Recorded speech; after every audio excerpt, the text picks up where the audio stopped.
My name is Qin Feng. I accidentally transmigrated into a world similar to Earth and obtained a system. As long as I play the role of a useless fiancé, I can receive rewards. Originally, I planned to coast through the year like a lazy salted fish. But why has my fiancé's attitude toward me suddenly changed? My name is Xu Lijun, president of Tenghui Group, one of the top 10 conglomerates in Huaguo.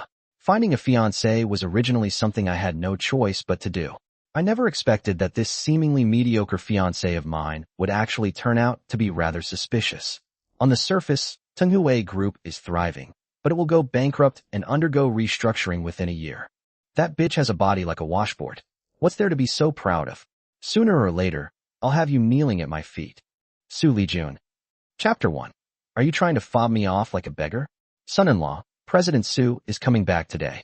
Do you need to prepare for her arrival? Inside the luxurious villa of the Xu family estate, a butler-like man respectfully bowed to Qin Feng, who was lounging on a genuine leather sofa. Qin Feng, who had been reclining in his pajamas with a glass of wine in his hand, immediately sat up and asked in surprise. Xu Lijun. Junjun is coming today? Why would she come back for no reason? Junjun is finally coming back. It was no wonder Qin Feng was surprised. It had already been 3 months since he transmigrated into this world, and he had learned that his identity was the fiancé of Xu Lijun, the president of Tenghui Group, one of the top 10 conglomerates in Huaguo. At first, he had been somewhat curious and even looked forward to meeting Xu Lijun, but she hadn't returned even once in the past few months. Fortunately, he had obtained an acting system. All he had to do was obediently play the role of Xu Lijun's fiancé, and he would receive rewards every day. After 3 months, he had acquired quite a few skills, assets, and funds. He had also gradually fallen in love with this kind of living off a rich woman lifestyle. But today, the butler was telling him that Xu Lijun was coming back. Son-in-law, I shouldn't really be saying this, but all the recent news reports have been saying that something seems to have happened to Tenghui Group. The butler paused, carefully observing Qin Feng for a few moments before continuing. I also heard that President Xu seems to want to break off the engagement with you. Perhaps she's coming back today too. Qin Feng placed his wine glass on the coffee table, his brows furrowing deeply. Xu Lijun had originally gotten engaged to him because she wanted him to serve as a shield and help conceal certain matters. Ever since their engagement, she had never come back to live here. During this time, Qin Feng had been eating and drinking well every day while receiving all kinds of rewards. He had long since become completely absorbed in this carefree life. As long as he remained Xu Lijun's fiancé, he could receive rewards every day. In just 3 months, he had already obtained numerous companies, shares, luxury cars, cash, and even rewards that improved his physical attributes. However, this damn system had placed restrictions on his assets and funds. If the mission failed midway or ended prematurely, all the money and assets he had obtained would be reclaimed by the system. If Xu Lijun really came back this time to end their relationship, it would mean that aside from the various skills and attributes he had acquired, he wouldn't get to keep a single cent of the money or assets. No, he absolutely had to maintain their current relationship until the system's first stage mission was completed. While Qin Feng was frowning and thinking, the butler, Luo Yongxin, couldn't help secretly curling his lip. He had long been fed up with this son-in-law who did absolutely nothing yet lived like a god. This brat had simply gotten insanely lucky. He had been chosen by Xu Lijun, the president of Tenghui Group, one of the top 10 conglomerates in Huaguo, and had therefore moved into the Xu family estate openly and legitimately. But President Xu definitely didn't like this son-in-law. Otherwise, she wouldn't have gone several months without coming home. Is Qin Feng home? The villa door opened. A graceful figure entered, accompanied by a cold voice that immediately caught the attention of both the butler and Qin Feng. I'm here, Qin Feng answered and looked towards Xu Lijun. Although he had seen photos of her long ago, this was his first time seeing her in person, so he couldn't help taking a few extra looks.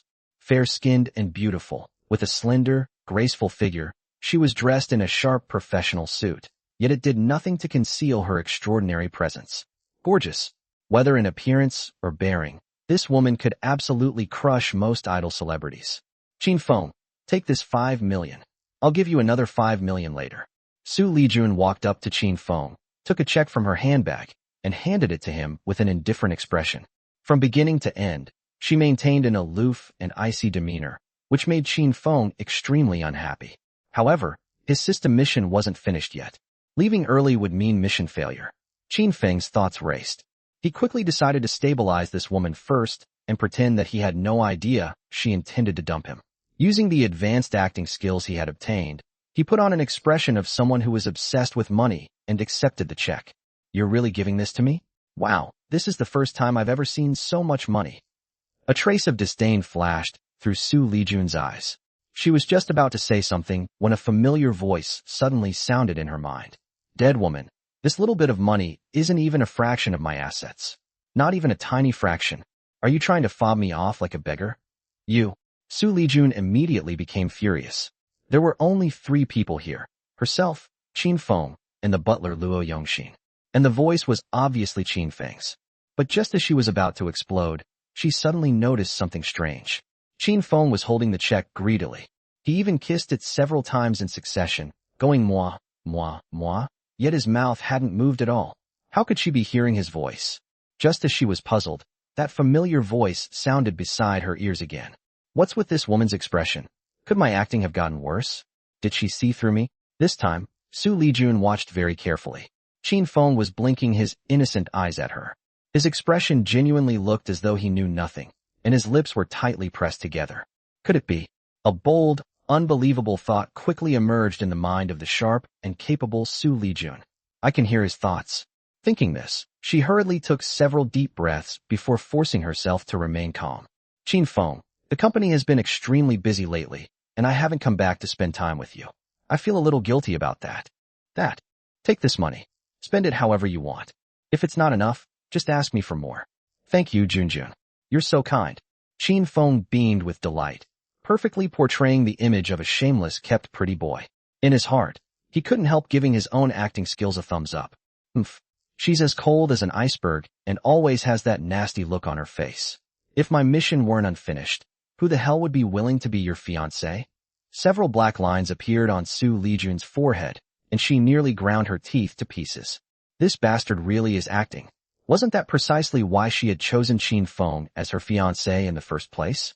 She had taken a fancy to the fact that, aside from his good looks, he had absolutely no redeeming qualities, and that he was greedy for money and easy to deal with. She never expected this guy to be completely different on the inside from what he appeared to be on the surface. Fortunately, she had heard his thoughts. But what exactly did he mean by my mission isn't finished? Thinking about the company's current situation, Xu Lijun was instantly startled. Could this guy also be a pawn in one of my competitors' schemes? However, being able to hear this guy's thoughts didn't seem like a bad thing. Perhaps she could use this opportunity to find the person behind the scenes. Since that's the case, I won't expose him for now. Xu Lijun secretly made up her mind. Seeing that Qin Feng was still looking delighted, she instead calmed down and quickly stepped forward to comfort him. Xiaofeng, you've been staying at home all this time. You must have been bored, right? Don't worry, Junjun. I have food and drinks here. I don't feel bored at all. Qin Feng put on a somewhat flattering smile, fully adopting the demeanor of a pampered, kept man. Meeting you is truly the greatest luck of my life. I hope these good days can last a little longer. Once my mission is complete, I'll be a super rich tycoon. Who the hell would even remember you then? A hint of wariness appeared on Xu Lijun's breathtakingly beautiful face. What exactly is this guy's mission? And who is the person behind the scenes giving him these rewards? Hashtag chapter 2. Bankrupt within a year? No way. Since this guy clearly had ulterior motives, it would be better to keep him by her side. Don't worry. As long as you behave yourself, we'll naturally have plenty of time together. Xu Lijun's lips curled slightly upward. I've been neglecting you lately, and I feel guilty about it. Starting tomorrow, come to the company with me. Go to the company with you? But I don't know how to do anything. Qin Feng couldn't help but freeze. Going to the company with this woman? How could that possibly be as comfortable as lying around here and collecting rewards every day?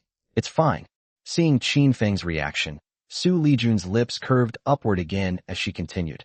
If you come to the company with me, you'll get to spend every day with me, won't you? You're right. I'd be very happy to be with you every day. Qin Feng forced a smile onto his face, while his heart was already screaming in frustration. Happy my ass. Isn't it much better to sleep in at home every day? If you wanted me to accompany you at night, I might reluctantly agree. But who the hell would want to accompany you to the company? Bang! Xu Lijun's hand trembled, and she dropped her handbag onto the floor. The way this guy acted completely differently on the inside was seriously infuriating, but she still hadn't found out who was secretly targeting her company. She couldn't afford to fall out with Qin Feng just yet. Endure it. Junjun, your bag. Qin Feng quickly picked up the handbag and said somewhat concernedly, "This handbag looks like a limited edition. It must be expensive, right? It'd be a shame if it got scratched." "It's fine. It was only 2 or 300,000. I was planning to get a new one anyway." Xu Lijun casually replied before saying to Qin Feng, "I'm going to take a shower first. Let's have a late-night meal together afterward. Let's take a shower together." "No, I'm going to take a shower too. Can't this woman take a joke?" The look in her eyes makes it seem like she wants to eat me alive. Good thing I reacted quickly. Asterisk asterisk. She doesn't even care about dropping a handbag worth hundreds of thousands. She says she'll replace it just like that. No wonder your company deserves to go bankrupt, you spendthrift woman. Asterisk asterisk. Xu Lijun. Watching Qin Feng walk upstairs, turning his head back every few steps as if he were reluctant to leave, Luo Yongxin, who had remained silent all this time, couldn't help asking, "President Xu, you and the son-in-law. There's nothing between us." "Oh right." Xu Lijun suddenly remembered something and changed the subject. "What places has the son-in-law been going to recently? And who has he been in contact with?" "The son-in-law eats and sleeps every day, sleeps and eats, just like." "Ahem, he hasn't gone anywhere." Luo Yongxin nearly said that Qin Feng was like a pig, but considering that Qin Feng was at least Xu Lijun's fiancé in name, he didn't dare speak recklessly in front of her. "Butler Luo, you've been with our Xu family for more than 20 years, and I trust you. From now on, keep an eye on everything the son-in-law does." Xu Lijun lowered her voice as she instructed Luo Yongxin. His heart tightened, and he immediately caught the important point. President Xu suspects the son-in-law. Xu Lijun cautiously glanced upstairs before giving a slight nod. "Just do as I say. Don't ask too many questions." "Yes. I'm going to take a shower too. Butler Luo, arrange for someone to prepare some late-night food. I'm going to eat with the son-in-law later and have a chat with him." "Of course, President Xu. I'll arrange it right away." Luo Yongxin immediately went to make the arrangements, while Xu Lijun also headed toward the stairs. Asterisk ding. Yesterday's acting reward is being distributed. Congratulations. You have obtained the special attribute, Never Get Drunk. This ability can be freely activated or deactivated. Asterisk. Asterisk ding. The reward for 100 days of acting is being distributed. Congratulations. You have obtained 51% of Yifei Corporation shares, 1 billion in funds, 1 God of War oil, and 2 lucky charms. Asterisk. As the system notifications ended, Qin Feng, who was taking a shower, immediately became delighted. A 100-day reward? Not bad, not bad. As expected, it's quite generous. One of the reasons he was so unwilling to let the mission end was that every 10 days, there was a major reward, while every 100 days brought an even greater super reward. These rewards weren't limited to houses, cars, and money. There were also things that could improve his physique and allow him to last more than an hour in battle. Ahem, along with all kinds of other tempting rewards. In short, acting was enjoyable for a while, but acting forever meant enjoying it forever. Yifei Corporation is one of the world's top 10 luxury brands, with annual net profits exceeding 100 billion Huaguo yuan. Not bad, not bad. Bad. Although he had already received quite a few rewards and his net worth had long since exceeded 100 billion, this reward still made Qin Feng feel extremely pleased. The more he obtained, the less he wanted the mission to fail. I have to keep going. He only needed to wait a few more months, and he would become a super rich tycoon. Lost in fantasies about his wonderful future, Qin Feng soon finished his shower and walked out of the bathroom with a towel wrapped around him. He had just returned to his room and changed clothes when he heard a knock on the door. When he opened it, he immediately saw the butler wearing his professional smile. "Son-in-law, dinner is ready. President Xu is waiting for you." "I'll be right there." Qin Feng nodded. But after closing the door, his expression immediately darkened. Asterisk, this woman just came back, and now she wants to have dinner with me. Something feels strange about this. Asterisk. Could she really have been attracted to my looks and fallen for me? Although Qin Feng considered himself as handsome as the reader's own father, he still thought this possibility was unlikely. If possible, he really didn't want to look at Xu Lijun's icy face any more than necessary. But he had no choice. After changing into casual clothes, he quickly went downstairs toward the dining room. Whatever this woman was planning, he would simply deal with it as it came. The long dining table in the spacious living room was already covered with an abundant dinner. Xu Lijun sat at one end of the table. She was wearing a loose purple dress, and her hair was still damp, seemingly having just taken a shower. Aside from that eternally frozen expression, everything about this woman, from her figure to her face and skin, was absolutely top tier. When Xu Lijun saw Qin Feng, she calmly waved to him. "Xiaofeng, come sit down. Come to think of it, this is actually the first time we've ever had a meal alone together." As she spoke, Xu Lijun ran a hand through her beautiful hair, an undeniably alluring gesture. "That's right. Junjun, you're such a busy person. You never have time to come home for a meal." Qin Feng replied with a resentful expression before sitting across from her. Judging solely by his appearance, Qin Feng looked like a little wife who had suffered a tremendous injustice. But inside, he was complaining furiously. "As if I'd want to eat with you. If you have nothing to do, just stay at the company and stop coming home. Wouldn't it be better to live at the company?" Hearing Qin Feng's completely different inner thoughts, Xu Lijun nearly bent the fork in her hand.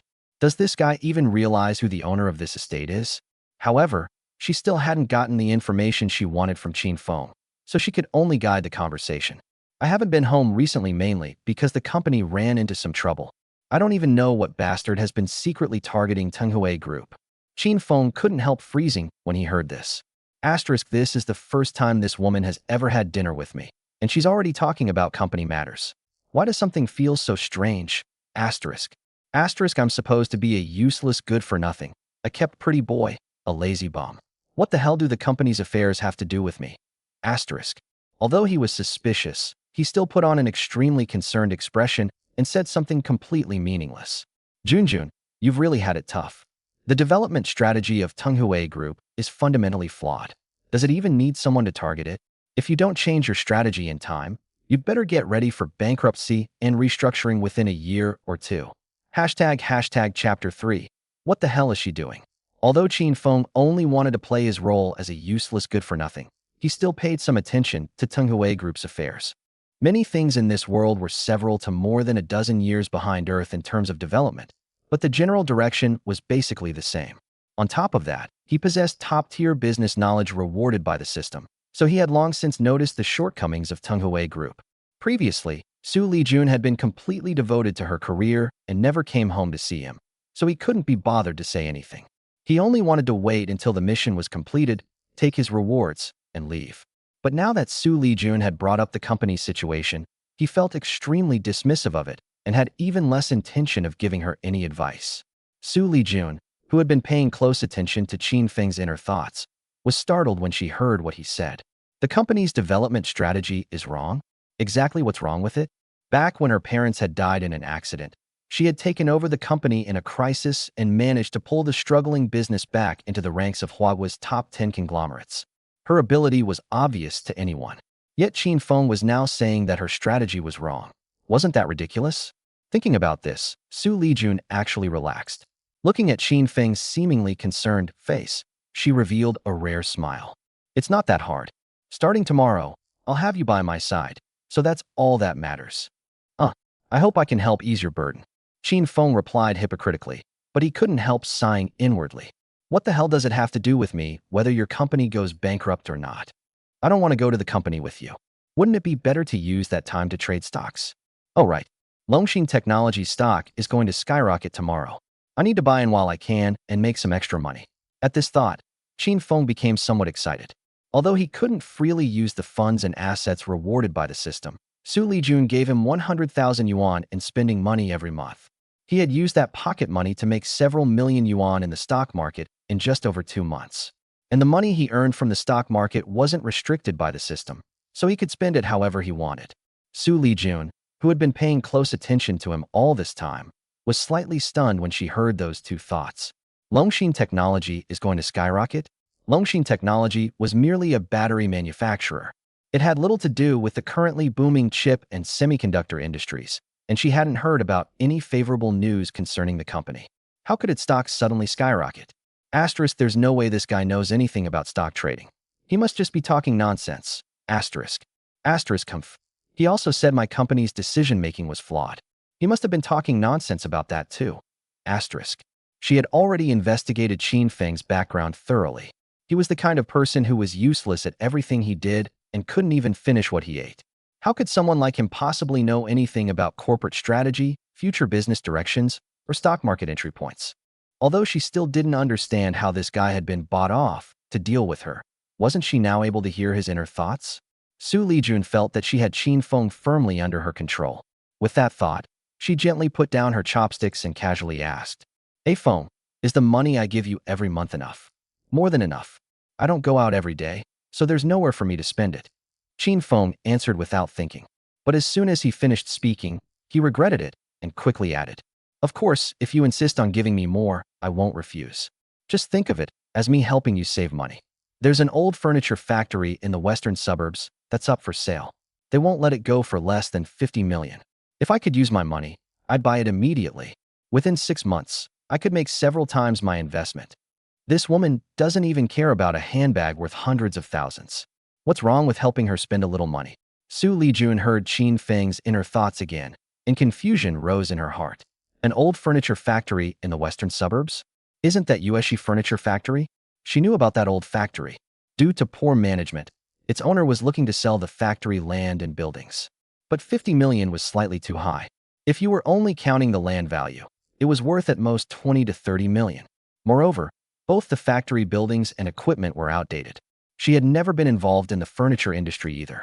Buying it for 50 million would definitely be a loss.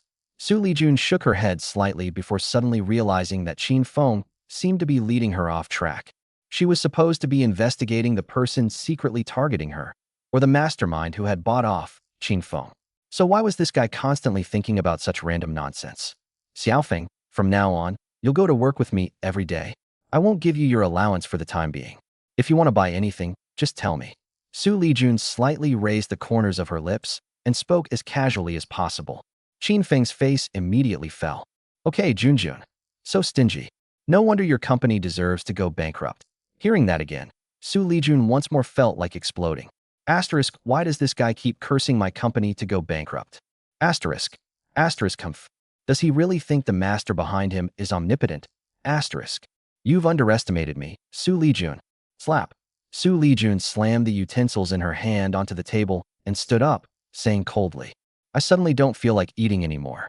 Take your time. I'm going back to my room to rest. Junjun, why don't I just stay home tomorrow? I promise I won't go anywhere." "How can I allow that?" Seeing Qin Feng's bitter expression, Xu Lijun secretly felt delighted. "That's what you get for constantly cursing my company to go bankrupt and harboring ulterior motives. Don't you want to spend every day with me?" Qin Feng was screaming internally. But when he thought about the system rewards, he could only grit his teeth and put on an expectant expression. "Of course I do. I'd rather see you drop dead. Then it's settled." Xu Lijun gritted her teeth as she replied and immediately turned around and left. Spending even another moment with this bastard was torture. She really admired how, no matter how much he complained and cursed inside, he could maintain such an innocent expression on the outside. Qin Feng watched Xu Lijun's retreating figure and sighed inwardly. "Looks like I won't have any peaceful days from tomorrow onward. Hopefully this won't interfere with my lazy lifestyle." He always felt that this woman was plotting something, as though she were setting some kind of trap for him. But then again, he was just a lazy bum. If she didn't like him, she could simply kick him out. Why would she need to go to such lengths to target him? Hopefully I'm just overthinking it. As Qin Feng thought about this, he walked into the bathroom and looked at himself in the mirror.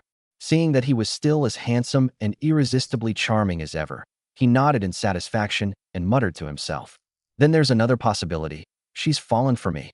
She's deliberately acting this way to get my attention. Should I take the initiative and flirt with her a little more?" After returning to her room, Xu Lijun didn't rest. She stood by the window, letting the cool breeze blow against her as she silently stared into the distance. Thinking about how a woman like herself had managed to shoulder such a huge company alone, she felt somewhat weighed down. Who didn't long for a life of freedom and carefree happiness? After work, she had no one to confide in, nor did she have a shoulder she could lean on. Just as Xu Lijun was lamenting her unhappy life, a burst of guitar music suddenly came from outside the window, interrupting her thoughts. Who's playing the guitar? I've never heard this melody before." Xu Lijun found it strange. Just as she was about to lean out of the window to take a look, a deep and gentle singing voice drifted in from outside. "You rub your tear-stained eyes. It only makes your gaze more melancholy. My heart aches for you, yet I can't comfort you. You say this world is cold as ice. You wonder what true love really is. You want to give up, to run far, far away. Xu Lijun could already see Qin Feng singing downstairs from the third-floor window. But when she saw his appearance, her lips immediately formed a perfect "oh," and her face was filled with bewilderment. Down below, Qin Feng was shirtless, revealing a perfectly toned, muscular physique. He was wearing nothing but a pair of shorts, with a guitar strap hanging over his shoulder as he shook his head, swayed his hips, and sang the song with deep emotion and intoxication. Although night had already fallen, the bright lights allowed Xu Lijun to see that Qin Feng's messy hair was still dripping wet. Droplets of water ran from the ends of his hair down his cheeks, then from his cheeks onto his muscular body. If an ordinary love-struck woman saw such an alluring scene, she would probably have screamed and fallen head over heels. Unfortunately, the only thought that surfaced in Xu Lijun's mind was, "What the hell is wrong with this guy?" Hashtag Chapter 4. He's been hiding his true abilities well. Qin Feng had deliberately chosen this outfit and this song, of course.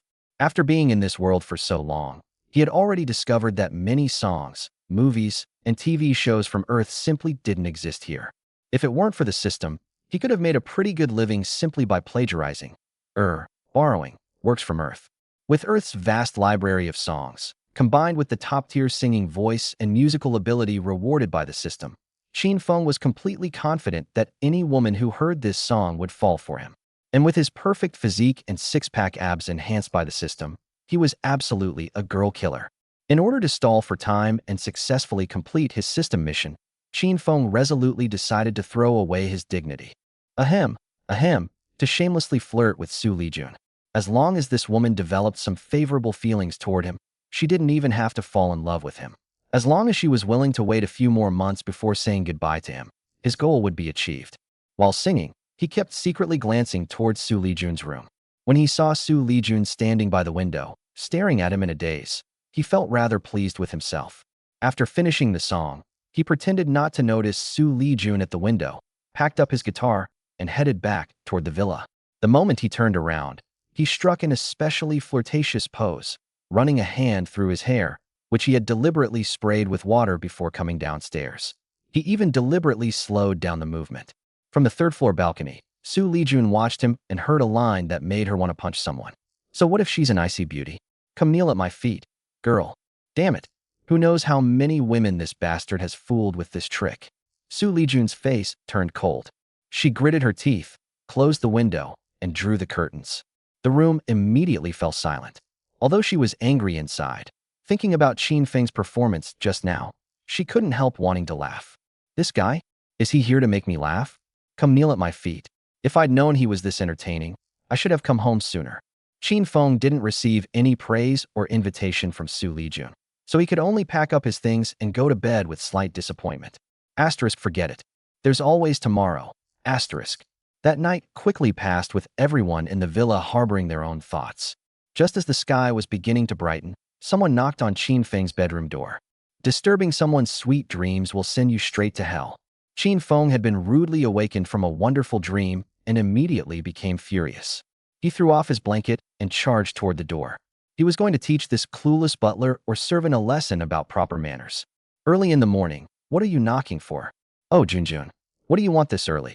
When he saw Xu Lijun standing outside, Qin Feng could only suppress his anger and replace it with an innocent and puzzled expression. "Xiaofeng, since it's just getting light out, let's go for a run together. After we come back and have breakfast, we can go to the company together." "Run with you? What the hell? Isn't sleeping in much better? Is there something wrong with this woman? My body is perfectly healthy. I could go 10 rounds in one night without a problem." Qin Feng was ranting furiously inside, but on the outside, he smiled brightly. "Exercise is good for you. I've always liked exercising. Then let's go." Hearing Qin Feng's complaints in her head, Xu Lijun gritted her teeth and forced out a smile. "I'll wait for you downstairs." After watching Xu Lijun leave, Qin Feng closed the door and immediately started complaining. "That damn woman. Why does she want to go running first thing in the morning? Forget it. I'll just take it as her deliberately creating an opportunity for the two of us to be alone together." Thinking about it this way, he immediately felt much better. He leisurely changed into sportswear and headed downstairs. Outside the villa, Xu Lijun was dressed in a pair of athletic shorts and a sports top. Her long, straight legs were practically flawless. Her hair was casually tied into a ponytail. Compared with her usual aloof, high-powered look with her hair styled up, Xu Lijun now looked much more like the girl next door. I have to admit, this woman looks much more feminine dressed like this. Especially those long legs. They're pretty damn perfect. I wonder what they'd feel like. Asterisk asterisk. Qin Feng couldn't help feeling a little fascinated by Xu Lijun's legs. But on the outside, he deliberately looked away with a gentlemanly expression and asked, Junjun, where are we running? Hearing Qin Feng's thoughts, Xu Lijun silently cursed him as a pervert before calmly replying, We'll just run 10 laps around the estate. What? 10 laps? Qin Feng immediately exclaimed. The Xu family estate covered dozens of mo. Even if they only ran along the paths inside the estate, 1 lap was roughly 1 kilometer. 10 laps would be around 10 kilometers. Xu Lijun was very satisfied with Qin Feng's reaction. On the surface, however, she remained completely unfazed. It's only 10 laps. Even I, a woman, can do it. Could it be that you're not up to it? I can do it. How can a man ever say he can't? Qin Feng was smiling on the outside, but inwardly he cursed Xu Lijun over and over.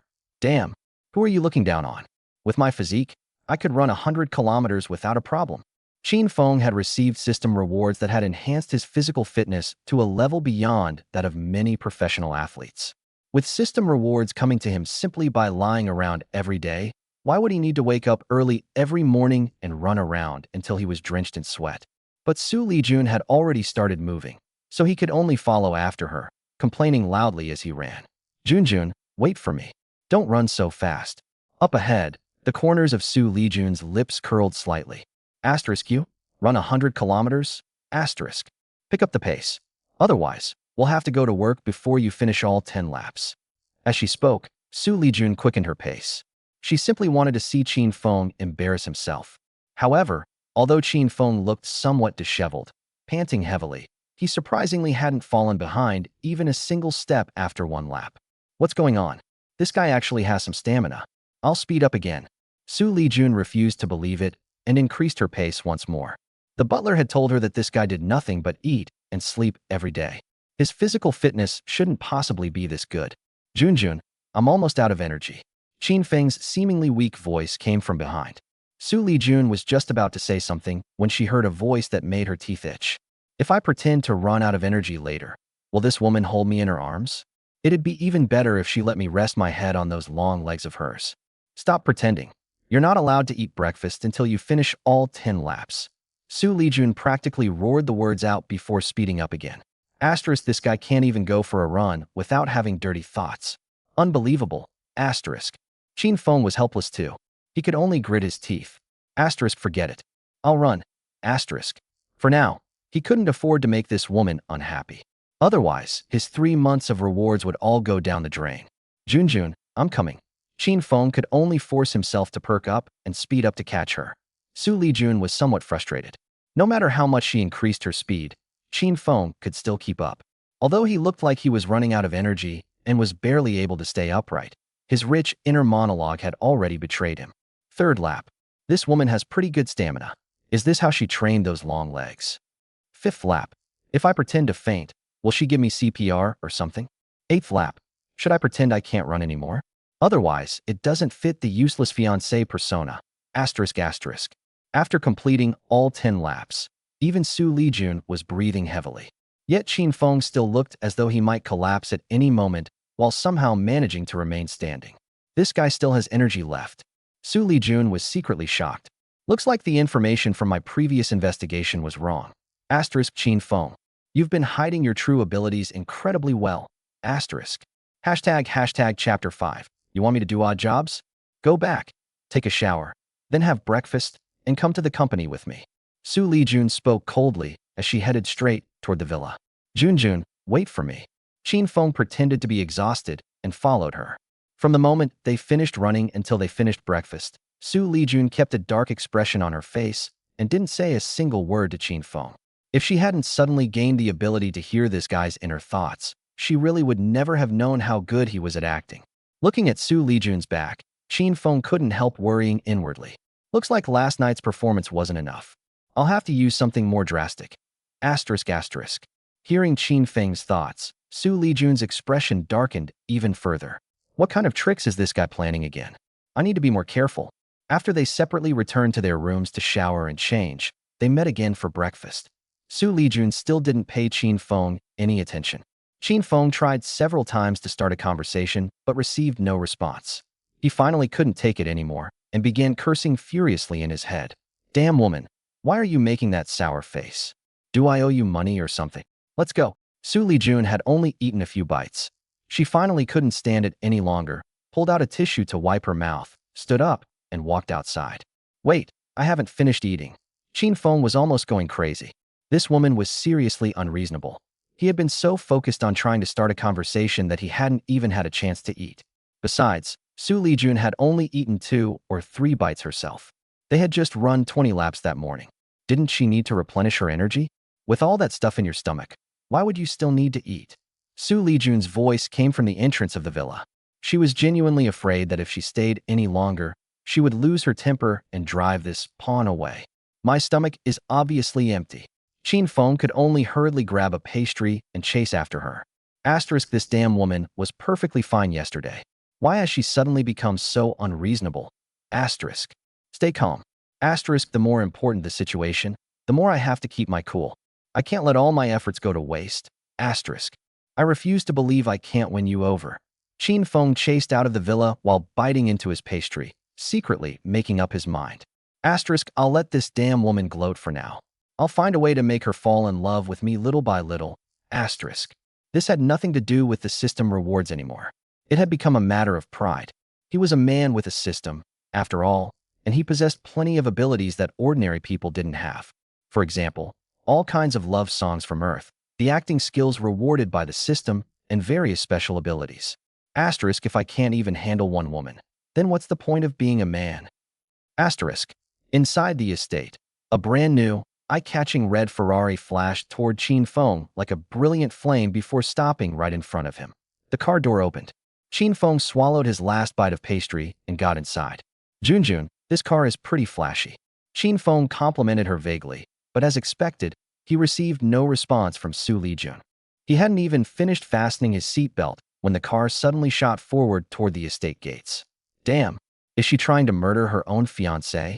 Qin Feng cursed inwardly as he quickly fastened his seat belt and braced himself. Xu Lijun secretly gritted her teeth and practically floored the accelerator. The 2 security guards at the entrance hadn't even had time to salute before Xu Lijun's Ferrari had already sped out. Why is President Xu driving so fast? One of the dark-skinned, skinny security guards looked at the Ferrari that was already disappearing into the distance and asked the chubby guard beside him. No idea. Good thing we opened the gate in time. Otherwise, we'd have to replace the barrier. Hashtag Tenghui Group parking lot. Qin Feng climbed out of the passenger seat with a pale face. He glanced around before immediately rushing toward a nearby trash can. Seeing Qin Feng's miserable appearance, Xu Lijun revealed an imperceptible smile. That's what you get for constantly cursing me in the car. Damn woman. I ran 20 laps this morning and didn't feel this terrible. Were you deliberately swerving all over the road?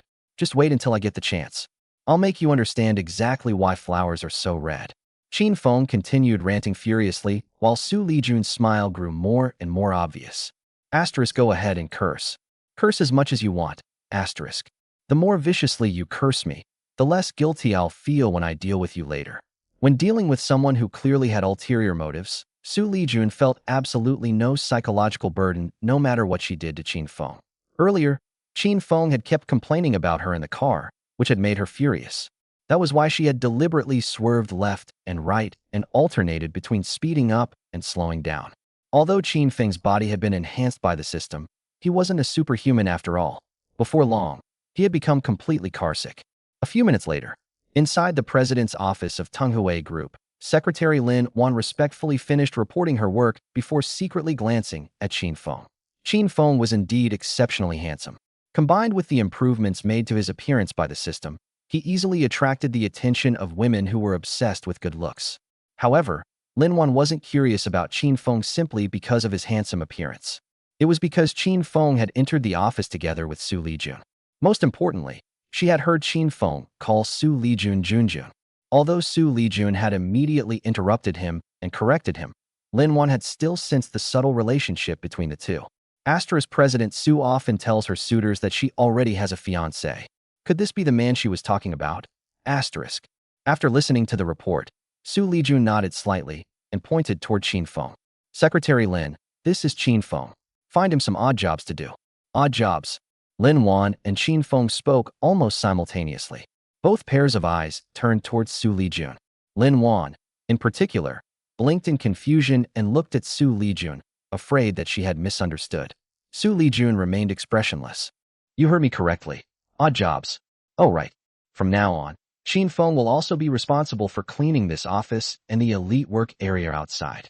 Jun. President Xu, you want me to clean? Asterisk damn. You could at least make me your secretary or personal bodyguard. Asterisk. Qin Feng's eyes widened as he practically squeezed the words out through his teeth. Inside, he was already cursing up a storm. Damn woman. You want me to clean up after everyone? I'm still your fiancé in name, you know. How can you actually do this to me? Xu Lijun merely smiled faintly. Xiaofeng, doing odd jobs is only temporary. You need to familiarize yourself with the company environment first.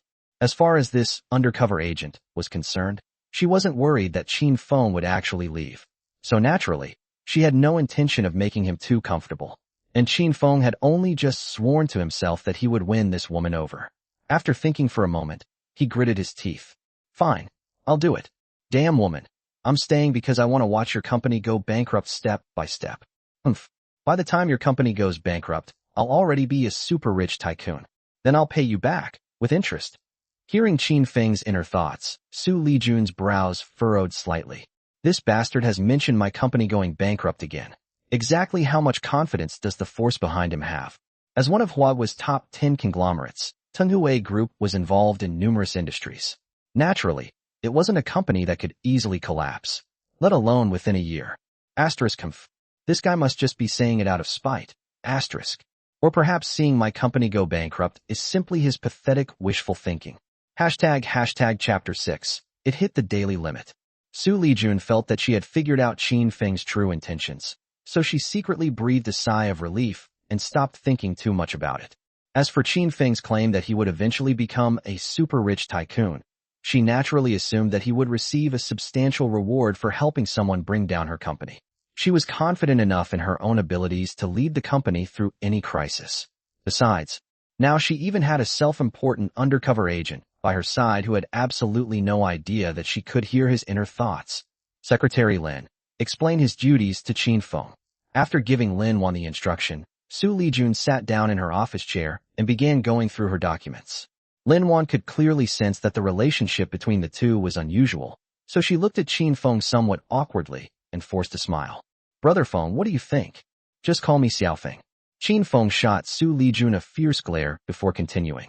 It's just cleaning. As long as you don't mind me being a little clumsy, I can do whatever you need. If I accidentally break a few things, I don't have money to compensate you anyway. Who's afraid of whom?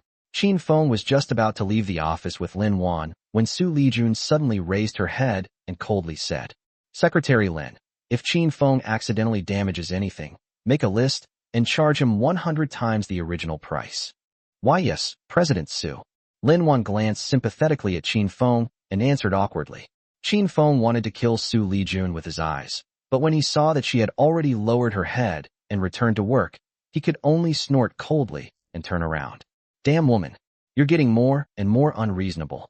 I hope you get your period every single day. Bang. The moment the office door closed, Xu Lijun slammed her fist onto the desk. Looks like I've been too merciful. You brought this upon yourself. The elite office area was the decision-making and operations department of Tenghui Group.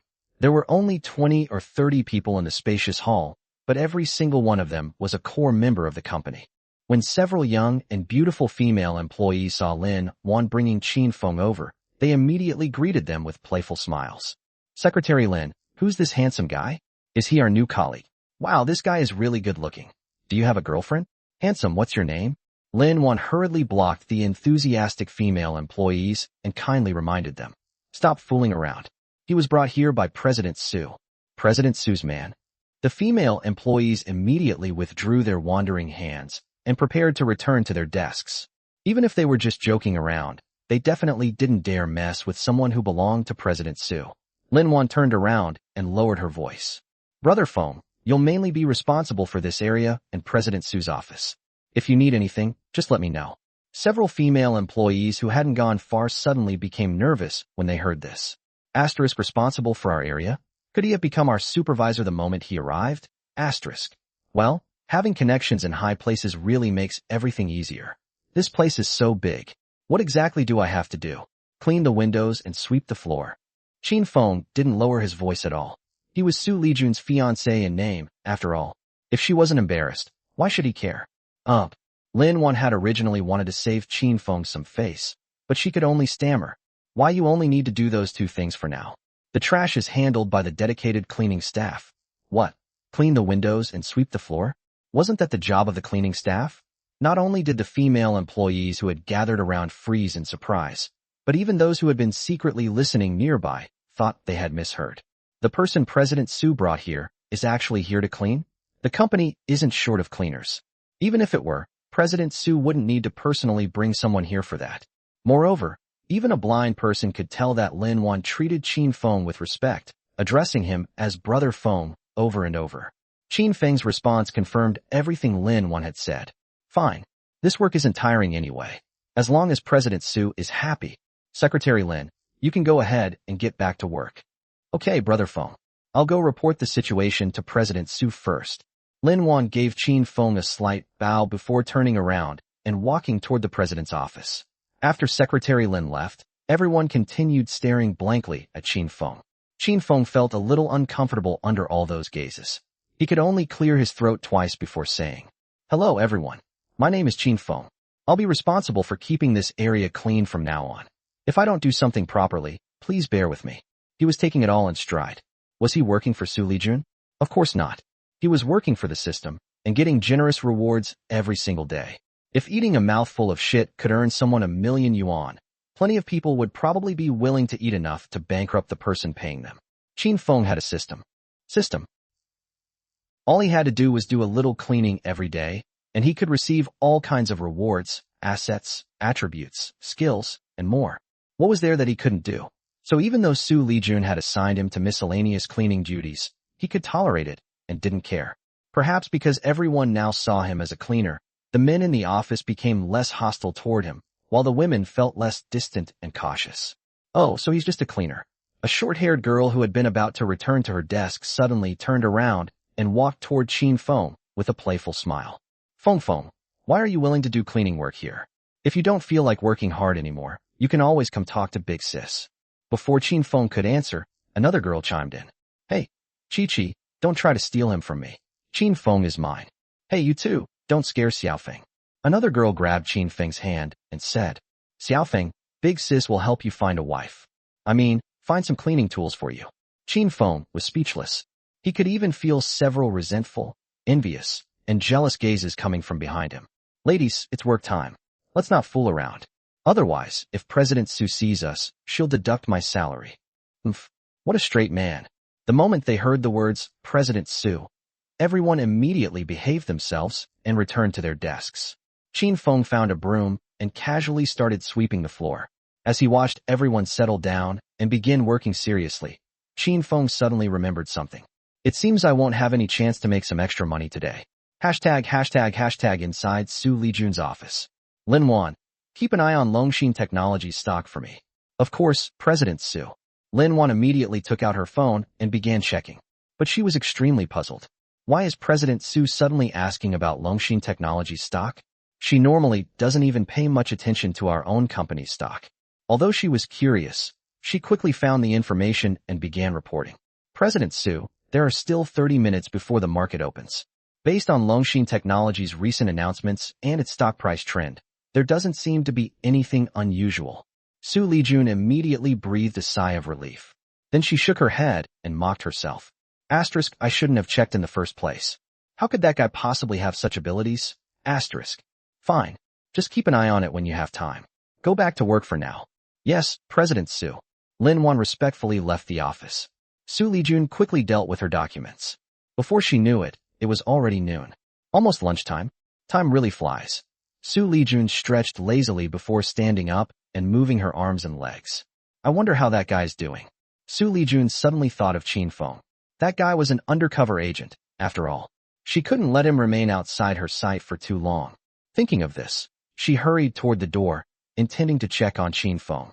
But the moment she opened the door, she saw Lin Wan rushing toward her with a document in her hand. What happened? Xu Lijun immediately knew something major had happened and asked at once.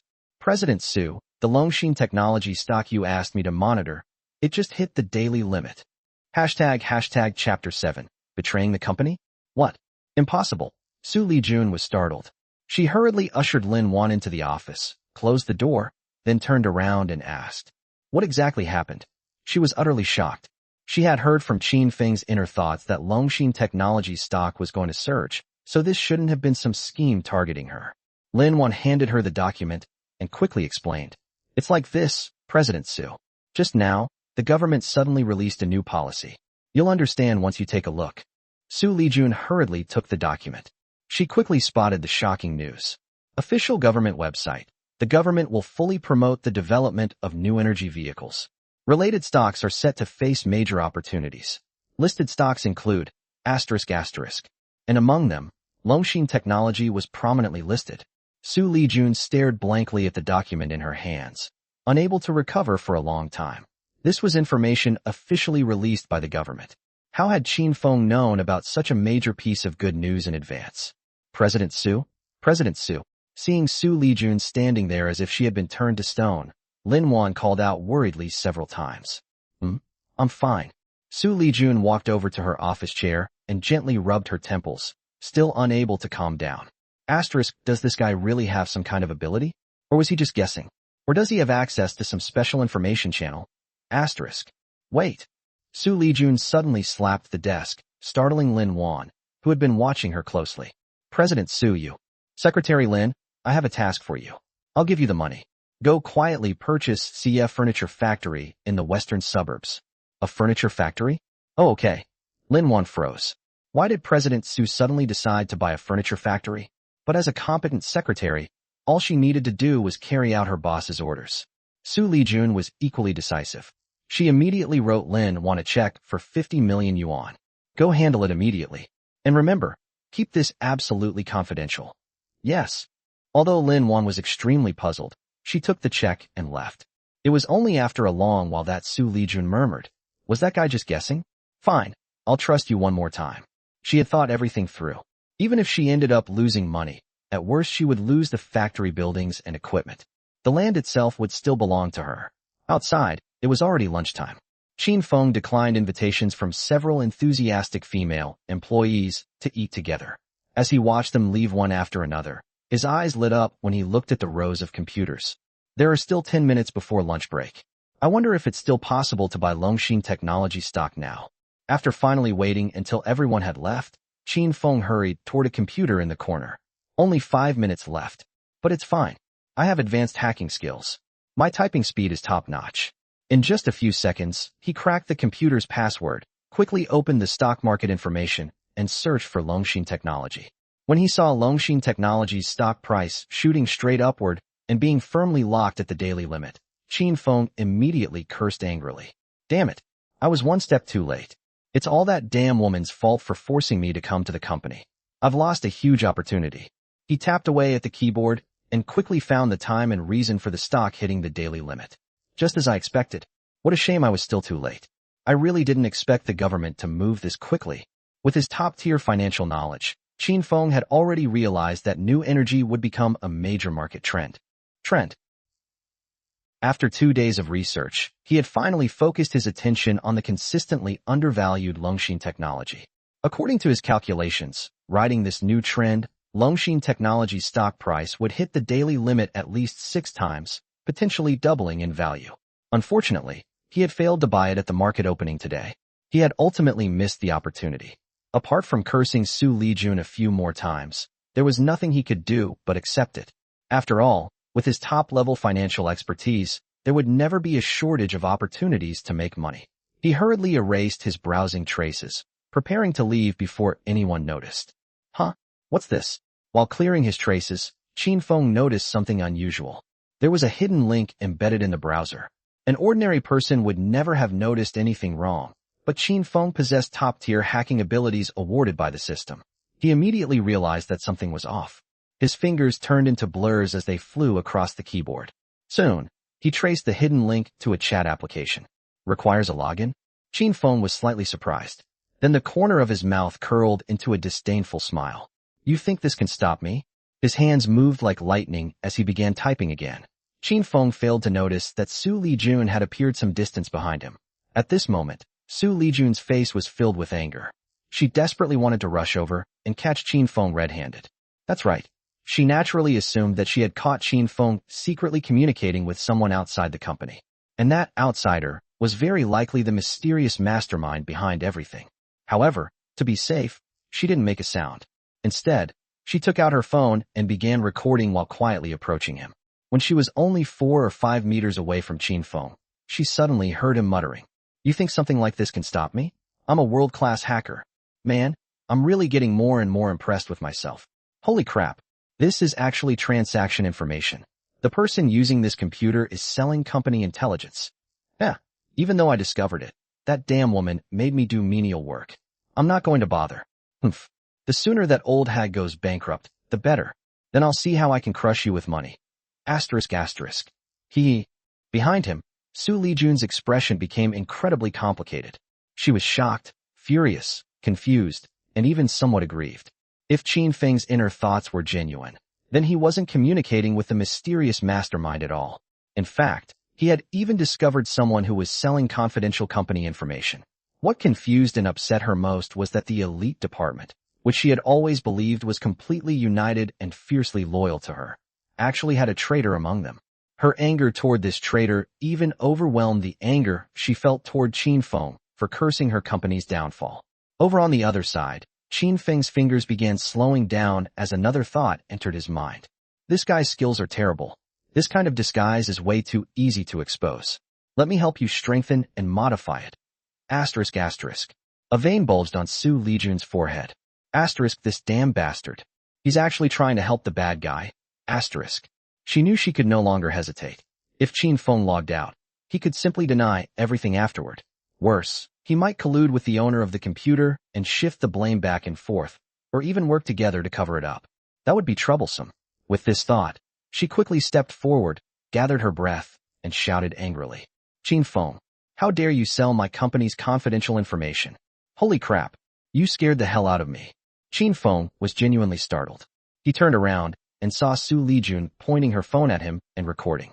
He immediately raised his hands. "Don't falsely accuse an innocent person. I didn't do anything." "You didn't do anything? Stop pretending. I recorded everything just now. You were selling company information." Wait. I didn't do that. The owner of this computer did." There was no way Qin Feng would take the blame for something like this. If he ended up being arrested and sent to prison for years, or even worse, who would he complain to then? "I only came to the company today. What the hell would I know about your confidential information?" Qin Feng was quite annoyed by Xu Lijun's habit of jumping to conclusions without distinguishing right from wrong. "Damn woman.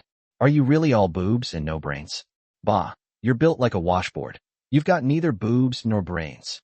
Hashtag chapter 8. I'll deal with you later." Xu Lijun ignored Qin Feng's complaints. Holding her phone in one hand and continuing to record, she pointed at the computer, whose web page had already been closed, with the other. "If you want me to believe you, fine. Pull up the transaction records from just now. I need to verify them." This was her real objective.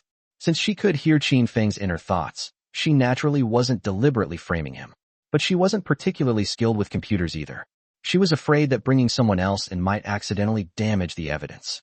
So at this moment, she naturally had to force Qin Feng to retrieve the evidence himself.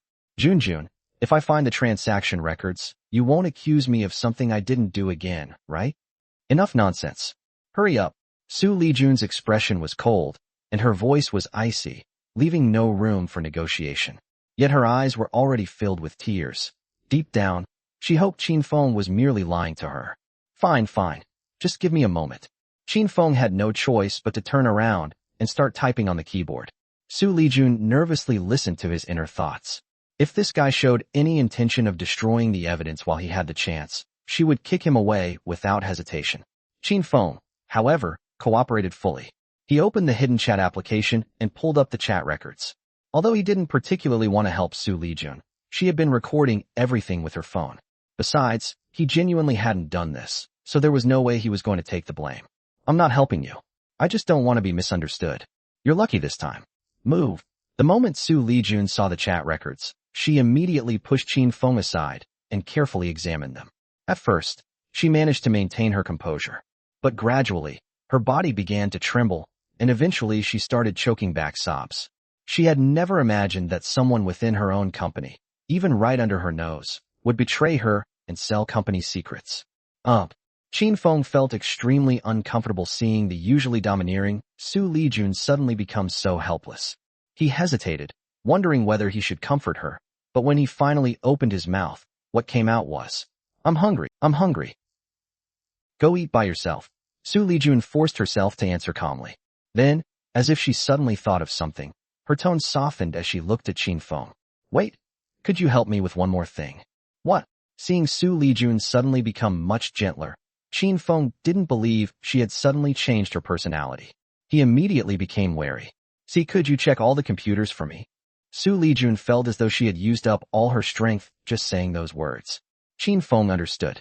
She wanted him to check whether there were any other people selling company secrets. She needs my help. Qin Feng felt secretly pleased, but he didn't want to agree too easily. You dare to make me do menial work? Why should I help you? Beg me. Come on, say a few more nice things. Although he was thinking that, he deliberately put on a troubled expression. Junjun, finding those chat records was just an accident. I don't really know much about computers. I'll give you two choices. Xu Lijun gritted her teeth. First, I'll give you 10 million yuan. You check every computer, and you remain my fiancé.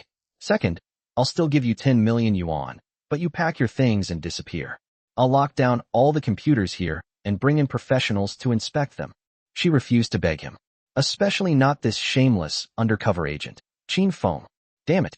She's playing hardball. Qin Feng cursed inwardly, but his face immediately became righteous and determined. I was just joking with you. Your business is my business. Why talk about money? That would make things too formal. Before Xu Lijun could respond, he had already walked over to another computer and started typing rapidly. Fine. Considering how many rewards you've helped me get, I'll reluctantly help you this once. Besides, your company is making the wrong strategic decisions. Even without a spy, it'll still go under within a year or two. Asterisk. Hearing Qin Feng's inner thoughts, Xu Lijun finally felt a little better. Although this bastard was cursing her company to bankruptcy again, she would let it slide for now since he could help her find the traitor. She was confident enough in her abilities that she absolutely would not let the company go bankrupt. Especially now that they had discovered a traitor today. She simply couldn't believe her company could possibly collapse. Watching Qin Feng work, she suddenly remembered something and immediately took out her phone to send a message. Although Qin Feng was annoyed with this woman, since he had agreed to help her, he couldn't be bothered playing any tricks. He worked incredibly fast. There were more than 40 computers in the office area, and he finished checking all of them in just over an hour. Less than 2 minutes per computer.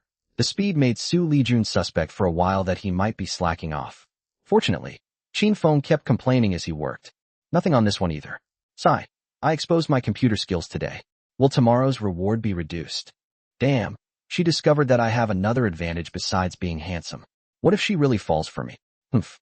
With her flat chest, flat butt, bad temper, and that constant sour expression, there's no way I'd ever like a woman like her. Xu Lijun stood behind him with a vein throbbing on her forehead. Asterisk this bastard. I was actually wondering whether I'd been a little too harsh on him just now. Asterisk. But after hearing what this bastard is thinking, I feel like nothing I do to him could possibly be too much. Once she dealt with the traitor, she would have to find out who had sent Qin Feng and what their real objective was. I'm done. Qin Feng exited the final computer, wiped away imaginary sweat, then turned to Xu Lijun. Junjun, only the owner of that computer has a problem. I guess you could say that guy was just unlucky. He genuinely felt sorry for the traitor. He had deliberately chosen that computer in the corner earlier, never expecting to accidentally uncover someone selling company secrets. Xu Lijun remained expressionless and merely nodded. Thank you for your hard work. I'll have to deal with the traitor this afternoon, so I'll give you the afternoon off as a reward. Really? Qin Feng looked incredibly happy and excited, but inwardly he was already cursing. That counts as a reward? You damn woman. I shouldn't have helped you. I did such a huge favor for you. And I still have to keep doing menial work tomorrow? Xu Lijun couldn't be bothered arguing with Qin Feng's inner complaints. But considering that he had indeed contributed, she answered seriously. That's right. You don't have to work this afternoon. But don't go too far. I'll treat you to a Western-style dinner tonight. Although Xu Lijun wanted to teach Qin Feng a lesson, she was always fair when it came to business. Qin Feng had made a contribution, so she couldn't be stingy. What was owed was owed. Okay, Junjun, I won't bother you anymore. I'm going out to eat. Qin Feng turned around, secretly rolled his eyes, and practically ran into the elevator. Only after the elevator display showed that it was going downstairs did Xu Lijun grit her teeth and mutter, "Why are the people around me either spies or people with ulterior motives? Qin Feng, once I finish dealing with the traitor, I'll slowly deal with you." ## Chapter 9. Free is actually the most expensive. Qin Feng walked out of the elevator in high spirits, only to discover that everyone from the elite department was waiting downstairs. Qin Feng, the short-haired female employee who had greeted Qin Feng that morning, immediately called out to him and hurried over. "What's going on with President Xu? She told us not to go upstairs yet and said she had something important to announce. Do you know what it is?" Everyone else also turned their attention toward him, making Qin Feng feel a little uncomfortable. "How would I know? I'm not a worm in President Xu's stomach. I'm just a gopher." Qin Feng naturally didn't dare say anything random. He casually replied and was about to leave. "Forget it, Xiaoya. Qin Feng only started working here today, and he's just a cleaner. How could he possibly know what President Xu is planning?" A male employee spoke up, voicing what most of them were thinking. The short-haired woman could only step aside. Watching Qin Feng walk away, she said suspiciously, "Why do I feel like Qin Feng actually knows, but just doesn't want to tell us?" After leaving Tenghui Corporation, Qin Feng finally had some rare free time, so he decided to relax properly. Where should I go? He usually stayed at the Xu family estate and had hardly ever gone out to explore the city. For a moment, he actually had no idea where to go. Right? Didn't the system reward me with advanced fishing skills before? Why not go fishing? Qin Feng suddenly remembered that there was an artificial lake not far away where many people like to fish. Since he had some rare leisure time, he decided not to think about making money today and simply relax. He hailed a taxi and more than 10 minutes later, arrived at Feixiang Fishing Garden. Jiang province had plenty of rivers, and many fishing enthusiasts preferred fishing in the wild. Not many people came to paid artificial lakes like this one. Qin Feng rented a set of fishing equipment and found a spot where he prepared to bait the water. "Young man, I come here often. That spot isn't very good. A lot of people have fished there and barely caught anything." An elderly man around 60, sitting nearby, gave Qin Feng a friendly warning. Qin Feng glanced at the old man. His short, graying crew cut made him look energetic, and he was dressed in a loose martial arts outfit. He hardly looked like someone who had come fishing. Grandpa, just because ordinary people can't catch fish there doesn't mean I can't. Besides, how many people who pay to fish here are actually here for the fish?" Qin Feng smiled faintly and continued preparing his bait. "Ha, young man, you've got the right idea. Looks like I was the one thinking too narrowly." The old man laughed heartily. Seeing Qin Feng expertly preparing the bait, setting up the hook, and casting the line, the admiration in his eyes grew stronger. "Young people like you who enjoy fishing are pretty rare. Most young people would rather go to bars, binge-watch shows, or play games." Qin Feng smiled faintly. After securing his fishing rod, he turned around and said, "I have no interest in what they pursue. The games and TV shows nowadays aren't good enough to catch my eye." He wasn't exaggerating. Although this world had games, compared with Earth, he found their production quality, graphics, and gameplay mechanics all lacking. Not only did many games require payment, but 3D games were also extremely rare.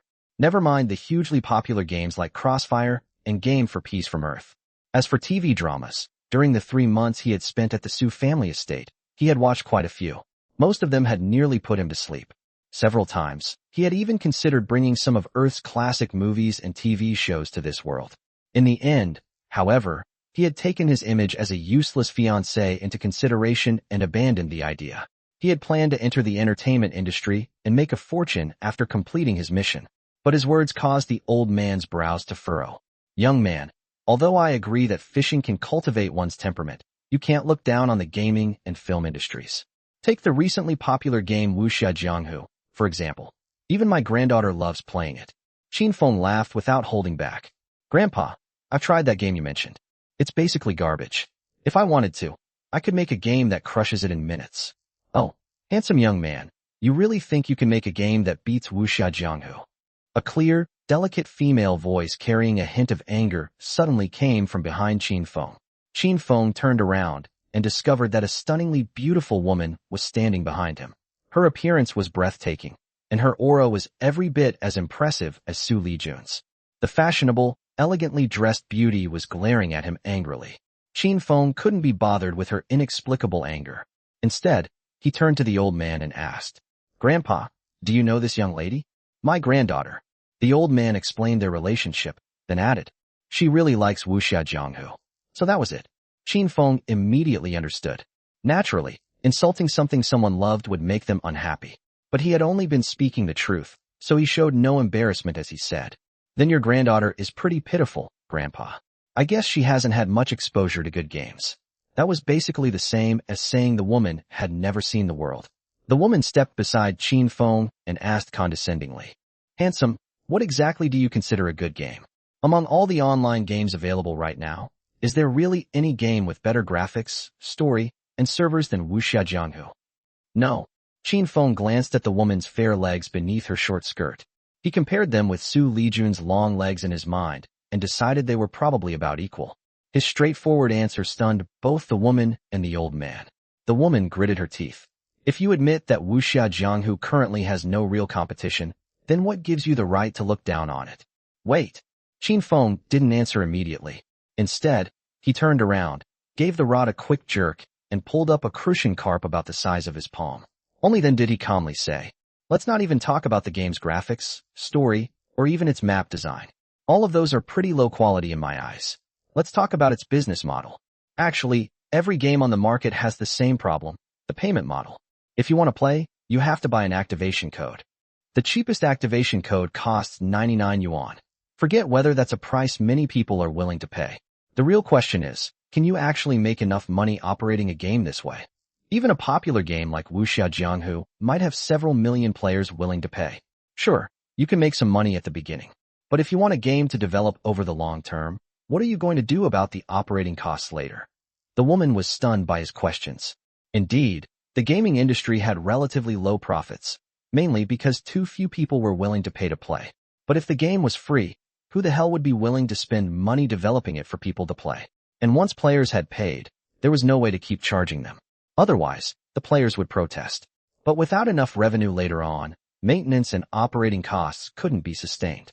The game would gradually deteriorate and eventually lose all its players. As a result, game companies had developed a model of making quick money. Once a game became popular, they would make as much money as possible and immediately start developing a new game. This had practically become an unspoken rule throughout the gaming industry. "What you're saying is ridiculous. Isn't it only right to pay for an officially licensed game?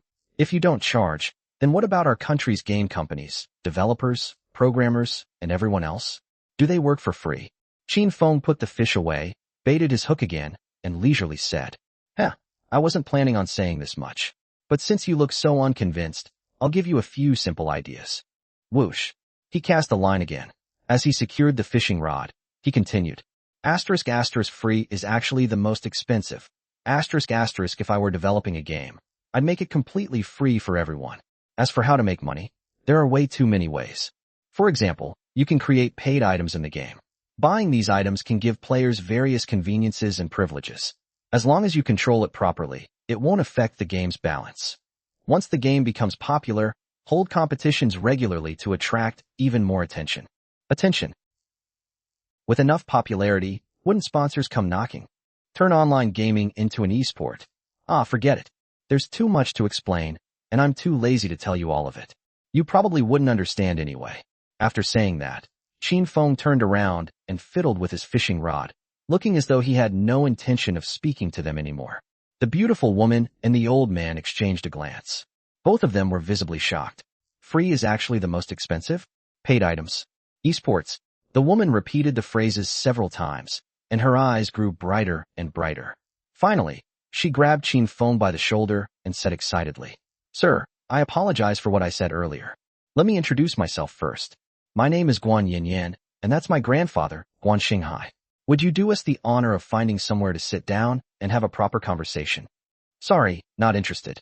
Qin Feng felt that he had already said too much. This was one of the businesses he planned to establish in the future.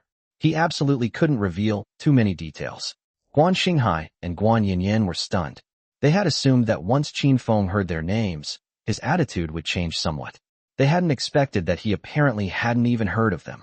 Guan Yinyin was somewhat embarrassed, but quickly composed herself and said respectfully, "Sir, to be completely honest, my grandfather is the founder of Xianyu Network, and I'm its newly appointed CEO.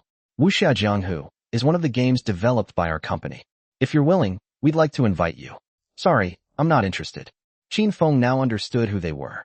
He couldn't help cursing inwardly. Damn it. Even fishing can make me run into a competitor. I really shouldn't have said so much to a future business rival. Guan Yinyin was somewhat unhappy with Qin Feng's attitude, but she still said sincerely, "Sir, we're serious about this. If you're willing to work as a game consultant or planner for us, I can offer you an annual salary of 3 million yuan. How does that sound? Even if you refuse, I hope you'll allow us to use the ideas you just proposed." "Whatever." Qin Feng waved it off. "It was just a few ideas. Use them if you want. What really matters is the game itself. If the game isn't attractive enough to players, then it won't matter whether it's free. People may not even play it if you pay them. You don't need to worry about the game's appeal. We're confident about that." As she spoke, Guan Yinyin took a check from her handbag, quickly filled in an amount, and handed it to Qin Feng. "Although you don't want to join our company, I'd like to use your ideas. Please take this money as a licensing fee." Qin Feng glanced at it and saw that she had written 2 million yuan. "Yeah, I just said a few things off the top of my head, and you're actually willing to pay 2 million? Not bad. Young man, take it. You deserve it." Guan Xinghai stopped fishing as well and walked over to Qin Feng, speaking politely. "Take it. Otherwise, we'll feel uncomfortable using your ideas." Although Qin Feng loved money, he wasn't truly greedy. Besides, compared with the rewards he had accumulated from the system, 2 million yuan wasn't even a drop in the bucket. "Take your money back. I really don't need it." Qin Feng stood up and said seriously, "And don't feel pressured, because I'm also planning to develop several games myself. If your company loses its players to me in the future, don't blame me." "You're planning to make games too?" Guan Yinyin suddenly had a strange feeling. If Qin Feng really entered the gaming industry, their dominant position in the market might no longer be secure. Qin Feng smiled faintly without answering. He pulled up another crucian carp weighing more than half a kilogram and began packing up his fishing equipment. After everything was packed, he saw the grandfather and granddaughter still standing there staring at him. He waved his hand. "2 fish are enough for me. You don't need to see me off." "Sir, could you at least tell us your name?" Guan Yinyin's voice came from behind him. Without turning around, Qin Feng replied, "Qin Feng, I'm sure we'll meet again someday." Only after he had been gone for a long time did Guan Yinyin put away the check and say solemnly, "Grandpa, if this Qin Feng really enters the gaming industry, he'll definitely become a formidable rival." Guan Xinghai quickly comforted her. "Yinyin, whether Qin Feng enters the gaming industry or not, you have to remain confident.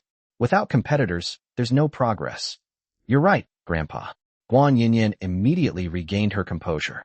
With absolute confidence, she said, "If he really enters the gaming industry, I'm confident I can defeat him, and even make him willingly join our company." Chapter 10. He's even better at pretending than I am. Qin Feng walked out of the elevator in high spirits, carrying a plastic bag filled with the fish he had just caught. Since it was still a long time before the end of the workday, he figured Xu Lijun definitely hadn't gotten off work yet. Why don't I just go back to the villa and cook these 2 fish myself? He had obtained god-tier cooking skills from the system, but he had never actually had a chance to show them off. After all, his daily food, clothing, housing, and transportation were all taken care of by the butler and servants. There was hardly anything he needed to do himself. He was in a good mood today, and these were fish he had personally caught. Why not take advantage of Xu Lijun still being at work and treat himself to a nice meal? With that thought, he immediately hailed a taxi and headed back to the Xu family estate. An hour later, Qin Feng walked out of the kitchen carrying a plate of steaming, fragrant fish. Along the way, he couldn't resist leaning over and taking a sniff. "Smells amazing. Absolutely amazing. Only my god-tier cooking skills could produce something this good." He couldn't help but praise himself. But the dish really did look, smell, and taste incredibly appetizing. "Is that so? Let me try some." A familiar voice suddenly came from nearby, nearly scaring Qin Feng into dropping the tray in his hands. "Junjun, didn't you have to deal with the traitor at the company? Why are you back so early?" Qin Feng placed the tray on the dining table and looked bitterly at Xu Lijun as she approached with a smile. "Damn woman, are you a dog or something? This is my first time cooking, and you came running back the moment you smelled the food. Xu Lijun sat down at the dining table and calmly said, I dealt with the traitor. I thought I should reward you, so I got off work early. As she spoke, she picked up her chopsticks without the slightest hesitation and began tasting the fish Qin Feng had made. Not bad. Qin Feng was furious inside and practically wanted to smash the plate into Xu Lijun's face. But on the surface, he forced himself to look happy and replied, It's nothing. My cooking is pretty average. It really is delicious. I didn't know you had this kind of skill. Skill? Qin Feng's face darkened. He was completely unimpressed by Xu Lijun's praise and secretly became wary. She discovered another one of my strengths. This can't continue. It's going to ruin my useless fiancé persona. Useless? Hearing Qin Feng's inner thoughts, Xu Lijun couldn't help glancing at him, secretly wondering. This guy wants to pretend to be useless? Could all that information about him being mediocre in the past have been in Act 2? Conf. The more you don't want to show off, the more I want to see what other abilities you're hiding. Xu Lijun put down her chopsticks, took a check out of her bag, and placed it on the table in front of Qin Feng. Xiaofeng, here's 10 million yuan. I promise to give it to you for checking all the computers today. Huh? Qin Feng raised an eyebrow. He hadn't expected Xu Lijun to actually remember this. He had assumed she was just saying it casually at the time. He certainly hadn't expected her to hand it over as soon as she got home. Well, that doesn't seem right. I'm not someone who's motivated by money. As Qin Feng spoke, he expertly picked up the check and carefully slipped it into his pocket. With this capital, plus what I've already earned, I'll have 50 million in 3 or 4 days. Hopefully that furniture factory in the western suburbs hasn't been sold yet. Hearing Qin Feng's inner voice, Xu Lijun couldn't help smiling inwardly. Good thing I had Secretary Lin by CF Furniture Factory today. I have no idea what is so special about that rundown factory, but if this guy keeps thinking about it, maybe there's really something valuable there. Weren't you just saying you're not motivated by money? Xu Lijun was almost amused to death by this guy. Wasn't he ridiculously good at saying one thing and doing another? Qin Feng replied with the shameless expression of a money grubber. I'm just holding on to it for you, aren't I? Humph. Xu Lijun snorted coldly. She was already used to Qin Feng's hypocrisy. Can I eat the food you made now? Of course, Junjun. What kind of relationship do we have? If I weren't unable to touch my own money, who would care about this little bit of yours? Qin Feng sighed inwardly and sat down to eat as well. Xu Lijun found it amusing. He doesn't care about my money. He makes himself sound incredibly rich. Could he have delusions of grandeur? Whether the fish was simply too delicious or she was starving after skipping lunch, she stopped thinking about it and began eating faster and faster. Seeing Xu Lijun completely abandon any semblance of ladylike manners, Qin Feng couldn't help saying, Junjun, slow down. Leave me one. The two of them devoured the food like a whirlwind, quickly finishing both fish. That was really satisfying, Xiaofeng. Make something delicious for me again next time. Xu Lijun ignored Qin Feng's internal complaints and sincerely praised him. Let's not. My cooking isn't that good. You're not my wife.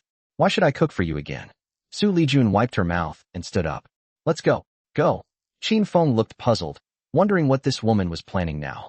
I was originally going to take you to a hotel for a nice meal. The butler told me you were home, so I came back to pick you up. We didn't exactly get full from those 2 fish, did we? Qin Feng was slightly stunned. He hadn't expected this woman to be so grateful.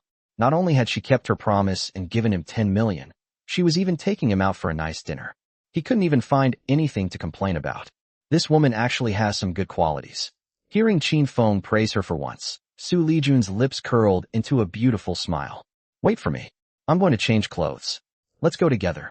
No, I need to change too. Qin Feng followed Xu Lijun upstairs. After quickly changing his clothes, he opened his bedroom door and went downstairs to wait in the lobby. Several minutes passed, but Xu Lijun still hadn't come down. Qin Feng silently complained about how troublesome women were. With nothing else to do, his thoughts began wandering. This woman is taking me out to dinner tonight. I wonder if she'll drink. What if she gets drunk? What am I supposed to do then? Forget it. I'll deal with it when the time comes. After all, I'm not exactly a gentleman myself. Just as Qin Feng was thinking about this, a sinister voice suddenly came from behind him, startling him. Son-in-law, would you like some tea? Damn, butler. If you want to talk, just talk. You scared the hell out of me. Qin Feng abruptly sat upright on the sofa and glared at the butler. Butler Luo remained expressionless. Apologies, young master. Would you like something to drink? Ever since Xu Lijun had instructed him to keep an eye on Qin Feng, he had developed little goodwill toward this so-called son-in-law. No thanks. Junjun is taking me out for something good later. Qin Feng didn't notice the change in his tone. Seeing that the butler had meant well, his own tone softened. Butler, don't suddenly sneak up behind me and start talking like that again. Yes, young master. Butler Luo nodded slightly, then asked seemingly casually. By the way, young master, President Xu gave you the afternoon off today. Did you go out and buy fish? Of course not. Qin Feng replied casually. I caught them myself. Butler Luo bowed slightly. Young master, if you want to go fishing, there's an artificial lake behind the estate. The fish in there aren't challenging enough. Qin Feng yawned and glanced at the staircase. Why is Junjun taking so long to change? President Xu is probably getting dressed up. Butler Luo casually answered, then suddenly changed the subject. Young master, what do you think of our President Xu? Junjun? She's beautiful, capable, and keeps her word. Of course she's great. Qin Feng didn't hold back with his praise, although he was puzzled as to why the butler was suddenly asking him this. Young master, several years ago, Master and Madam passed away in an accident. Miss was studying abroad at the time and was forced to return home to handle their affairs. Butler Luo walked over to Qin Feng. He remained respectful, but his sharp eyes stared directly at him as he continued. At the time, Master and Madam had passed away, and several shareholders took advantage of Mrs. youth and lack of experience, attempting to seize control of the company. Meanwhile, numerous rival companies took advantage of the situation to suppress Tenghui Group. It was truly a case of trouble from within and pressure from without. Qin Feng stared at Butler Luo. He knew a little about this. Xu Lijun really had been in a difficult situation back then. To clean up such a mess and turn things around within just a few years, Xu Lijun really was an exceptionally capable woman. But why was Butler Luo suddenly bringing all this up? Butler Luo, I know about these things, but I don't understand why you're telling me this. Luo Yongxin leaned closer to Qin Feng, one hand resting on the solid wood decoration of the sofa. Sofa. Lowering his voice, he said, Young master, I don't mean any harm by saying this, but I have to warn you. Miss only chose you as her fiancé because she needed a reasonable excuse to reject those men who pursue her with ulterior motives.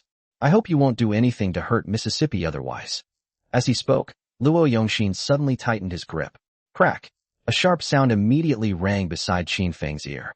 Qin Feng's eyes widened as he looked at Luo Yongxin's hand, only to discover that the solid wood decoration had been crushed into pieces in his grip. Damn, this old man knows martial arts. Qin Feng's heart jolted. Over the past 3 months, he had received plenty of system rewards. Most of them were assets, cash, various side career skills, and attributes that enhanced his physical abilities. But he had never received any cultivation manuals, martial arts techniques, or anything of the sort. That was also one of the reasons he had been willing to lie low at the Xu family estate for the past few months. It was safe here. But now, Luo Yongxin seemed to have a problem with him, and judging from that display of strength, the old man was practically a 3-story building's worth of terrifying.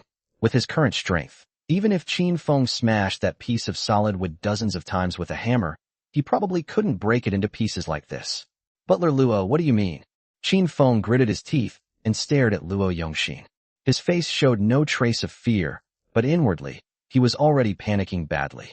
He even secretly activated a lucky charm. Luo Yongxin suddenly smiled, stood up, and bowed to Qin Feng. My apologies, young master. My hand slipped just now. I hope I didn't frighten you. Asterisk damn. He's even better at pretending than I am. Asterisk. Qin Feng cursed inwardly. But he wasn't pretending to be Xu Lijun's fiancé simply to covet her wealth. He certainly wasn't interested in taking advantage of her assets. Although Tenghui Group was one of the country's top 10 conglomerates, it was at the bottom of that list. And over the past 3 months, the total value of the rewards Qin Feng had received from the system was already roughly comparable to Tenghui Group's assets. At this rate, in another month, the rewards he obtained from the system would surpass Tenghui Group entirely. Why would he covet Xu Lijun's company? On the staircase, Xu Lijun descended the carpeted steps. When she saw Qin Feng and Luo Yongxin in the living room, she was about to speak when she suddenly heard something that shocked her to the core. Damn, you old bastard actually dared to threaten me? I have a net worth of several hundred billion now. Do you really think I'd be interested in this woman's family fortune? Just the Yifei company alone is probably worth half of your Tenghui Group, isn't it? Who do you think you're dealing with? Chapter 11. Delusional Disorder? Xu Lijun wouldn't believe Qin Feng was lying. After all, those were his true feelings. But what Qin Feng said was so shocking that she couldn't believe it at all. A net worth of hundreds of billions? Eiffel Company. Isn't that a well-known international luxury goods company? How could it possibly belong to Qin Feng? Before she could think further, Luo Yongxin had already spotted her and bowed to her. President Xu.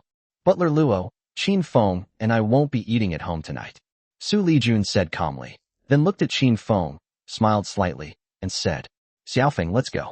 I'll take you to the Royal Dynasty Hotel for dinner. Royal Dynasty Hotel.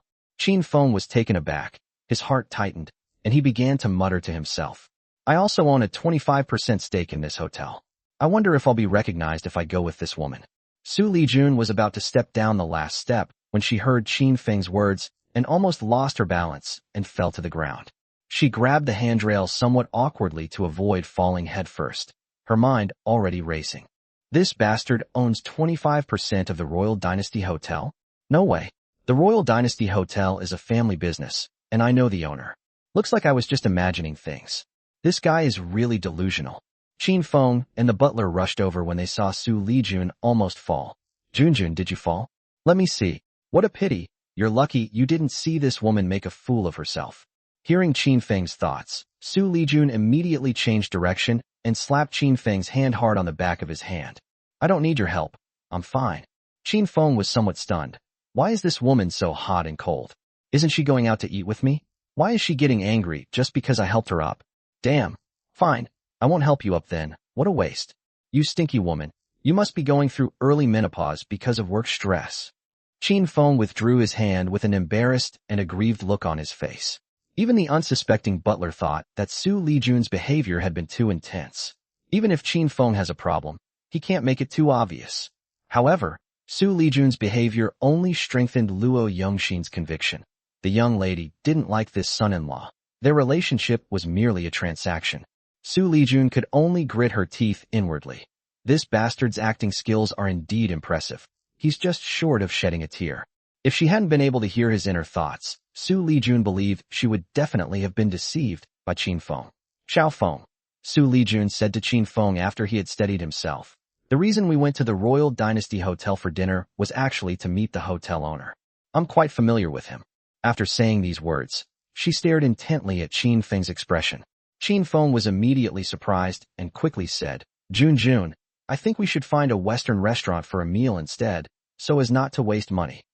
Damn, what if she recognizes me? Wouldn't that mean that bitch knows I'm a shareholder of the Royal Dynasty Hotel? I can't go. Don't try to save me money.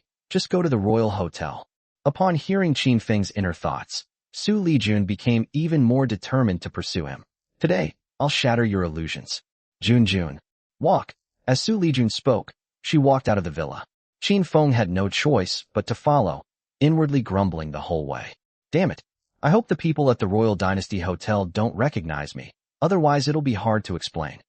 If that shrew finds out I'm not short of money, she'll definitely wonder why I'm her fiancé. Am I supposed to say I really like her? That woman is so self-important and always has a sour face. How could I possibly like her? Xu Lijun, who had originally wanted to treat Qin Feng to a good meal to repay him, now felt an urge to hit him. Fine, I'll bear it. Xu Lijun gritted his teeth inwardly. I'll let you meet the owner of the Royal Dynasty Hotel later, and shatter your illusions first. Half an hour later, at the entrance of the Jiang Province Royal Dynasty Hotel. Xiaofeng, we're here. Let's reserve a private room first. Then I'll call their boss, Hong Shirwei, and ask him to come over. Over. I'll also introduce you to him. Isn't that unnecessary, Junjun? Of course it's necessary. You're my fiancé, whom I've been keeping hidden away. I've decided to introduce you to everyone, so you'd better make a good impression. With a smile on her lips, Xu Lijun stepped into the hotel lobby.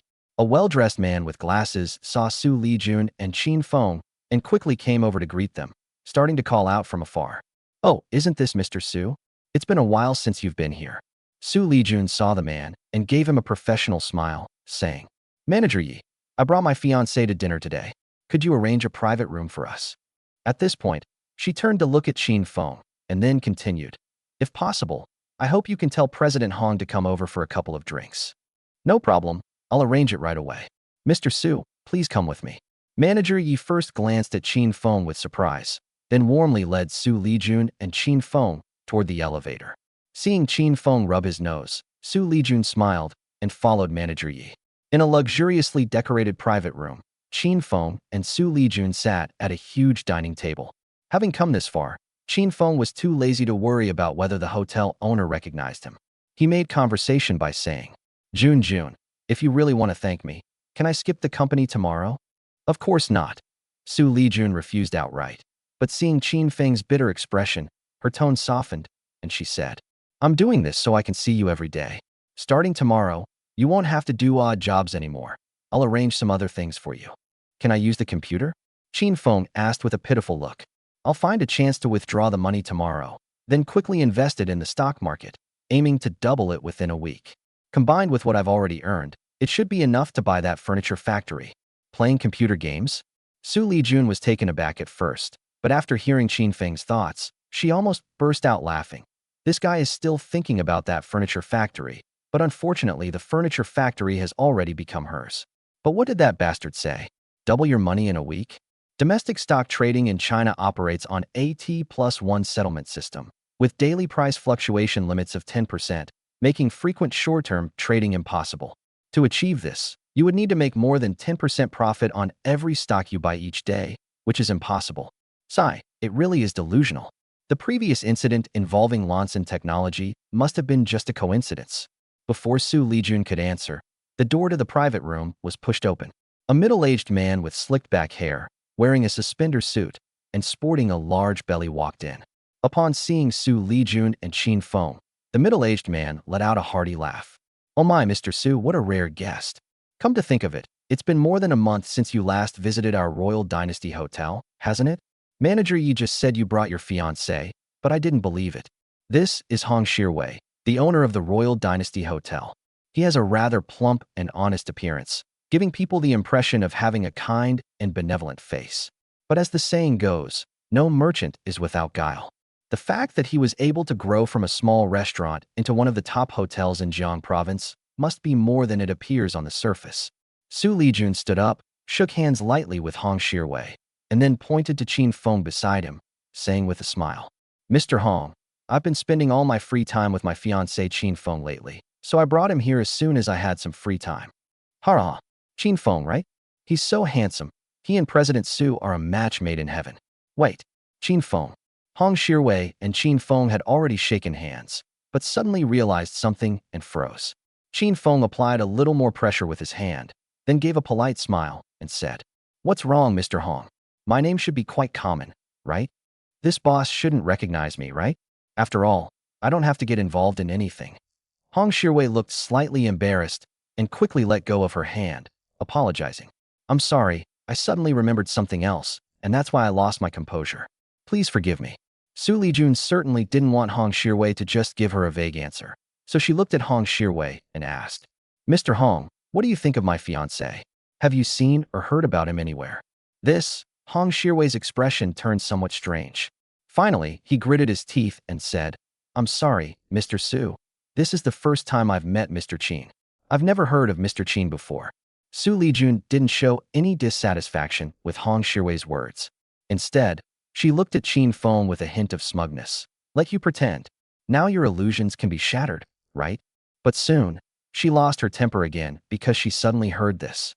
Thank goodness, Hong Shirwei didn't recognize me, otherwise my secret wealth would have been exposed. Xu Lijun was somewhat exasperated. At a time like this, you're still fantasizing? For reasons unknown, Xu Lijun looked at Hong Shirwei and asked in a joking manner, Mr. Hong, your hotel business is getting better and better. I'd like to invest in your hotel and get a piece of the pie. This was just a joke, and Xu Lijun would never actually invest in the Royal Dynasty Hotel. But upon hearing this, Hong Shirwei reacted as if a cat had its tail stepped on and said excitedly, Mr. Su, please don't joke around. Our Royal Dynasty Hotel is a family business, and we've never considered letting anyone else invest. If you really like it, you're welcome to come and eat for free every day, but let's forget about investing. Xu Lijun was stunned. Why is this guy so excited? Hong Shirwei also realized he had gone too far. He glanced at Qin Feng with a complicated expression and quickly tried to salvage the situation, saying, "I'm sorry, Mr. Su, I just now. It's nothing, I was just joking." Xu Lijun's face had darkened considerably, and he was still wondering how Hong Shirwei, a seasoned businessman, could make such a mistake. Just then, Hong Shirwei's phone rang. He apologized and then went to a corner to answer the phone. A moment later, he returned and said to Xu Lijun, "President Su, Guan Yunyan, the president of Xiao Network Company, is here for dinner with a group of her subordinates. I need to go and greet them. You've known Xiao Network Company for a long time. Would you like to go and meet them together?" Chapter 12. I won't see her anymore. Xu Lijun frowned slightly upon hearing this and said, "Mr. Hong, Tenghui doesn't have any business dealings with Xiao Network, so we won't." Before Xu Lijun could finish speaking, he suddenly heard a voice in his ear. Could Guan Yunyan and her subordinates be from the game development department? I didn't expect her to adopt and act on the few ideas I casually mentioned so quickly. This woman is not only beautiful, but also has some decisiveness. She looked at Qin Feng in surprise. Did this guy know Guan Yunyan? What other ideas did you give her? What surprised and angered her was that Qin Feng actually praised a woman in his heart. Moreover, she was the woman she had always secretly competed with and regarded as her rival. Jun, why are you not saying anything? Why are you looking at me like that?" Qin Feng felt a little uncomfortable under Xu Lijun's gaze, so he asked a question. Seeing that Hong Shirwei also looked strange, Xu Lijun quickly said, "I just remembered that we have an internet company under Tenghui that is also preparing to develop games. If possible, it would be good to go and get to know them later." Hong Shirwei clapped his hands and said excitedly, "That's wonderful. You and President Guan are like two phoenixes in Jiang province, both becoming company presidents at such a young age. Your meeting will surely be a celebrated occasion." What a load of rubbish. Don't agree to that woman's offer. I just finished showing off today. Wouldn't it be incredibly awkward to see Guan Yunyan now? Originally, Xu Lijun didn't want to see this rival, but after hearing Qin Feng's complaints, he smiled and said to Hong Shirwei, "Then it's settled. Mr. Hong, after you meet with Miss Guan, please mention that I'd like to meet with her. If she doesn't want to see me, I won't bother trying." "Okay, I will definitely persuade President Guan to facilitate your meeting." After saying this with some excitement, Hong Shirwei hurriedly left the private room. Qin Feng couldn't help but frown and said irritably, Jun, I won't go later. I'll just wait for you in this private room." "How can that be?" Xu Lijun patted Qin Feng on the shoulder and said seriously, "You're my fiancé, so of course I'll take you with me later. You little brat. The more you don't want to go, the more I'll take you." He even gave Guan Yunyan some advice. This delusional disorder is an illness, and it needs treatment. The Royal Hotel has 9 top-tier private rooms, named as follows: Full Garden Fragrance, Spring in the Garden, Butterfly Loves Flowers, Drunken Penglai, Joyful Meeting, Full River Red Dream of Hibiscus, Looking South of the River, and Yin Nu Jiao. The private rooms are not only luxuriously decorated and spacious, but can also be used for meetings, karaoke, and relaxation. The minimum spending requirement for these private rooms is 6 figures, which is beyond the reach of the average person. At this moment, in the Manjianghong private room, Guan Yunyan and a group of high-ranking officials were discussing at the dining table. "Everyone, our success hinges on this one. In the time to come, I hope everyone will work together to make Xiao Network the absolute leader in China's game industry." Guan Yunyan raised her wine glass and addressed the crowd with a passionate tone. The others raised their glasses and stood up to express their response. "Rest assured, Mr. Guan, we will do our utmost to complete this groundbreaking reform according to your proposal. Chairman, in terms of coming up with the free and open model, you are infinitely better than that Xu Lijun." "Yes, who is Xu Lijun? How dare he be called one of the twin phoenixes of Jiang province alongside you? After we dominate the Chinese gaming industry, Xu Lijun won't even be worthy of carrying your shoes." Guan Yunyan felt somewhat uncomfortable listening to her subordinates' flattery. She hadn't told them during the meeting today that the free access model wasn't her idea. Seeing that everyone was getting more and more outrageous, Guan Yunyan quickly raised her hand to interrupt them. "Quiet down, everyone." She waited until everyone quieted down before continuing. "Actually, this idea of making it free wasn't my idea." Wasn't Guan Yunyan's idea? Those who had been fawning over him earlier suddenly felt a little embarrassed, but soon, a few of the more shameless ones spoke up again. "Director Guan, we wouldn't have known if you hadn't told us, but you don't take credit for things without asking. which makes you better than Xu Lijun. Although you didn't come up with the idea, you must have come up with the specific implementation plan, right? It's not that no one has tried the free model before, but they all ended up losing money. However, the solutions that Chairman Guan has come up with are brilliant and will definitely be a hit. By the way, Mr. Guan, who exactly came up with this idea? Guan Yunyan was speechless. Why are these subordinates so fond of flattering her? She didn't want to take credit, and she dared not deny Qin Feng's contributions. But since everyone was in high spirits, she couldn't very well scold them. When someone asked about the person who came up with the idea, she cleared her throat and said, "The person who said free is the most expensive is a young man about my age. And he told me that he might get involved in the gaming industry in the future." This was something Guan Yunyan was vaguely worried about.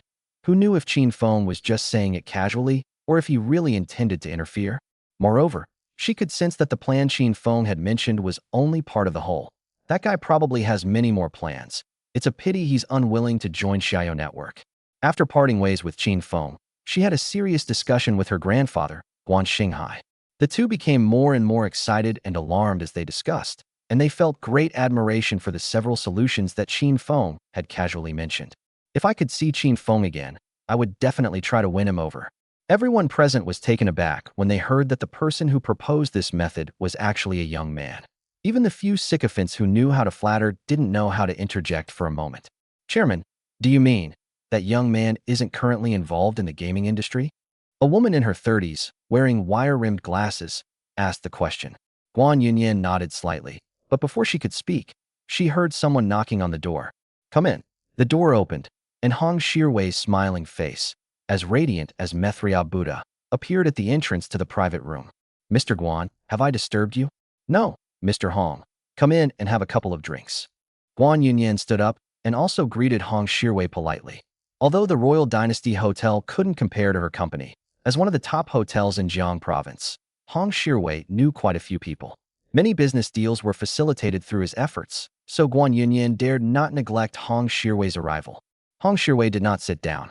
He took a wine glass from an employee and then looked at Guan Yunyan and said, "Besides having a drink with you, I have another question for Chairman Guan.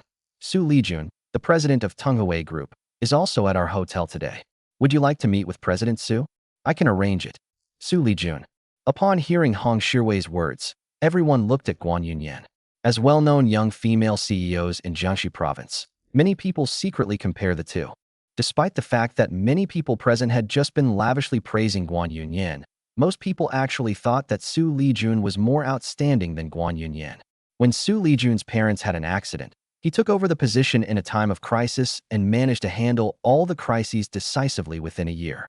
This alone commands our utmost respect. On the other hand, what about Guan Yunyan?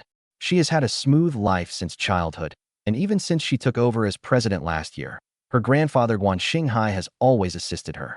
Guan Yunyan looked somewhat uncomfortable. She glanced at the staff present and said with some resistance, "We're discussing serious business today, so we won't be meeting with her." Hong Shiwei was a seasoned veteran. He could tell at a glance that Guan Yunyan had no intention of getting to know Xu Lijun. He didn't press the matter and immediately nodded, saying, "If it's inconvenient today, then forget it. Anyway, Ms. Xu and her fiancé Qin Feng have already had some alone time here, so they probably don't want to be disturbed by anything else. I was just asking casually." As he spoke, he prepared to leave. "Wait," Guan Yunyan exclaimed in surprise upon hearing the name Qin Feng, and quickly called out to Hong Shiwei. "What did you say?" Xu Lijun's fiancé is named Qin Feng. Chapter 13 Online Shopping. Guan Yunyan's reaction left everyone somewhat puzzled. I have a classmate named Qin Feng, so I was a little surprised." Guan Yunyan quickly made up an excuse. "It should just be a coincidence of names. It's impossible for it to be that coincidental." Hong Shiwei said with a smile, "Chairman Guan is right. Qin Feng is a very common name. It's probably just a case of someone having the same name. Then I won't bother you any longer. Please enjoy your meal." Guan Yunyan's mind raced. Seeing that Hong Shiwei had already left the private room, she spoke again. "Mr. Hong, please wait a moment." Seeing Hong Shiwei turn around with a curious look on his face, Guan Yunyan said somewhat awkwardly, "President Xu is a role model and a goal for many young people. Since they are also at the hotel, could you make arrangements for me to meet with her as soon as I'm done here?" "Okay, I'll arrange it right away." Hong Shiwei's expression brightened, and he immediately agreed. If these two well-known young female CEOs from Jiang province could meet at his hotel or even cooperate in the future, then he would be a great contributor. That's how he built his network of connections over the years. Even after leaving the private room, Hong Shirwei was still muttering to himself. Now I have two more connections.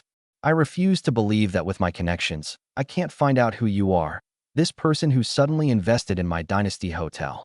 The thought of this mysterious man made him grit his teeth in anger. Inexplicably, someone legally acquired a stake in my hotel. Aside from knowing the other person's name was Qin Feng, there was no other information. Qin Feng. Hong Shirwei had just ordered someone to investigate Xu Lijun's fiancé and learned that this Qin Feng seemed to have appeared out of nowhere. Aside from his decent appearance, he has no other skills and is not a second-generation rich kid. Xu Lijun, at a young age, already controlled one of China's top 10 conglomerates. Marrying her would mean marrying a gold mine, so naturally many people pursued her. However, Xu Lijun told everyone that Qin Feng was her betrothed since childhood and directly arranged for Qin Feng to move into the Xu family manor. In everyone's eyes, Xu Lijun's fiancé was either a lucky gigolo or a shield created by Xu Lijun. Guan Yunyan's reaction to the name Qin Feng was also unusual, and her agreement to meet with Xu Lijun was clearly because of the name Qin Feng. It's probably just a coincidence of names, Sai. This name is too common. Hong Shirwei shook his head and had already entered the elevator. Downstairs, in Xu Lijun and Qin Feng's private room, a notification sounded in Qin Feng's mind. Ding, distributing yesterday's role-playing rewards. Congratulations. You have obtained the maximum level of professional skill, software engineering, knowledge, 1 lucky card, plus 1 stamina, a luxury private cruise ship, and 10 million in funds. Qin Feng had gotten used to the system, sending out the previous day's rewards every evening. I never expected the reward I received today to be so generous. Normally, getting 3 items is considered a lot, but today I got 5. Could it be because I saw Xu Lijun yesterday? Yes. As a fiancé, of course I need to be with my fiancé to get more rewards.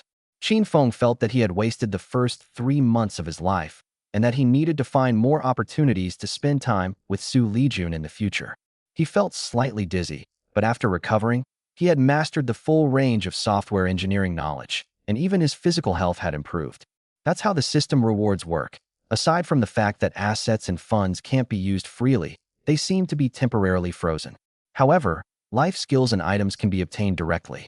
After a brief period of getting acquainted, Qin Feng couldn't help but feel a sense of Ganka, Gan 3 Kai 3, a complex emotion encompassing both feelings and reflection.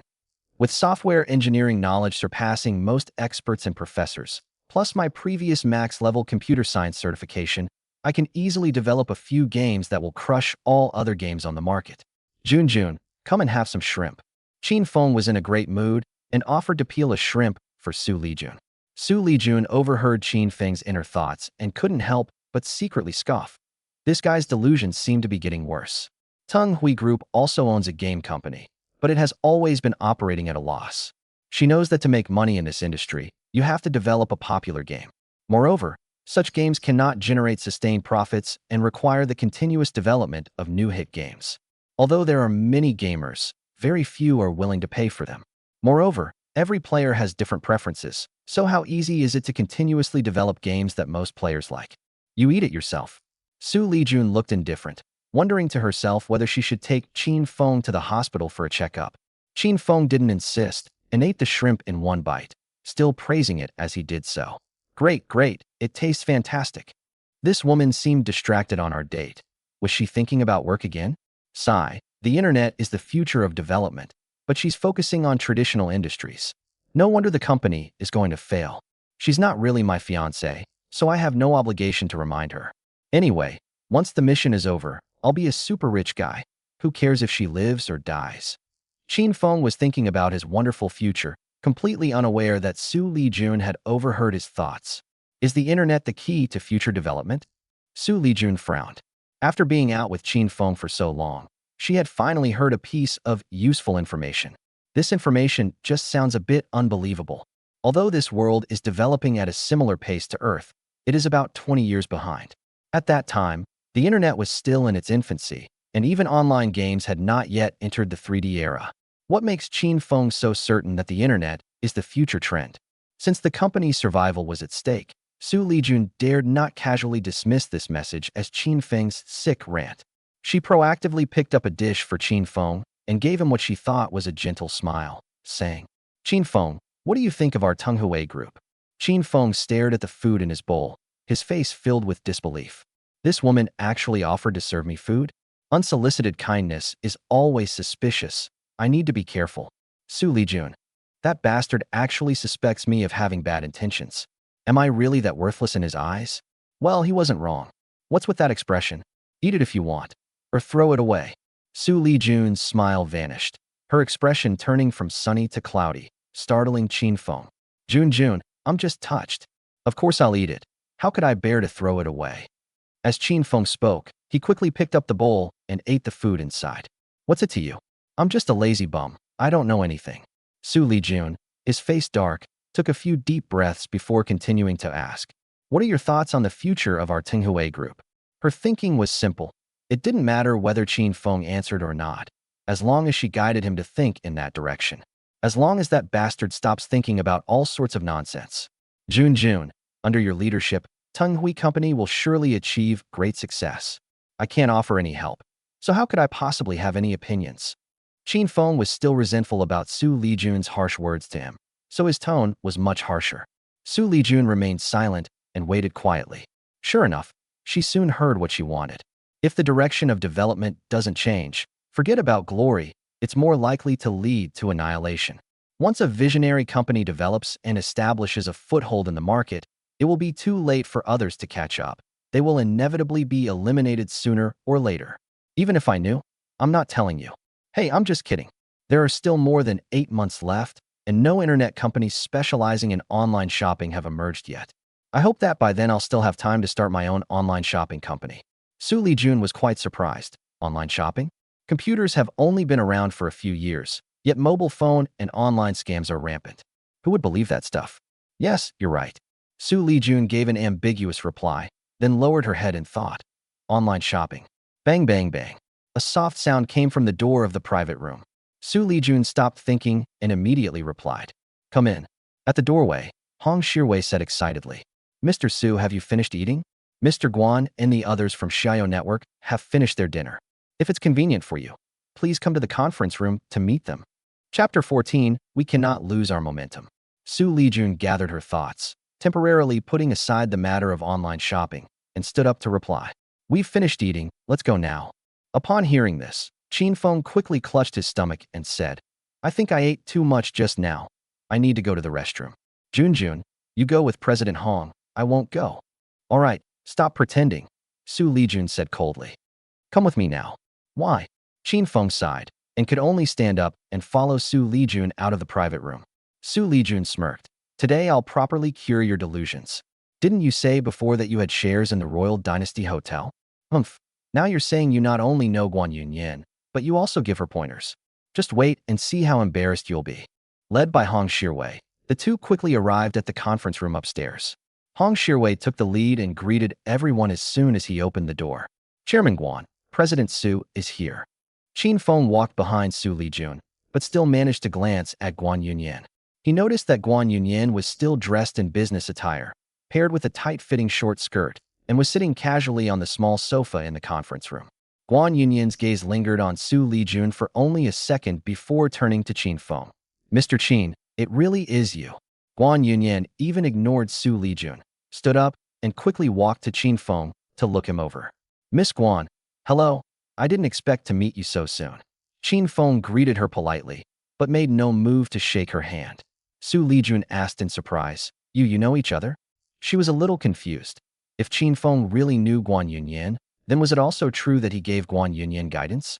If that's true, then he's thinking about something else. Guan Yunyan nodded slightly, first shaking hands with Xu Lijun as a polite gesture, and then calmly said, I ran into Mr. Qin this afternoon and received some guidance from him. At the time, I didn't know he was your fiancé, Miss Xu, and I even wanted to thank him with a mere 2 million, but he refused. Thinking about it now, it's actually a bit funny. How could Ms. Su's fiancé be interested in my little bit of money? Xu Lijun was both shocked and angry, and couldn't help but roll her eyes at Qin Feng. This guy really knows Guan Yunyan and even gave her some advice. Although we don't know what the idea was, The fact that Guan Yunyan would give up 2 million as a thank you fee shows that the idea was obviously very valuable. Qin Feng always acted greedy in front of her, yet he was able to refuse the money Guan Yunyan offered him. Could it be that this guy has a crush on Guan Yunyan? Wait, that doesn't seem to be the main point. If this is true, then what else is this guy thinking? Xu Lijun thought to himself, it seems necessary to take this guy's thoughts seriously. Qin Feng was baffled by Xu Lijun's eye roll and could only explain. Junjun, my meeting with Miss Guan was also by chance. Guan Yunyan interrupted Qin Feng, saying in an ambiguous tone, Mr. Qin, Mr. Su, please don't call me Miss Guan anymore. It's not only unpleasant to hear, but it also sounds too formal. You can call me Yunyan or Xiaoyan. After saying that, she looked at Xu Lijun with gratitude and continued, Ms. Su, your fiancé has shown us the right path, and I am very grateful. You also own a game company, right? I hope we can become allies, not rivals. Xu Lijun's eyes were practically spitting fire as she looked at Guan Yunyan. Is this your way of thanking me? You're just showing off, aren't you? That bastard Qin Feng never offered me any advice or help, and even mentioned multiple times that Tenghui Company wouldn't last long, and he was unwilling to help. You woman, you keep bringing up Qin Feng's guidance. Xiaofeng. Xu Lijun looked at Qin Feng, clearly expecting Qin Feng to explain himself. Qin Feng's face fell, and he couldn't help but sigh inwardly. Damn it. I just want to be a low-key, laid-back person. What do you want me to say? What if it affects my reward tomorrow? Who am I supposed to complain to? However, seeing that Xu Lijun was on the verge of losing his temper, he quickly cleared his throat and said, It's like this, Junjun, I'm going fishing today. He then briefly recounted his meeting with Guan Yunyan that day. Although the conversation was brief, the three people who heard it all had different expressions. Hong Shiwei. Qin Feng claims he only spoke a few words with Guan Yunyan, but Guan Yunyan was willing to offer 2 million as a thank you fee, and even agreed to meet Xu Lijun after hearing his name beforehand. This Qin Feng is no ordinary person. Guan Yunyan. He spoke so briefly, it seems he doesn't want Xu Lijun to know his abilities. And judging from their relationship, they don't seem like a couple at all. It seems I might have a chance to recruit him to the Xiaoyu. Xu Lijun. This guy always unconsciously touches his nose when he lies. Just now, when I mentioned his conversation with Guan Yunyan, he touched his nose twice. What I'm most curious about now is what kind of idea he gave Guan Yunyan, but this bastard won't explain. Seeing that all three of them were blinking and staring at him, Qin Feng said somewhat awkwardly, Although I am very handsome, do you all need to stare at me like that? Besides, I already have Junjun. Mr. Qin, you're joking. Hong Shiwei sensed the awkward atmosphere and quickly made an excuse to leave. You two can continue your conversation now. I have guests to attend to, so please excuse me. After Hong Shiwei left, the three people in the private room fell into a brief silence. Mr. Su, please don't stand. Let's sit down and talk. Guan Yunyan had arrived first, so now she could only greet the two of them like a hostess. No need. Xu Lijun said coldly. Chairman Guan, now that you know about my fiancé's abilities in game design, you'd better be careful not to get swallowed up by our Tenghui Company. Mr. Su, what are you trying to say? Guan Yunyan, still unsure of the situation between Qin Feng and Xu Lijun, asked the question discreetly. It's very simple. I own a game company, as you know. Tomorrow, I'll have my fiancé take over. What? Qin Feng and Guan Yunyan were both startled upon hearing this. Guan Yunyan was genuinely worried that Qin Feng would become her rival, while Qin Feng had absolutely no desire to work for Xu Lijun. Nobody wants to manage your company. I'm waiting for this mission to finish so I can enter the gaming market myself. Hearing Qin Feng's complaints only strengthened Xu Lijun's resolve to make this decision. Xiaofeng, you're my fiancé. In the future, I and the company will belong to you. Aren't you willing to share the burden for me and for our company? Xu Lijun looked at Qin Feng with deep affection, her tone soft and even a little coquettish. She was already stunningly beautiful, and Qin Feng was used to her usual cold and aloof demeanor. But this sudden change to such a tender and affectionate manner, almost irresistible to any man, made Qin Feng's heart beat faster. Wow, this woman's sweet talk is irresistible. No, a life of pleasure is a hero's downfall. I can't let myself be seduced. You think you can get me to risk my life for you without even holding your hand? Don't even think about it. Just as he was thinking this, Xu Lijun grabbed his hand and asked expectantly, Xiaofeng, are you unwilling to help me? Willing, no. Qin Feng was about to explain when Xu Lijun happily interrupted him. I knew Xiao Feng was the best. You truly are my fiancé. It's a deal, okay? I'll reward you nicely tonight, okay? In the end, she even blew Qin Feng a kiss. Damn, she actually used her charm on me. And what's worse, I actually fell for it. Seeing Qin Feng's somewhat bewildered expression, Xu Lijun gave Guan Yunyan a victorious look. Having been forced to eat a dog food, a Chinese slang term for witnessing public displays of affection, Guan Yunyan suddenly spoke up. President Xu, after all, Xiao Network is the largest game company in China. Even if Mr. Qin is very capable, it is almost impossible for him to swallow up Xiao Network. Then let's wait and see. Xu Lijun wasn't sure either, but she couldn't lose face in front of Guan Yunyan. Xiao Feng, what do you think? Qin Feng did not react, as he was pondering whether or not to help Xu Lijun. Seeing Qin Feng lost in thought, Xu Lijun was about to tug at him when she heard these words. That bitch is deliberately using me as a shield to provoke Guan Yunyan. I can't be easily fooled by her. I can't agree. What's it to me? Xu Lijun, that bastard. Chapter 15 Quick Breaking. Xiao Feng. Xu Lijun raised her voice, interrupting Qin Feng's rambling thoughts. If this bastard keeps thinking like this, he'll embarrass himself in front of Guan Yunyan later. Yes, you're right. Qin Feng snapped out of his daze and gave a perfunctory reply. Guan Yunyan also noticed Qin Feng's absent-mindedness and couldn't help but think to herself. Rumor has it that Xu Lijun hastily found a fiancé to deal with her suitors. It seems that Qin Feng and she really have a contractual relationship. If the speculation is true, then the possibility of winning over Qin Feng increases. Hee, Mr. Qin, I hope you'll go easy on me.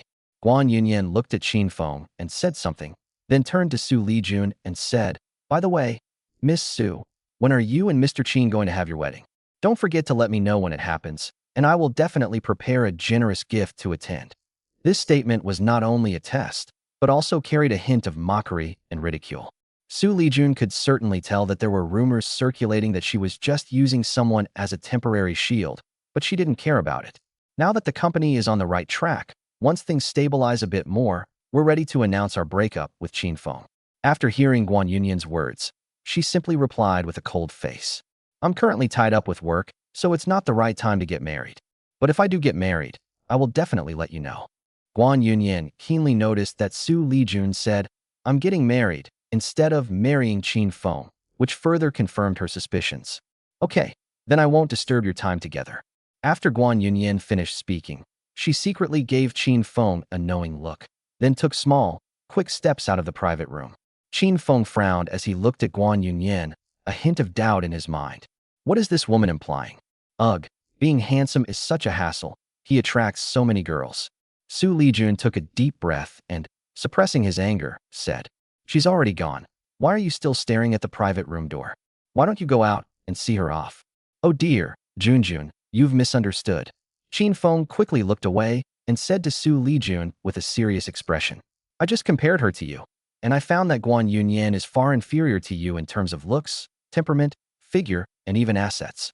I don't know where that woman gets her confidence. She doesn't even feel ashamed in front of you.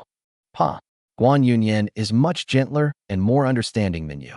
Especially her figure. TSK. I'd guess she's almost a D cup. Xu Lijun was furious at Qin Feng's seemingly sincere face masking a despicable heart. How dare he say that he was no bigger than Guan Yunyan? Shaw, that's not the point, okay? Stop with the smooth talk. Tell me quickly, what idea did you give Guan Yunyan today that made her give you 2 million as a thank you? This was what Xu Lijun cared about most. She had wanted to ask it for a long time. This one. Qin Feng sighed inwardly, knowing he couldn't fool anyone anymore and had no choice but to tell the truth. At the time, I didn't know who she and that old geezer were.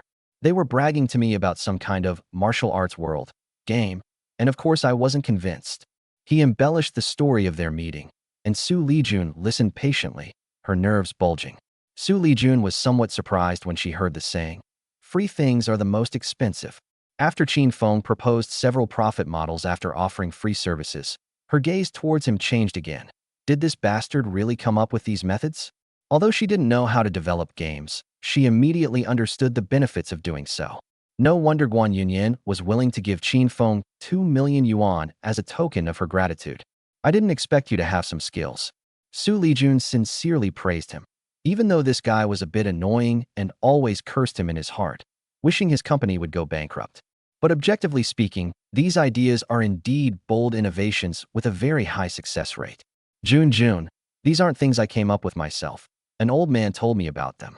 Qin Feng suddenly remembered the mission reward and quickly changed his mind, sighing inwardly. Oh no, that jerk praised me. This will affect my reward tomorrow. Xu Lijun smiled. She would find a way to get Qin Feng to do anything he refused to do. I don't care. I'll take you to take up your post tomorrow. As long as you build the company up, people won't say you're just a gigolo who lives off women, right? Qin Feng felt a pang of bitterness in his heart. I just want to be a gigolo who doesn't do anything, okay? All right. He reluctantly agreed, then changed the subject. But I have no experience, so don't blame me if I lose money. Hey, you want me to take over? I'll just continue being a lazy bum who doesn't care about anything. You won't lose out. Xu Lijun was somewhat exasperated. Couldn't this guy genuinely help him out? But considering that Guan Yunyan dared to offer Qin Feng 2 million, how could he not have the courage? Xiaofeng, this game company is yours. You'll get 40% of the profits. If it loses money, it'll be deducted from your living expenses. No, I only make 100,000 a month. What? I get 40%. Qin Feng initially wanted to decline, but then he suddenly realized something. He knew very well just how much money a wildly popular game could make. Before I traveled to Earth, a single skin in a certain game could sell hundreds of millions of copies a day. Is this woman really that generous? Seeing Qin Feng's surprised expression, Xu Lijun knew that her monetary incentive plan had worked. That's right. As long as you make money, 40% of the profits are yours. And as long as the game you're in charge of is still running, your share will be valid. If you're not comfortable with that, I'll have someone draft a contract tomorrow. Don't worry. How could I not? Qin Feng's face immediately lit up with a smile. So, is the contract electronically printed or handwritten? Xu Lijun's offer was so generous that he couldn't refuse, although he wanted to wait until this phase of the task was completed before starting the game company. But starting a company involves too many trivial matters: registration, premises, personnel, development, marketing, listing. He's someone who hates trouble, and the thought of all this gives him a headache. Xu Lijun's game company can save him a lot of trouble. Furthermore, as long as the game is running, he can continue to receive his 40% cut, which means that even if he breaks up with Xu Lijun, it won't affect his continued share of the money. Furthermore, Guan Yunyan is already preparing to implement his model. As the largest game company in China, if Guan Yunyan is given a few more months, it will be even more difficult for him to break into the game industry. Furthermore, the system does not restrict the money you earn yourself. For all these reasons combined, only a fool wouldn't agree. Xu Lijun was furious at Qin Feng's mercenary attitude, but the most important reason she dared to offer such generous terms was that the game company was currently still operating at a loss. She still didn't believe Qin Feng could revive the company, especially given their competition with Xiao Network. I'll give you the contract tomorrow. Let's go back now. Xu Lijun replied indifferently and turned to leave. Jun, slow down. Qin Feng chased after it with a smug look on his face, as if he were chasing after a glittering, wonderful life. On the way back, Xu Lijun kept thinking, this guy really met Guan Yunyan and even proposed a free operation model to her, which proves that the thoughts he heard before were true. Moreover, upon hearing about the 40% commission, he happily agreed, not even worried about losses, perhaps because he really had some skills. In that case, so this jerk claims his company's business model is flawed, that his future direction is the internet, and even mentions online shopping. No, I need to think about this carefully when I get home tonight, and I'll have Secretary Lin gather some information for me tomorrow as well. As I was pondering this, I suddenly heard a loud shout. Oh my God! Stop right there. Chapter 16 is another pretense. Hearing Qin Feng's exclamation, Xu Lijun snapped back to reality. After seeing the situation ahead, she hurriedly stepped on the brakes and turned the steering wheel. The car narrowly missed a large truck before coming to a stop on the side of the road. The truck screeched to a halt, and a burly man, wielding a crowbar, stormed off the truck and began pounding on the window of Xu Lijun's Ferrari. It seems they've come with ill intentions. Although Xu Lijun had just lost focus, it almost caused a major disaster, so it's normal for others to get angry. Qin Feng wiped away a cold sweat. It would be a lie to say he wasn't scared just now. Although I have a system, I am not invincible. If he dies in a car accident or gets a lifelong disability, who will he cry to? Jun, should we call the police? You damn woman. You can't even concentrate on driving. You almost killed me. You deserve to get beaten up later. Upon hearing Qin Feng's thoughts, Xu Lijun frowned slightly and opened the car window. Holy crap. It's a female driver. Did you buy your license? Does driving a luxury car give you the right to drive the wrong way? You scared my wife half to death this late at night. The truck driver seemed very agitated, but then a woman got off the truck and grabbed his arm tightly, trying to comfort him. Forget it, Dolly. We're all right, aren't we? Don't be impulsive. Xu Lijun glanced at the two of them, then arrogantly pulled a wad of cash from her purse and handed it over, saying indifferently, "First, consider this money as compensation for the fright you just experienced. Take it and leave immediately. Second, call the police and we'll follow the proper channels." The driver outside looked at the thick wad of cash, his expression becoming complicated. This amount to about 10,000 yuan, which would normally take him a long time to earn. Moreover, they were only startled. The car was not scratched or damaged. If the police are called, Xu Lijun will at most get a fine and points deducted from his license. He won't go to jail. Be more careful next time. The driver snatched the money from Xu Lijun's hand, muttered something, and hurriedly left with his wife. Qin Feng watched as Xu Lijun closed the car window and continued driving as if nothing had happened. Finally, he couldn't help but ask, Jun, do you really like to use money to solve everything? I despise people like that the most. Do they really think money is everything? I'm worth hundreds of billions, and I'm still very low-key, aren't I? Xu Lijun didn't want to reply to Qin Feng, but upon hearing his thoughts, she felt a strange sense of panic. Although she didn't believe Qin Feng was worth hundreds of billions, she didn't want him to look down on her. No, Xiaofeng, the driver's wife, is pregnant. Pregnant? Qin Feng was slightly taken aback. He hadn't been able to see the woman clearly because of his position and the darkness of the sky. Seeing that he seemed somewhat skeptical, Xu Lijun continued, I did get distracted just now, so it's my responsibility. If we had followed the proper procedures, it would have not only been a waste of time, but they wouldn't have gotten anything out of it either. This woman was pregnant and still went out late at night with her husband in a sports car. Either they have a very good relationship, or they're struggling financially, which is why I chose to give them money. Upon hearing Xu Lijun's explanation, Qin Feng was taken aback. This woman is usually so cold and aloof. I didn't expect her to have a conscience. Wait, why is she explaining all this to me? Xu Lijun's face darkened. He stopped explaining and accelerated home. On the truck, the driver carefully counted the wad of cash, which totaled exactly 10,000 yuan. He said to the woman beside him, somewhat excitedly, Honey, this is such a windfall. With this money, you don't need to come with me starting tomorrow. You can stay home and rest. No, I want to stay with you. Please don't be stubborn, okay? Now that you're pregnant, I'm even a little worried when I drive. Don't worry, I can take care of myself. And you need to take care of yourself and our baby. The Xu family manor. When Qin Feng and Xu Lijun returned to the villa, the first thing they noticed was that the sofa in the living room on the first floor had been replaced. The previous sofa, with its solid wood trim, was crushed by Luo Yongxin. Is it really necessary to replace the sofa for such a small problem? Are all butlers in wealthy families this capricious? I'll have to stay away from that old man from now on. Hearing Qin Feng's thoughts, Xu Lijun was a little puzzled. Why did Qin Feng want to stay away from Luo Yongxin? They went upstairs one after the other. Just as Qin Feng opened the door and was about to enter the room, Xu Lijun suddenly spoke. Xiaofeng, I'll take you to the game company tomorrow. I might not have time to pick you up and drop you off after that. Can you drive? Drive. Qin Feng looked at Xu Lijun with suspicion. Xu Lijun had top-notch driving skills and various driver's licenses as rewards from the system, so driving was no problem for him. He used to always take taxis when he went out, all to maintain his image as a useless fiancé. Now that Xu Lijun has asked, he suddenly hesitates. Driving is nothing. What kind of vehicle can I drive? This woman wants to give me a car, but I can't reveal too much of my abilities. I can't drive it. Qin Feng looked remorseful. I'm too stupid. I can't learn it. Xu Lijun gritted her teeth inwardly, but since Qin Feng was pretending, she couldn't expose him. She could only nod slightly and say, Then I'll have Butler Luo pick you up and drop you off tomorrow. Wait, I suddenly remembered I can still drive. I was just joking with you. Qin Feng felt extremely uncomfortable when he heard that Luo Yongxin, that martial arts expert, was to be his driver. That old geezer is somewhat hostile towards me, and he can easily crush solid wood decorations.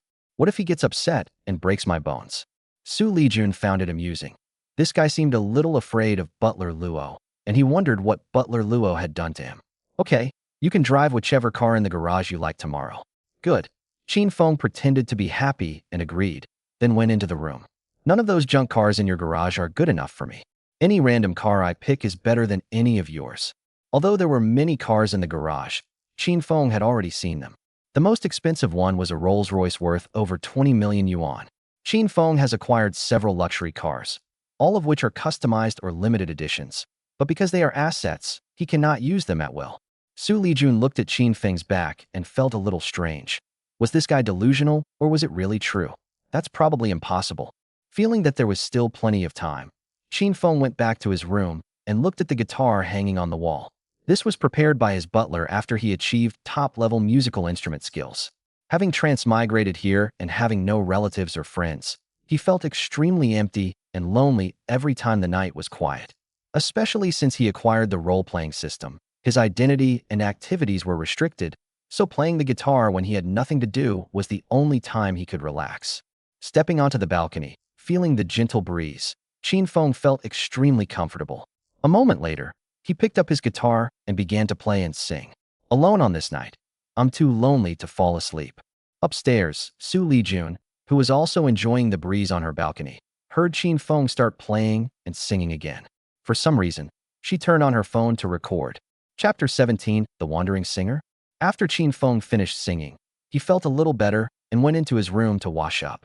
Upstairs, Xu Lijun turned off the recording, her emotions unable to calm down for a long time. I've never heard this guy sing before. Did he write it himself? No, I need to ask someone. She herself didn't realize that she seemed to be becoming more and more curious about Qin Feng. She went back to her room and dialed a number. Hey Xiao Xiao, are you asleep? A very pleasant, yet slightly tired, voice came from the other end of the phone. Lijun, what made you decide to call me today? What?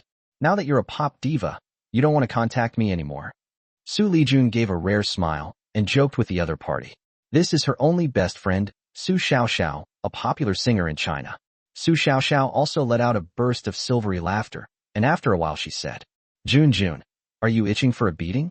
If you are, I'll come to Jiang Province in a few days and give you a massage. You're coming to Jiang Province? You, a big star, actually have free time? Hey, stop calling me a big star all the time. A few days ago, my boss tried to sleep with me, and I refused. I just finished the compensation procedures these past few days, and now Sinew Company has blacklisted me. What? You didn't tell me about something this big? Xu Lijun knew her best friend's personality, of course. She was beautiful and usually joked around, but she would not compromise on matters of principle. Isn't this because I was afraid you'd worry? Su Xiaoxiao said in a relaxed tone. Don't worry, I've made some money these past few years. Besides the compensation for terminating the contract, I also started an entertainment company with the rest. Do you have enough money? If not, just let me know, and I'll definitely give you my full support. There was a brief silence on the other end of the phone. After several seconds, Su Xiaoxiao sighed and said, Jun, I don't lack money for now. But Xinu Company has threatened to shut down my company and has also joined forces with many entertainment companies and celebrities to boycott me. No celebrity dares to sign with me right now. I'm not only short of talent, but also lack resources. No musicians are writing lyrics or composing music for me, and no screenwriters are providing scripts. Sigh. Hearing that her best friend was in such a difficult situation, Xu Lijun's mood also became heavy. However, to avoid upsetting her best friend, Xu Lijun still comforted her. Don't be sad. If no celebrities want to sign you, go to film schools and find students. Surely someone will be willing. If you don't have a screenwriter, we'll offer a hefty reward. I don't believe we can't find a good script and screenwriter. That's true. Oh, Jun, thank you so much anyway. Su Xiaoxiao expressed her gratitude for Xu Lijun's comfort. Xu Lijun could certainly sense Su Xiaoxiao's helplessness, but apart from offering empty words of comfort, she couldn't think of any substantial help to offer. Substantial help? She suddenly remembered the purpose of her call to Su Xiaoxiao and quickly said, By the way, Xiaoxiao, I called you to ask you something. Just say what's on your mind. Is there anything we can't say? It's like this. Xu Lijun thought for a moment, then decided not to reveal Qin Feng's identity for the time being. I heard a song today that I really liked, so I recorded it. Listen to it and see which artist's new song it is and what the title is. Su Xiaoxiao immediately smiled and said, So it's just a small matter. Send it to me later. Okay, Then I won't disturb your rest. You can reply to me whenever you have time. Okay, good night, moi. After hanging up the phone, Xu Lijun smiled and shook her head, then opened the chat software and sent the recording she had just heard.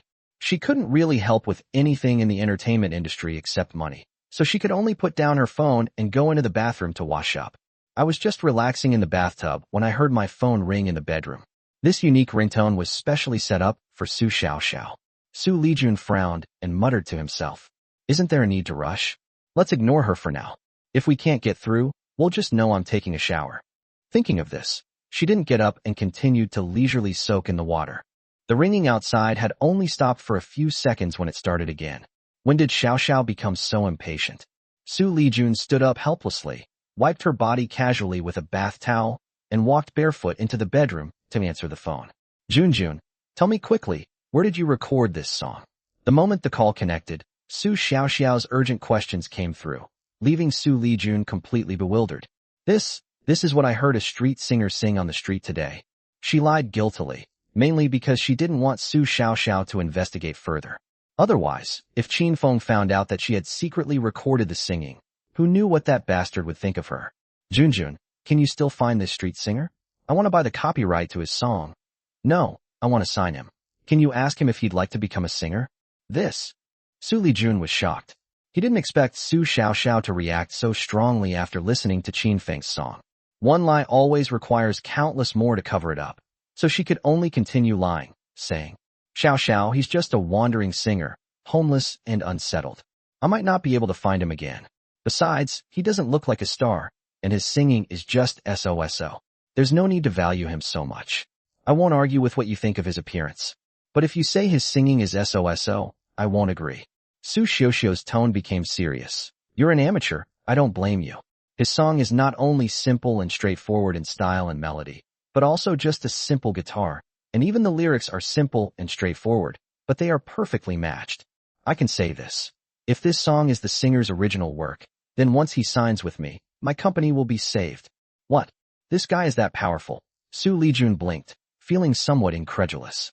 Su Xiaoxiao patiently explained, "It's more than just amazing. His musical style is unique and could easily be his own. With a little effort, this song will definitely be a huge hit, and his style could very well start a new trend." No way. Xu Lijun gets angry whenever she thinks of Qin Feng's two-faced and annoying appearance, and she can't imagine him becoming a big star. Junjun, I'm begging you. Please help me find that homeless singer, okay? Su Xiaoxiao pleaded. "I'll take care of what I'm doing tomorrow, and then I'll come to Jiang province immediately to help you find that singer." As her only close friend, Xu Lijun couldn't bear to refuse, and could only vaguely say, "You don't need to rush. I should be able to find this person, and I know a little about him. This guy isn't easy to talk to, so give me some time. I need to ask his opinion and see if he's willing to help you." "Thank you, Junjun. Once this is done, I'll be yours." "Go away, I'm not a lesbian." Xu Lijun laughed and cursed, then hung up the phone. She stared at her phone for a full minute, still unable to figure out how to bring it up with Qin Feng. That bastard is probably asleep now. Oh well, I'll take a shower first and find a chance to talk to him about it tomorrow. Achoo, achoo. Downstairs in the room, Qin Feng, who had just lain down on the bed, couldn't help but sneeze and muttered something. Which bastard is insulting me? Chapter 18, Just Steal It. Early the next morning, Qin Feng was once again called by Xu Lijun to go for a run. "You damn woman, you stinking woman. Since you came back, I can't sleep in anymore. How can I exercise?" Qin Feng was internally ranting. Xu Lijun had originally been thinking about whether she should be gentle today and find an opportunity to get Qin Feng to help Su Xiaoxiao. But hearing Qin Feng's curses, she simply couldn't bring herself to be gentle. "Xiaofeng, hurry up. This kind of physical condition is no good. You're a grown man, and you're not even as good as a woman like me. They're here. Dare to say I can't? One day I'll show you what true endurance is." Qin Feng secretly hardened his heart and began to exert force with his feet. With the athlete's physique rewarded by the system, he easily surpassed Xu Lijun and even left her behind at one point. Although Xu Lijun was amazed by his physical abilities, she could only describe her inner complaints as gritted teeth.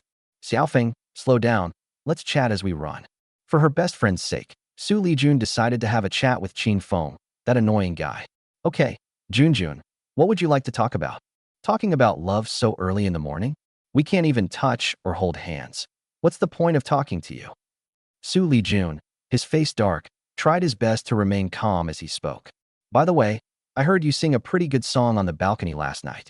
What's the name of the song? Did you write it yourself?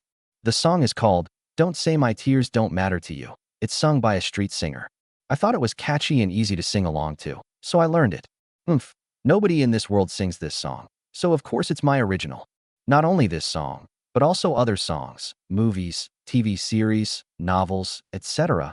As long as I have the time and interest, I can shock the entertainment industry in no time. Qin Feng thought to himself with a sense of smug satisfaction. However, the system rewards were already generous, and in just 3 months, he had already amassed a fortune of over 100 billion. He would only bother with those other things if he was truly interested. For money? He is not short of money now. Although he cannot use it freely, isn't this only temporary? Once the mission is over, he'll be a super rich man. Xu Lijun was quite surprised when she heard Qin Feng's thoughts. Did this guy mean that he still had many songs, even film and television scripts and novels? Isn't this exactly what my best friend needs? She recalled that Qin Feng had also sung a song the night she returned. At the time, she only thought the lyrics and melody were novel, but now that she thought about it, it seemed to be another original song.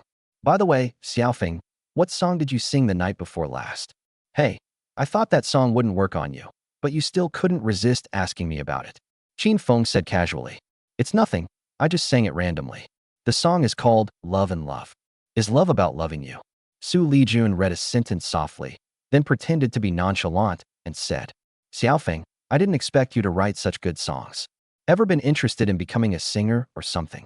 Not interested. Qin Feng said without hesitation. That's the truth. If he hadn't had this role-playing system after transmigrating, he would probably have become a plagiarist or gone into the entertainment industry. After all, celebrities make money too easily. But with a system that rewards him with luxury cars, mansions, company shares, and hundreds of millions of dollars at the drop of a hat, he no longer needs to struggle or work hard. He can just lie back and play the role. Upon hearing this, Xu Lijun actually breathed a slight sigh of relief and then asked, Then, can you give me the copyright to this song? Copyright. Qin Feng immediately stopped and looked Xu Lijun up and down with his eyes. You're a girl with money and a bit of fame. What do you need my copyright for? Looking closer, this girl has a pretty good figure. TSK. Hey, what kind of look is that? Xu Lijun's face darkened. He couldn't stand Qin Feng's aggressive gaze and the lewd thoughts that were about to creep into his mind, so he could only interrupt him and say, To be honest, a close friend of mine owns an entertainment company, and they're a bit short on resources right now. I think your song is pretty good, and I'd like to offer it to her. She had already sensed that it was best to tell the truth about some things to Qin Feng. This way, he can accurately hear Qin Feng's true thoughts, and he won't easily get sidetracked or lose focus. Your best friend is pretty.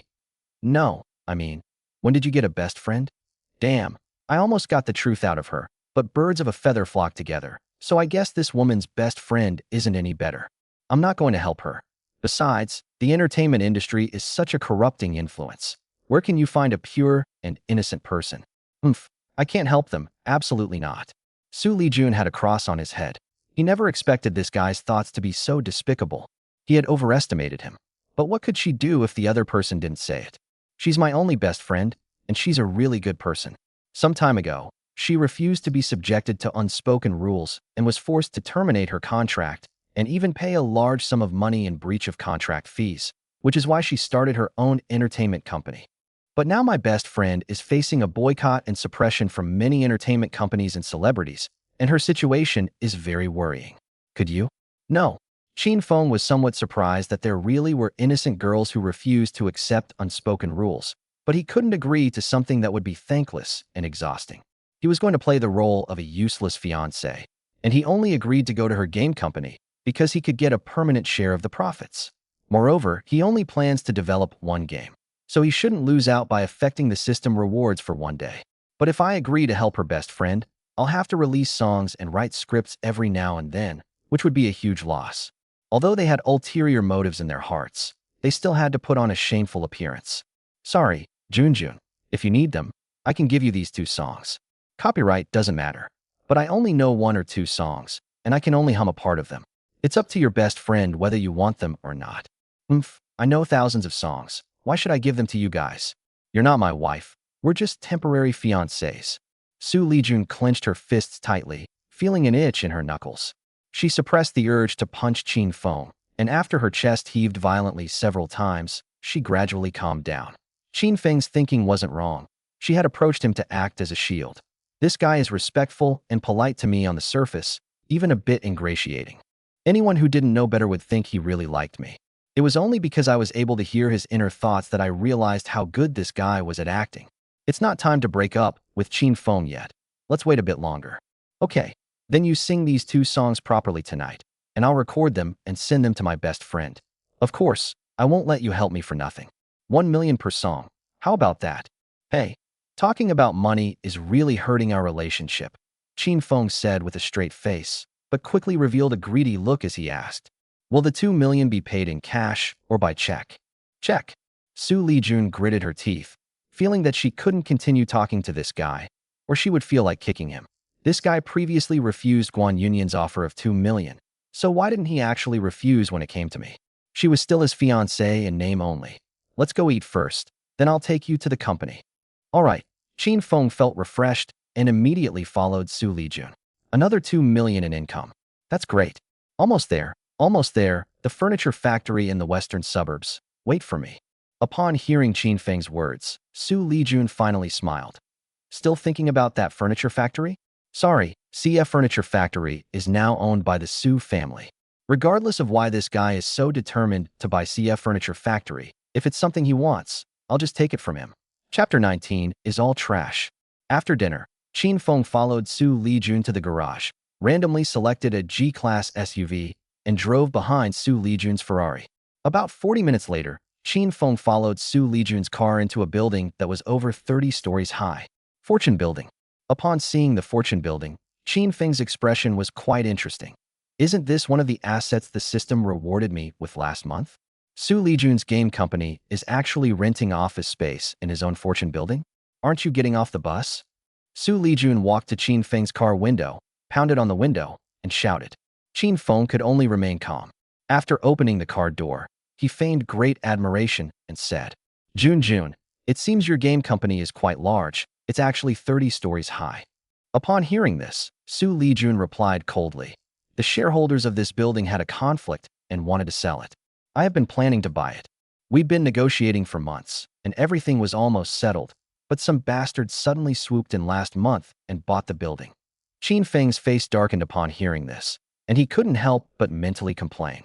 You filthy woman, how dare you call me a bastard? Humph, looks like I don't need to rush things with the game. I'll let Xiao Network run wild for a while, and then I'll make my move when you get impatient. Despite her inner complaints, she outwardly feigned deep regret. Sigh. Someone who can compete with the president of Tenghui Group for something is no ordinary person. Jun, do you know who the buyer is? Looking at Qin Feng's concerned expression, Xu Lijun really wanted to leave a footprint on her face. You're quite the actor. I just called the person who bought the building a bastard, and this guy can drag me into cursing him. And now the building is his? It's hard to prove anything else, but Qin Feng has been at the Xu family manor for the past 3 months. If he's really up to something, the housekeeper would have told her long ago. Although this guy's complaints are sometimes genuine, there's still a suspicion that he suffers from delusions. Xu Lijun was too lazy to argue anymore, mainly because he was afraid of getting angry and shortening his lifespan. I've investigated for a long time, but I still can't find out who they are. In Jiang province, the only person I can't find anything about is probably a big shot in Kyoto. Huh, so self-important, calling herself a big shot? You stinking woman. Do you even know what it means to be seemingly far away yet right in front of you? Qin Feng inwardly complained, but outwardly he feigned admiration, giving a thumbs up and praising. Jun, you truly have keen insight, a sharp mind, the ability to seize upon rumors, and the capacity to fabricate stories. I misspoke. Anyway, I just wanted to praise you. Xu Lijun gritted his teeth, his eyes practically spitting fire. She could swear on Qin Feng's lifelong happiness. This guy definitely said the wrong thing on purpose. Don't waste time. I'll take you to the company. As Xu Lijun spoke, she turned and walked towards the building's elevator. The morning is rush hour, and although there are 3 elevators in operation, there are still many people waiting. In the crowd, a middle-aged man with thick-rimmed glasses, a slightly balding head, and an extremely thin build walked excitedly up to Xu Lijun. Mr. Xu, what brings you here in person today?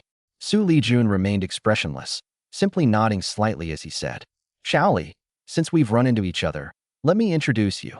This is Qin Feng, the newly appointed chief game planner. Qin Feng, this is the engineer in charge of the game programming. His name is Li Yuanqing. You two will need to work together from now on. Qin Feng and Li Yuanqing shook hands as a greeting. Li Yuanqing looked at Qin Feng with 7 parts surprise, 2 parts suspicion, and 1 part disdain. To be the chief planner at such a young age, one must either have connections or be a fraud. Anyone in the know understands what a chief planner is. It's definitely not a position that someone with no planning experience can take on. After all, not everyone can be as hardworking and intelligent as him. After greeting Li Yuanqing, Qin Feng stepped into the elevator, still inwardly complaining. Judging from Li Yuanqing's behavior, his children are probably already his generation, yet this woman doesn't even address him as old Li. She has no respect for people. When the elevator reached the 10th floor, Xu Lijun took the lead and stepped out, followed closely by Qin Feng and Li Yuanqing. There was a receptionist outside the elevator, with a glass wall behind her that allowed a clear view of the huge office area inside. Hello, Mr. Xu. When the receptionist saw Xu Lijun, she immediately perked up and stood up to give a standard greeting. Xu Lijun ignored the young woman and turned to Qin Feng, saying, Mr. Qin, you need to perform well in the meeting later. You should also communicate more with Xiao Li and the others in the future. Xiao Li is a very hardworking person and someone I admire. Since I recruited him with a hefty sum, he has been working overtime until midnight almost every day. Look at him, he's only 25, but he still looks energetic, refreshed, and full of vitality. You should learn from him. What? Only 25 years old? Qin Feng looked at Li Yuanqing with some shock and found that Li Yuanqing was also looking at him with a kind expression. If Xu Lijun hadn't said anything, I would have thought this guy was 55. Wow, Engineer Li is indeed full of energy and spirit. He's truly a rare talent.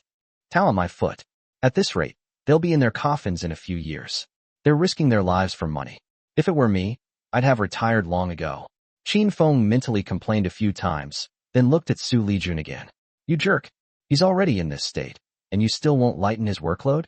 Do you want him to die of overwork at the company? You vampire boss, no ginkgo seeds. Qin Feng. Xu Lijun couldn't help but shout, and seeing Qin Feng looking at her with a blank expression, she could only grit her teeth and say, It's already work hours. Let's hurry to the company for the meeting. Okay. Qin Feng, with a meek and obedient demeanor, followed Xu Lijun through the work area and into the conference room. More than a dozen people were already waiting in the conference room. Upon seeing Xu Lijun, they immediately stood up to greet him. Xu Lijun sat in the main seat, with Qin Feng standing beside her. After everyone else was seated, she cleared her throat and said, As you all probably already know, today I've brought along a games lead planner. That's right, this is the man next to me. His name is Qin Feng, and his expertise in game planning. Xu Lijun suddenly paused at this point. She didn't know whether this guy was good at planning or not, so how should she introduce him? At this moment, in the first position to her lower left, a man in his early 30s with a well-proportioned build and a small mustache stood up, pointed at Qin Feng with a hostile expression, and said, Mr. Xu, if I may be so bold, the name Qin Feng is definitely not among the top 10 game designers in China. I even doubt that he would even be ranked 100th. They blatantly looked down on Qin Feng. This man with the mustache dared to question Xu Lijun to his face, but Xu Lijun did not reprimand him. Instead, he spoke in a rare, gentle tone. Shirlai, didn't I make it very clear to you on the phone yesterday? Qin Feng is only temporarily taking over your position. During this period, you'll be an assistant planner, and your salary won't change. President Xu, Shirlai said arrogantly, if the person you bring in is one of the top 10 game designers in China, I will not hesitate to help out without pay. At this point, he looked at Qin Feng and said bluntly, but you've brought in a young man who has no reputation whatsoever. This is a slap in my face. If you don't want me, just say so, and I'll leave. Shirlai, don't get agitated. Xu Lijun was a bit overwhelmed.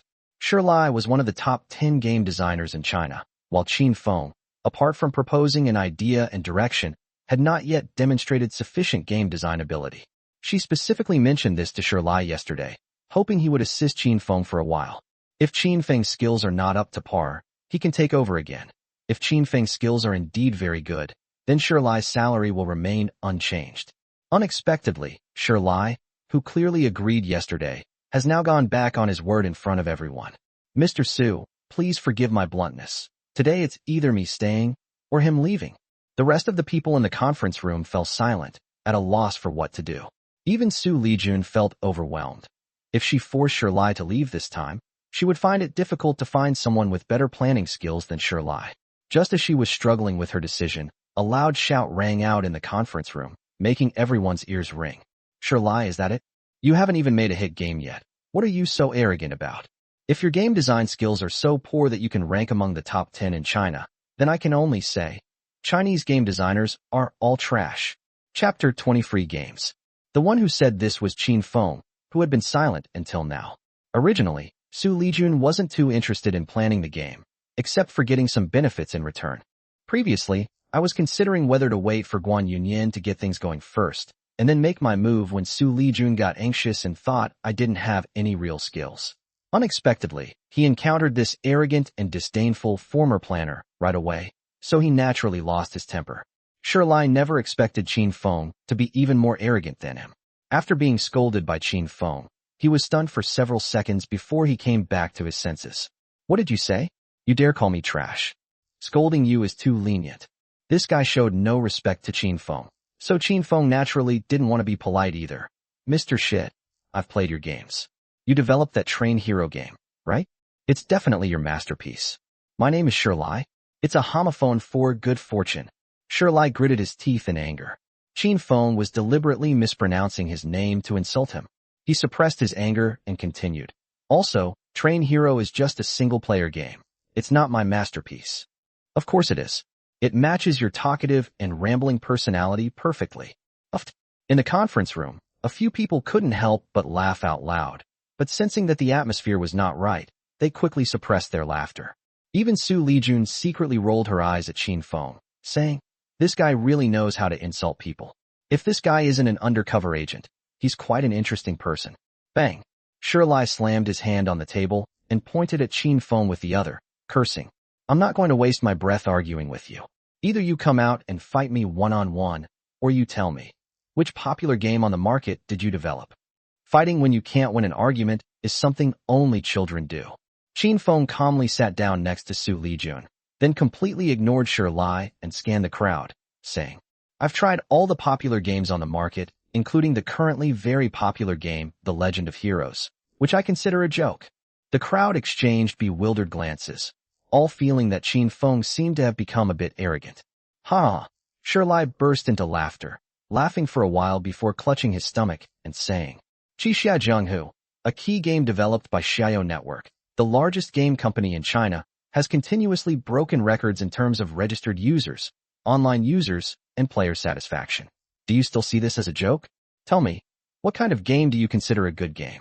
Upon hearing Xu Li's question, everyone present turned to look at Qin Feng. Qin Feng calmly said, although the world of martial arts is very popular, their advertising boasts that there are millions of online players. But according to my investigation, the highest number of online players was probably only 200,000 or 300,000. For a game with a mere few 100,000 online players to become number one is a joke in my eyes. Everyone present rolled their eyes, feeling that Qin Feng seemed to know nothing. Hundreds of thousands of people online, rather than the number of registered players, mean nothing to him? To him? Does this guy even understand games? Hee, Mr. Qin, how many people do you think are considered a popular game when they are registered and online? Xu Li had already defined Qin Feng as an outsider who didn't understand games, or someone who was good at talking and fooling President Xu. Qin Feng held up one finger and slowly said, in my opinion, a game needs at least tens of millions of registered users and over 1 million online users to be considered popular. As for being extremely popular, that number needs to be doubled. Mr. Qin, it seems you don't understand games at all. Let's not even talk about whether that many people are willing to pay for a game. Xu Li, his face full of disdain, continued. Let me say something you can understand. China has over 1 billion people, and if we exclude half who are too old or too young, there are tens of millions of people online. This means that out of every 100 people who are suitable to play games, at least 2 will play our game. Do you think that's realistic? Qin Feng pointed to Xu Lijun beside him and said calmly, President Xu invited me here so that I could lead you to create a truly great game and let everyone witness a miracle. You just said I was talking nonsense, but I guess all you can do is talk, Xu Lijun said with a look of disdain. Anyone can brag, right? If you can't deliver, just pack your bags and leave. Who's going to clean up the mess you leave behind? Now, not only him, but everyone else in the conference room also regards Qin Feng as an amateur who talks big. Xu Lijun, who had been secretly watching Qin Feng, frowned slightly. Is this guy too confident? However, she soon heard Qin Feng's inner thoughts. A bunch of ignorant fools. You seriously underestimate the appeal of truly popular games. Sensing that everyone's emotions were about to become uncontrollable, Xu Lijun took the initiative to speak. Don't worry, everyone.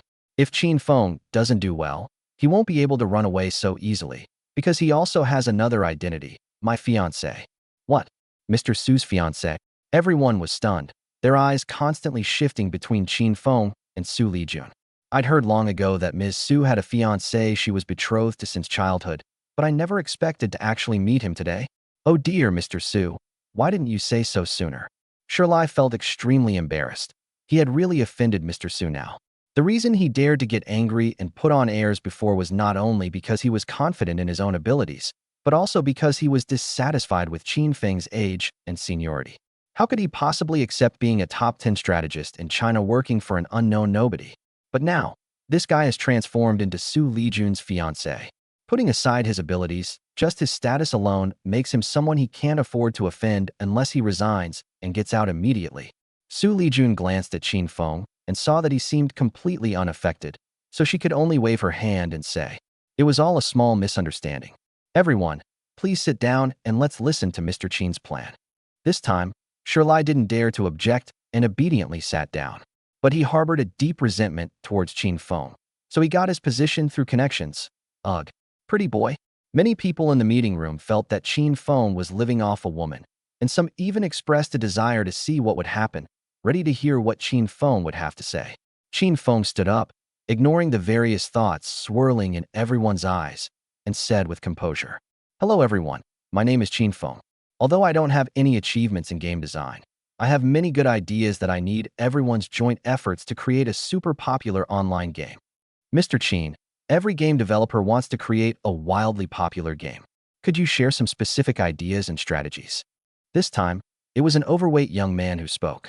He asked the question to hear whether Qin Feng really had a plan or was just talking nonsense. Qin Feng nodded slightly and looked at everyone, saying, "We currently have a plan, but it needs to be divided into several stages. First, create a free-to-play game. Second, hire celebrities to endorse and promote it. Third, set up various competitions with generous prizes to better attract players and increase popularity." After Qin Feng finished speaking, everyone was stunned. Xu Lijun was the first to speak, asking, "Mr. Qin, you just said to create a free-to-play game? Did I hear that right? We'll need celebrity endorsements and pay players to compete? Where will we make our profit?" He was practically asking, "Are you helping Ms. Su make money, or are you helping her spend it?" The others shared similar thoughts with Xu Lijun, feeling that Xu Lijun's fiancé probably had no other skills besides his good looks. Qin Feng could only say again, "Free things are the most expensive. When a game becomes popular, there are plenty of opportunities to make money. You'll understand that later." President Xu Lijun stood up and asked Xu Lijun, "Do you support Mr. Qin's decision?" "Since I've put him in charge of the planning here, of course I'll fully support his decision and arrangements," Xu Lijun replied calmly. "I don't want to hear any more dissenting voices in the future. Everyone should either support Mr. Qin or resign and leave." "Understood, Mr. Su." Xu Lijun sensed that Xu Lijun's tone had become much colder, so he could only sit down again and then looked at Qin Feng to ask, "Mr. Qin, what kind of free game are you planning to create?" He would never believe, even if you beat him to death, that any free-to-play game could be so popular, so long-lasting, and so profitable. Chapter 21, I Only Want What I Think. Qin Feng had already thought this through, and upon hearing Xu Lijun's question, he immediately replied, "I've looked at the games on the market right now, and most of them are about fighting monsters, leveling up, and getting equipment. The rest are either card games or puzzle games, which are not innovative at all. So I want to develop a shooting game." Shooter games. Everyone was taken aback. Even Xu Lijun looked at Qin Feng. She had never communicated with Qin Feng before, and this was the first time she had heard his thoughts. Xu Lijun immediately shook his head and said, Mr. Qin, firstly, China has very strict controls on violence, and firearms are themselves a tool of control. Developing such a game might cross the national line. You underestimate the bottom line of the country, Qin Feng said calmly. Even if there were no knives on the market, there would still be murderers.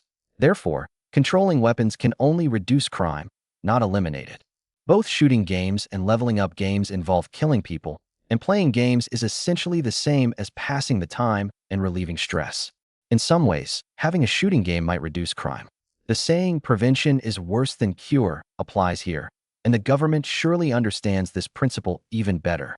But I still think there's no market for gun games. Xu Lijun wanted to say something more. I don't care what you think, I only care what I think. Qin Feng rolled his eyes and looked at the others, saying, what you all have to do is cooperate with me fully. Okay, I'll cooperate with you. Let's witness Mr. Qin create a miracle together. Xu Lijun gritted his teeth and replied, clearly looking on with amusement. Li Yuanqing, scratching his bald head, asked, Mr. Qin, do you have any good ideas or designs for this kind of shooting game? How about setting it up as a game where you complete levels and rescue hostages? I've already thought it through. There are many ways to play this kind of shooting game.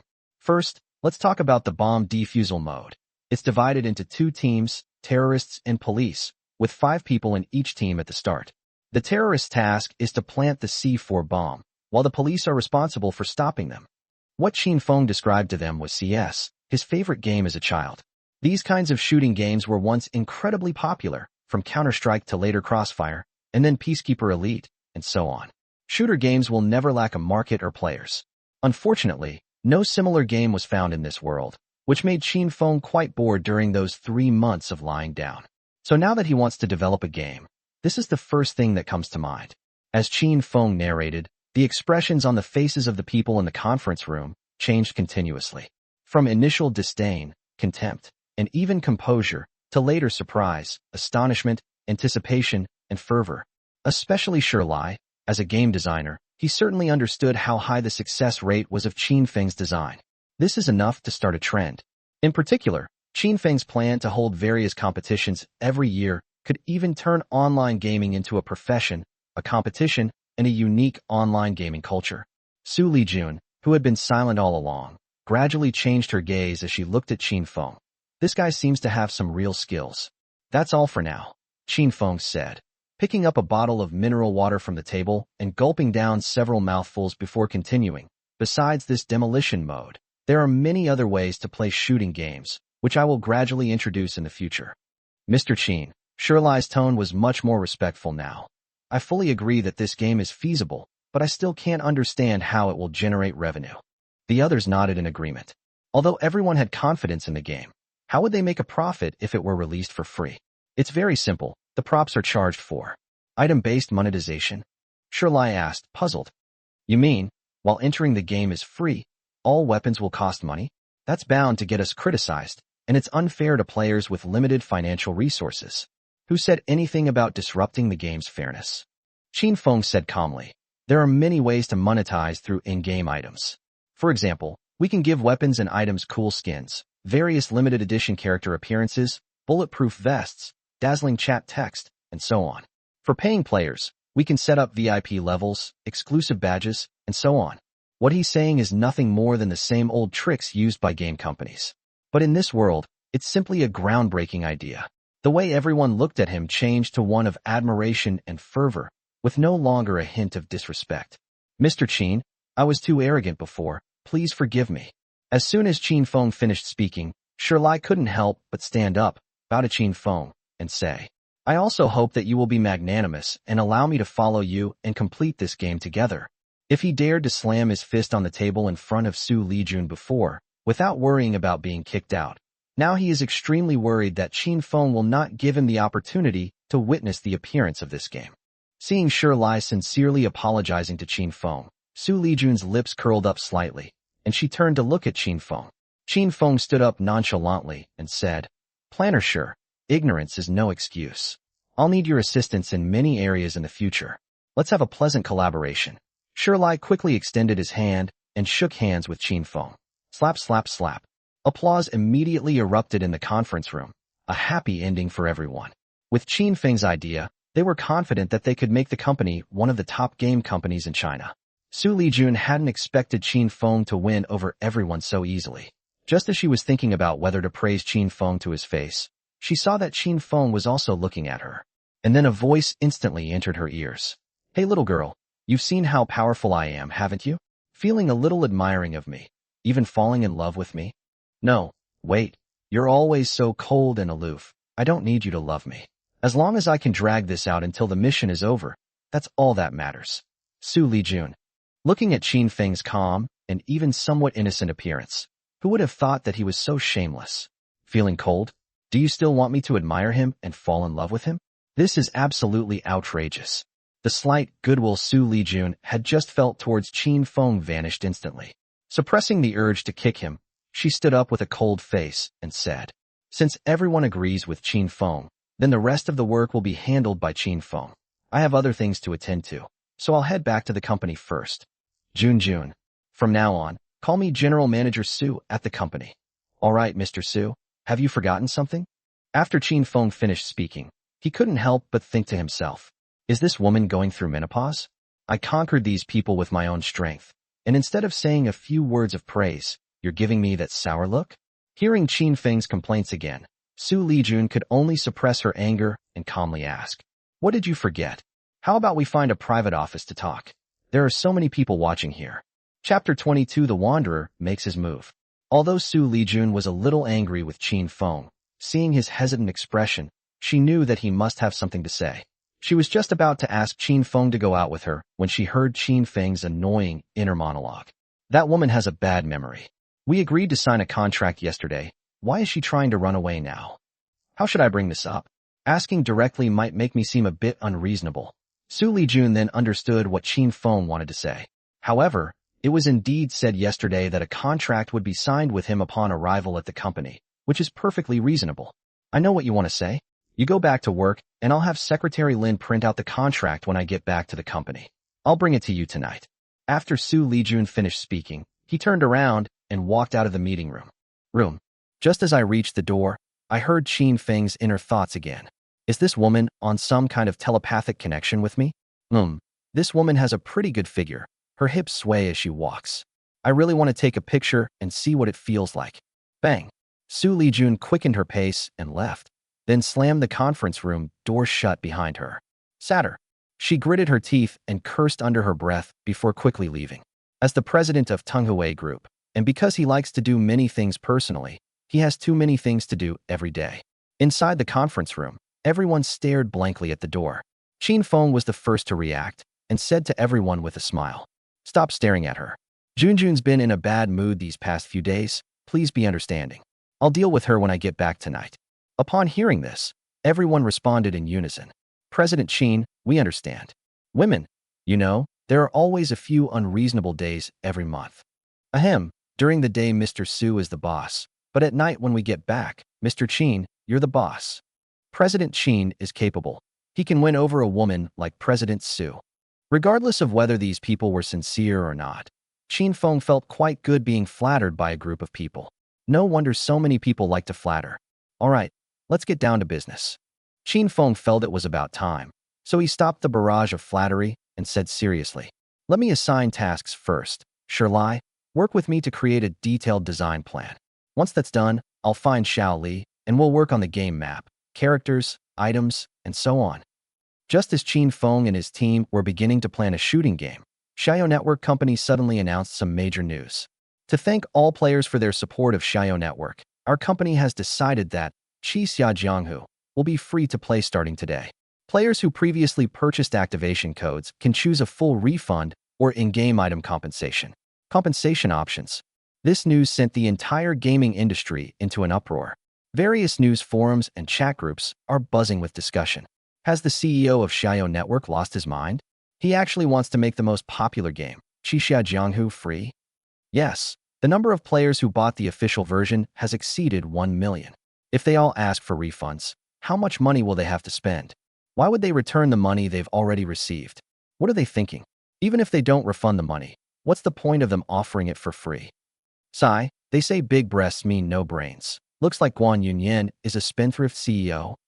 Who cares about spending money? I'm a freeloader, and I've wanted to play this game for a long time. Haha. All my classmates are saying we should go to an internet cafe tonight and play games together. Although public opinion almost unanimously felt that Xiao Network's actions were irrational, it is undeniable that Xiao Network has become incredibly popular again. Since the announcement at noon, in just a few hours, Qixia has gained 3 million new registered users. Moreover, this number may experience another explosive increase during the night. To prevent server crashes, Xiao Networks has begun working overtime to ensure a smooth player experience. Fortune building. Qin Feng, who was busy at work, received a call from Xu Lijun. Have you seen the news? You're talking about Xiao Network, right? Qin Feng smiled slightly and said, one of my subordinates just told me that this director Guan really has guts. More than just charisma? This Guan Yunyan is beautiful, curvaceous, and a company president. Most importantly, she has a great personality. She's truly an excellent wife candidate. On the other end of the phone, Xu Lijun, who was about to speak, almost cursed when she heard Qin Feng's heartfelt words. Fortunately, she reacted quickly and immediately guessed that it must be Qin Feng's thoughts. She hadn't expected to hear his inner thoughts while on the phone. After calming herself down a bit, she asked, "Are you still confident you can defeat her?" Qin Feng asked, somewhat puzzled. "Why would I defeat her? Damn it. She's your biggest rival now, and what's worse, the methods she uses are ones you taught her." "Don't get agitated. Getting angry ages you faster," Qin Feng said, feigning concern, before continuing. "Don't worry, I'm confident in the game I'm developing. Give me a month, and I can get it launched smoothly. However, just tell me what your problem is. Now we need to solve a few problems. First, the company name. I'd like to change it to Huaguo Network. Second, we need to find a popular celebrity to endorse the company.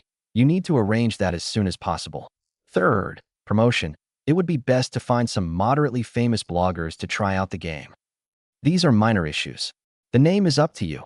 I'll have Secretary Lin handle it. The celebrity part is even simpler. My best friend just called. She'll be over tonight." "Your best friend?"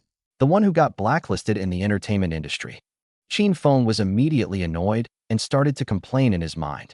"You stinky woman, you can't be this stingy if you want to save money.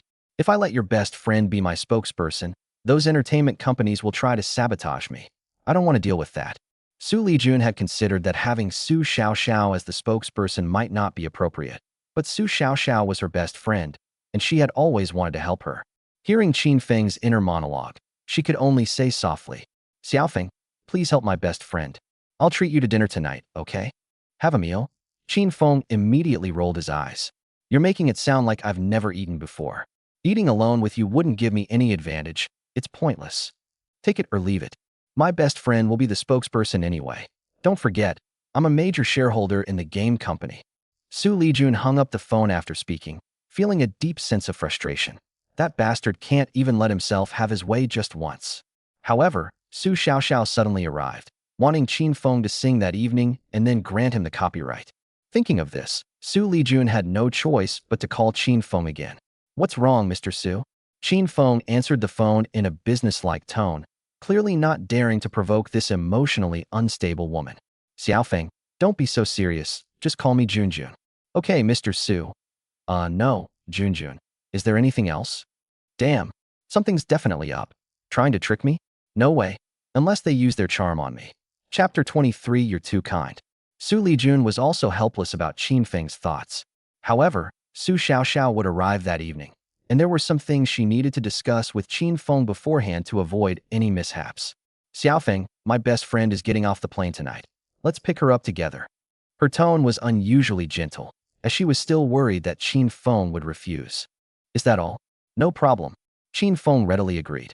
Regardless of whether Su Xiaoxiao knew the true nature of their relationship, he, as her nominal fiancé, should accompany her. "Then don't rush off after get off work. I'll come find you after get off work." After hanging up the phone, Qin Feng secretly complained that Xu Lijun was a bit too easily startled. The work assignments had already been given. He sat in his chief planning office, looking at the stock trading software on his computer and nodding to himself. "Not bad. I made a few million today. I should be able to buy the furniture factory in the western suburbs the day after tomorrow." The stock market still had more than 10 minutes left before closing, and the stocks he bought were firmly locked at their daily limit. For him, It's a basic operation for the stocks he buys to hit the daily limit up. He doesn't even need to keep an eye on them. He started browsing the news, hoping to find out if there were any other profitable projects. Although this world is developing in a similar way to Earth, many things are a few years or even more than a decade behind, which presents Qin Feng with numerous opportunities. Even without this lying-down system, he felt he could easily reach the pinnacle of life. Qin Feng, who was idly scrolling through his computer, was soon drawn to a news article. Continuous torrential rains in the East China Sea have set a new record for rainfall in nearly a century, causing damage to multiple towns. Upon seeing this news, Qin Feng couldn't help but frown. Although he still had 2 system-rewarded properties in the East China Sea, he wasn't concerned about his assets there given the terrible weather.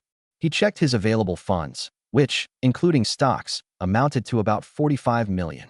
According to the plan, if they earn 2 or 3 million from the stock market tomorrow, plus another 2 million from Xu Lijun's best friend buying the copyright to her song, they can raise 50 million to buy the furniture factory in the western suburbs. Oh well, what can I do? I'm a noble person. Qin Feng sighed slightly, immediately logged into the stock trading software, and sold all his stocks. The previously locked limit-up price was suddenly hit by a large sell-off, and the limit-up price was broken in just over 10 seconds.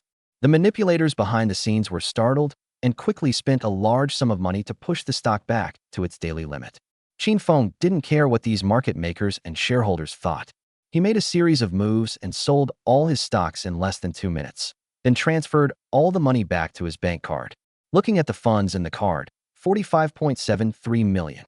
He sighed slightly and transferred 45 million to a relatively reliable disaster relief foundation. This card is also a high-level VIP card awarded by the system, and there are no restrictions on transfers. Whether it's investing in stocks or trying to buy a furniture factory in the western suburbs, his goal is to make money. But he is not short of money. He mainly earns money to pass the time. Upon seeing the nation in distress and the people suffering, Qin Feng resolutely decided to donate all his money. Anyway, I have plenty of money and plenty of ways to make money, so I don't need this little bit.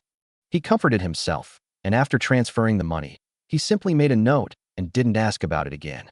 Unbeknownst to Qin Feng, the Aid and Relief Foundation that received his donation was in an uproar.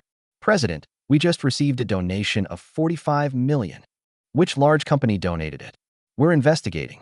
But it's probably not a donation from a large company. This person donated anonymously and even left a message asking us not to investigate or disturb his life. We must find out. Yes. It's 7:30 p.m. When Xu Lijun arrived at the Fortune building, she was somewhat surprised to see that everyone in the work area was working overtime. I've been here once before, and all these people left work at 6 o'clock sharp. Why are you being so diligent today? Some employees saw her and immediately stood up to greet her. Hello, Mr. Xu. Xu Lijun nodded slightly, then said very understandingly, isn't it time for everyone to get off work? Why aren't you home yet?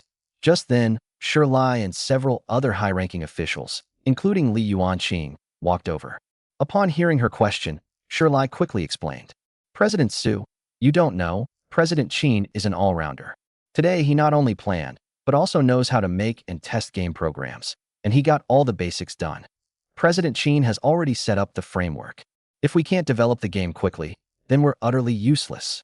Li Yuanqing nodded and said, in addition, since Xiao Network has already made its move, we originally discussed voluntarily staying to work overtime. But everyone is willing to stay, and everyone is putting in their best effort to get the game out as soon as possible. Xu Lijun was very satisfied with the work attitude of these people, especially Xu Lijun, who used to be very arrogant. Unexpectedly, Qin Feng managed to subdue this group of people on his very first day here. By the way, what did Xu Lijun just say? Qin Feng also understands game development and testing? Isn't this something a programmer would do? Hua, you're saying Qin Feng also knows programming and development? Xu Lijun was visibly taken aback upon hearing this, but still replied truthfully. Mr. Xu, don't you know? Mr. Qin is not only skilled in programming and development, but his level is far beyond our reach. Thinking back to this morning when I claimed to be a top 10 game planner in China, I feel utterly ashamed. Li Yuanqing sincerely replied, Hua is right. As engineer Cheng Su, I feel my technical skills are far inferior to General Manager Qin's. I will work hard in the future and hope to learn more from General Manager Qin. The others chimed in. President Qin's audio and art direction are extremely professional. We are ashamed to admit our inferiority. I'm willing to give up my salary as long as I can work for President Qin. Xu Lijun was somewhat shocked. Is this bastard really as good as these people say? Although inwardly surprised, he outwardly maintained a concerned demeanor towards his subordinates. Everyone, don't work too hard. You can't overwork yourselves. Let's go home early. I'm going to see General Manager Qin now. After saying that, she walked towards the chief planning office. In the office, Qin Feng was comfortably reclining in his office chair, with his legs propped up on the desk in front of him, looking quite relaxed. Xu Lijun didn't knock on the door, and when she opened it, she saw Qin Feng in this awkward position. Upon seeing Xu Lijun, Qin Feng quickly put his leg down and said with a smile, "Hey, Junjun, why didn't you call to let me know you were coming to the company?" "I was just afraid of disturbing Mr. Qin's work," Xu Lijun said casually, ignoring Qin Feng's earlier posture. She took 2 contracts out of her bag and tossed them onto the desk Qin Feng was facing. "President Qin, it seems that sending you to manage the game company was the right decision. Here is the contract. Junjun, you're too kind. Just call me Xiao Feng." Qin Feng quickly reviewed the contract, and after finding no problems, he immediately signed it. "Great, now I'm a billionaire. But this woman's getting off easy. Thanks to this game, her company's bankruptcy is going to be delayed even longer." Chapter 24, He's Not Bad Looking. Hearing Qin Feng curse his company to go bankrupt again, Xu Lijun no longer dared to underestimate him. In just 2 days, she witnessed Qin Feng's new abilities repeatedly, which made her no longer dare to regard Qin Feng as a simple, delusional person. Was my decision really wrong? She pondered for a moment, then took the contract Qin Feng handed her. "One thing at a time. Since I promised you, of course I'll keep my word." Xu Lijun put away the contract, ignoring Qin Feng, who was happily folding it and stuffing it into his pocket, and continued, "Let's go eat first, and then we can talk about the song copyright." "Okay." Qin Feng casually agreed, but secretly put his copy of the contract into his system inventory. The system package contains various property ownership certificates, ID cards, driver's licenses, etc. The two went downstairs, and Xu Lijun didn't drive, but instead got into Qin Feng's G-Class. "Let's pick up Xiao Xiao together after dinner. My car is too small," Xu Lijun casually explained, then said while fastening his seatbelt, "Let's go to the Royal Dynasty Hotel." "Okay." Qin Feng agreed, his mind already racing with wild thoughts. "I just donated the money today, and I'm already making extra money. I'm a genius. By the way, have I gone too far these past few days? I wonder if it will affect my reward." Just then, a notification popped into my mind. "Ding, distributing yesterday's role-playing rewards. Congratulations. You have received 1 lucky charm, 1 top-tier live streaming website, works, and top-tier mathematical knowledge." My mind went blank for a moment, but after I recovered, I had gained a lot of new knowledge. Qin Feng had some doubts. There was no financial reward? Could it be because I went too far yesterday? Aside from the live streaming website being passable, what good is being a math whiz? Am I supposed to become a math professor? Forget it. It's much more comfortable to be a carefree, reclusive millionaire. Xu Lijun, standing to the side, remained silent, but a black line appeared on his forehead again. This guy is daydreaming again. But what did he mean by donating the money? Qin Feng. She felt it necessary to interrupt Qin Feng. Otherwise, what if he got distracted while driving and caused a problem? "What's wrong, Junjun?" Qin Feng turned around, smiled at Xu Lijun, and looked very affectionate. Xu Lijun sighed, looked ahead at the car, and said, "You don't need to pretend anymore when no one is around." Qin Feng was slightly taken aback. What does this mean? Is this woman about to have another fit of madness? "You don't truly love me. If you just say the word, I'll give you some money to leave." At this point, Xu Lijun turned to Qin Feng and continued, "Don't worry, I won't treat you unfairly." This? Qin Feng was speechless. Junjun, how could you say that? So this woman already knew I was acting. Will this affect my reward? Xu Lijun gave a wry smile, as if speaking to Qin Feng, but also as if talking to himself. Since my parents' accident and my taking over as president of Tenghui, everyone around me has had different motives. Now, apart from my housekeeper Luo Yongxin, the only person I can trust is my best friend. Isn't that pathetic? Qin Feng was somewhat panicked. Did this woman mean she wanted to break up with him and end the relationship? The system gave him a year's time frame, so there are still more than 8 months left. If the relationship is terminated prematurely, those frozen assets and funds will be lost. No, You must wait until the system task is finished, even if… Junjun, you still have me, don't you? I will always be with you. Qin Feng himself was embarrassed by his own words. If it weren't for completing the system task, he would never have said such cheesy things. Xu Lijun couldn't stand Qin Feng's two-faced attitude, and she gritted her teeth and said, "Really? I have a bad temper and am often unreasonable. Can you really tolerate me?" Of course. I will treat you the same way as always."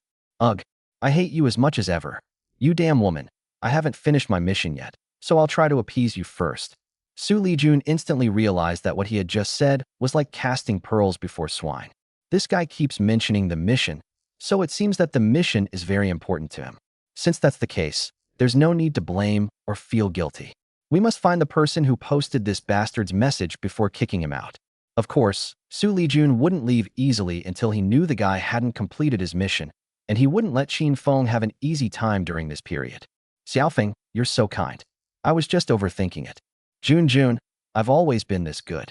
The two exchanged a perfunctory glance, their eyes filled with tenderness.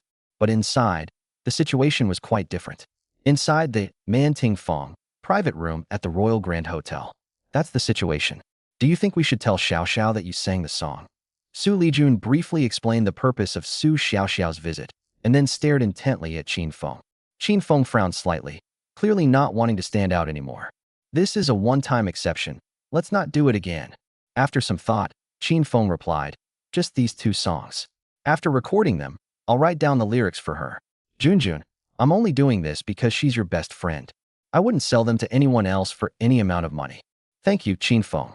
Xu Lijun expressed her sincere gratitude. That's just how she is. Even though she knows Qin Feng's motives for approaching her aren't pure, she'll still be genuinely grateful if he can help her best friend. After they finished their meal, they left together. Qin Feng drove, with Xu Lijun in the passenger seat, and they headed to the airport together. More than half an hour later, Qin Feng parked the car in the airport parking lot and walked towards the exit with Xu Lijun. The timing was perfect. The two only waited about 10 minutes before Xu Lijun immediately waved to the crowd. Xiao, over here." Qin Feng followed Xu Lijun's gaze and saw a slender woman wearing a baseball cap, a black mask, and black sunglasses running towards them. Damn, how can someone be recognized so easily with that kind of weaponry? No matter how much Qin Feng complained, Xu Lijun had already embraced the woman who was dressed in a very conservative manner. "Darling, I've missed you so much." "You rascal. I miss you too, my dear." Hearing their conversation, Qin Feng couldn't help but get goosebumps. Are they two lesbians? Why do women all like to call their best friends darling? I really don't understand women's minds. But Xiao really has a great figure. Even covered up like this, she can't hide her amazing figure. She looks just as good as Guan Yunyan. Xu Lijun, who had been excited, couldn't help but turn around and glare at Qin Feng, saying irritably, "Don't overthink it. This is my best friend. Let's get in the car first." Su Xiao then noticed Qin Feng, carefully examined him for a few moments, and then asked with a smile, "Junjun, is this your cheap fiancé? He's quite good-looking." Chapter 25. Let me do it. Hearing Su Xiao's praise, Qin Feng shook hands with her in a Burmese-like manner and said, "You flatter me." Wow, Su Xiao's hands are so soft and smooth, they feel amazing. Qin Feng's filthy thoughts were immediately overheard by Xu Lijun. Without revealing her feelings, she pulled Su Xiao's hand away from Qin Feng's and said calmly, "Let's get back in the car first." The three of them arrived at the parking lot together. Qin Feng drove, and Xu Lijun and Su Xiao sat in the back. As soon as the car started, Su Xiao asked impatiently, "Darling, where's that wandering singer? Take me to him quickly." "A wandering singer?" Qin Feng glanced at Xu Lijun curiously in the rearview mirror. Xu Lijun felt a little guilty and, instead of fighting Qin Feng, looked at Su Xiao and said, "Actually, there was no homeless singer at all. That song was sung by Qin Feng." "Your fiancé?" Su Xiao was a little excited and grabbed Qin Feng's shoulder. "Is it really you? Can you sing for me again?" "Stop. Can't you see I'm driving?" Qin Feng expressed his dissatisfaction with Su Xiao's impetuousness. "I'm not provided for free. Junjun paid me." Given Xu Lijun's personality, she would never tell Su Xiao that she paid money to buy the copyright to her own songs. He said this to embarrass Xu Lijun. "Hey girl, you dare to make me do odd jobs and run errands. Now's my chance to get revenge." Su Xiao looked at Xu Lijun with a puzzled expression. "Junjun, what's going on?" Xu Lijun was secretly annoyed, but quickly explained, Xiao Xiao, don't listen to his nonsense. I didn't give him any payment. As she spoke, she turned to Qin Feng and said through gritted teeth, Xiao Feng, don't joke like that with Xiao Xiao, or I'll get angry. Qin Feng shrugged. Since he had already spoken, he didn't need to say anything more. Seeing Qin Feng's expression, Xu Xiaoxiao glanced at Xu Lijun and then said seriously, Jun, even though we're best friends, I still have to give you some money. You can't refuse. Really, it's not necessary. Xu Lijun said anxiously. If you give me money, I won't talk to you anymore. If you don't take the money, I'll go back to the airport right now. Xu Xiaoxiao didn't back down an inch either. After speaking to Xu Lijun, she looked at Qin Feng and asked, Little Feng, how much did Junjun pay you to buy it?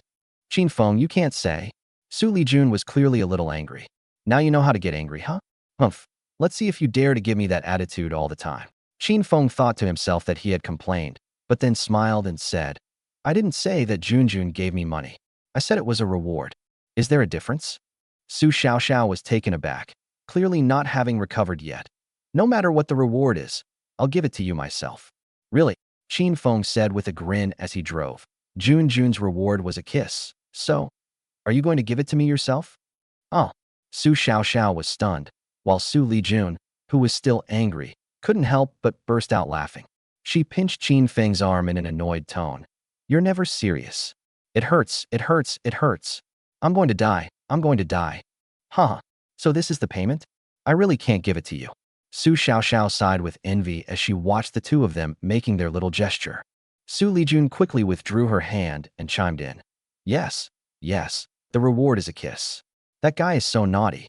She knew very well that Qin Feng had impure motives and was indeed not a good person, but Xu Xiaoxiao thought it was just normal banter between lovers. All right, you two. Can you please stop showing off your love and stop being so affectionate with yourselves? Xu Xiaoxiao made a gesture of surrender to stop the two of them from talking. By the way, Xiaoxiao, are you hungry? How about we go get something to eat first? I ate on the plane. Let's go back first. I'm eager to hear Qin Feng sing. With that song playing in her head, Xu Xiaoxiao had no appetite whatsoever. After making a joke, Qin Feng focused on driving, while the two women chattered happily in the back.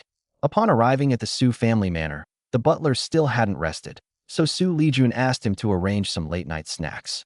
Upon reaching the living room, Qin Feng finally saw Xu Xiaoxiao clearly for the first time, after she had removed her armor. This woman had fair skin and delicate features, and her appearance was comparable to Xu Lijun's.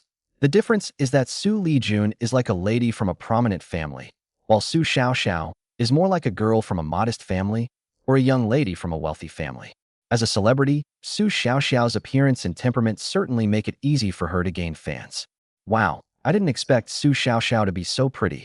TSK. If she hadn't been sexually harassed, she'd definitely get a 98 out of 100. Qin Feng was mentally judging Xu Xiaoxiao when Xu Lijun couldn't help but speak up. What are you standing there for? Go get your guitar. Unaware of the situation, Xu Xiaoxiao, seeing Xu Lijun's unprovoked outburst of anger, quickly tried to comfort her with a smile. Junjun, Qin Feng seems very honest and handsome. You should control your temper so as not to scare away such a good man. He's honest. Xu Lijun's beautiful eyes widened. What makes you think he's honest? Qin Feng was a little embarrassed by the praise and quickly said, All right, I'll go upstairs to get my guitar. You guys chat first. Watching his figure disappear down the stairs, Xu Lijun's expression changed. But in the end, she still didn't tell Xu Xiaoxiao about her true relationship with Qin Feng or Qin Feng's undercover identity. Just as Xu Xiaoxiao didn't tell her about such a big thing, she didn't want Xu Xiaoxiao to worry about her either. After Qin Feng went downstairs, he saw the housekeeper, Luo Yongxin, carrying some snacks into the living room.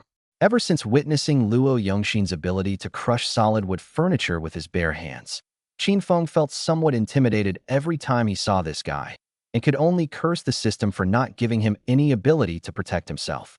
Son-in-law, please have some too. Luo Yongxin bowed slightly to Qin Feng, his appearance humble and polite, showing no sign of anything amiss. No need, Miss Su. If you're in such a hurry, I'll sing it once first. As Qin Feng spoke, he sat down on the sofa, picked up his guitar, and began tuning it. Xu Xiaoxiao lost her appetite and quickly took out her phone to record a video. Let me make this clear first. I'll only sing it once, so please don't bother me. After Qin Feng finished speaking, He cleared his throat and began to sing. Alone in this night. After the song ended, Su Xiaoxiao excitedly saved the recording. Just as she was about to speak, she saw Qin Feng take out a piece of paper and hand it to her.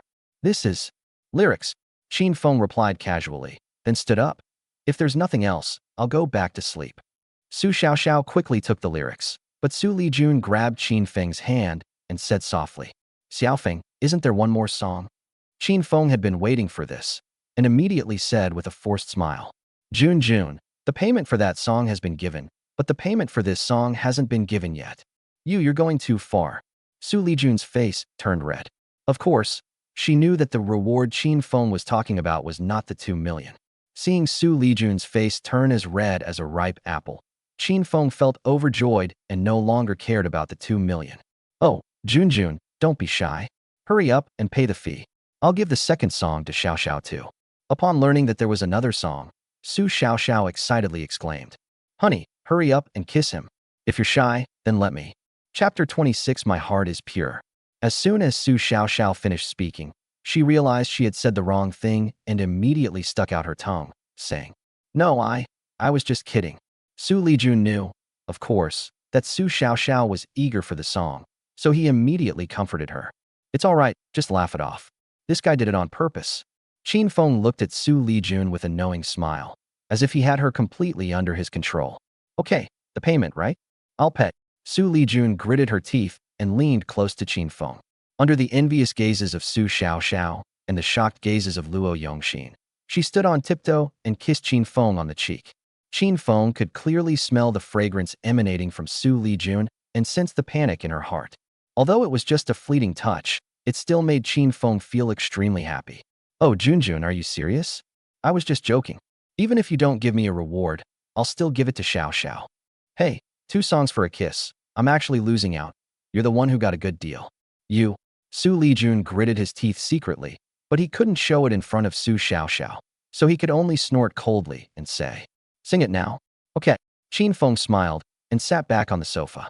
He had gotten a good deal today, but he knew when to stop, or he might anger his wife. Once seated, Qin Feng continued playing and singing, while Su Xiaoxiao quickly turned on the video recorder to film. Qin Feng, is there any more songs? After Qin Feng finished singing, Su Xiaoxiao was still a little unsatisfied. Jun can give you payment. Xu Lijun. That's all. This little bit of compensation is only enough for these 2 songs. Qin Feng casually mentioned that he had already packed up his guitar and stood up. Su Xiaoxiao, however, understood the implication in Qin Feng's words and quickly asked, Xiaofeng, do you mean, as long as the payment is enough, you have other songs? I didn't say that. Qin Feng quickly refused, saying that he was already thirsty after singing just these 2 songs and couldn't give him any more. Su Xiaoxiao grabbed Xu Lijun's shoulder, half pleading and half teasing, and said, Jun, if you perform well tonight, Xiaofeng will give me a few more songs tomorrow, okay? Do your best tonight? Xu Lijun's face instantly turned red to the roots of her ears. Find my foot. Xu Lijun's face immediately darkened. I'm not married to him yet. What she was thinking was, this guy is not only not her fiancé, but he is also an undercover agent who would love for her company to go bankrupt. How could anything happen between her and him? Being able to kiss this guy is already the limit. The thought of losing her first kiss made Xu Lijun feel a dull ache in her heart. Oh well, just consider it as kissing a dog. Thinking about it this way, I feel a little better. What the hell is Xiaoxiao thinking? Letting this annoying woman kiss me is like being kissed by a dog, and she still wants to sleep with me? No way. The 2 were playfully teasing each other, but Su Xiaoxiao didn't understand and thought they were just shy. We're all adults. What's there to be shy about? Let's have some snacks and chat first. You guys chat. I'm going upstairs to rest first. He couldn't be bothered to join in when his 2 best friends were chatting. Su Xiaoxiao wanted Qin Feng to stay, but Xu Lijun also spoke up. Xiaoxiao, it's been so long since we last saw each other. You didn't even have time to come to my engagement party. Tonight, we're going to have a long talk. How can that be? You stay with Qin Feng tonight. Don't worry about me. Can you please stop mentioning that guy? I don't live with him. No way. Qin Feng quickly quickened his pace and slipped upstairs. Indeed, one woman is worth 500 ducks, so these 2 women are worth 1,000 ducks. After washing up in his room, Qin Feng felt it was still early, so he turned on his computer to check his live streaming website. Although he cannot use the assets rewarded by the system for the time being, as the behind-the-scenes boss, he can still take a look at his own businesses. Live streaming is a relatively new phenomenon in this world, and the term internet celebrity is not yet particularly popular. Most streamers use their skills to sing or play games. Streamers who provide commentary or comedy are still relatively rare. Qin Feng searched for live streaming websites in his mind, and a prompt appeared in his mind. Ding, do you want to run the live streaming website? This website is operated by a super intelligent server and can automatically upgrade, defend, perform statistics, settle accounts, query, etc. Run now. Qin Feng was somewhat expectant, as he was most afraid of trouble. This website is actually intelligent, completely eliminating the hassle of hiring people and managing it, which perfectly suits his needs. Ding, please name the website. Let's call it Battle Saint Livestream. Qin Feng's choice of a name seemed rather perfunctory. Ding. Website naming successful. Website up and running. The system will provide 3 days of free advertising across the entire network. Revenue from the website will then be deposited into your website account and can only be accessed after your task period ends. Upon hearing this notification, Qin Feng was quite surprised. The system even has an automatic advertising function. The rewards he received before were all readily available, so he could simply remain a behind-the-scenes boss or shareholder. The live streaming website was newly established, and he was initially worried that it wouldn't have much recognition or popularity. I just wonder how the system will display the ads. Immediately after the system notification ended, Qin Feng noticed that the computer screen he had just opened had turned into a full-screen advertisement. Douxing Live welcomes all viewers and streamers to join. New registered users and streamers can also receive generous rewards. Honestly, if this ad suddenly popped up while I was playing a game, anyone would be furious. The ad appeared for several seconds before shrinking, eventually becoming a small box that stopped in the lower right corner of the computer screen. Qin Feng tried to close it and found that clicking the mouse automatically redirected the computer to a link. Damn, aren't they afraid of getting yelled at? Although the website belongs to him, he still couldn't help but complain. The system is also proficient in this kind of annoying, spam-like advertising method that many people despise. Since he had nothing better to do, Qin Feng followed the link to the Douxing live streaming website. Of course, he can't turn it off even if he wants to. Upon entering the main interface, he was surprised again. The cover features several scantily clad female live streamers, accompanied by provocative text such as, "Hey guys, come and watch me." System. Qin Feng couldn't hold back any longer. This thing made a huge show of force, but then this thing popped up. Wasn't this just setting a trap? This could easily be banned. Aren't you stepping on a landmine? You can't advertise like this. It's no wonder people are reporting this. Qin Feng couldn't help but curse inwardly, realizing that the system was indeed unreliable in some ways. But the system's voice slowly and deliberately came from his mind. Ding, host, don't get excited. The main interface of the live streaming website is presented based on the viewer's innermost thoughts. You see what you like. For example, if you like games, you'll see live streams of the games you like. If you like a celebrity, you'll see that celebrity. The fact that you witnessed such a disgusting scene only shows that you are. Damn it. Shut the hell up. Qin Feng interrupted the system with a dark expression, cursing inwardly. Isn't this a framing of me? My heart is very pure, okay? Chapter 27, Poor Acting. Qin Feng was unaware of the immense sensation his Douxing website had caused. Because everyone who uses a computer or mobile phone is forced to watch Douxing's live stream ads as soon as they turn it on. Although many people quickly and angrily left, many others still entered the website with the intention of hurling insults. I wanted to go directly to the chat room or live stream and hurl insults, but the website prompted me. Sorry, you are not logged in. You cannot post as a guest. Everyone could only register accounts and prepare to start criticizing. But after registering the account, I received a new notification. Congratulations on successfully registering as a Douxing Live member. You have received a 5 renminbi member bonus, which can be withdrawn. They actually have money? Although the amount of money is not much, many people still think that they might as well take it and link their accounts. After they discovered that they could actually withdraw the money, many people called on their friends and family to register. Qin Feng also tried linking a bank card number, and after successfully withdrawing the money, he couldn't help but admire himself. System, you deserve praise this time. If 100 million people register, you'll have to give out 500 million in cash. You've finally been generous this time. Ding, host, The website reward funds have been deducted from your previously earned rewards. Qin Feng. Okay, it's all mine anyway. I'll earn it back later. He was well aware that the future market for live streaming websites would be no smaller than that for the gaming market, and the two would even complement each other. Thinking of this, he suddenly remembered the game he was planning to develop and felt a surge of excitement. Hey, from now on, my game will only be streamed on my Douxing live streaming website. The game's popularity naturally boosted the popularity of live streaming websites, which were essentially his private property. Qin Feng was in a great mood and stopped worrying about the live streaming website.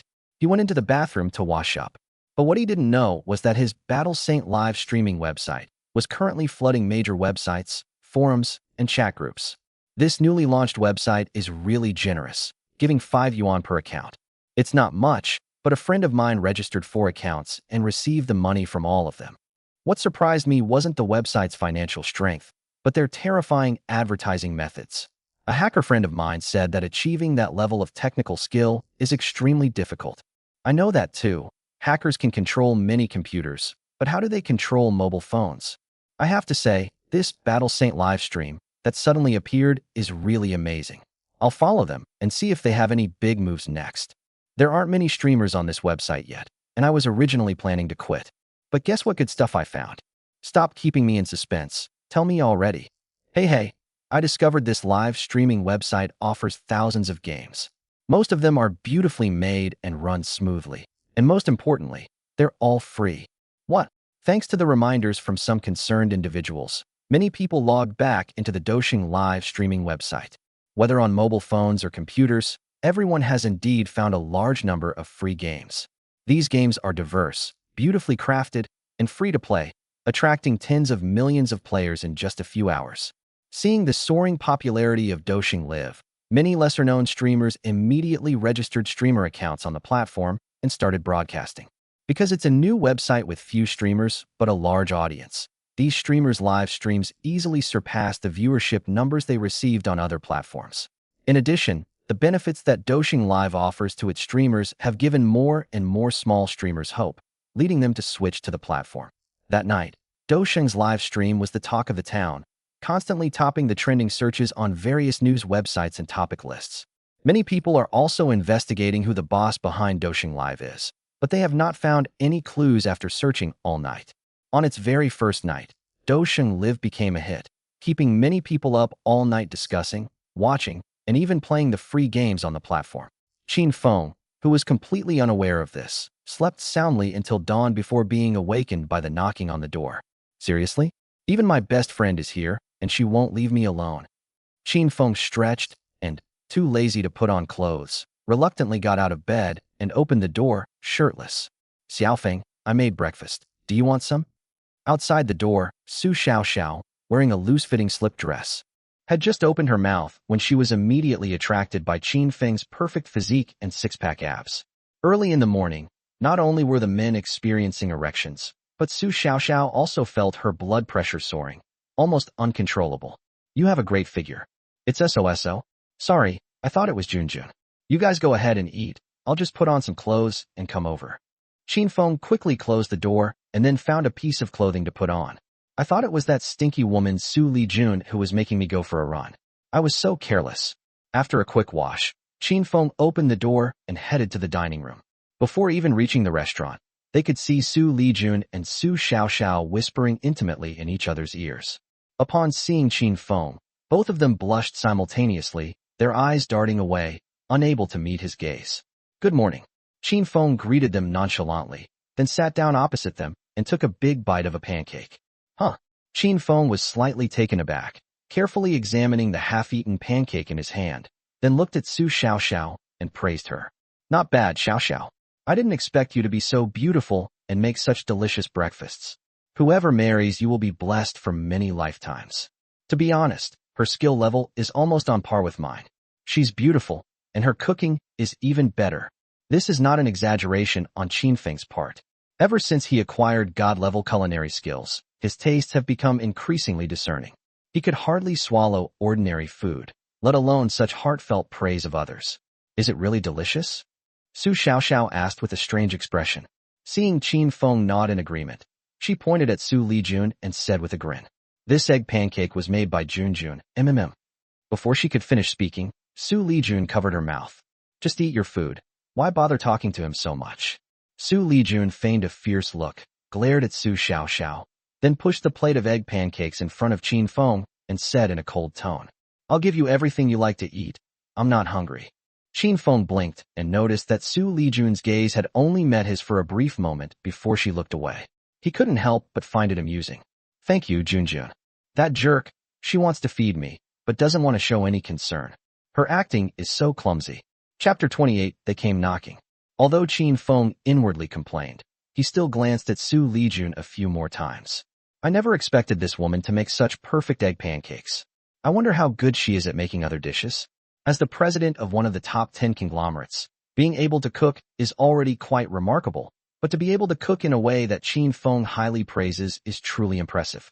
However, Qin Feng didn't praise Xu Lijun's awareness.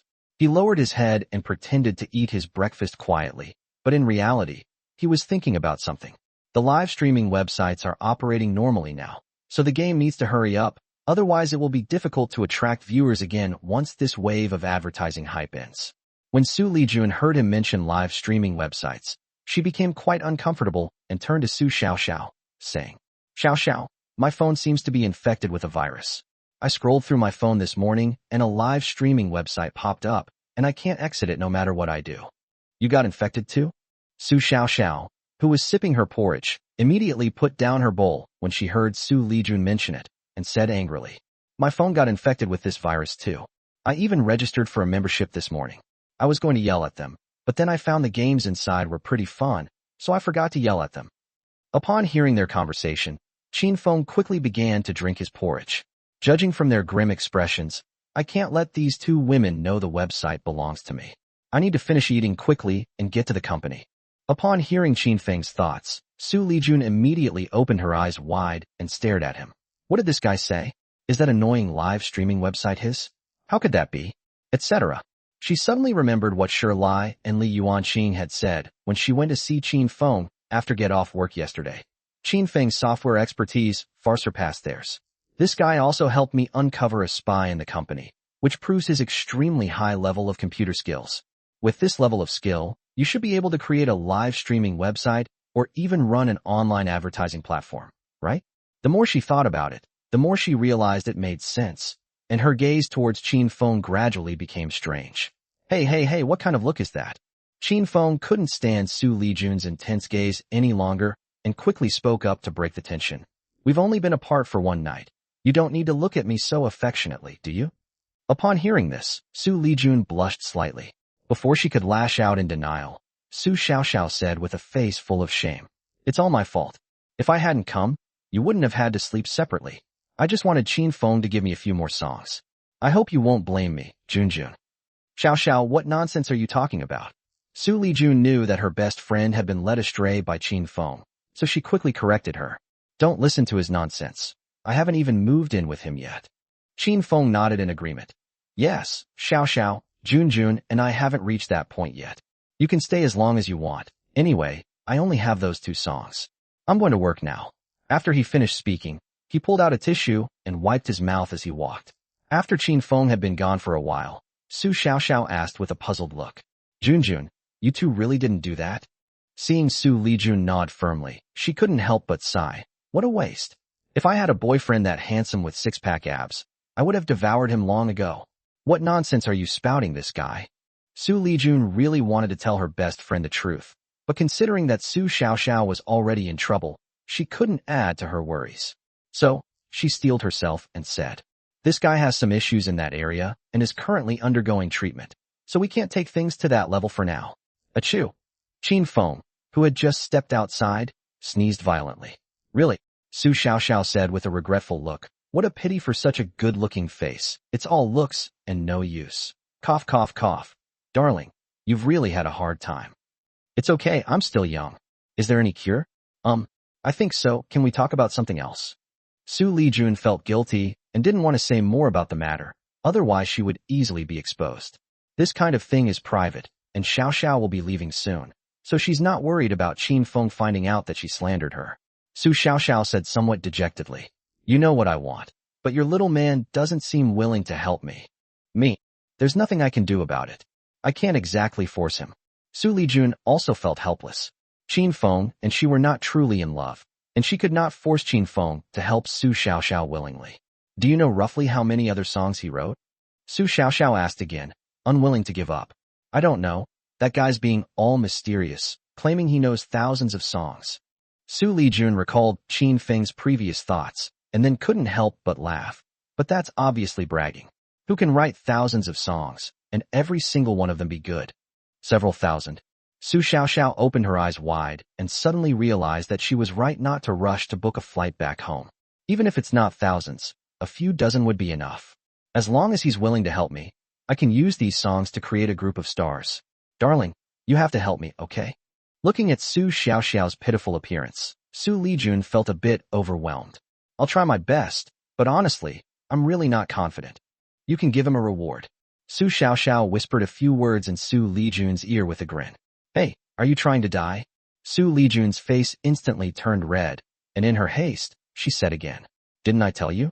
Qin Feng has problems in that area, and there's nothing I can do about it. In that case, I won't go to the company with you today. I'll go find Qin Feng instead. After Su Xiaoxiao finished speaking, she looked at Xu Lijun nervously. Please don't overthink it. I just want to find a chance to get him to agree to give me a few more songs. Xu Lijun was naturally a little nervous, not because he was afraid something would happen between Su Xiaoxiao and Qin Feng, but because it's fine for you to talk to him, but whatever you do, don't ask him about his sexual problems. Men have pride, you know. I understand, don't worry. Su Xiaoxiao breathed a sigh of relief. As long as Xu Lijun agreed, she would definitely find a way to get Qin Feng to help her. Neither of them had any appetite, so they walked out of the villa together. You can drive whichever car you like. The keys are in the car. The address is 10 to 18 floors of Fortune Building.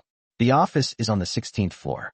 Xu Lijun gave a few instructions and then got into his Ferrari. Okay, see you tonight. Su Xiaoxiao waved to Xu Lijun, then got into a Hummer. I never expected that someone with her gentle and delicate appearance would like a car like the Hummer, which exudes a powerful and domineering presence. Qin Feng drove leisurely, and by the time he arrived at the Fortune Building, it was long past working hours. When Qin Feng took the elevator to the 10th floor, he thought he had taken the wrong turn the moment the elevator doors opened. Several people were standing outside, each holding a bouquet of flowers, along with two reporters with cameras and microphones, all staring at the elevator doors. Holy crap, what's going on?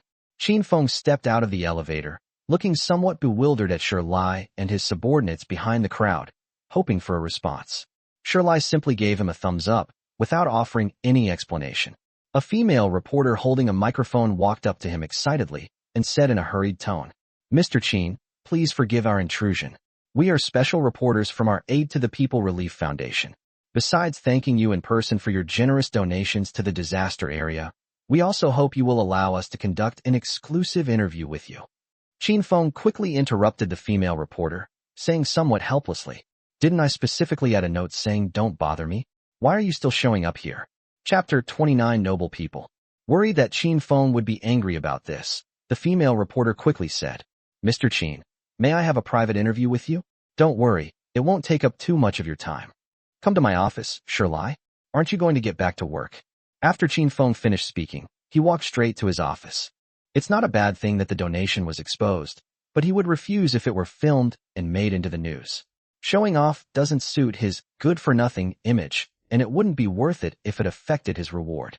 Xu Lijun and the others hurriedly returned to their posts, but many of them whispered among themselves as they walked, their eyes filled with even more fervor as they looked at Qin Feng. Qin Feng had only taken a few steps when he suddenly heard a familiar voice behind him. Qin Feng, wait a minute. That voice belongs to Su Xiaoxiao. Why didn't you come here with Junjun? What are you doing here? Qin Feng turned around and looked at Su Xiaoxiao with a puzzled expression, asking her a question. Su Xiaoxiao was fully armed at this moment, with a mask, baseball cap, and sunglasses. Seeing that Qin Feng didn't seem to welcome her, she said somewhat awkwardly, Junjun is quite busy. I don't want to bother her. Does that mean I have a lot of free time? Qin Feng rolled his eyes, then gestured for the reporters to follow him. That's not what I meant. Su Xiaoxiao quickly waved her hand. Then, seeing the two reporters with microphones and cameras, she changed the subject and asked, What are these two reporters here for? The female reporter had been secretly observing Xu Xiaoxiao. She felt that Xu Xiaoxiao was somewhat familiar, but she couldn't guess who she was for a moment. Upon hearing Xu Xiaoxiao's question, she offered to explain. Mr. Qin donated more than 40 million yuan to the disaster area. This spirit is worthy of everyone's learning. So we came to conduct an exclusive interview with Mr. Qin. Upon hearing this, Xu Xiaoxiao immediately gave a thumbs up and praised. Qin Feng, I didn't expect you to be so responsible. No wonder Junjun took a liking to you. Keep it low-key, it's not a big deal. Qin Feng replied casually and led everyone into the office. After inviting the two reporters to sit down, Xu Xiaoxiao offered to pour water for everyone. Qin Feng glanced at Xu Xiaoxiao, knowing full well why this woman had come after him, but a glass of water was clearly not enough to get him to sing a few more songs. Ignoring Xu Xiaoxiao for now, he looked at the reporter and said, "Let me state first that I don't want to be in the limelight, so please don't take photos or videos. It would be best if you didn't use my real name in the reports. I just want to keep a low profile. Excuse me, Mr. Qin, but we hope you will allow us to properly promote your spirit of selfless dedication. Our country needs positive role models like you right now. You can find other people to represent positive energy. My donation to the disaster area is just a small thing that an ordinary Chinese person should do. It is not worth publicizing." Seeing Qin Feng's firm resolve, the female reporter felt somewhat helpless and could only offer a less favorable answer. "Mr. Qin, we can refrain from taking photos or videos, and we even agree not to report your specific identity. However, we will publish your name truthfully. Is that acceptable to you?" "To you? Well, okay. Anyway, there are a lot of people named Qin Feng in all of China." Qin Feng knew that these reporters were like leeches. They wouldn't leave easily unless they got something tangible from them. "Thank you, Mr. Qin. I'll ask a few questions and then leave."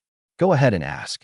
With Qin Feng's permission, the female reporter gathered her thoughts and then asked, "Mr. Qin, what were your thoughts when you donated to the disaster area?"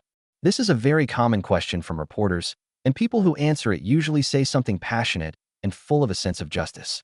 With a little polishing later, it can become a positive and uplifting message. Upon hearing this question, Qin Feng fell into a reverie. "If it weren't for that flood back then, I wouldn't have become so depressed, and I certainly wouldn't have unexpectedly traveled through time." "Mr. Qin? Mr. Qin?" Seeing Qin Feng suddenly lose his focus, the female reporter called out twice, somewhat at a loss. This question shouldn't be difficult to answer. Qin Feng snapped out of his daze and said somewhat apologetically, "Sorry, I just suddenly thought of something else." The female reporter immediately said understandingly, "It's all right, Mr. Qin. If it's inconvenient for you to talk about it, can we ask another question?" "There's nothing inconvenient to say," Qin Feng said after a moment's thought. "I had a very good friend who died in the flood due to some accident." "I see." The female reporter and Xu Xiaoxiao both suddenly understood. It turned out she was missing her good friend. However, such an answer was clearly not in line with the positive energy hero persona. After a moment's thought, the female reporter prepared to ask a different question. Xu Xiaoxiao, who was standing to the side, couldn't help but ask directly, "Qin Feng, could you tell me if your friend is male or female? Does it matter whether it's a man or a woman?" Qin Feng looked at the ceiling, his gaze somewhat unfocused. "The past is the past. I'm sorry, I was just asking casually." Xu Xiaoxiao quickly apologized. Anyone could see that Qin Feng had been reminded of past events, perhaps even the most unpleasant ones. "It's all right, reporter. I'm short on time. Please ask me any other questions you may have." "Okay, Mr. Qin, I'll ask a few more questions and then I'll leave." The female reporter quickly said, "Your generous donation this time even exceeds that of many well-known companies and celebrities. May I ask, does this amount of money have a significant impact on you?" "Impact?" Qin Feng smiled and said, "I don't know how big the impact will be, but this is almost all the funds I can use." Upon hearing Qin Feng's words, the reporter was immediately filled with respect. Mr. Qin is indeed a noble person, and he has done his utmost for the disaster area. When I inquired about Qin Feng before, these people called him President Qin. It seems that this President Qin is not only rich, but also of noble character and deserves to be widely publicized. Xu Xiaoxiao had heard some things about Qin Feng from Xu Lijun. Before their engagement, Qin Feng was just an unemployed youth.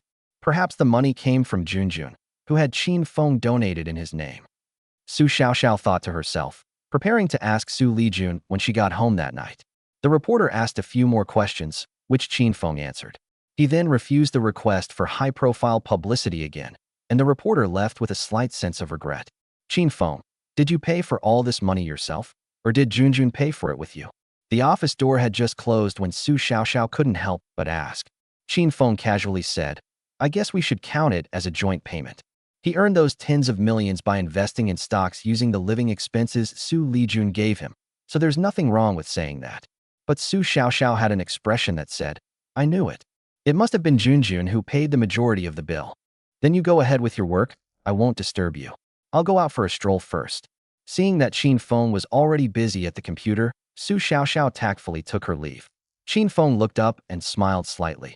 Although this woman's purpose was clear, to find an opportunity to ask for the song, she didn't say anything and even took the initiative to leave so as not to disturb his work. This approach was quite clever.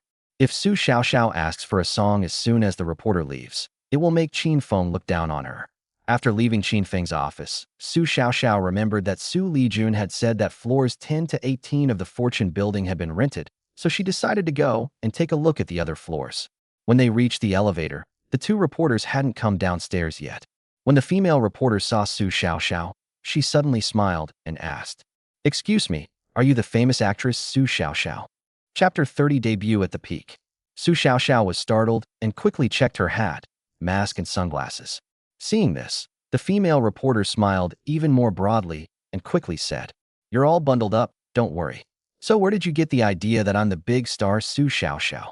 I'm a fan of yours, and I had my doubts as soon as I heard your voice. After all, your voice is so distinctive. Plus, with that kind of attire, most people wouldn't be so heavily disguised, would they? Hearing the female reporter say this, Su Xiaoxiao simply admitted it openly. Okay, I am Su Xiaoxiao, but I hope you can keep it a secret from me. No problem. The female reporter was overjoyed and moved closer to Su Xiaoxiao, saying, Let's take a picture together. This request wasn't unreasonable, and Su Xiaoxiao cooperated by taking off her mask and sunglasses to take a photo with the female reporter.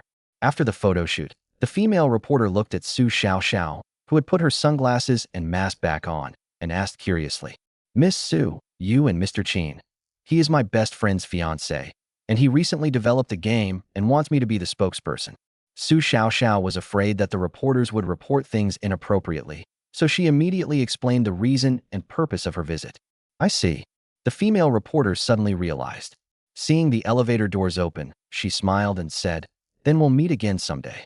I won't see you off.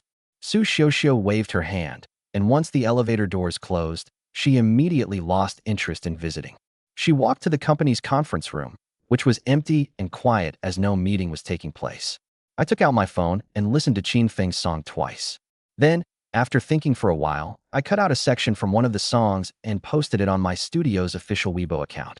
Although she is a big star, she is currently facing a ban, and many programs related to her have been taken down.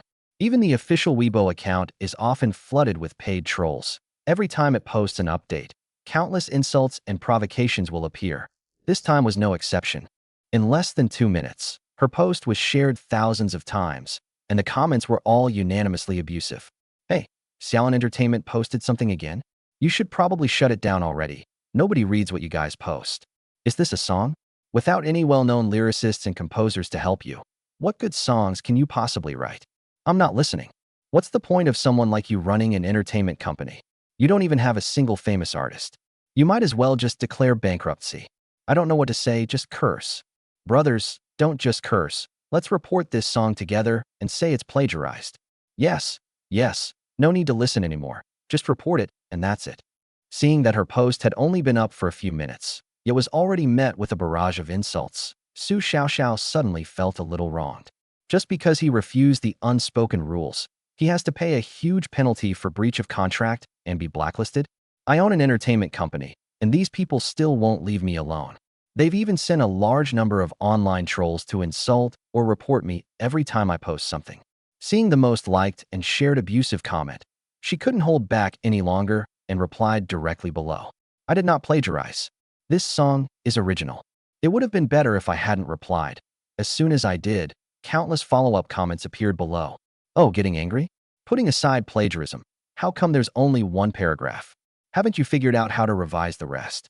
Yes, nowadays without musicians to help, even plagiarism is difficult, So this is the only short clip we could get. If you don't have any artists, don't get involved in the entertainment industry. It's a very complicated place, and you can't handle it. Isn't it better to just focus on acting? Why do you have to start a company? Seeing more and more people attacking her for posting only a short clip, Xu Xiaoxiao couldn't hold back any longer and directly uploaded the 2 videos of Qin Feng playing guitar and singing last night to the top of her feed. It was also accompanied by a long paragraph of text. Justice resides in the hearts of the people. Whether it's an original song or plagiarism, let the facts speak for themselves. These 2 videos, which were just released, have already sparked a wave of criticism. But soon, those trolls and online supporters suddenly sensed something was wrong. It seemed as if a flood of comments suddenly appeared, drowning out their insults. These 2 songs are so touching. I've never heard anything like them before, especially the lyrics and the style. Xiao Xiao, so many people were criticizing you before that I didn't dare to say anything. But now I want to tell those haters that I will always support you. That guy singing is so handsome. Is he one of the artists Xiao Xiao has sidelined? He debuted at his peak right away. I'm in love. This handsome guy singing and playing guitar is absolutely mesmerizing. Not only is he a great guitarist, but his singing is so captivating. Support Xiao Xiao, support Xiaolin Entertainment. I hope this handsome guy who sings will debut soon. Support guitar. Seeing that the number of people supporting her had outnumbered those who were criticizing her in her comment section for the first time, Xu Xiaoxiao could no longer hold back and took off her sunglasses to wipe away her tears. She replied to several supportive comments with a few words, "Thank you for your support." Then I logged out of Weibo. The song was sung by Qin Feng. Last night, Qin Feng made it clear that he didn't want to be in the limelight and asked her to take it back and find someone to cover it. Of course, I had to tell Qin Feng before I posted the video of him singing on Weibo without his permission. After leaving the conference room, she composed herself and walked to Qin Feng's office door, gently knocking a few times. "Come in." Qin Feng, who was trading stocks, shouted without looking up, then focused on watching his stocks. Although he only had a few 100,000 yuan left, he was confident that he could multiply it several times within a month.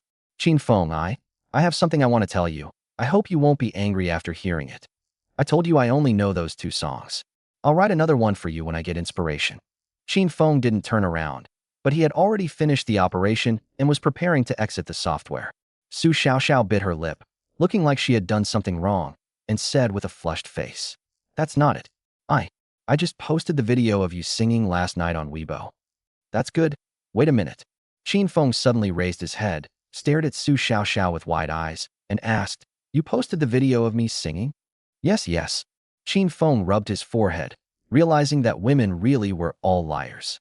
Especially beautiful women. "Didn't you promise me you wouldn't tell anyone I sang the song? How come the video of me singing has been released?" "I'm sorry because..."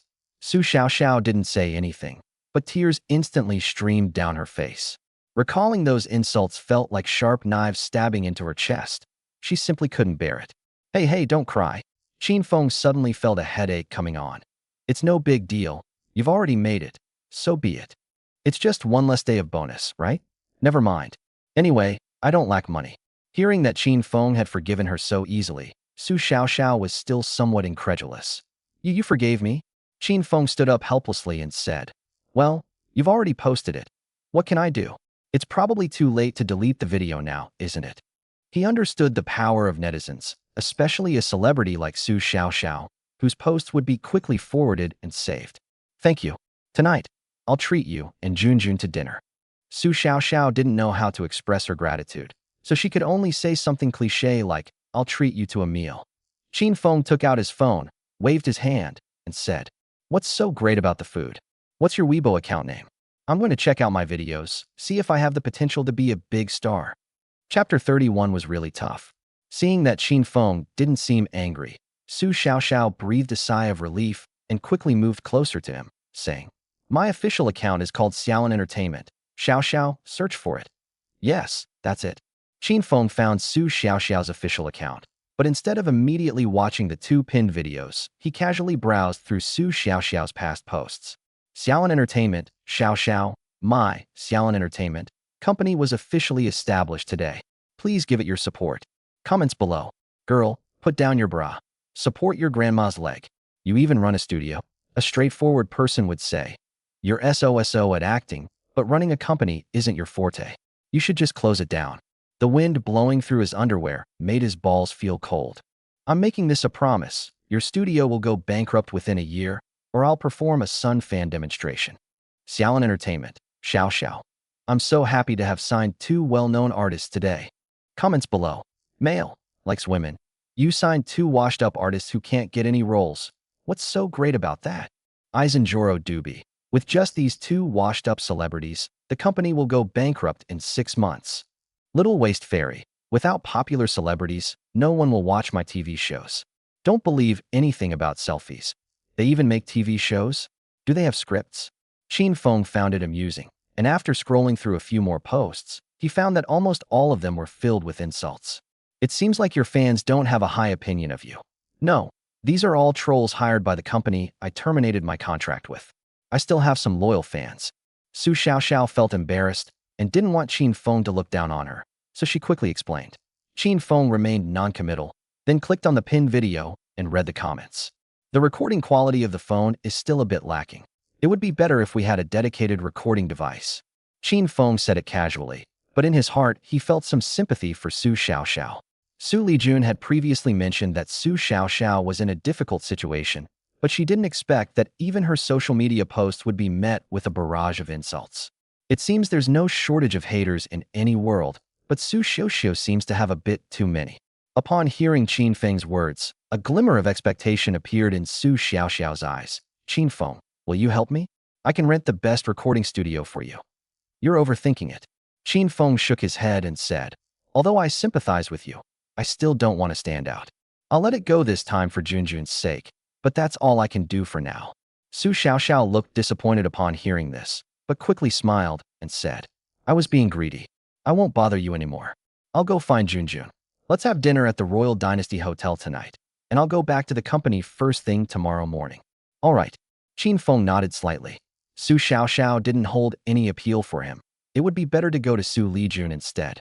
Xu Xiaoxiao walked towards the office door, and just as she opened it, she suddenly turned back and said, by the way, I know a very skilled traditional Chinese medicine doctor. I'll introduce you to him sometime. An old Chinese medicine doctor?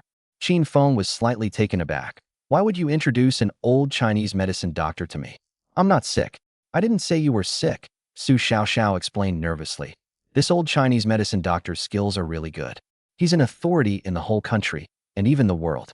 Whether you're sick or not, it's good to know someone like him. All right, then I'll thank you in advance. Qin Feng made a polite remark, but inwardly he scoffed.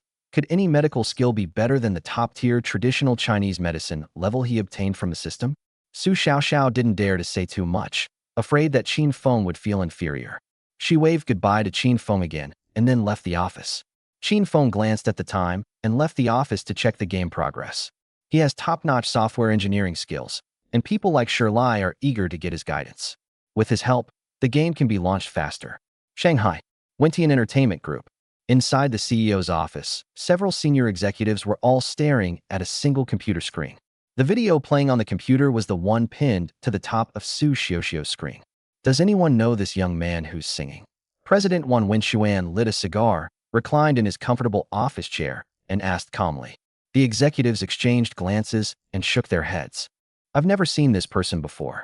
I just did a special investigation, and he doesn't even have a record of studying at any film or music academy. Xu Xiaoxiao flew to Jiang province yesterday and released the video today.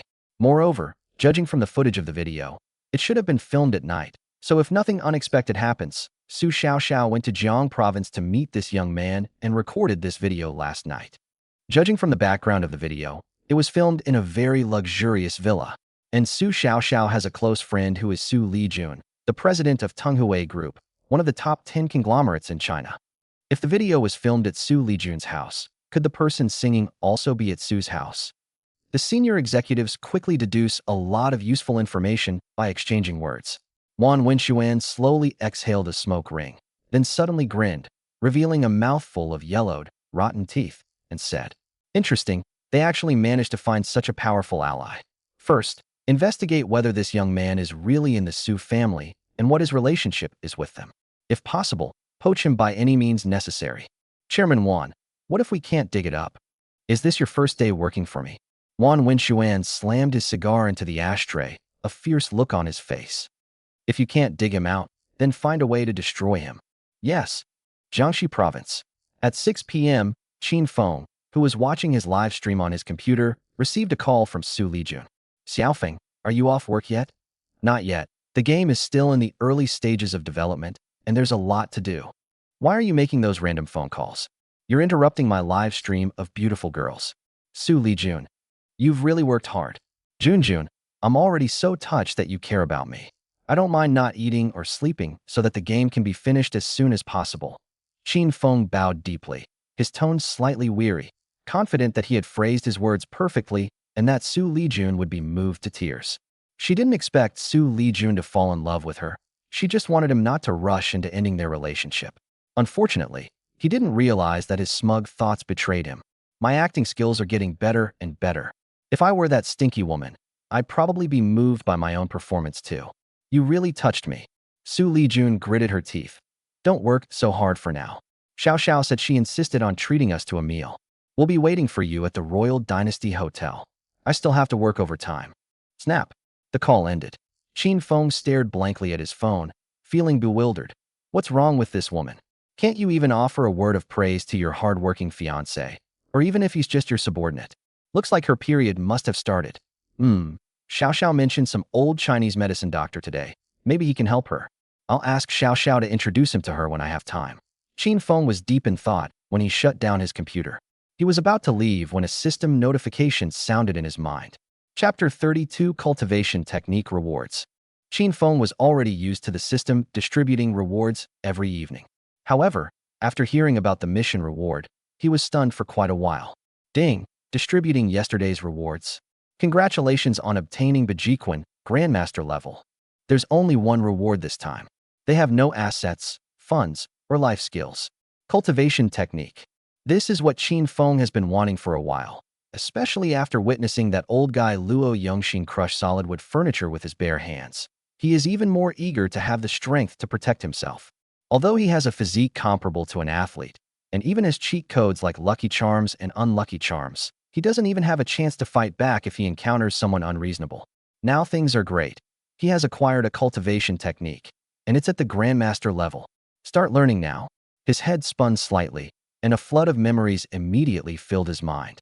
Meanwhile, the body's bones, muscles, and so on are being improved, and many techniques and moves are not only engraved in the mind, but also in the whole body, forming muscle memory. He became even more excited after he had fully regained consciousness and adapted to his newfound abilities. He also understood the classification of martial arts strength in this world. Martial artists are divided into 4 levels. Ming Jin, manifest strength, and Jin, hidden strength, Hua Jin, transformation strength, and Grandmaster. Each level is further divided into 4 minor realms: early stage, middle stage, late stage, and perfect stage. With Ming Jin strength, he can usually handle several to a dozen ordinary people without any problem. The skill of hidden strength already places one among the top martial artists. While visible strength is merely an external skill, hidden strength represents a minor achievement in internal martial arts. A person with this level of strength can split rocks and shatter stone without damaging their body, just like Luo Yongxin can crush solid wood. They are at least martial artists with the strength of internal energy. As for transformation energy, it represents the pinnacle of internal strength. People who reach this level of skill are considered experts and generally don't fight with others. Once a fight breaks out, it will either result in death or serious injury. Those who reach the level of Grandmaster in the field of martial arts are all extraordinary individuals who can establish their own schools and create their own techniques. To reach the level of a Grandmaster, one must reach the top level in terms of martial arts aptitude, internal strength accumulation, and understanding of martial arts principles before having a chance to break through. Once you become a Grandmaster, martial arts techniques become less important, because at this level, even a casual strike is something that ordinary masters of internal energy cannot withstand. However, very few people have ever reached this level. For example, Zhang Sanfeng, the creator of Tai Chi, was a Grandmaster. Qin Feng's reward today was actually Bejiquan at the Grandmaster level, which made him a Grandmaster. He was very puzzled. What kind of performance did he have yesterday to earn such a reward? I need to look into this when I have time to see if I can get similar or even more powerful cultivation techniques as rewards. In high spirits, Qin Feng left the office feeling refreshed. President Qin, Xu Lijun, and the others hadn't finished get off work yet, and upon seeing Qin Feng, they immediately greeted him respectfully. Seeing how these people behaved so differently from when he first joined the company, Qin Feng simply nodded slightly and said, "Aren't you going home yet? Let's do it tomorrow." Xu immediately patted his chest and said, "President Qin, you can go home now. We must get the game online as soon as possible." Li Yuanqing scratched his bald head and said, "I learned a lot from you, President Qin, today. I need to work overtime to study it." Seeing that this guy looked like a 50-year-old man, Qin Feng patted him on the shoulder and said, "Shaoli, go home early and get a haircut and a shave.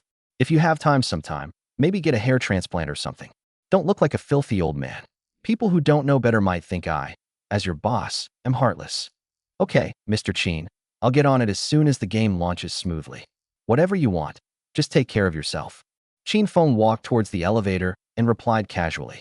Xu and Li Yuanqing watched Qin Feng's figure disappear before turning their attention away. "Planner Shi, do you want to go home?" "Shaoli, don't tease me. I will never leave work early until I reach the same level as President Qin." "Hee, just like I thought. Let's keep working overtime, even if I go bald. Walk." After they finished speaking, they returned to their workstations to work overtime. Although Qin Feng didn't spend much time guiding them each day, his guidance was always just right and deeply inspiring.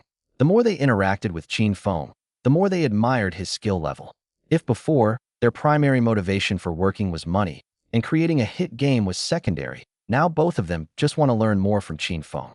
After Qin Feng went downstairs, he drove his G-Wagon leisurely towards the Royal Dynasty Hotel. Royal Dynasty Hotel, Butterfly Love Flower, Private Room.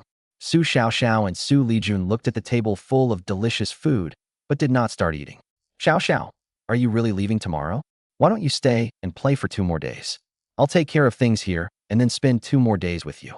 Xu Lijun held Xu Xiaoxiao's hand and said with some reluctance. Xu Xiaoxiao flashed a charming smile and said casually, Jun, I won't disturb your time together. I'm very grateful to you both this time, especially Qin Feng, who didn't blame me for breaking our promise." When Xu Lijun heard Xu Xiaoxiao praising Qin Feng, she wanted to explain to her that Qin Feng was just a fake fiancé, or even an undercover agent with ulterior motives. However, Xu Xiaoxiao's situation was much more difficult than hers, and she didn't want to add to her pressure, so she could only say casually, "That guy isn't as good as you say. If he ever makes me unhappy, I'll kick him." Xu Xiaoxiao quickly stepped in to mediate. Jun, that's not right of you. Qin Feng is handsome and kind-hearted. By the way, a reporter interviewed him this morning, saying that he donated more than 40 million yuan to the disaster area. You two can be so united in your charity work. How come you're so hypocritical behind my back? What donation?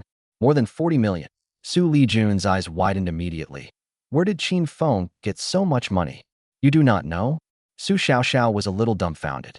When she left Qin Feng's place today and arrived at Xu Lijun's company, she saw that Xu Lijun was busy and did not mention this matter.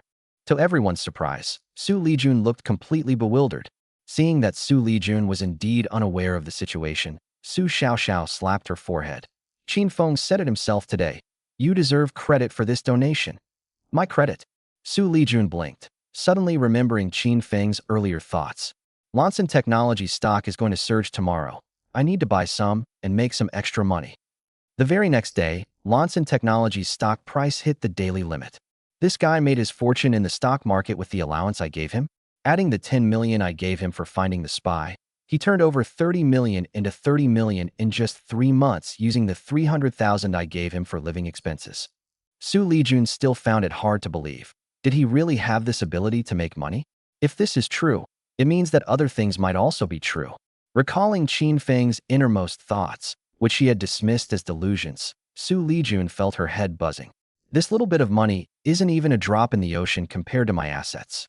Are you trying to fob me off like a beggar? If my money wasn't restricted, who would care about your little bit of money? You old geezer, you dare threaten me? I'm worth hundreds of billions now. Why would I want this wretched woman's fortune? I still own 25% of this hotel. I wonder if I'll be recognized if I go with this woman. Thinking of this, she suddenly stood up, startling Xu Xiaoxiao. Honey, what's wrong? Xiaoxiao, wait for me a moment. I need to meet with the general manager of the Royal Dynasty Hotel, Hong Shirwei. Chapter 33, Who's Courting Death? Royal Dynasty Hotel, Chairman's Office. Mr. Su, what brings you here? Why do you look so serious? Hong Shirwei gestured for Xu Lijun to sit down and talk, but Xu Lijun cut to the chase and asked, Mr. Hong, I have a very important question to ask you, and I hope you can tell me the truth. What's up? Hong Shirwei remained expressionless, but he already had a guess in his mind. Xu Lijun looked directly into his eyes and asked, word by word, I'd like to know if Qin Feng owns 25% of the shares in your Royal Dynasty Hotel. Hong Shirwei's expression changed instantly, and then he gritted his teeth and asked, so the guy who suddenly invested in us is really your fiancé, Qin Feng? He really invested in your hotel? Xu Lijun's expression also changed. What this guy said is true. So, his claim of having a net worth of several hundred billion. Seeing Xu Lijun's constantly changing expression, Hong Shirwei couldn't help but feel puzzled. President Su, judging from your expression, it seems that you don't know about your fiancé's investment in my hotel. If I told you I only just found out, would you believe me? Xu Lijun felt complicated and even a little unsteady on her feet. After settling down on the sofa, he continued to ask, Mr. Hong, could you tell me when this happened? Last month, I don't remember the specifics, but it seems I woke up one morning to find that my hotel had been legally acquired by someone else. Outside the Royal Dynasty Hotel, Qin Feng found a spot in the parking lot and parked. Before he could even get out of the car, he noticed a group of men in black surrounding it. What are you trying to do? Qin Feng lowered the car window, leaned out, and asked the men in black. Mr. Qin Feng, right? Our boss wants to talk to you. It's in that RV over there, see it? A man in black, wearing sunglasses and sporting a small mustache, who appeared to be a leader, walked to Qin Feng's car door and spoke. Do I know you? You think I'll just go because you tell me to? Who's your boss? Qin Feng said with a disdainful look. My time is precious, so I won't go. You guys can leave. He felt a sense of relief. Thankfully, he received the cultivation technique reward today, which allowed him to leap into the ranks of a grandmaster, a master-level expert. This is a master stronger than a 3-story building. Despite the fact that the opponent has many people, he is not worried at all, unless the other party has a gun. Mr. Qin, if you don't cooperate, we'll have to offend you. As the man with the mustache spoke, he pulled out a small pistol from his waist and pointed it directly at Qin Feng. Qin Feng, is this considered jinxing? It seems I should try to think less about random things in the future. You're quite well prepared. Qin Feng was somewhat amused and exasperated. He slowly opened the car door, got out, and quickly glanced at the scene. Including the man with the mustache, there were 8 young men in total. Fortunately, the others did not have any weapons. There should still be people and weapons in the RV not far away. With his strength, he was absolutely confident that he could render the mustachioed man incapable of fighting instantly at such close range. However, since the other party had come to him with such a large entourage, he naturally wanted to find out their intentions and identities. Having made up his mind, Qin Feng, with his belly and mustache, said calmly, Let's go. I'm going to see your boss. Seeing his cooperation, the man with the mustache immediately put away his gun, a friendly smile spreading across his face, and said, Mr. Qin, please just cooperate. I was the one who offended you just now. I have other things to do. Don't waste my time. After Qin Feng finished speaking, he walked towards the RV not far away. Seeing his composure, the men in black were all somewhat surprised. If most people were scared by a gun, their faces would turn pale and their legs would go weak, right? But Qin Feng's voice didn't tremble at all. The man with the mustache realized what was happening and immediately waved his hand, and everyone followed Qin Feng to his left, right, and behind him.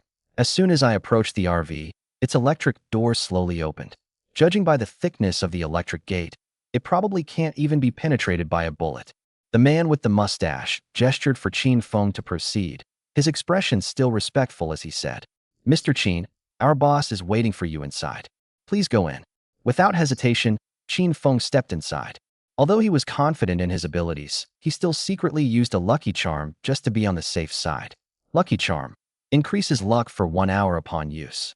The first impression of the RV is that it is luxurious and spacious, and there is a small living room near the door. A man in his early 30s, wearing gold-rimmed glasses and a white suit, was sitting on the small sofa in the living room. The man looked very refined. Upon seeing Qin Feng, he immediately gestured for Qin Feng to sit opposite him. Mr. Qin, please forgive me. Please sit down and have a cup of tea.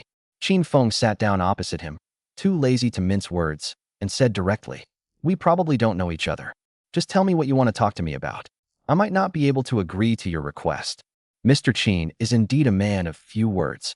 The middle-aged man smiled, poured Qin Feng a cup of tea, and then calmly said, "Let me introduce myself first. My name is Kong Samping, and many people call me third brother or third master. I'm a few years older than you, so you can call me Brother Kong." "Xiao Kong, stop talking nonsense. I have a date. Just tell me what's up." It's impossible for Qin Feng to call this guy brother when we haven't even figured out his identity and purpose yet. Kong Samping frowned slightly, but his good composure allowed him to hold back. "Since Mr. Qin doesn't like beating around the bush, I'll get straight to the point. I've come to you this time because I want to cooperate with you." Cooperation? Qin Feng blinked, wondering, could it be someone sent by Guan Yunyan who wants to cooperate with him in developing a game? However, since these people dared to use guns when they came to discuss cooperation with him, he would not agree to anything they asked for. "Sorry, I'm not interested." After Qin Feng finished speaking, he stood up and prepared to leave. "Mr. Qin, you haven't heard me explain what the collaboration is about yet." Kong Samping's eyebrows twitched violently, feeling that his usual gentle and refined image could never be maintained in front of this guy. Qin Feng walked to the door without turning his head. Seeing that the RV door was already closed, he replied without turning his head, "You want to cooperate, but you haven't shown any sincerity in doing so. I have no interest in cooperating with you on any projects." "Qin Feng, you're not getting out of this RV without my permission." Kong Samping had already stood up, the gentleness on his face gone, replaced by ruthlessness. "In Jiang province, even your wealthy fiancé wouldn't dare speak to third master like that. Young man, ignorance is no problem, but if you court death, no one can save you." "Hiss." Qin Feng chuckled, turned around, and saw Kong Samping about to explode. He calmly pointed to the RV door and said, "Xiao Kong, I agree with what you said. Ignorance is not your fault, but if you court death, no one can save you." After he finished speaking, he slammed his hand on the RV door, which immediately produced a loud bang. Bang! The RV's door was actually blasted off by this palm strike. P.S. This is the third chapter today. This result, a trial push, means the book is doomed again. Including other pseudonyms, I've lost count of how many books this is. I was planning to post this tomorrow because I really have no motivation to write another chapter.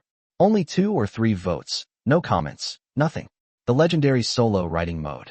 I stayed up all night writing those 2 chapters this morning. The second chapter was supposed to be posted at noon, but I accidentally posted it directly. Sigh. Chapter 34. Thank you. Kong Samping was stunned by Qin Feng's action. This is a bulletproof door that even bullets can't penetrate. Qin Feng actually sent him flying with a single palm strike. If that palm strike had landed on me, Kong Samping felt his legs go weak and sat back down on the sofa. Although he wielded considerable influence in Jiang province, he couldn't compete with Xu Lijun in terms of assets, and in terms of strength, he was utterly outmatched by Qin Feng. The men in black outside were also startled, but they quickly recovered when they saw Qin Feng standing at the door. "Don't move. What have you done to our boss?" The man with the mustache immediately pulled out a pistol and pointed it at Qin Feng with a wary expression. "You're asking about Xiao Kong?" Qin Feng smiled slightly, glanced back inside, and said, "You'll know once you come in and take a look." After saying that, he took a step back. "Don't try anything funny." The man with the mustache gave the others a wink, and immediately 2 young men rushed toward the RV. Kong Samping, inside the RV, quickly reminded, "Be careful." Bang! Before he could finish speaking, Qin Feng kicked one of the men rushing in front of him. The doorway was narrow, and the man in front was thrown backward, knocking several people behind him into the air as well.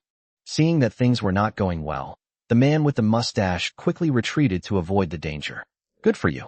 Qin Feng seized the opportunity, his body shooting out, grabbing the mustachioed man's wrist holding the gun, and then squeezing it hard. Click! A cracking sound of bones breaking rang out, and the man with the mustache screamed in agony, his face contorted in pain. Ah! A martial artist with internal strength can crush wood, so Qin Feng is a grandmaster, and crushing a person's bones is even easier for him. He seized the pistol from the man with the mustache, and with his top-notch firearms knowledge, he immediately realized a somewhat absurd fact. This isn't a real gun. Proof. I was almost scared by a replica gun. This mustachioed guy is really going too far. Seeing that the man with the mustache was already half squatting on the ground groaning, Qin Feng raised his foot and kicked him hard in the face. Damn it.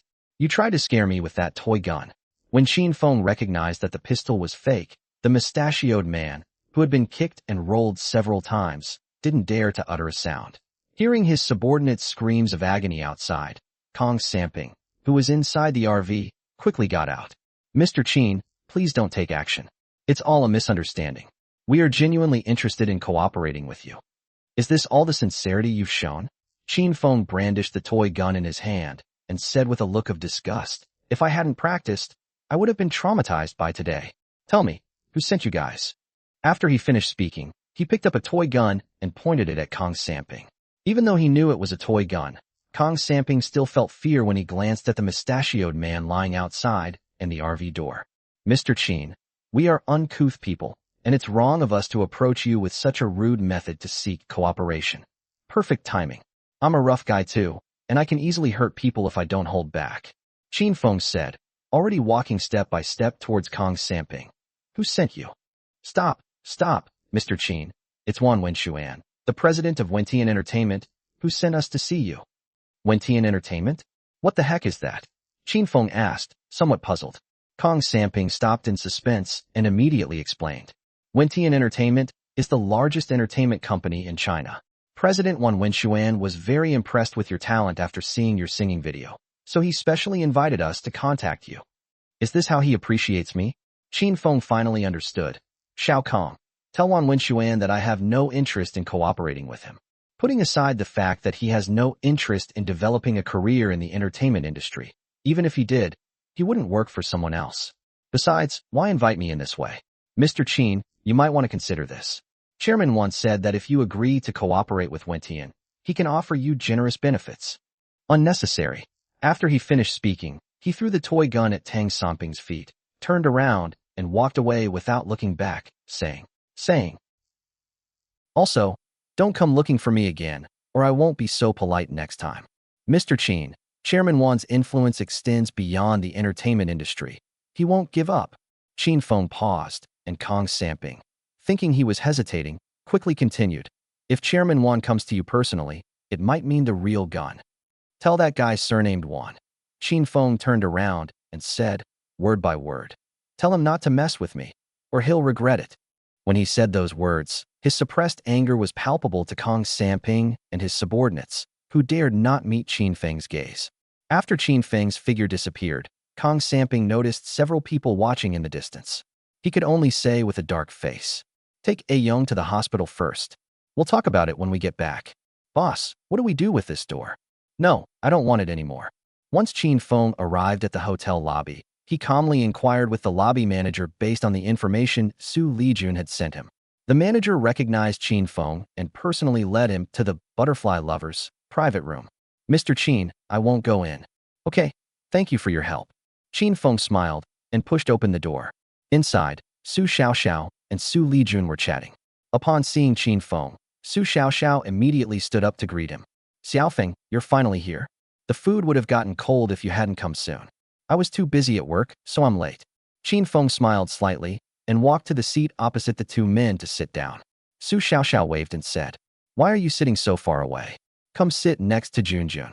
Upon hearing this, Xu Lijun, unusually, did not refute it. She secretly sized up Qin Feng, unable to understand. How did this guy resemble a super rich man?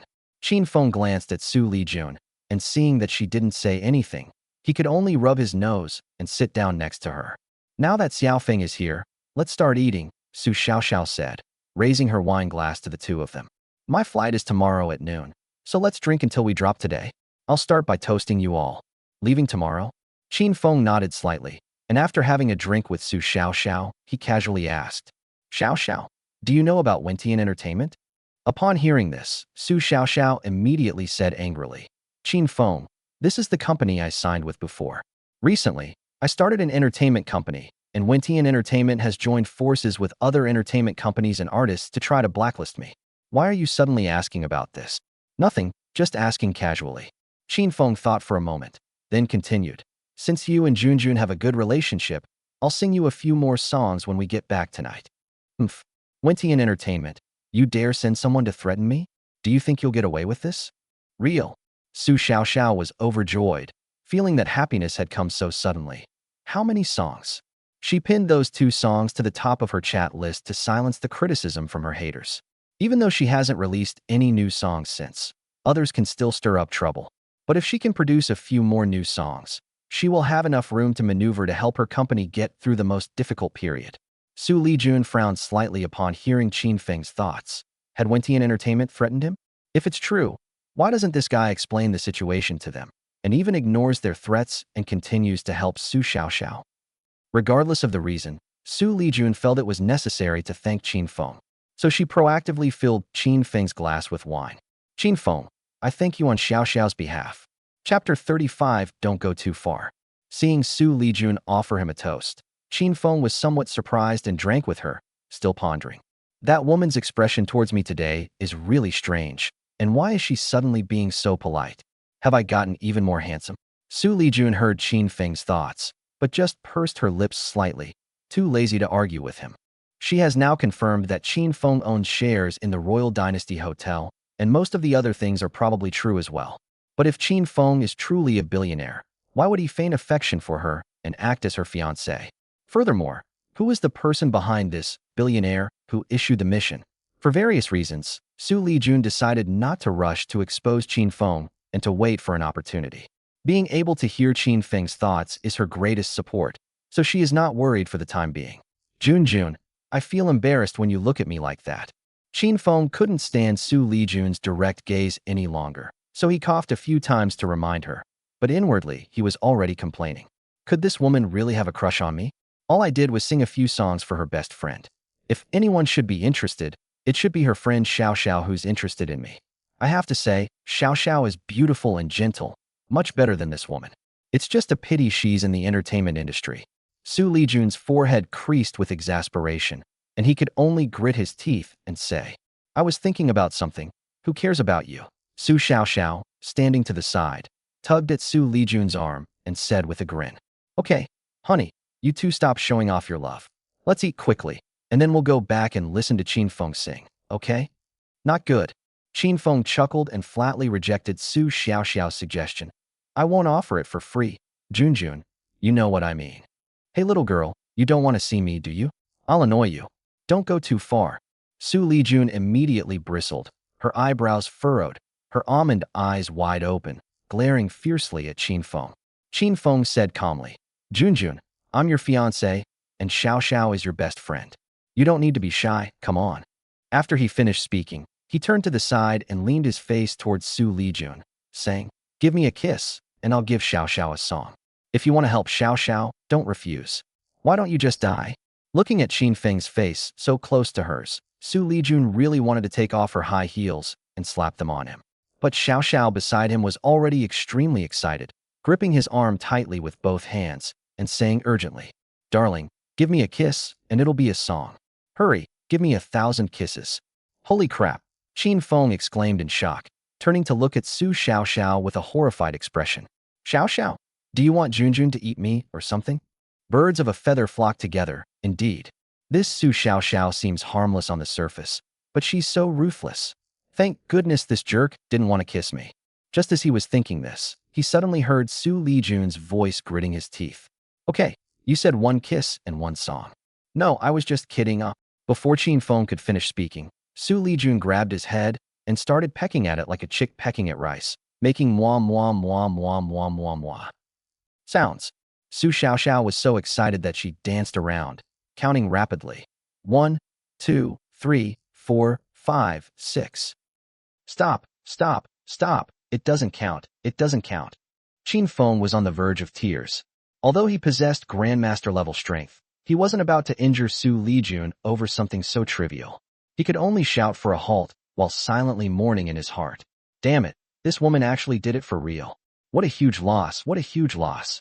75, 76, 79, 91. Su Xiaoxiao's eyebrows danced with excitement as she counted rapidly.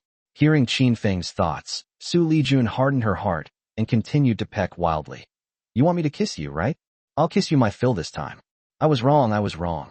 Stop, my face is peeling from all the kisses you've given me. Qin Feng tried to break free, but found that Xu Lijun seemed to be using all her strength to hold on to her head tightly and wouldn't let go. Being kissed by a girl especially a very beautiful one, should be a happy thing. But if you keep pecking like that, it definitely has nothing to do with happiness. In a moment of desperation, Qin Feng pushed Xu Lijun away. Xu Lijun froze, staring blankly at Qin Feng. Qin Feng was also startled and looked between the two of them with great difficulty, together with Xu Lijun. Su Xiaoxiao, who was clapping and counting, also noticed something strange, so she stuck her head out to look over. Under the watchful eyes of the three, they noticed that Qin Feng's hand touched a place he shouldn't have. The next moment, 3 exclamations rang out. Ah! Oh! Well! Qin Feng, I'll kill you. Xu Lijun's angry roar sounded just like the lion's roar, a martial arts masterpiece. Hey, I didn't mean to. Qin Feng quickly released his grip and stood up and backed away, saying defensively, it's not my fault. This woman usually dresses loosely and inconspicuously, but she's surprisingly well endowed and feels nice to the touch.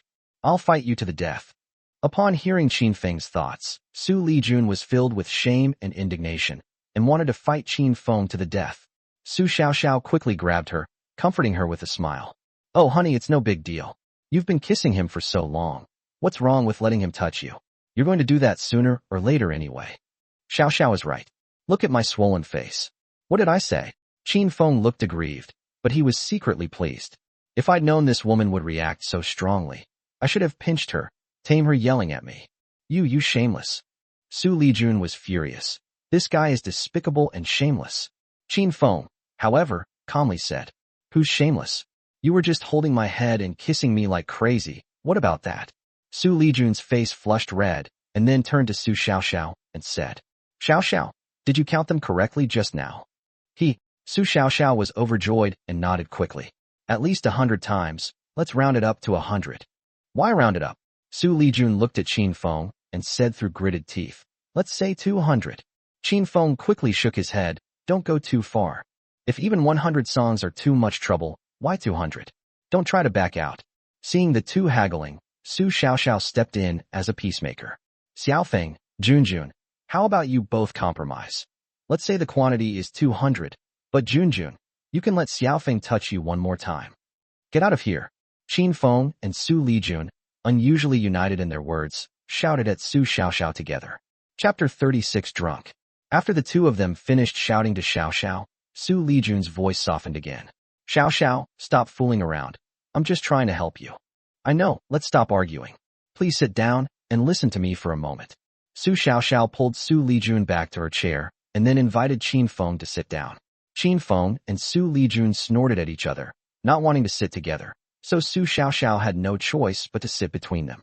Junjun, Xiaofeng, Su Xiaoxiao poured a full glass of wine for the two of them, raised her glass, and said to them, Xiaofeng has already helped me a lot this time, and I don't dare to be greedy. I was just joking, and I can't really ask Xiaofeng to give me 100 songs. Xiaoxiao, my lips are swollen. How can I let him off so easily? Xu Lijun was furious. It would be one thing if she couldn't hear what this guy was thinking, but every time she saw Qin Feng looking innocent while inwardly ranting, she would get even angrier. Moreover, regardless of the reason, she did kiss Qin Feng dozens of times. If she just lets Qin Feng off like this, wouldn't that be too unfair? Okay, darling, I'll just kiss you like this tonight. I don't want to. Su Xiaoxiao comforted Xu Lijun for a moment, then looked at Qin Feng and said, Xiaofeng, jokes aside, I can't really ask you to give me 100 or 2 songs. You've already helped me a lot. I'd be very happy if you could give me 1 or 2 more songs when we get back tonight. Hearing Su Xiaoxiao say this, Qin Feng held her in higher regard. This Su Xiaoxiao is much more sensible than that wretched Xu Lijun. It seems the saying, birds of a feather flock together, doesn't apply to these two. He downed the drink in his glass in one gulp, then smacked his lips and said, Not bad, Xiaoxiao. You know how to be content better than some people. Xu Lijun's face darkened, and Su Xiaoxiao quickly stopped her, saying, All right, Junjun, you two shouldn't have a fight because of me. After saying that, she looked at Qin Feng and said, Xiaofeng, you two, can't you just say less? Girls need to be coaxed. Qin Feng smiled, too lazy to say more, but he just thought to himself, She's not my woman. Why would I bother trying to coax her? Xu Lijun could only turn her face away with a dark expression, not wanting Qin Feng to say another word. To ease the tension, Su Xiaoxiao looked at Qin Feng and started a conversation.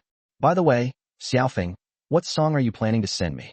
Qin Feng thought for a moment and said, I'll sing you 2 songs, but to make some people feel better, I can also give you a script. Script? Xu Xiaoxiao and Xu Lijun were both taken aback, neither of them expecting Qin Feng to make such a decision.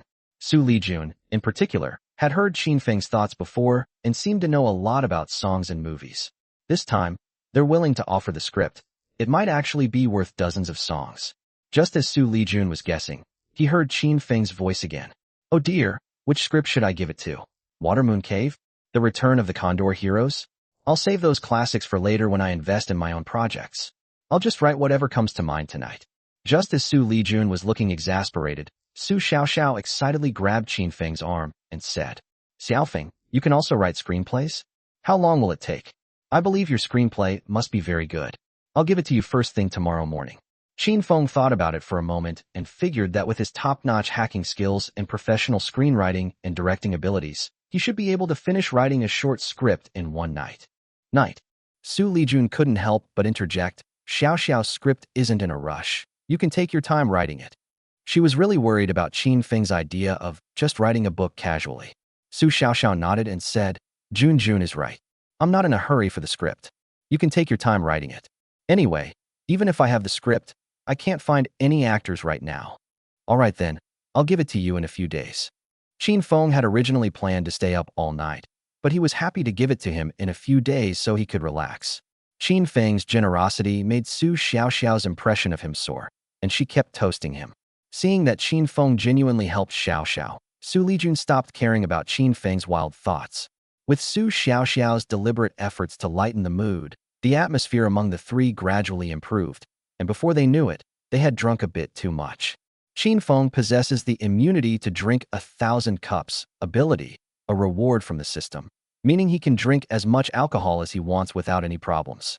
But seeing that Xu Lijun and Xu Xiaoxiao seemed to be becoming increasingly unrestrained, especially Xu Lijun, who looked like she could barely sit still. Shall we skip the drinks? Let's go back and record the song first. Qin Feng was genuinely worried that the 2 men would get drunk, and bringing 2 women home would be a hassle. He was inwardly complaining. If you can't hold your liquor, drink less. What if you get drunk and throw up on me? Upon hearing Qin Feng's complaints, Xu Lijun immediately pulled Xu Xiaoxiao aside and said, Never mind him, Xiaoxiao, let's keep drinking. Watching the 2 women drink one glass after another, Qin Feng felt a bit overwhelmed. In less than an hour, even Xu Xiaoxiao's body began to sway. Qin Feng advised her for the nth time. Ladies, could you please stop drinking? If you keep drinking, I can't carry both of you. It's none of your business. We'll just sleep here. Xu Lijun's tongue was almost too long to speak, but she still managed to roll her eyes at Qin Feng. But with her drunken expression and that eye roll, it just looked a bit ambiguous. Yes, Jun, let's keep drinking. I don't know when we'll be able to drink so heartily again. Xu Xiaoxiao raised her glass and clinked it with Xu Lijun's. But the 2 of them had almost spilled all their wine and hadn't even touched their glasses yet. Qin Feng rubbed his temples, knowing that the 2 women had reached their limit. You too. Just as Qin Feng was about to speak, Xu Xiaoxiao swayed and was about to fall down. He quickly reached out and hugged Xu Xiaoxiao tightly, saying anxiously, Hey, don't collapse. I told you not to drink, but you insisted. Before she could finish speaking, Xu Lijun, who was next to Xiaoxiao, also went limp and fell to the side. Qin Feng was a master-level expert, so his reaction was naturally excellent. He grabbed Xu Lijun's arm in one go. You 2 aunties, I owe you a damn thing. Qin Feng stood up and laboriously helped the 2 women to lie down on the sofa in the private room. Seeing that the 2 women had closed their eyes and were unconscious, he got up and left the private room. I wanted to ask a waiter for help, but the waiter notified the lobby manager, who then called the owner, Hong Shirwei. When Hong Shirwei saw Qin Feng, his expression was somewhat complicated, but he quickly acted as if nothing had happened and said with a smile, Mr. Qin, your fiancée is drunk. Aren't you taking her home? No, I won't take them. You arrange for a few female waitresses to take them to their rooms. I'll go back first. This isn't a good idea. Before Hong Shirwei could finish speaking, Qin Feng turned and walked out of the private room. The Royal Dynasty Hotel has guest rooms available, and Hong Shirwei will definitely be able to arrange everything, so he doesn't need to worry. He had barely stepped into the elevator when Hong Shirwei caught up, panting, and said, Mr. Qin, I'm sorry, you should take your fiancé and the others back with you. I can't accommodate you here. Chapter 37, Don't do anything reckless. What do you mean by cannot receive them? Qin Feng immediately became angry. The Royal Dynasty Hotel is a combination of catering and accommodation. How could it not be able to accommodate guests? Is this a sign of looking down on someone who lives off a woman? Hong Shirwei remained remarkably calm. I'm sorry, Mr. Qin, but Mr. Su and Ms. Su are of special status, and they're currently drunk. I dare not entertain them. If anything were to happen, I couldn't bear the responsibility. Mr. Hong, you just need to arrange a few female waitresses to escort them to their rooms and let them sober up on their own. You can't even arrange a few female waitresses, can you? Of course not. Hong Shirwei seemed determined. This hotel is mine, and I can say no to them. Mr. Qin, I can arrange for a few waitresses to take Ms. Su and the others to your car. Qin Feng's face darkened. How did Hong Shirwei manage to build such a large hotel business with such a way of doing things? But why does it feel like there's something hidden in Hong Shirwei's words? Does he own the hotel? It doesn't belong to Hong Shirwei's family anymore. However, Qin Feng cannot reveal that he is also a shareholder. Even if the other party knows that there is a shareholder named Qin Feng, he cannot admit it for the time being. Thinking about how Hong Shirwei had suddenly become so cold and unapproachable, even willing to offend him, Qin Feng felt that Hong Shirwei was already suspecting that he was one of their shareholders. We cannot admit it. He's playing the role of a useless fiancé. How can he possibly own such assets? Okay, then please make arrangements, Mr. Hong, to find a few people to get them into the car. Qin Feng said something and then walked towards the private room. Hong Shirwei watched Qin Feng's retreating figure, a meaningful smile appearing on his face. A dozen minutes later, parking lot of the Royal Hotel, Hong Shirwei said to Qin Feng with a smile, Mr. Qin, I will arrange for someone to deliver Ms. Su's car to them first thing tomorrow morning. Please drive carefully. Thank you so much, Mr. Hong. I will repay your kindness today in the future. Qin Feng replied coldly, then sat back in the G-class. He glanced back at the two women sprawled out and sighed inwardly. What bad luck. Thinking of bad luck, he suddenly remembered that he had activated a lucky charm, which only lasted for 1 hour. The fact that Xu Lijun was able to lose her temper and kiss herself dozens of times before might have something to do with the lucky charm. Is it because I used up all my good luck using lucky charms that I encountered such bad luck? Qin Feng shook his head, stopped thinking about it, and immediately started the car and drove towards the Su family manor. Half an hour later, at the Su family manor, Qin Feng parked the car directly in front of the villa and then shouted loudly, Butler Luo! Butler Luo! What puzzled him was that Luo Yongxin, who never rested no matter how late he came home, didn't respond to his calls for a long time. There wasn't even a single servant or maid in sight. Damn it! Where the hell have they all gone? Qin Feng couldn't help but curse and could only turn around and open the back door of the car. Su Xiaoxiao was on the side. He carefully pulled her out of the car, then carried her in a princess carry towards the villa. Throughout the process, Qin Feng was extremely careful, as if afraid of touching anything he shouldn't. This isn't him being hypocritical. He simply dislikes taking advantage of others in their vulnerable moments. All right. The main problem is that, apart from the bedrooms and bathrooms, almost every part of the Su family manor is under surveillance. You were as drunk as a log. I didn't mean to touch you. There's CCTV footage to prove it. He didn't notice that Su Xiaoxiao in his arms and Xu Lijun in the car almost simultaneously smiled. Qin Feng laid Su Xiaoxiao down on the sofa in the villa and was about to get up to carry Xu Lijun back to the house when Su Xiaoxiao suddenly stretched out her arms and hugged his neck. Darling, don't go. I want a kiss. Shut up. Your sweetheart's still in the car. Qin Feng, both amused and exasperated, pulled Su Xiaoxiao's arm off and quickly walked out of the villa. Surprisingly, Su Xiaoxiao smells quite nice.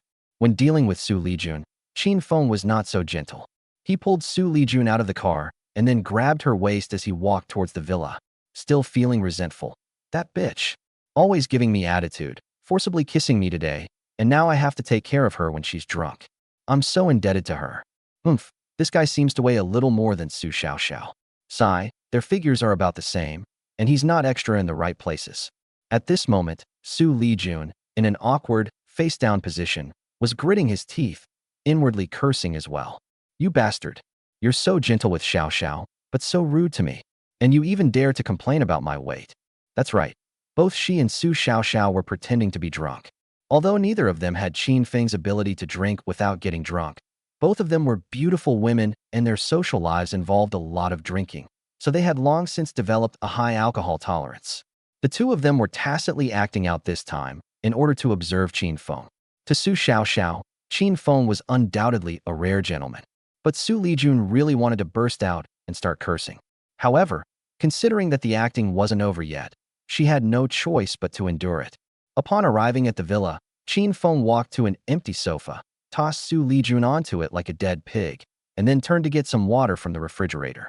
Being in physical contact with two stunningly beautiful women like this naturally made Qin Feng, a hot-blooded young man, a little aroused. Glug glug.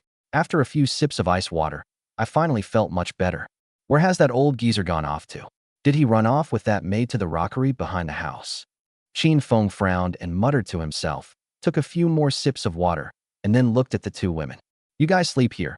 I need to go upstairs to take a shower. After he finished speaking, he actually went upstairs. I want alcohol. I want a drink. Su Xiaoxiao suddenly sat up, shouting and yelling with a drunken look on her face. Qin Feng rubbed his forehead, then turned around and walked to her side, saying, Stop drinking, we're home. No, I want to drink it. I want it, I want it. Okay, I'll get you the wine. You go back to your room and rest first, and I'll bring it to you in a bit, all right? Qin Feng had no experience in coaxing people and only wanted to use this clumsy excuse to trick Su Xiaoxiao into returning to her room. The bed in the room is very comfortable. I might sleep until I sober up tomorrow as soon as I lie down. Okay, then take me back to my room. Su Xiaoxiao actually nodded seriously, as if she were being very obedient. Qin Feng, without suspecting anything, immediately grabbed her arm and headed upstairs. Go back to your room and lie down for a while. I'll bring you some wine later. As Qin Feng spoke, he helped Su Xiaoxiao stagger upstairs. As soon as the two figures disappeared, Xu Lijun on the sofa quickly took out her phone and sent a message. Qin Feng escorted Su Xiaoxiao to her room and was about to leave when Su Xiaoxiao suddenly grabbed his hand and said, drunkenly, Honey, lull me to sleep. Stop fooling around. Your sweetheart is downstairs. If you want, I'll bring it to you so you two can keep each other company. Qin Feng tried to shake off her hand, but Su Xiaoxiao's hands were very strong, and he couldn't shake her off for a moment. I don't care. I just want you to comfort me. I want kisses, I want hugs. As Su Xiaoxiao spoke, she suddenly sat up and threw herself into Qin Feng's arms. Hey, don't do anything reckless. I'm not exactly a respectable person. What ideas could Chapter 38 possibly have? Qin Feng emerged from Su Xiaoxiao's room somewhat disheveled, cursing as he straightened his clothes. If you can't drink, then drink less. That bastard Luo Yongxin, who knows where he's run off to. Just as I was about to go downstairs, I saw Xu Lijun holding onto the stairs and walking upstairs. Junjun, are you sober now? You woke up just in time. Looks like you won't need to bother me. Xu Lijun clutched his head, looking as if he had a splitting headache, and said, I just went to the bathroom to throw up, but I'm feeling much better now. Where's Xiao Xiao? She's already asleep. Qin Feng thought to himself how close he had come to disaster. If he hadn't been able to control himself, Xu Lijun might have discovered him. Xu Lijun stretched out a hand and said weakly, Help me back to my room. Qin Feng could only walk over and help Xu Lijun up, saying as he did so, I told you not to drink so much, but you wouldn't listen. Aren't you uncomfortable when you're drunk? If Hong Shirwei hadn't refused to receive you, I wouldn't have had to go through all this trouble. Xu Lijun's eyebrows twitched, but he quickly regained his composure and said, It's rare for Xiao Xiao to come here, so of course I want to keep her company and make her happy. As soon as she finished speaking, she lost her balance and fell into Qin Feng's arms. Xu Lijun swears that she really didn't do it on purpose. Qin Feng wrapped his arms around her waist, feeling the fragrant breeze on his face, which made his heart, which had just calmed down, feel a little hot again. Hey, be careful. Hey girl, stop teasing me. I'm not exactly a gentleman who can resist temptation. Hearing Qin Feng's inner thoughts, Xu Lijun gritted his teeth, ignoring the groping hand on his waist, and leaned to the side again, wrapping his arms around Qin Feng's neck. This time, she did it on purpose. Hey, you'd better not go. Let me carry you upstairs. Qin Feng had no choice but to bite the bullet and hold Xu Lijun in a princess carry in front of him. Now that people are aware of their surroundings, they can't just casually carry it around on their bodies anymore. The moment Xu Lijun was picked up by Qin Feng, she looked up and her eyes met Qin Feng's. Their faces were only 10 centimeters apart, and they could even feel each other's breath. They looked at each other, and time seemed to stand still for a moment. Xu Lijun's heart was beating a little fast. Earlier at the Royal Dynasty Hotel, she and Xiao Xiao had planned to pretend to be drunk and see Qin Feng's reaction before he arrived. The two even informed Hong Shirwei beforehand, insisting that Qin Feng take them away. She was fairly satisfied with Qin Feng's performance so far. Although he was constantly complaining and even cursing in his heart, at least he didn't do anything inappropriate while they were drunk. This is already quite remarkable. Since her parents' accident, Xu Lijun, a seemingly frail woman, has shouldered the entire Tenghui Group. Facing various pressures, she has demonstrated remarkable strength and resourcefulness. But when the night is quiet, she also longs for a haven to rely on, a safe shoulder to protect her. She hadn't felt anything when Qin Feng awkwardly grabbed her and threw her onto the sofa. But now, as Qin Feng carried her in his arms, that long-awaited sense of security suddenly enveloped her. This was a feeling that she was fascinated by and longed for, so she was stunned for a moment. Qin Feng's idea was much simpler. This woman looks so alluring up close.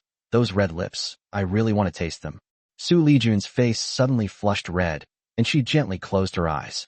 Qin Feng felt he couldn't take it anymore. I'll take you upstairs. He ran upstairs as fast as he could, sighing inwardly. Qin Feng, although you've been single for over 20 years, you've been immersed in Japanese film and television culture for many years. How could you not even resist this little temptation? That arrogant woman is so self-important, haughty, and conceited. Her current docile and charming demeanor is just because she's drunk. Upon reaching the third floor, Qin Feng opened Xu Lijun's door. This was the first time he had entered Xu Lijun's room, and when he opened the door, he thought he had entered the wrong room. The room's first impression is that it's cartoonish. Indeed, whether it's the pink-lit cartoon crystal chandelier, the carpet with cartoon patterns, or even the various dolls scattered throughout the corners of the room, none of it should give the impression of a cold, aloof soul like Xu Lijun. Living in a room like this would make you feel like a little princess. If you said this was the room of a little girl who hadn't grown up yet, or even a little lowly, no one would doubt it. The fact that such a decorated room belonged to Xu Lijun left Qin Feng momentarily speechless. The contrast is striking, and the styles are so different. This is your room? Do you have a younger sister or something? Qin Feng stared wide-eyed at the layout of the room. Even the wardrobe is cartoon-themed, and there are cartoon stickers on the dressing mirror. Is that little strip of cloth with a duck on it an eye mask? Ugh, you're so annoying. Xu Lijun quickly took her clothes off Qin Feng's arms, then pushed him towards the door, explaining hurriedly. This room layout was designed by my parents, and I've just never wanted to change it. I see. Qin Feng instantly realized that before Xu Lijun's parents had their accident, wasn't she a carefree little princess? Surprisingly, even though her parents have been gone for several years, she still retains her old style. Okay, you should get some rest. I'm going to take a shower and go to bed too. This woman has it tough. Her aloofness is all an act. She's actually quite passionate inside. Qin Feng looked at the closed door, rubbed his nose speechlessly, and then slowly walked downstairs. As soon as I reached the stairs, I saw Luo Yongxin sneaking around looking upstairs, holding an electric baton in his hand. Butler Luo, where did you go? Didn't you hear me calling you? Luo Yongxin subtly concealed the stun gun behind his back, his face displaying a respectful expression. Ah, son-in-law, a thief just broke into the villa, and I went to help catch him. Are security guards just sitting around doing nothing? Qin Feng rolled his eyes, too lazy to even comment on Luo Yongxin's clumsy excuse and acting skills. Back in his room, Qin Feng checked his live streaming website and found that many streamers had already started broadcasting on the Douxing live streaming website, which made him very satisfied. Considering that he needed to send Su Xiaoxiao a script, he logged off the website and began to seriously think about what script to give her. Got it. Qin Feng quickly came up with a script suitable for giving to Su Xiaoxiao, and then rapidly began typing it on the computer. Xu Lijun's room. Su Xiaoxiao slipped inside like a thief, and after closing the door, she said with a helpless expression, Junjun, let's not play like this next time. I'm afraid Qin Feng will get angry if he finds out. Qin Feng is such a nice person, it's wrong of us to test him like this. At this moment, Su Xiaoxiao showed no signs of being drunk. Xu Lijun had changed into a loose-fitting camisole nightgown, her hair casually draped over her back. Seeing that Su Xiaoxiao felt somewhat guilty, Xu Lijun first expressed his concern. It won't happen again. By the way, Xiaoxiao, did that guy take advantage of you? What advantage could I possibly gain? Su Xiaoxiao sat down next to Xu Lijun, rolling her eyes as she said irritably. Didn't you say Qin Feng has problems in that area? What else could he be thinking? Our probing like this is just redundant. Chapter 39, let's begin. Xu Lijun looked a little embarrassed. How could I have forgotten about this? But Qin Feng will definitely be fine. That guy already told her that in his heart. This can't be explained to Su Xiaoxiao. Since Su Xiaoxiao has misunderstood, let her continue to misunderstand. Alright, let's not test him like that next time. Should we go find him now and say we're sober and ask him to record the song? Let's forget it. I can reschedule for the day after tomorrow.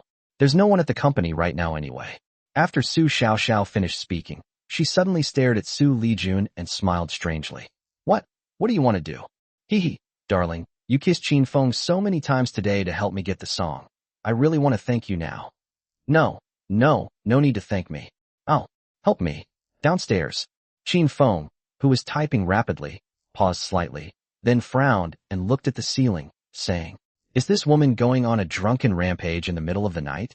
It seems even the most luxurious mansion can't completely eliminate noise from upstairs. Disturbed by the noise from upstairs, Qin Feng lost his mood to write the script, so he took out his guitar and phone, preparing to record a few songs for Su Xiaoxiao. Su Xiaoxiao and Xu Lijun were playing around on the bed when Xu Lijun, whose clothes were disheveled, quickly called out, Stop! Listen, what's that sound? Don't change the subject, just be a good girl and submit to me. I'll take responsibility for you. As Su Xiaoxiao spoke, she lunged at Xu Lijun again. Stop kidding, there really is a sound. It sounds like a guitar. Guitar. Su Xiaoxiao quickly sat up, pulled the slipped strap back onto her shoulder, and then listened carefully. It really is a guitar. It's Qin Feng playing the guitar. She rushed to the balcony and opened the window. Suddenly, a clearer guitar sound came into the room, confirming that it was Qin Feng playing downstairs. Junjun, the sound is still a bit soft. Let's go downstairs and listen. Xu Lijun frowned and said, Isn't this a bit inappropriate? We're pretending to be drunk. If you won't go, I will. Su Xiaoxiao didn't care about any of that, and immediately rushed downstairs. Wait, I'll go too. Xu Lijun wasn't worried about Qin Feng and Su Xiaoxiao being alone together in a room. She mainly wanted to hear Qin Feng play guitar and sing. Qin Feng had just finished tuning his instrument and was about to start singing when he heard a knock on the door. Who could it be so late? Qin Feng was annoyed that his mood had been interrupted repeatedly. Could it be that Luo Yongxin is trying to warn me again? This old geezer probably doesn't know that he's already a grandmaster-level expert. If he dares to come and show off again, I won't hesitate to teach him what an expert is. Thinking of this, Qin Feng put down his guitar and rushed to the door. The moment he opened the door, before he could even start cursing, he froze on the spot. Su Xiaoxiao and Xu Lijun stood at the door looking at him, both dressed in revealing clothing.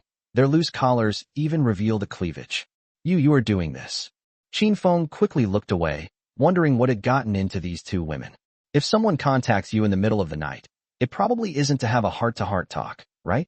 Besides, there were two of them. Qin Feng, I just heard you playing the guitar, right? I'd like to hear you sing and record it. Su Xiaoxiao didn't think too much about it. She grabbed Qin Feng's arm and pulled him into the house. My room isn't tidy. How about we go to the living room? Qin Feng didn't have time to ask why the two of them were both awake, because he remembered something very important. He had just finished showering and his change of clothes were still on the bed. Oh, we don't care. What are you, a grown man, afraid of? As Su Xiaoxiao spoke, she had already pulled Qin Feng to the bedside. Qin Feng quickly pulled away from Su Xiaoxiao's hand and hurriedly threw a few changes of clothes into the closet. He usually changes his clothes like this, and a maid comes to tidy them up in the morning. But the sudden arrival of Su Xiaoxiao and Xu Lijun today made him somewhat embarrassed. Xu Lijun was initially a little embarrassed, but seeing Qin Feng's even more shy appearance than the others, she found it amusing. Her eyes fell on the phone propped up by the bed, so she asked, Are you recording a song? Qin Feng nodded and said, Yeah, I promised to give Xiaoxiao a few songs. Since you guys are drunk, I'm going to record them and send them to her tomorrow.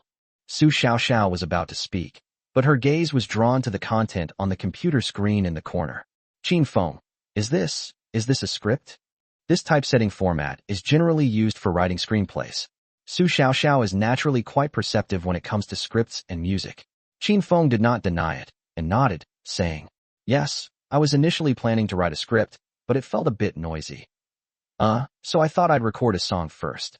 Upon hearing Qin Feng's words, Xu Xiaoxiao and Xu Lijun blushed simultaneously, realizing that they had disturbed Qin Feng while they were fooling around.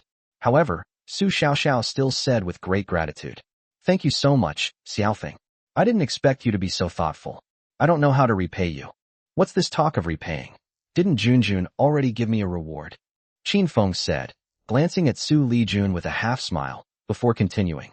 "Since I promised to give it to you, of course I won't go back on my word. I forgot my phone. Wait a moment." Xu Xiaoxiao then realized she hadn't brought her phone and quickly ran out of the room. Only Qin Feng and Xu Lijun remained in the room, and the atmosphere became somewhat ambiguous. The two spoke at the same time, so Qin Feng could only gesture for Xu Lijun to speak first. "No matter the reason, I still want to thank you on Xiao Xiao's behalf." Xu Lijun looked at Qin Feng and said sincerely. After her parents' accident, Xu Xiaoxiao was the person she was closest to. In her heart, Xu Xiaoxiao was not only her best friend, but also her only family. "I already told you not to be so polite," Qin Feng said, feeling a little uncomfortable with Xu Lijun's politeness. "After all, you did give me a reward." When it came to compensation, Qin Feng couldn't help but touch his cheek. "I have to say, this feeling is quite memorable." Xu Lijun blushed again, thinking about how she had been out of her mind to do something so crazy. However, seeing how unsatisfied he seemed only fueled her anger, so she could only snort coldly and say, "I'd do anything for Xiao Xiao." "Really? Didn't Xiao Xiao also ask you to?" "Haha, if I told Xiao Xiao I wanted more songs and scripts, and that I had to have this woman spend the night with me, would they agree?" "Shut up." Xu Lijun was furious. This guy was actually trying to push his luck. Just then, Xu Xiaoxiao came running back, panting. "Sorry to keep you waiting. Here's the phone. Let's get started." "Take it easy, it's okay," Qin Feng said, picking up his guitar and sitting on a bench, ready to start playing and singing. Xu Xiaoxiao and Xu Lijun were sitting on the bed opposite him. Xu Xiaoxiao picked up her phone and started recording. Qin Feng was about to begin when his eyes involuntarily caught sight of some inappropriate scenes. Both of them were wearing spaghetti strap dresses with hems above their knees, which didn't cover much of their bodies even when they were standing. The two of them are now sitting on the bed, with almost their entire legs exposed. Under the light of the room, they appeared dazzlingly white. As the two moved, Qin Feng even caught a fleeting glimpse of panties of different colors. Gulp. Qin Feng couldn't help but swallow, and quickly turned his face away, saying, "Ladies, could you please change your sitting position?" Chapter 40 didn't go to the company? Qin Feng's words made both women blush at the same time.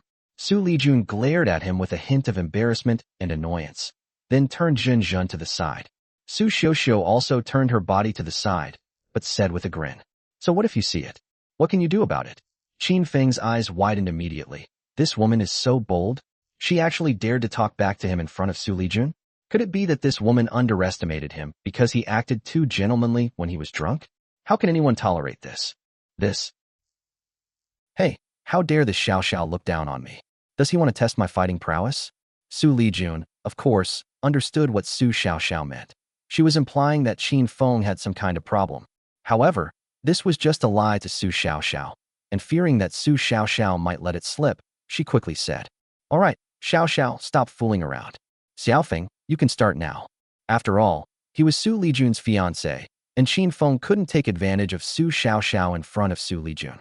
So he calmed himself down, cleared his throat, and said, "Then I'll start with one of Over the Top. Did I promise you too much? Or was what I originally gave not enough? You always have a million reasons." This is a song that Qin Feng loved to listen to when he was in junior high school. Back then, he had never been in a relationship. Well, he still hasn't been in a serious relationship to this day.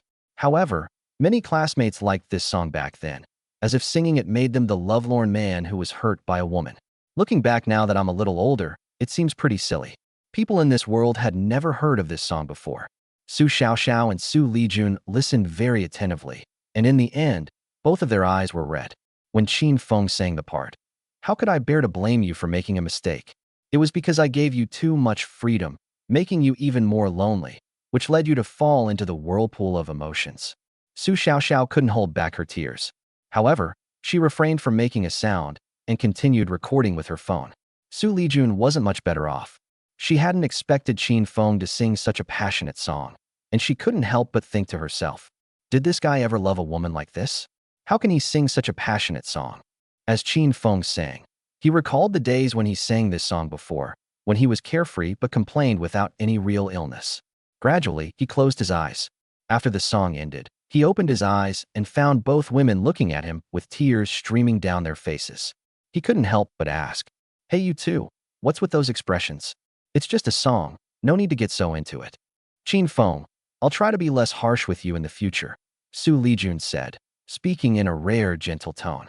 Xu Xiaoxiao nodded frantically, then said firmly, "From now on, Junjun, you must treat Qin Feng well and not let him get hurt again." "No, what does this have to do with anything?" Qin Feng said with a black line on his face. "I already said, this is just a song. It's not my experience. These two women are too naive. They'd be helping me count the money even if I sold them. Yeah, too stupid. They probably wouldn't fetch a good price." Xu Lijun, who had just spoken gently, heard Qin Feng's inner thoughts, and her face immediately darkened. She wiped away her tears and said, "All right, keep singing. What other songs do you have?" Xu Xiaoxiao, still somewhat reluctant to leave, said, "Darling, I want to savor this song one more time. Qin Feng, could you sing it again?" Qin Feng quickly shook his head and refused. "No, it's too late. I need to finish singing and rest. If you want to hear it, you can watch the video tomorrow. But you have to find someone else to sing this song yourself. Don't release it again." "Okay." Xu Xiaoxiao felt a little regretful because Qin Feng's voice was very magnetic, and he controlled his tone particularly well when singing such sad love songs. She will find it difficult to find someone who can surpass Qin Feng in a short period of time. By the way, these songs have sheet music. I'll give it to you tomorrow. The guitar accompaniment is still a bit monotonous. Qin Feng said something, and then began to gather his emotions. Xu Xiaoxiao was overjoyed upon hearing this. She had long felt that these songs might sound better with other instruments, but she never expected that Qin Feng would even prepare the sheet music for her. Previously, he couldn't find any well-known lyricists or composers, so he couldn't even sign a single singer. Isn't there one right in front of us right now? If Qin Feng is willing to help her, then at least her entertainment company can establish itself in the music industry. Qin Feng didn't notice the sudden burning gaze in Xu Xiaoxiao's eyes. He composed himself and said, "Next up is a song, How Much Love Can Be Relived." Xu Lijun and Xu Xiaoxiao listened quietly to Qin Feng sing, and were once again captivated by his voice and lyrics. How many loves can be relived? How many people are willing to wait? When you learn to cherish it, come back. But I wonder if that love will still be there. Upon hearing this, Xu Lijun couldn't help but think to himself, why are this guy's lyrics always so moving? What has he been through at such a young age? With mixed feelings in Xu Lijun's heart, Qin Feng finished singing the song. In order to finish quickly, Qin Feng sang 3 more songs, making a total of 5 songs recorded by Xu Xiaoxiao. It was an hour later when the song was finished. "All right, Xiaoxiao, you guys go back and rest first. I'll work on the sheet music for you tonight. As for the script, it'll have to wait a few days." Qin Feng put away his guitar and told the 2 women to leave. Xu Xiaoxiao was a little reluctant and stood up to say to Xu Lijun, "Darling, I'm so envious that you have a fiancé like Qin Feng. If our country didn't only allow monogamy, I want to marry Qin Feng with you." "Oh dear, Xiaoxiao, what nonsense are you talking about?" Xu Lijun, both embarrassed and angry, couldn't help but gently pinch Xu Xiaoxiao and said, "This guy isn't as good as you think. He's got a lot of tricks up his sleeve. Marry him too. He's dreaming." Qin Feng opened his eyes wide and said with an innocent expression, "How am I accused of having a lot of ulterior motives?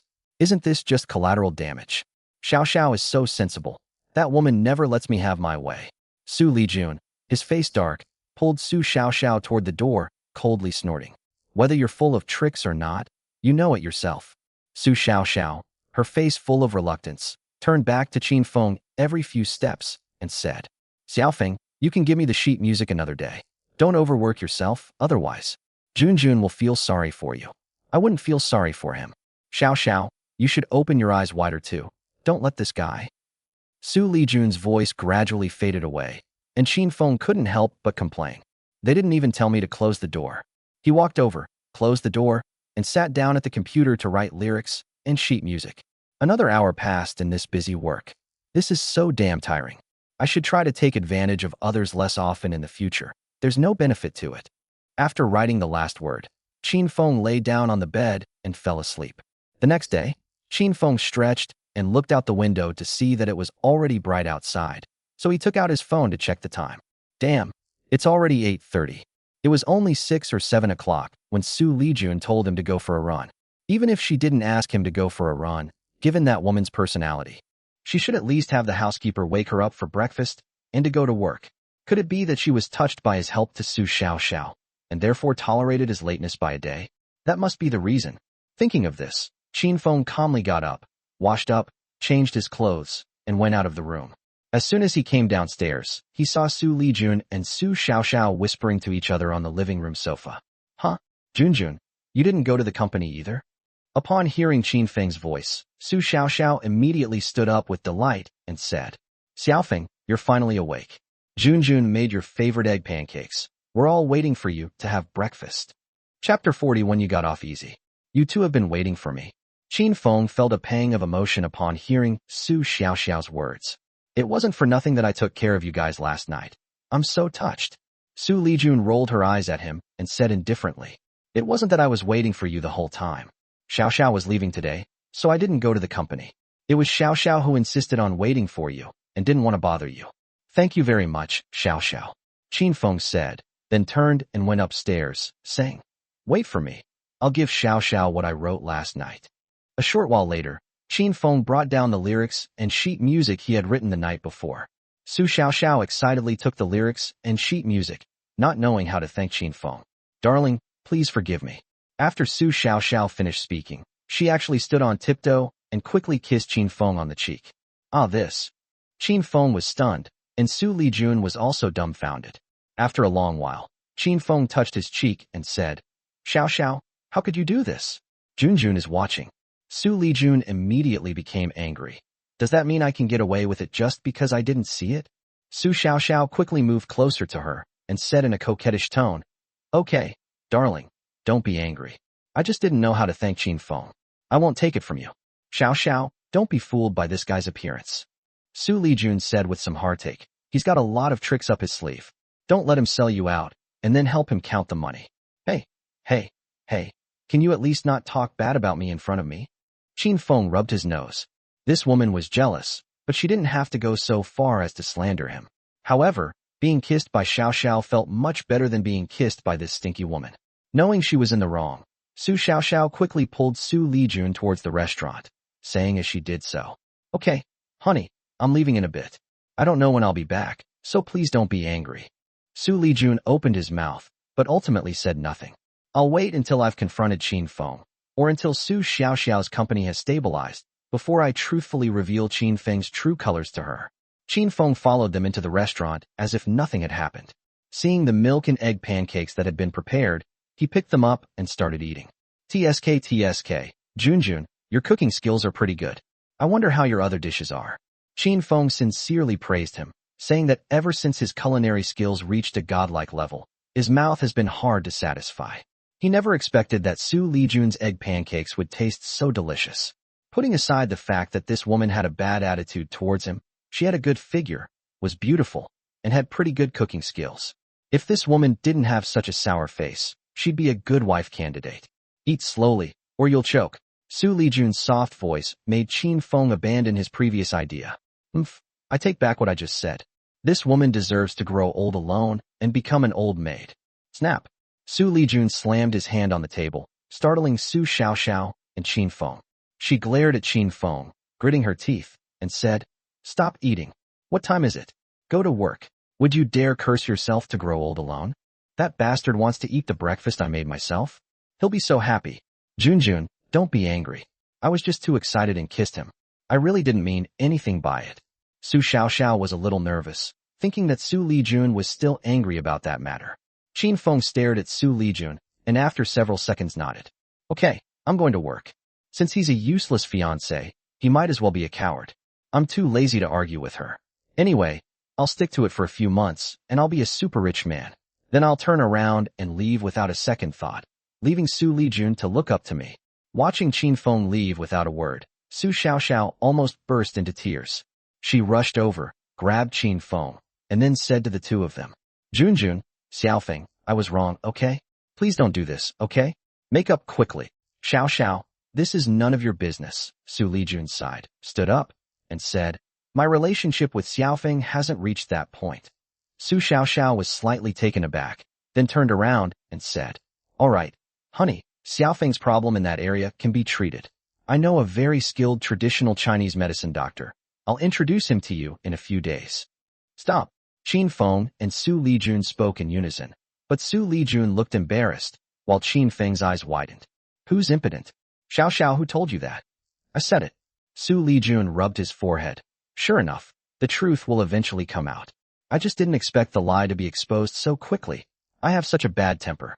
Qin Feng was furious. It was fine for him to play the role of a useless person or to act a little pathetic.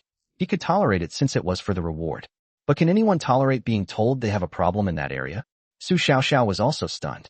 She quickly released Qin Feng's arm, somewhat at a loss. Could it be that? Qin Feng, you? Nonsense. I'm perfectly normal. Okay. Qin Feng couldn't wait to drag Xu Lijun into the room to prove his abilities. Junjun, tell me, am I not good enough? This.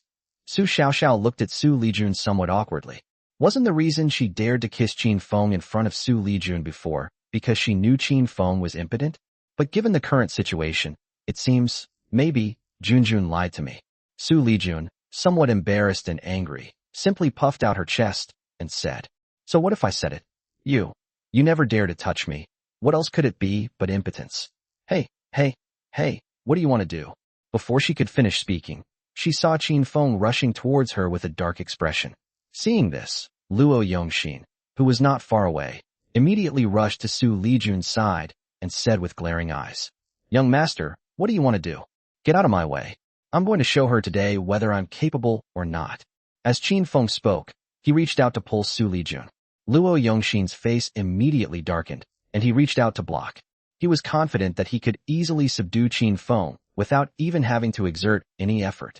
But as soon as his hand touched Qin Feng, he felt a tightness in his wrist. Before he could react, he was already flying through the air. Bang! Luo Yongxin scrambled to his feet, staring at Qin Feng in disbelief. How is that possible? How do you have such strength? Qin Feng didn't answer him. He grabbed Xu Lijun's arm, pulled her into his embrace, and then, under Xu Lijun's horrified gaze, lowered his head and kissed her. Time seemed to stand still. Luo Yongxin, who was on the ground, and Su Xiaoxiao, who was standing to the side, stared blankly at Qin Feng and Xu Lijun. Xu Lijun stared wide-eyed at Qin Feng's handsome face so close to hers, her mind going completely blank. After a good 10 seconds, Qin Feng finally released his grip, looking at Xu Lijun with a mocking expression and asking, How about it? Am I up to the task? You bitch, if it weren't for the 2/3 wheels, would I have let you off so easily? I have to say, this tastes really good. Bro, this is my first kiss. You're so lucky. Chapter 42, let's go back together. You, get out of here. Xu Lijun was somewhat incoherent. Not to mention that she had taken the initiative to kiss Qin Feng. This was the first time she had ever kissed someone on the lips since she was a child. What's most infuriating is that I was forcibly kissed. Su Xiaoxiao also realized what was happening, and unlike Xu Lijun's anger, she clapped her hands excitedly and said, Wow, Qin Feng, that's a real man. Smile. Xu Lijun was almost in tears because her best friend had completely misunderstood the situation. Qin Feng knew the principle that it's foolish not to take advantage of a bargain, and if you do, you should get out of there immediately. He quickly walked to the dining table, picked up an egg pancake, took a big bite, and then smacked his lips and mumbled. Indeed, it leaves a lingering fragrance on the lips and teeth. After saying that, he walked out feeling refreshed. Damn it! Xu Lijun cursed under his breath, then rushed to the bathroom to rinse his mouth. Su Xiaoxiao followed, saying with a teasing expression, Honey, are you serious? Qin Feng is handsome, has a great personality, and is a good musician. If you weren't my best friend, I'd be tempted to steal him away. Xiao, let me put it this way. Qin Feng isn't a good guy. Seeing that her best friend was showing signs of falling for him, Xu Lijun decided to grit her teeth and tell her that Qin Feng was a mole with ill intentions. But before she could finish speaking, Su Xiaoxiao's phone rang. Su Xiaoxiao took out her phone with a hint of apology, glanced at it, and then her expression suddenly changed as she quickly answered the call. What? Wentian Entertainment is so ruthless. Okay, I'll be right back. After hanging up the phone, Su Xiaoxiao's face darkened. Xiao, what happened at the company? Seeing Su Xiaoxiao's unpleasant expression, Xu Lijun stopped talking about Qin Feng and quickly asked what was wrong. Xu Xiaoxiao forced a smile. It's just a small problem. Don't worry, I can handle it. Are you treating me like an outsider? Tell me, what is it? Even if I can't help. Wait, isn't there Qin Feng? Xu Lijun had no other choice but to bring up Qin Feng, that bastard. Sure enough, upon hearing the name Qin Feng, Xu Xiaoxiao relaxed considerably, smiled, and said, Yeah, we have Qin Feng. What do I have to worry about? Those bastards from Wentian Entertainment poached my only 2 signed artists with lucrative offers. They just want to make my company a laughing stock. At this point, she added with a relaxed expression, but they never dreamed that I would have such a good best friend like you, and that you would have such a great fiancé. You would both do everything you could to help me, right? Yes, we'll definitely do everything we can to help you. That bastard took advantage of me today. I'll make sure he helps you in every way possible. Speaking of this, Xu Lijun felt a pang of pain in his chest, but now was not the time to break ties with Qin Feng, so he would let him off the hook for today. Yes, for Xiaoxiao. Qin Feng, who had left the villa with a carefree air, suddenly looked dejected. Oh no, my mission has to end prematurely. It's all because of that wretched woman. How dare she say she can't do it? Otherwise, why would I have done something so impulsive? More than 3 months of a lazy life, hundreds of billions of dollars in assets, will all disappear when the mission ends. Well, Qin Feng sighed. It was nice to gain a little advantage, but compared to his net worth of several hundred billion, it was obviously a loss. If you just hold on for a few more months, with a net worth of hundreds of billions, what kind of woman can't you find? What a loss. Huge loss. It's true what they say, getting a bargain is fun for a moment, but a disaster later on. Qin Feng got into the G-Wagon with a sullen expression, but then he remembered that he had signed an agreement with Xu Lijun for the game company, which the system couldn't take back. Luckily, I made a wise decision back then. With this game company, you can make enough money on your own, then go independent, develop a few more new games, and eventually earn a fortune of tens of billions. Thinking about it this way, he felt much better. Let's go to the company. Qin Feng put aside his distracting thoughts and immediately started the car, leaving the Xu family manor. Whether out of guilt or a desire to launch the game and monetize it as soon as possible, Qin Feng didn't even check his stocks during work hours today, focusing instead on guiding Xu Lijun and his team in developing the game. With his full help, everyone's enthusiasm for work was even higher, and the game's framework was quickly completed. The next step was the game's sound effects and testing phase. Qin Feng would also do these things personally, but it would definitely take more than 2 or 3 days to finish them. Once the game is launched, we'll need to invest in advertising, celebrity endorsements, and so on, so that the game can become known to players as quickly as possible. In the midst of a busy workday, it quickly became 7 p.m. The incident of forcibly kissing Xu Lijun and throwing Luo Yongxin over in the morning made Qin Feng, no matter how thick-skinned, dare not go back. He spent the whole day waiting for Xu Lijun to call and tell him that their relationship was over. To his surprise, Xu Lijun hadn't called, which made him wonder. Ding, distributing yesterday's rewards. Congratulations on obtaining the skill, detection, and 3 mantras. Upon hearing the system notification, Qin Feng frowned again. This time, there were no assets or funds. Although he had a net worth of hundreds of billions, before Xu Lijun returned, he could receive a considerable sum of money or assets almost every day. Why haven't I received any assets or funds in the past 2 days? To understand this issue, we should first compare whether funds and assets are more important or what we have gained in the past 2 days. Only then can we analyze whether the performance in these 2 days was good or bad. Yesterday, he acquired a master-level boxing technique, which propelled him to the level of a master. This is more important than a net worth of hundreds of billions. What about today's sighting and mantra? Thinking of this, Qin Feng immediately checked the 2 rewards he had received. As expected, the Truth Talisman was something that made people tell the truth. Truth Talisman can be used on a designated target. The target cannot lie for 10 minutes after use. This might be useful later. Ignoring the mantra in the package, he directly checked, using the detection spell. Survey can be used on all people and some special items. After use, it allows you to retrieve general information about the target. It can actually be used on people? Qin Feng was slightly taken aback, wondering whether he should try finding someone to help him. Just then, there was a knock on the office door. Qin Feng could only gather his thoughts and call out, "Please come in." Li Yuanxin walked in with a respectful expression, saying as he went, "President Qin, President Xu is here." That old woman. Cough, cough, cough. Junjun, what brings you here? Qin Feng almost blurted out, why is that woman here? But thankfully he reacted in time. Li Yuanqing remained very respectful. Well, Mr. Su said his car broke down near our company, so he wanted to wait for you to get off work, Mr. Qin, and ride home with you. Passing by nearby, this game company isn't on the way home either. Car broke down. Can't find a taxi? Come back with me. Qin Feng felt a little confused. Shouldn't they be coming to settle accounts? Chapter 43 Big News. Qin Feng was pondering what Xu Lijun was up to when Xu Lijun appeared at the doorway. Xiaofeng, aren't you going home yet? Don't overwork yourself. Go home first. Xu Lijun wasn't wearing her usual work clothes. Instead, she was wearing a snow-white short dress that reached just to her knees. Her hair, which she usually wore up, was simply tied into a ponytail, and she even wore a light dusting of makeup. This made her seem less aloof and more approachable. I was just about to leave work. Qin Feng had no time to appreciate Xu Lijun's delicate features. His eyes were fixed on her, trying to figure out what this woman was up to. The saying goes, killing someone is just a matter of beheading them. Even if I offended her, I could just tell her to get lost. What I'm afraid of is when this woman tries to be gentle. You shameless woman. Although I'm very confident in my charm, I absolutely do not believe that one kiss this morning would make you suddenly fall in love with me. There must be some ulterior motive. Xu Lijun's eyebrows twitched slightly, but she quickly recovered. She first sent Li Yuanqing away. Shaoli, you can go out and get busy now. By the way, don't work too hard. Let everyone get off work early. Yes, Mr. Su.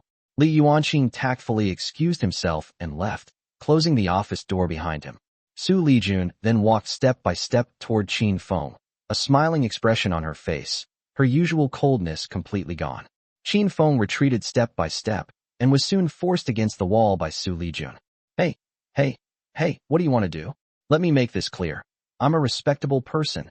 That slut isn't planning to take off her clothes herself and then accuse me of molestation, is she?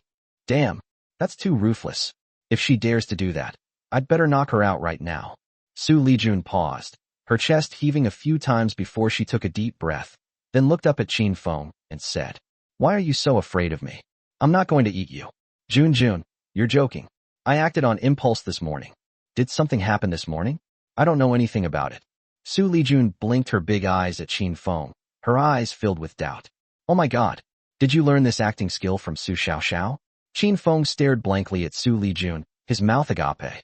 He knew very well that Xu Lijun would not let the matter of that morning go unpunished. If they tell me to get lost the moment we meet, that's fine. At least I can use the contract to stay at the company. But the woman acted as if nothing had happened, which made Qin Feng even more uncomfortable. Oh no, is this woman trying to slowly sever me? She might as well just give me a quick death. Thinking of this, Qin Feng suddenly gritted his teeth and said directly, all right, just tell me. Do you want me to leave? You're letting me leave? Xu Lijun's long eyelashes fluttered, seemingly very puzzled. Why should I let you leave? You're my fiancé. No, let's stop playing around. You should go back. I'll stay at the hotel tonight, and from now on I'll just stay at the company. At this point, Qin Feng added, after all, I am also a major shareholder of Huaguo Networks and have the right to live in the company premises. What are you saying? Xu Lijun grabbed Qin Feng's arm and pulled him towards the office door, saying, isn't it comfortable living in a villa? Why sleep at the company? Before Qin Feng could react, Xu Lijun pulled him out of the office. Something's not right. This woman is actually pretending nothing's wrong. She's even changed her personality. Something's not right. What exactly is she planning to do to me? Oh right. How could I have forgotten about that? Qin Feng suddenly realized what was happening and secretly used a true word talisman on Xu Lijun. Junjun. What do you mean, sister? Call me elder sister. Xu Lijun, whose face turned cold after being hit by the true word talisman, glared at Qin Feng and returned. Seemingly realizing she had said something wrong, she quickly covered her mouth after speaking. Qin Feng found it amusing. This woman was indeed saying one thing and meaning another. He needed to hurry up and ask her as many useful questions as possible. Before he could even ask, Shirlai and Li Yuanqing, those two bastards, saw them and immediately came over to greet them. Mr. Su, you personally picked up Mr. Qin after get off work. I really envy your relationship. No wonder President Qin is in such a good mood today. It turns out he's enjoying the glow of love. Qin Feng immediately realized something was wrong and was about to pull Xu Lijun back to the office when Xu Lijun spoke up. Stop flattering me. Hurry up and pack your things to go home, especially Shaoli. You're practically bald. Aren't you afraid of dying from overwork? Li Yuanqing and Shi Lai were taken aback by Xu Lijun's words, but they quickly nodded and said, Okay, Mr. Xu, we're getting ready to leave work now. Wait. Xu Lijun stopped the two again, her eyebrows furrowed as she continued to scold them. Stop joking with me about this guy. Besides being handsome, having a good physique, being good at using the internet, and having amazing musical talent, well, he doesn't have any other redeeming qualities. After she finished speaking, she covered her mouth nervously, her eyes filled with fear, and quickly said, Hurry up and leave. Qin Feng quickly winked at the two men, signaling them not to provoke Xu Lijun. Yes, Mr. Xu. Shi Lai and Li Yuanqing guessed that Xu Lijun and Qin Feng had quarreled, or that it was a special period, so they did not dare to stay any longer and quickly turned around and left. Qin Feng breathed a sigh of relief and took Xu Lijun's hand, leading her towards the elevator. Don't touch me. Xu Lijun struggled desperately, shouting, Don't think you can do whatever you want to me just because you're handsome. I'm not Su Xiaoxiao. Qin Feng rolled his eyes, but considering that the woman had genuinely praised his looks, he decided not to argue with her. What's wrong with Xiaoxiao? There were several people in the elevator, and to avoid awkwardness, Qin Feng could only ask casually. Xu Lijun pursed her lips tightly, seemingly unwilling to speak, but quickly said fiercely, My silly best friend has already fallen for him. If you weren't my fiancé, she would dare to openly steal him from me. Can't you be a little more decent? Why do you have to go around flirting with other women? The people in the elevator all had excited expressions on their faces, and some even couldn't help but laugh out loud. No, Qin Feng was speechless. The fortune building was still his, and he had to take the elevator to and from get off work every day, seeing everyone in the building all the time. If news were to spread that Hualong Network's chief planner and general manager, and the owner of Fortune Building, was having an affair with an innocent young girl behind his fiancé's back, would he still have the face to show up at Fortune Building? Don't talk nonsense. What do you mean by fallen or seduced? I'm perfectly upright, okay? You're so upright. Xu Lijun asked, hands on her hips. That Guan Yunyan from Xiaoyou Network, wasn't she someone you hooked up with after just half a day of pretending? What makes me any better than that Guan Yunyan? You daughter. Qin Feng had an urge to knock Xu Lijun unconscious, because several onlookers exclaimed in surprise, and several pairs of eyes looked at him with complicated expressions. One jerk even secretly took out his phone and started filming. Some of them were jealous, some were disdainful, and some were simply envious. Even if they didn't know that Xu Lijun was the president of Tenghui Group, they did know that Guan Yunyan of Xiaoyou Network was. Qin Feng actually hooked up with Guan Yunyan? If this news is true, it would be huge news for Jiang Province. No, it should be huge news for the entire country of China. Chapter 44, A Huge Scandal. Don't listen to her. I've only met Guan Yunyan twice. This woman is mentally unstable. Don't believe her. And you, buddy recording this, put your phone away and stop taking pictures, or I'll sue you for violating my portrait rights and defamation. Qin Feng turned around and explained to the people around him, afraid that they would gossip. He also regretted not going back to use the true word talisman on Xu Lijun again. The man who had been warned by Qin Feng seemed unwilling to cause trouble, so he prepared to put away his phone. After all, he was the man who had hooked up with Guan Yunyan, one of the two most beautiful women in Jiang Province, and he knew he couldn't afford to offend her. Unexpectedly, Xu Lijun said to him, Don't be afraid of him. Keep recording and upload it when you're done. Let this scumbag's behavior be exposed to the world. Who's a scumbag? Qin Feng was furious. So that's how she sees him? Xu Lijun was not intimidated by Qin Feng's imposing manner at all. She straightened her chest and asked, Do you dare tell them that you forcibly kissed me this morning? Before he could finish speaking, Qin Feng covered his mouth. Fortunately, the elevator doors opened at that moment.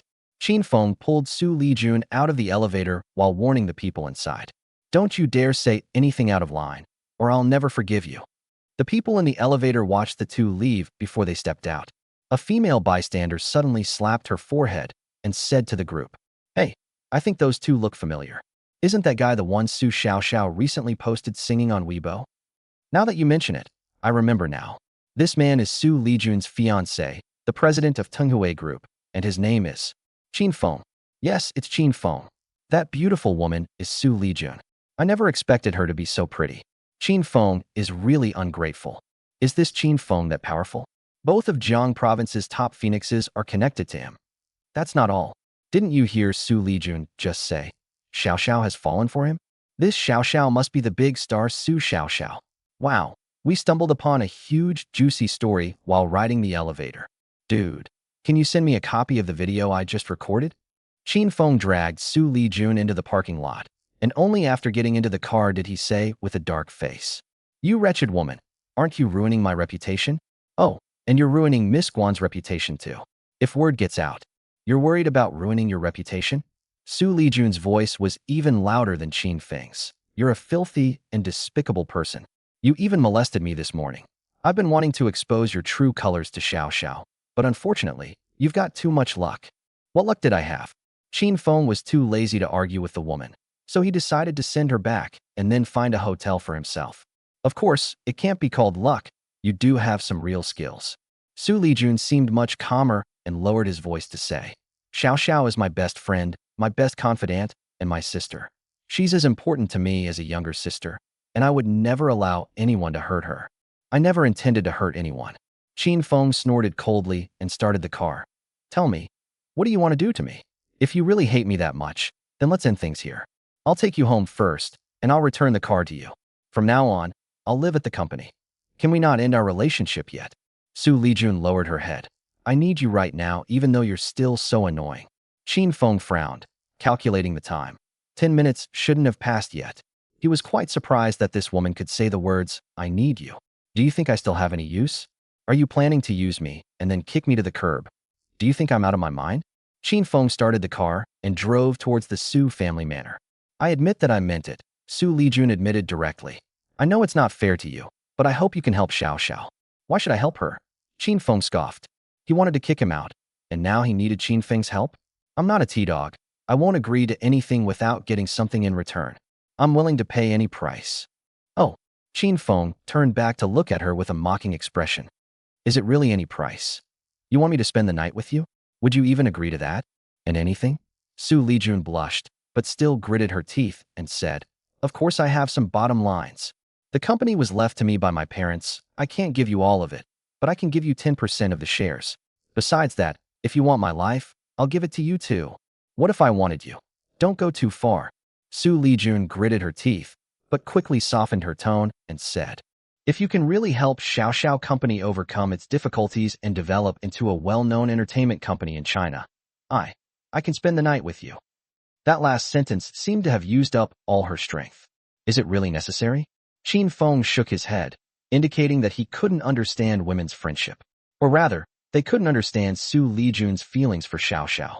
He certainly couldn't possibly use such means or conditions to get Xu Lijun. Under the effect of the truth talisman, he also believed that Xu Lijun's words came from the heart. You don't understand. Xu Lijun turned her face to look out the car window, seemingly lost in memories, and slowly said, Back then, my parents had an accident, and my company was facing internal and external troubles. Some people claimed they were willing to help me, but they had other motives. At that time, I even thought about going down to be with my parents. At that time, Xiao Xiao stayed by my side the whole time, comforting me, guiding me, encouraging me, and helping me get through it. Once, I was forced to attend a drinking party and couldn't get away. When Xiao Xiao found out, she didn't hesitate to rush into the private room with a fruit knife, drive away a group of strong, smelly men, and take me away. God knows how terrified we were after we got back that night. We hugged each other and cried, comforting each other. We were just two weak women. As Xu Lijun spoke, tears streamed down her face. Qin Feng's lips moved as if he wanted to say something, but in the end he said nothing. As the saying goes, the business world is like a battlefield. When Xu Lijun took over Tenghui, she was just a young girl who hadn't even graduated yet, so it was normal for her to encounter all sorts of dangers and troubles. I will always remember that night when Xiao Xiao wiped away her tears and said to me with great confidence, Darling, with me here, no one can bully you from now on. Xu Lijun smiled as she said this. Qin Feng turned his head and saw that the tears on her face were crystal clear and mesmerizing. Why do I have this urge to wipe away her tears? So, that's why you're willing to help her at any cost?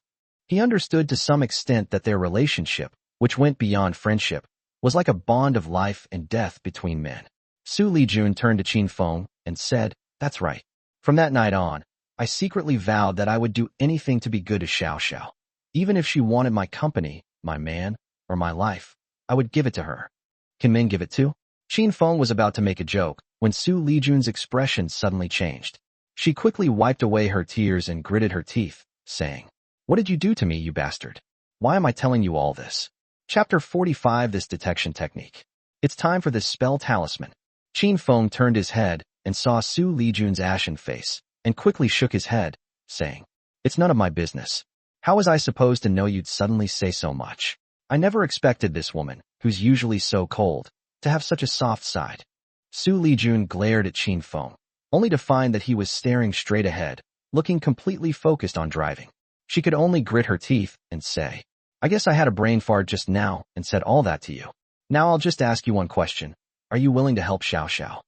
"Well," Qin Feng hesitated. Xiao Xiao had offended the entire entertainment industry. Helping Xiao Xiao through this difficult time would be even more difficult than him starting an entertainment company from scratch and making it successful. He was someone who hated trouble the most, and it seemed that even the system understood him well, giving him this easygoing role-playing system. Although he has a good impression of Xiao Xiao, it doesn't mean he should do everything he can to help her. Seeing Qin Feng hesitate, Xu Lijun took a deep breath and then said softly, "If you agree, I can give you me tonight." "What?" Squeak. Qin Feng slammed on the brakes, and the wheels left a long black mark on the concrete. A car behind almost rear-ended him, but after glancing at the car logo, the driver could only curse under his breath and reverse to turn away. Inside the car, Xu Lijun rolled her eyes and said, "Is there any need to get so worked up? Damn, I'm excited. So you think I'm that shameless and without any morals?" Xu Lijun looked at Qin Feng, and after a few seconds nodded seriously and said, "Yes." Qin Feng, "Damn it. I actually got looked down on by that jerk." Xu Lijun, "Listen to me. Qin Feng, may like beautiful women, but I also have my own principles. I'm not interested in you right now." Qin Feng looked at Xu Lijun and continued with boundless pride. "If I truly wanted you, I would make you willingly be my woman, not based on any conditions." Qin Feng's last words stirred a ripple in Xu Lijun's calm heart. This guy isn't always so annoying, is he? So you've agreed to help Xiao Xiao? Xu Lijun blinked, looking at Qin Feng with some anticipation. Qin Feng weighed the pros and cons in his mind. If he confronted Xu Lijun today, the assets and funds he had acquired in the past few months would be wasted. He agreed to help Xiao Xiao, and even without daily income from money or assets, he would still be a billionaire after a few months. "I didn't agree." Qin Feng's words turned the expectation in Xu Lijun's eyes into disappointment, but soon Qin Feng continued. "However, I can try to spare some time to help her, such as providing songs or scripts, but you can't ask me for a certain amount of time or resources, otherwise I won't serve you." Of course, as long as you agree." Xu Lijun was genuinely happy. She hadn't expected Qin Feng to actually be willing to help Xiao Xiao. Qin Feng restarted the car and asked as he drove, "Did Xiao Xiao go back?"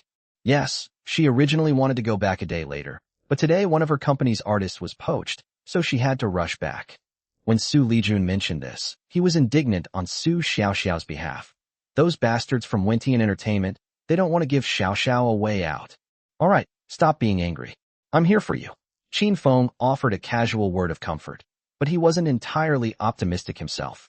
He never expected Wentian Entertainment to be so ruthless and thorough. Is this a drastic measure to undermine the enemy's defenses? How can an entertainment company develop without artists? Are we going to find a group of newcomers to train? Singers and actors can't be trained in a short time.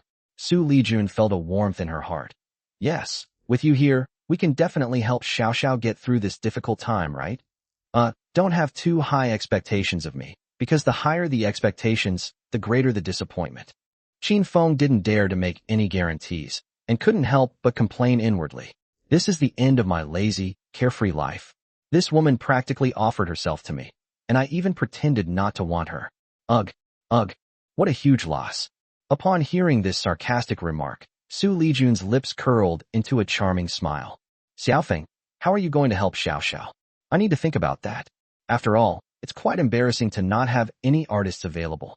Qin Feng fell into thought, and neither of them spoke again. Xu Lijun assumed Qin Feng was thinking about how to help Xiao Xiao, so she didn't dare to disturb him. But Qin Feng was thinking about something else entirely. If the mantra talisman is so useful, I wonder how useful the detection technique will be. He glanced at Xu Lijun furtively and noticed she was staring out the window, lost in thought. He silently murmured to himself, "Detection technique." Swish. A new piece of information immediately appeared in my mind. Character, Xu Lijun. Gender, female. Age, 24. Appearance, 98, genuine product. Skills, financial management, investment and wealth management, cooking, beauty, foreign languages. Characteristics, cold on the outside but warm on the inside, sentimental, and clear about right and wrong. Favorability rating, 41%, 0 to 20 represents hatred, 21 to 40 represents dislike, 41 to 60 represents neutral, 61 to 80 represents familiarity, 81 to 90 represents liking, and 91 to 100 represents potential for romance. Difficulty level, 4.5 stars, out of 5 stars. Overall rating, 88, keep it up, young man. After reading this message, Qin Feng's forehead was covered in black lines. Unexpectedly, this detection technique not only scores appearance, but also has favorability and difficulty in pursuing. What's even more amazing is that there are also notes and explanations. It turns out that in Xu Lijun's mind, I was somewhere between disliked and ordinary. But what's with the original and genuine label and the pushable rating represented by 91 to 100? This detection technique. I'll try to use this thing less often in the future. If we can actually find out the other person's detailed information, we might be able to impersonate a fortune teller or something. But this thing, forget it. Am I really going to use it for selecting concubines? What are you thinking about? The car had already entered the Xu family manor when Xu Lijun noticed that Qin Feng had stopped the car and was sitting there in a daze, so she couldn't help but ask him. Choosing a concubine. No, I was thinking about how to help Xiao Xiao. Qin Feng quickly explained, then unbuckled his seatbelt, opened the door, and got out of the car. Damn, I blurted out what I was thinking. I hope she didn't realize it. Xu Lijun's face immediately darkened. She had just thought this guy wasn't so bad, but she didn't expect him to be thinking about choosing a concubine. Does he want to have a large number of wives and concubines? Is this someone who has the fate of an emperor but suffers from the illness of one? If Qin Feng were to use his detection technique on Xu Lijun again, he would likely discover that Xu Lijun's favorability towards him had decreased by several points. As soon as I returned to the villa, I saw the butler, Luo Yongxin, standing respectfully at the door. Mr. Xu, son-in-law, would you like some snacks? I'll arrange it right away. Luo Yongxin's gaze toward Qin Feng had lost some of its previous disdain. How could someone who could render him powerless be a good-for-nothing who just loafs around all day waiting to die? Chapter 46, A Blessing for Generations. Xu Lijun didn't notice the change in Luo Yongxin's eyes. She nodded slightly and said, Butler Luo, Xiao Feng hasn't eaten yet. Could you have someone get him something to eat? After seeing Luo Yongxin leave, Qin Feng lay down directly on the sofa in the living room. Today was the busiest and most tiring day in the past 3 months. It wasn't just the physical exhaustion. The constant anxiety of waiting for Xu Lijun's call was also mentally exhausting. Fortunately, Xu Lijun needed his help and didn't break up with him because of what happened that morning. Their relationship is a bit delicate right now. They both know the other dislikes them, but they have to maintain a facade of camaraderie. Do you want to take a shower first? When Xu Lijun saw Qin Feng lying awkwardly on the sofa, she felt that this guy didn't even want to maintain the most basic manners in front of her. But that's fine too. At least it shows his true self, which makes it less awkward to watch. I'm not going. I'm going to lie down for a bit. Just call me when the snacks are ready. Qin Feng waved his hand casually, then closed his eyes to rest. Okay, you rest for a while. I'm going to take a shower. Xu Lijun replied and started walking upstairs. After she finished showering and changing her clothes, she came downstairs and found Luo Yongxin standing next to the sofa where Qin Feng was lying, looking eager to try. Butler Luo Yu. She was speaking when she realized that Qin Feng seemed to have fallen asleep, and as she got closer, she could hear soft snoring. Shoo. Luo Yongxin's expression changed. He glanced nervously at Qin Feng, then gave Xu Lijun a look before turning and walking out of the villa. Xu Lijun knew that Luo Yongxin had something to say, and it was very likely about Qin Feng. Did Butler Luo discover something? She immediately tiptoed out after him. The two walked quite a distance before Luo Yongxin turned around and said, Miss, I was just about to knock him out while he was asleep. Xu Lijun was both amused and exasperated upon hearing this. Butler Luo, what have you discovered? Miss, have you forgotten? This morning, that brat threw me out in an instant. I'm at the peak of the Dark Force realm, and this guy is so young. Who would believe he's at least at the Transformation Force realm? If he has any ill intentions towards you, it will be difficult for me to protect you.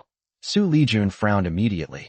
She didn't understand what hidden strength or transformation strength meant, but she had known since she was a child that Butler Luo was very strong. Even Butler Luo admitted that he was no match for Qin Feng.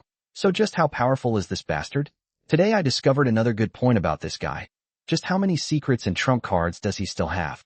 If he really has hundreds of billions in assets, combined with his terrifying strength, who else could give him tasks and order him around? If such a person or force truly existed, they could easily bring down your company. Why bother going to such lengths to place a spy like him by your side? Seeing that Xu Lijun did not speak, Luo Yongxin stroked his goatee and continued. Miss, how about I knock him out while he's asleep and then subdue him? Under torture, I can even get him to reveal how many times he wet the bed as a child. Uft. Xu Lijun couldn't help but laugh out loud. Butler Luo, I didn't expect you to be so humorous. However, this guy's situation is a bit complicated, so we can't act rashly for the time being. Miss, what else do you know? Even if you don't lay a hand on him, you could at least let him go. Go. Keeping him around is like having a ticking time bomb. Luo Yongxin was genuinely anxious. Miss had finally managed to clean up the mess at Tenghui Group, and he couldn't afford any more accidents to happen. Xu Lijun was someone he had watched grow up. Although he was nominally Xu Lijun's master, Xu Lijun never treated him like an outsider. Especially after the incident involving the master and mistress, Xu Lijun treated him as an elder. Therefore, he would not allow anyone to threaten the young lady's safety. Xu Lijun knew that Luo Yongxin was loyal, but Qin Feng's situation was indeed quite complicated. If the suspicion was true, then even Luo Yongxin would not be able to resolve it. Letting him know now will only cause him more trouble. Butler Luo, I know you're worried about me, but you have to trust my abilities. I can handle him myself. But this bastard actually did this to you this morning. Uncle Luo, let's not talk about what happened this morning. Xu Lijun felt a bit annoyed when she thought about how Qin Feng had forcibly kissed her that morning. However, since she needed Qin Feng's help and could hear his thoughts, she decided to continue to feign compliance with him for now. All right, miss, then you must be careful of this guy from now on. If he dares to hurt you, I'll risk my old life to avenge you. Thank you, Uncle Luo. Miss, please call me Butler Luo from now on. Luo Yongxin knew that Xu Lijun regarded him as an elder, but he still had to know his place. All right, Butler Luo, you're so formal even when no one's around. Xu Lijun smiled slightly and continued. Come on, call that guy to get up and eat. The two returned to the villa. Xu Lijun approached Qin Feng and found him sleeping soundly with a smile on his lips. That bastard, I wonder what he was dreaming about. Xu Lijun spat lightly and prepared to wake Qin Feng. Qin Feng, wake up and have some snacks. Eat egg pancakes. I love your egg pancakes. Qin Feng mumbled something indistinctly, then adjusted his posture and started snoring again. Miss, Xu Lijun interrupted Luo Yongxin, waved to him, and walked towards the restaurant. He must be exhausted. He stayed up late last night helping Xiao write lyrics and music, and he's only just gotten home from working overtime today. Let's not disturb him and let him rest. Xu Lijun lowered his voice and instructed Luo Yongxin. Luo Yongxin nodded slightly. He didn't care whether Qin Feng ate or not. He just wanted his young lady to be all right. Miss, please eat by yourself. I had dinner at the company, so I'm not hungry yet, Xu Lijun said, glancing at the snacks on the table before adding. Since this guy hasn't woken up, I'll go make him some pancakes. Miss, you're going to make cakes for that guy? What makes him worthy of it? Luo Yongxin was getting anxious. Could it be that the young lady had fallen in love with that scoundrel after being forcibly kissed?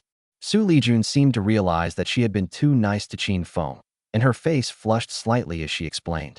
He helped Xiao a lot, and I made these pancakes to thank him. I'm very clear about what I owe him. Oh, miss, you just need to remind yourself that this kid's motives are not pure. Luo Yongxin sighed. He couldn't interfere with what the young lady wanted to do. Don't worry, I know. After Xu Lijun finished speaking, she walked towards the kitchen. After she disappeared around the corner, Luo Yongxin looked into the living room and muttered a vicious curse. I really don't know what good fortune you've accumulated in your past lives to have the young lady personally cook pancakes for you. Chapter 47. Becoming Famous? After Xu Lijun finished making the pancakes, she found Luo Yongxin standing not far from the living room, glaring angrily at the sleeping Qin Feng. She found it somewhat amusing, so she simply walked over and whispered, "Butler Luo, you should go and rest first. I'll wake him up later." "Okay." Luo Yongxin nodded, then added, "If anything happens, just shout, and I'll come right away." No. Xu Lijun found Luo Yongxin's caution both amusing and touching. There aren't many people who can truly treat her well. After Luo Yongxin left, Xu Lijun walked to the sofa. Small. Xu Lijun was about to wake Qin Feng when she saw Qin Feng's expression suddenly change, and then he began to talk in his sleep. "Dad, Mom, are you doing well in the other world?" Upon hearing this, Xu Lijun was stunned. Looking at Qin Feng, who was still fast asleep, she instantly thought of her parents.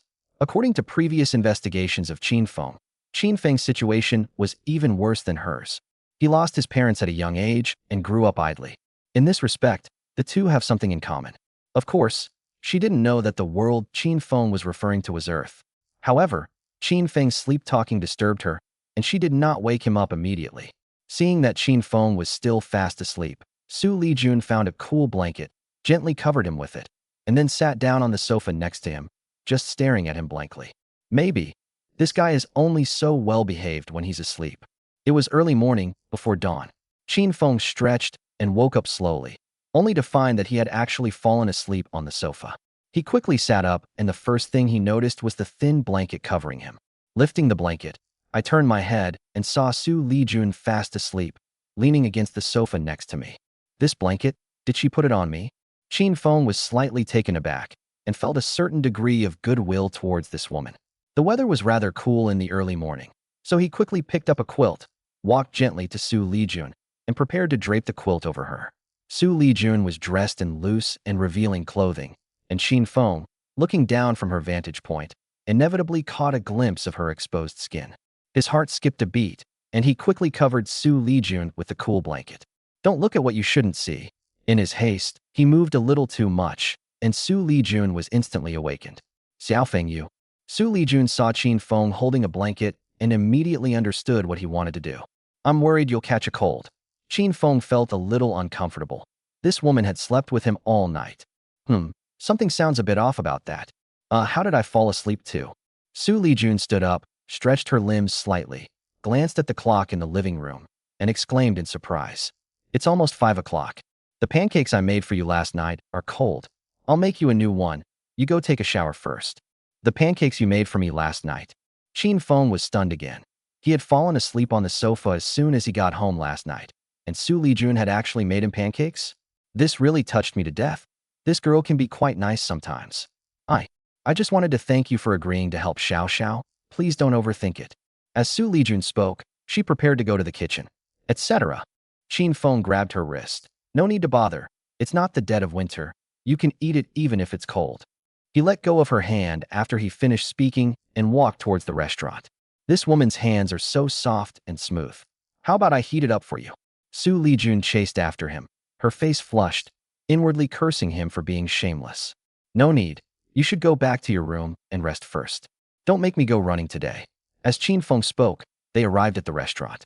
Seeing the several egg pancakes on the plate, he reached out to take them. Xu Lijun rushed over and patted his hand. "Go wash your hands. I'll use chopsticks." Qin Feng grinned, picked up his chopsticks, grabbed a piece, and took a bite. "Not bad. It still tastes the same. Junjun, I used to dislike eating these things, but the ones you make always leave me wanting more." Who would believe that the president of one of the top 10 conglomerates can make egg pancakes and make them so delicious? Xu Lijun blushed again, and looking at Qin Feng wolfing down his food, a sense of satisfaction welled up in her heart. "My grandma taught me this when I was little. She's an amazing cook. Eat slowly, or I'll heat it up for you." "No need, it's fine as it is." Qin Feng gave a vague reply and quickly finished the egg pancake. "You go back to your room and rest for a while. I need to get back to work after I finish eating." "So early? Aren't you in a rush to get to work?" "I'm obligated to write a script for Xiao Xiao since I've eaten her food." Xu Lijun felt a slight warmth in her heart upon hearing this, and although her lips moved slightly, she still did not utter any polite words. With that jerk's personality, who knows if he'll really take a polite, "the script isn't urgent" seriously? Well, I'll go back to my room first. Don't overwork yourself. As Xu Lijun spoke, she turned and hurriedly ran back to her room. Because she suddenly realized that she and this jerk had started to care about each other, acting like a real couple. What's wrong with this woman now? She seems a bit neurotic. Qin Feng watched Xu Lijun's retreating figure, shook his head slightly, and then returned to his room. I took a shower and changed my clothes before calmly sitting down in front of the computer. As it approached work time, he didn't rush to write the script, but instead opened a news forum to check the latest news. Although he doesn't have much capital right now, he still needs to keep an eye out for ways to make money, which is a habit he's developed recently. Stock trading is just one aspect of his work. He also needs to keep an eye on whether the world's development is aligned with that of Earth. A short while later, a news article on Jiangxi News Network made him slap his thigh in disbelief. Jiangsu provincial government announcement. Several subway lines will be built within 2 years, the first from the train station to the western suburbs. Upon seeing this news, Qin Feng felt a touch of sadness. Just as I guessed, the western suburbs will become the primary development target of Jiang province, and building a subway station is the most important part of that. Once this news comes out, land prices in the western suburbs will inevitably rise sharply, multiplying several times over even before the subway is completed. He missed out on buying the furniture factory in the western suburbs, losing out on hundreds of millions of yuan. Although he felt it was a pity, he wasn't heartbroken. After reading the financial news, he turned his attention to the entertainment news. This discovery was quite significant. Su Xiaoxiao had taken up half of the top 10 trending entertainment news topics. With only 2 signed artists defecting, Xiaolin Entertainment has become a laughingstock in the entertainment industry. Can Xiaolin Entertainment, facing boycotts from most entertainment companies and artists, break through the encirclement? In an interview, Su Xiaoxiao stated that the pinned song is just the beginning, and even better songs will be released in the future. Xiaolin Entertainment announced in the early hours of the morning. The company has strong reinforcements. Those who betray, ridicule, and boycott Xiaolin Entertainment will ultimately be proven wrong. The 2 songs featured on Xiaolin Entertainment's charts have both surpassed 10 million downloads and shares. Qin Feng couldn't help but frown, muttering to himself. It seems that Su Xiaoxiao's situation is worse than I thought. What's worse is that my 2 singing videos actually went viral. Has he become famous without his knowledge? Chapter 48: A lack of martial morality. Su Xiaoxiao's company currently doesn't have any artists. How can we help her? Qin Feng fell into thought. He was unwilling to become a star. Although he has musical talent and performance skills rewarded by the system, he can now just lie down and collect the rewards. So why would he need to go through the trouble of showing his face in public? Besides, he's playing a good-for-nothing character. Being a star would be too much of a show-off and wouldn't fit the persona he's portraying. He's starting to gain some attention now, but the rewards he received before are still there, and he gets various rewards every day. If I continue to stand out, it will be very bad if I don't get the daily rewards. It was 7 o'clock quickly, and Qin Feng had no choice but to shut down his computer and leave the room. As soon as I came downstairs, I saw Xu Lijun already dressed and sitting on the sofa scrolling through her phone. Upon seeing Qin Feng, she immediately stood up and said somewhat anxiously, "Xiaofeng, have you seen the news? You're talking about Su Xiaoxiao, right? She dominated half of the trending topics today." Qin Feng nodded slightly. Although he had just eaten, he was a little hungry again, so he headed towards the restaurant. "Xiaofeng, please help Xiaoxiao. I know you must have a way, right?" Xu Lijun chased after him and grabbed Qin Feng's arm, saying. Qin Feng didn't speak. He walked to the dining table and saw several steaming egg pancakes. He couldn't help but sigh. "Of course I'll help, but I can't do anything about it right now. Her company doesn't even have a single artist. What can I do? Should I go work for her company? Then why don't you go to her company?" Xu Lijun blinked, her face full of anticipation. "No." Qin Feng felt a bit overwhelmed. After thinking for a moment, he said, "I'm busy with the game company right now. The game has entered the testing phase and will be running normally in a few days. Just leave the company to Xu Li and the others. Ask them if you have any questions." Xu Lijun seemed to realize she had gone too far and quickly added, "If you help Xiaoxiao this time, I'll cover your breakfast from now on. Egg pancakes are delicious, but you can get tired of them if you eat too many. Is my brother someone who can be bribed with just an egg pancake?" Qin Feng really didn't want to be a star, especially since Su Xiaoxiao was being boycotted by the entertainment industry. He would definitely run into trouble if he went there. Seeing Xu Lijun's disappointed expression, he felt a pang of sympathy. "It's not that I don't want to help, It's just that I really don't want to be a celebrity. But the songs you sang aren't suitable for Xiao Xiao to sing, and no singer is willing to cover them. You even prevent her from posting the videos of you singing. What are you going to do with Xiao Xiao? Qin Feng suddenly grasped the key point. That's right. How could I be so confused? What? Xu Lijun looked at Qin Feng curiously, wondering what kind of mischief he was up to now. Qin Feng grabbed her shoulder and praised. Jun, thanks to you for reminding me. Xiao Xiao is a star herself, and she has a nice voice. If I just give her a few songs that are suitable for her to sing, she can get through this difficult time for now. You can even write songs sung by women. Xu Lijun even ignored the slight pain in her shoulder from Qin Feng's grip and looked up at Qin Feng to ask. Nonsense, I'm omnipotent, what song? Wait a minute, I'm supposed to be a useless person, I can't act too impressive. Thinking of this, he changed the subject and said, I can try writing any kind of song, but I can't guarantee the results. Xu Lijun rolled her eyes. Pretend. Keep pretending. How do you look like a loser? Handsome, skilled enough to make Butler Luo feel inferior. A gaming expert who makes the proud and arrogant Shi Lai admit defeat, and able to earn a hefty reward from Guan Yunyan with just a few words of guidance. The more Xu Lijun thought about it, the more alarmed he became. This guy's strengths were as conspicuous as fireflies in the dark, so why did he always want to be a good-for-nothing? Then I'd like to trouble you to write a few songs for Xiao Xiao. Don't go to the company today. Also, you're hurting me. Oh, I'm sorry, I got too excited just now. Qin Feng quickly let go, but as if that wasn't enough, he reached out and massaged Xu Lijun's hands again. All right, it's not your fault. Xu Lijun took 2 steps back somewhat awkwardly, then pointed to the dining table and said, Eat first, then you can go. Good. Qin Feng also felt slightly embarrassed. He sat down, picked up a pancake, and took a bite, but sighed inwardly. What am I even doing all this for? These 2 women aren't my wives, and I'm not getting anything out of it.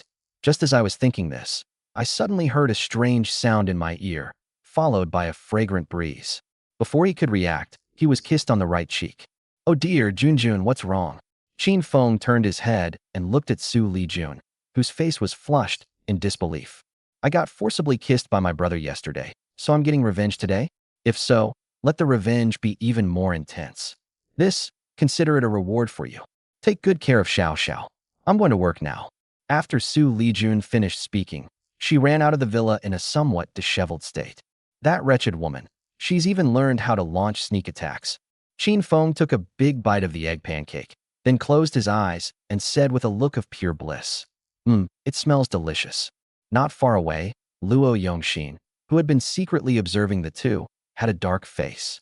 He felt that the young lady seemed to have been deceived by that bastard Qin Feng to the point of losing her mind.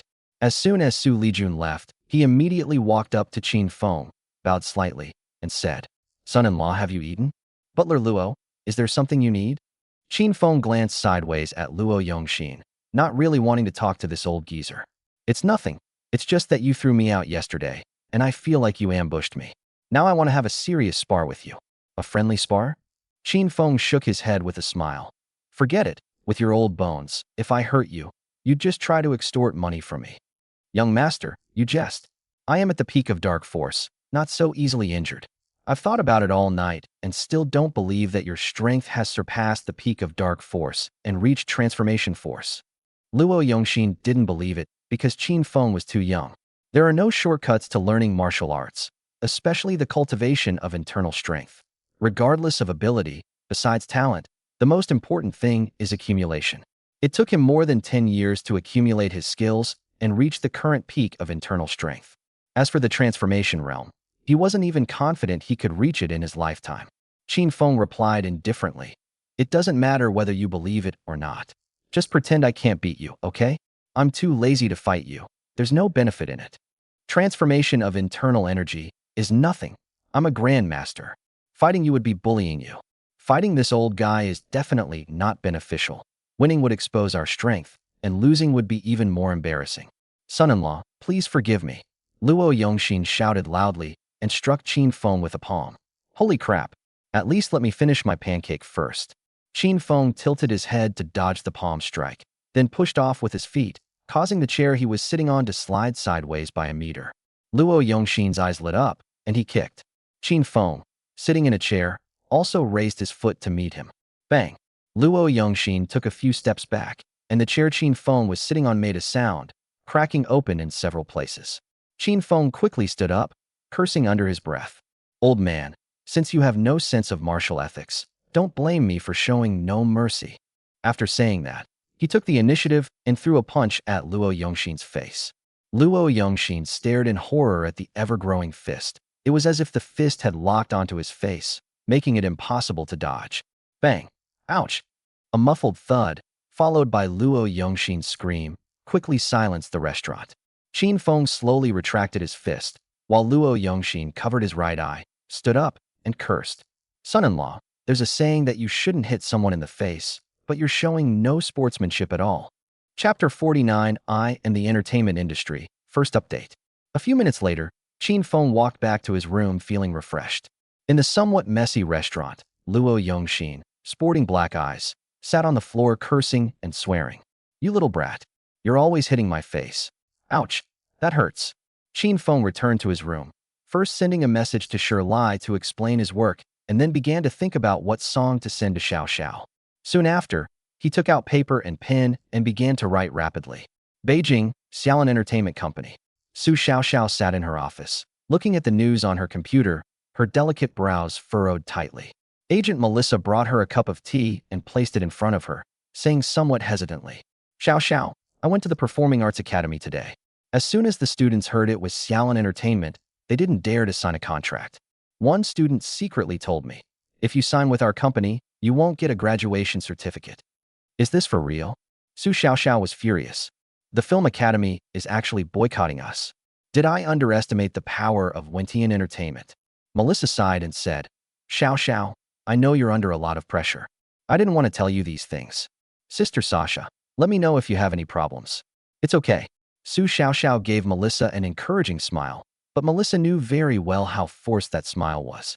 Xiao Xiao, if Qin Feng were to join our company, with his musical talent and handsome looks, he'd definitely become an instant star and incidentally solve our embarrassing situation of having no one to work with. Sister Sasha, Qin Feng is talented, but he has no interest in developing a career in the entertainment industry. He is also my best friend's fiancé, so I don't dare to force him. Su Xiaoxiao pursed her lips, but quickly raised her phone and said with a smile, although he doesn't want to be a star, he still gave me a few songs out of respect for Junjun. As long as I find the right people to cover them, our crisis will be resolved. Xiao Xiao, I also think highly of Qin Feng's songs, but the problem is we haven't signed any singers at all. Melissa felt overwhelmed. These songs could clearly make a singer famous, but no one was willing to sign with Xiaolin Entertainment. I really don't know whether it's Xiaolin Entertainment's regret or those who missed the opportunity's regret. Su Xiaoxiao gritted her teeth and said, if I really can't find anyone else, I'll sing the cover myself. But these songs don't quite suit you. They always sound a bit off. Melissa was telling the truth. Qin Feng songs are all sung from a male perspective. If Su Xiaoxiao were to sing them, the lyrics would have to be changed, otherwise the effect would be much worse. Su Xiaoxiao understood this principle, but she was already extremely grateful to Qin Feng for giving her a few songs. So how could she trouble Qin Feng to help her revise the lyrics? Just as the two were getting a little annoyed, Su Xiaoxiao's phone rang. She glanced at the number and saw it was an unfamiliar one, so she hung up immediately. As a celebrity, no matter how well she tries to keep her phone number secret, paparazzi always find a way to get it. She's used to it. Just as I was wondering whether I should change my phone number again, my phone beeped with a text message notification. She suppressed her anger, glanced at it, and quickly jumped up from her chair. Seeing her excited expression, Melissa asked with some confusion, Xiao Xiao, who sent you this message? It's making you this happy. Sister Sasha, it's Qin Feng. He got my phone number from Junjun. Luckily, I didn't block him. As she spoke, she had already dialed the phone. Hey, Xiaofeng, it really is you. What? You recorded a few more songs to give me, and there are even songs that suit me. Okay, thank you so much. Oh. After hanging up the phone, Xu Lijun immediately added Qin Feng as a friend on the chat software, and soon received several videos and sheet music files from Qin Feng. Melissa already knew what had happened, and seeing Su Xiaoxiao's excitement, she was happy too. Xiao Xiao, let's play one song first. Okay, Sister Sasha, that's exactly what I was thinking. As Su Xiaoxiao spoke, she clicked on the first video. In the video, Qin Feng is wearing pajamas and holding a guitar, sitting on the edge of the bed. It was clearly recorded in his room. His handsome face and sharp gaze made Xu Xiaoxiao feel afraid to look directly at him, even through the screen. Qin Feng's somewhat tired voice came from the video. Xiaoxiao, this first song is called Invisible Wings. I'll sing it for you first. Each time, I find strength amidst hesitation and loneliness. Even when I'm deeply hurt, I never shed a tear. I know I've always had a pair of invisible wings. Take me flying over despair. Hearing this song, Xu Xiaoxiao was deeply moved, and a certain feeling in her heart grew stronger. After the video finished playing, Xu Xiaoxiao, with tears in her eyes, softly said, "If I truly had invisible wings, they would be yours." Xiaoxiao, what did you say? Melissa had just snapped out of her reverie from Qin Feng's singing when she heard Xu Xiaoxiao mutter something, so she asked. Xu Xiaoxiao quickly waved her hand and said, "It's nothing. I was just praising Qin Feng's singing and lyrics." Sister Sasha, let's go to the recording studio right away. I'll try to learn it tonight and record a sample to upload. Xiaoxiao, don't rush. First, learn to sing this song thoroughly, and there's also the sheet music. Sister Sasha, time waits for no one. I want to tell those who are laughing at us as soon as possible. If the entertainment industry can't accept me, Xu Xiaoxiao, then I, Xu Xiaoxiao, don't care. Because I have a pair of invisible wings, and with them, I am the entertainment industry. Melissa, seeing Xu Xiaoxiao's overflowing confidence, was also infected by her mood. Well said, Xiaoxiao. If the entertainment industry can't accommodate you, then you are the entertainment industry. Even if I die from exhaustion these past few days, I'll still cover all these songs for you. Both of them knew how timely these songs were, so they immediately began preparing for the cover versions. Wentian Entertainment Group. Wan Wenxuan lay comfortably on the sofa, with a scantily clad, glamorous woman in his arms. At that moment, the woman was lighting his cigar, and a subordinate was reporting to him. Chairman Wan, that's the situation. Do you have any further instructions? That good-for-nothing Tang Samping can't even handle this little thing. He's utterly unfit for important tasks. As for Qin Feng, while he has some talent, he's not good enough for me. Continue to suppress Xiaolin Entertainment. Without my permission, neither Xu Xiaoxiao nor that Qin Feng can establish themselves in the entertainment industry. Yes. The subordinate agreed and was about to leave when Wan Wenxuan called him back. Wait a moment. Is there anything else you need, Chairman Wan? Arrange another wave of online trolls and social media accounts to attack Xiaolin Entertainment everywhere. When Xiaolin Entertainment can't hold on any longer, send someone to tell her. If you want me to let her go, you just need to clean up your act and come to apologize in person. Chapter 50, I won't let you have your way. The Su family manor. After sending the video and sheet music to Xu Xiaoxiao, Qin Feng started frantically typing away again. He managed to finish writing a script of hundreds of thousands of words before dinner. After saving the document, he wasn't in a hurry to send it to Xu Xiaoxiao, partly because he was worried about it being too sensational and wanted to keep his secrets to himself. On the other hand, I feel that given my current relationship with Xu Xiaoxiao, I can't give her too much every day. Well, we're not that close yet. I'll give it to her a few days later. I stretched comfortably, took a shower, and finally left the room, rubbing my rumbling stomach. At the villa entrance, Xu Lijun, who had just finished get off work, saw Luo Yongxin wearing large sunglasses as soon as she entered the house and couldn't help but ask curiously, "Butler Luo, what are you doing wearing sunglasses so late at night?" "No, it's nothing. I just got some sand in my eye today. It's a little red. I was afraid it might scare you." "Is it serious?" "Let me see." Xu Lijun genuinely cares about Luo Yongxin. If the situation is truly serious, she will definitely take him to the hospital for a checkup herself. "It's not serious, really. I'll be fine after a rest."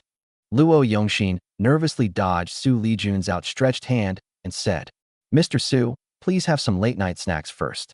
I'll go back to my room to rest now." "Stop!" Xu Lijun shouted loudly, and seeing that Luo Yongxin had stopped, she reached out and took off the sunglasses that Luo Yongxin was wearing. Xu Lijun was startled as soon as she took off her sunglasses. "Butler Luo, what happened to you? You look like a panda. Who hit you?" At this moment, Luo Yongxin's appearance can only be described as miserable. Both of his eye sockets were covered in dark circles, and one side of his face was slightly swollen. If Qin Feng hadn't controlled his strength well, he would have lost at least a few teeth. When Xu Lijun asked him why, he didn't dare to tell the truth. After all, he had asked for a beating. I accidentally fell." This was the first time Luo Yongxin had lied to Xu Lijun. "Uncle Luo, do I look like a fool to you?" Xu Lijun asked Luo Yongxin with a hint of annoyance. "Of course not. Mr. Su, you are exceptionally intelligent. Then why did you lie to me? Where could you fall and get such evenly spaced panda eyes? Just as Luo Yongxin was stammering, unsure how to answer, Qin Feng's voice came from the stairs. Don't ask anymore. I'm the one who injured Butler Luo. Qin Feng. Xu Lijun immediately flew into a rage. Why did you hit Butler Luo? And why did you hit him so hard? Qin Feng shrugged and said casually, Butler Luo insists on practicing his boxing with me, and I can't refuse. What can I do? Damn, if I hadn't held back, Butler Luo wouldn't have turned into a panda. He'd have gone blind. Luo Yongxi nodded and said, Mr. Su, it has nothing to do with my son-in-law. I brought this on myself. Even after getting a beating today, he still couldn't believe that Qin Feng's strength had reached the transformation realm. Could this kid have been learning martial arts since he was in his mother's womb? Xu Lijun wanted to say something more. After all, she regarded Luo Yongxin as family and a confidant. Seeing how badly he was beaten by Qin Feng, I felt I had to help him get justice. Luo Yongxin saw through her thoughts and quickly said, Mr. Su, it really was my own fault. Besides, my son-in-law was very careful. I'll be fine after a couple of days of rest. You all go ahead and have your meal. I'm going back to my room to rest. Okay, then you should get some rest these next few days. Xu Lijun nodded, and after Luo Yongxin left, she looked at Qin Feng and said, Xiaofeng, Butler Luo watched me grow up. Ever since my parents' accident, I've regarded him as an elder. I hope you'll show him some respect in the future, okay? It depends on him. If he doesn't respect his elders, he can't expect others to respect him. If this old guy keeps asking for a beating, I'll slap his face until it's crooked. Qin Feng pursed his lips. This whole thing wasn't his fault to begin with. Xu Lijun was furious, but seeing Qin Feng walking towards the restaurant, she chased after him, asking as she went, Did you call Xiao Xiao today? Did you give her the new song? I wrote a few poems for her at random. As Qin Feng spoke, he sat down and began to eat. That's the good thing about the lives of the rich. They don't have to worry about 3 meals a day or even changing clothes. Let me ask. Xu Lijun wasn't entirely comfortable with Qin Feng's casually written song, so she took out her phone and dialed Su Xiaoxiao's number. As soon as the call connected, Su Xiaoxiao's excited voice came through. Honey, please thank Xiaofeng properly for me. I covered the song he sent me today and recorded it. It's only been uploading for an hour, and it's already been downloaded over 1 million times. And many people have left messages supporting me. This song will definitely be a hit. I'm so grateful to Xiaofeng. As Xu Lijun listened to Su Xiaoxiao's explanation, he stared blankly at Qin Feng. This is the song you wrote casually? Do you have some kind of misunderstanding about the word whatever? But then again, this guy only thought of creating a song specifically for Su Xiaoxiao today, so it wasn't just something he did casually. Just how talented is this guy? No, this should be called a monster, right? Hello? Honey, are you listening to me? Oh, I'm listening. I was just happy for you. I didn't know what to say. If you don't know what to say, then don't say anything. Treat Xiaofeng well tonight. I'm a bit busy here. We'll talk again when I have time. After hanging up the phone, Xu Lijun looked at Qin Feng, who was focused on eating, her expression shifting. Finally, she walked over and said softly, Qin Feng, thank you for your kind help to Xiao Xiao. I was wrong just now. All right, just stop targeting me all the time, and I'll be grateful.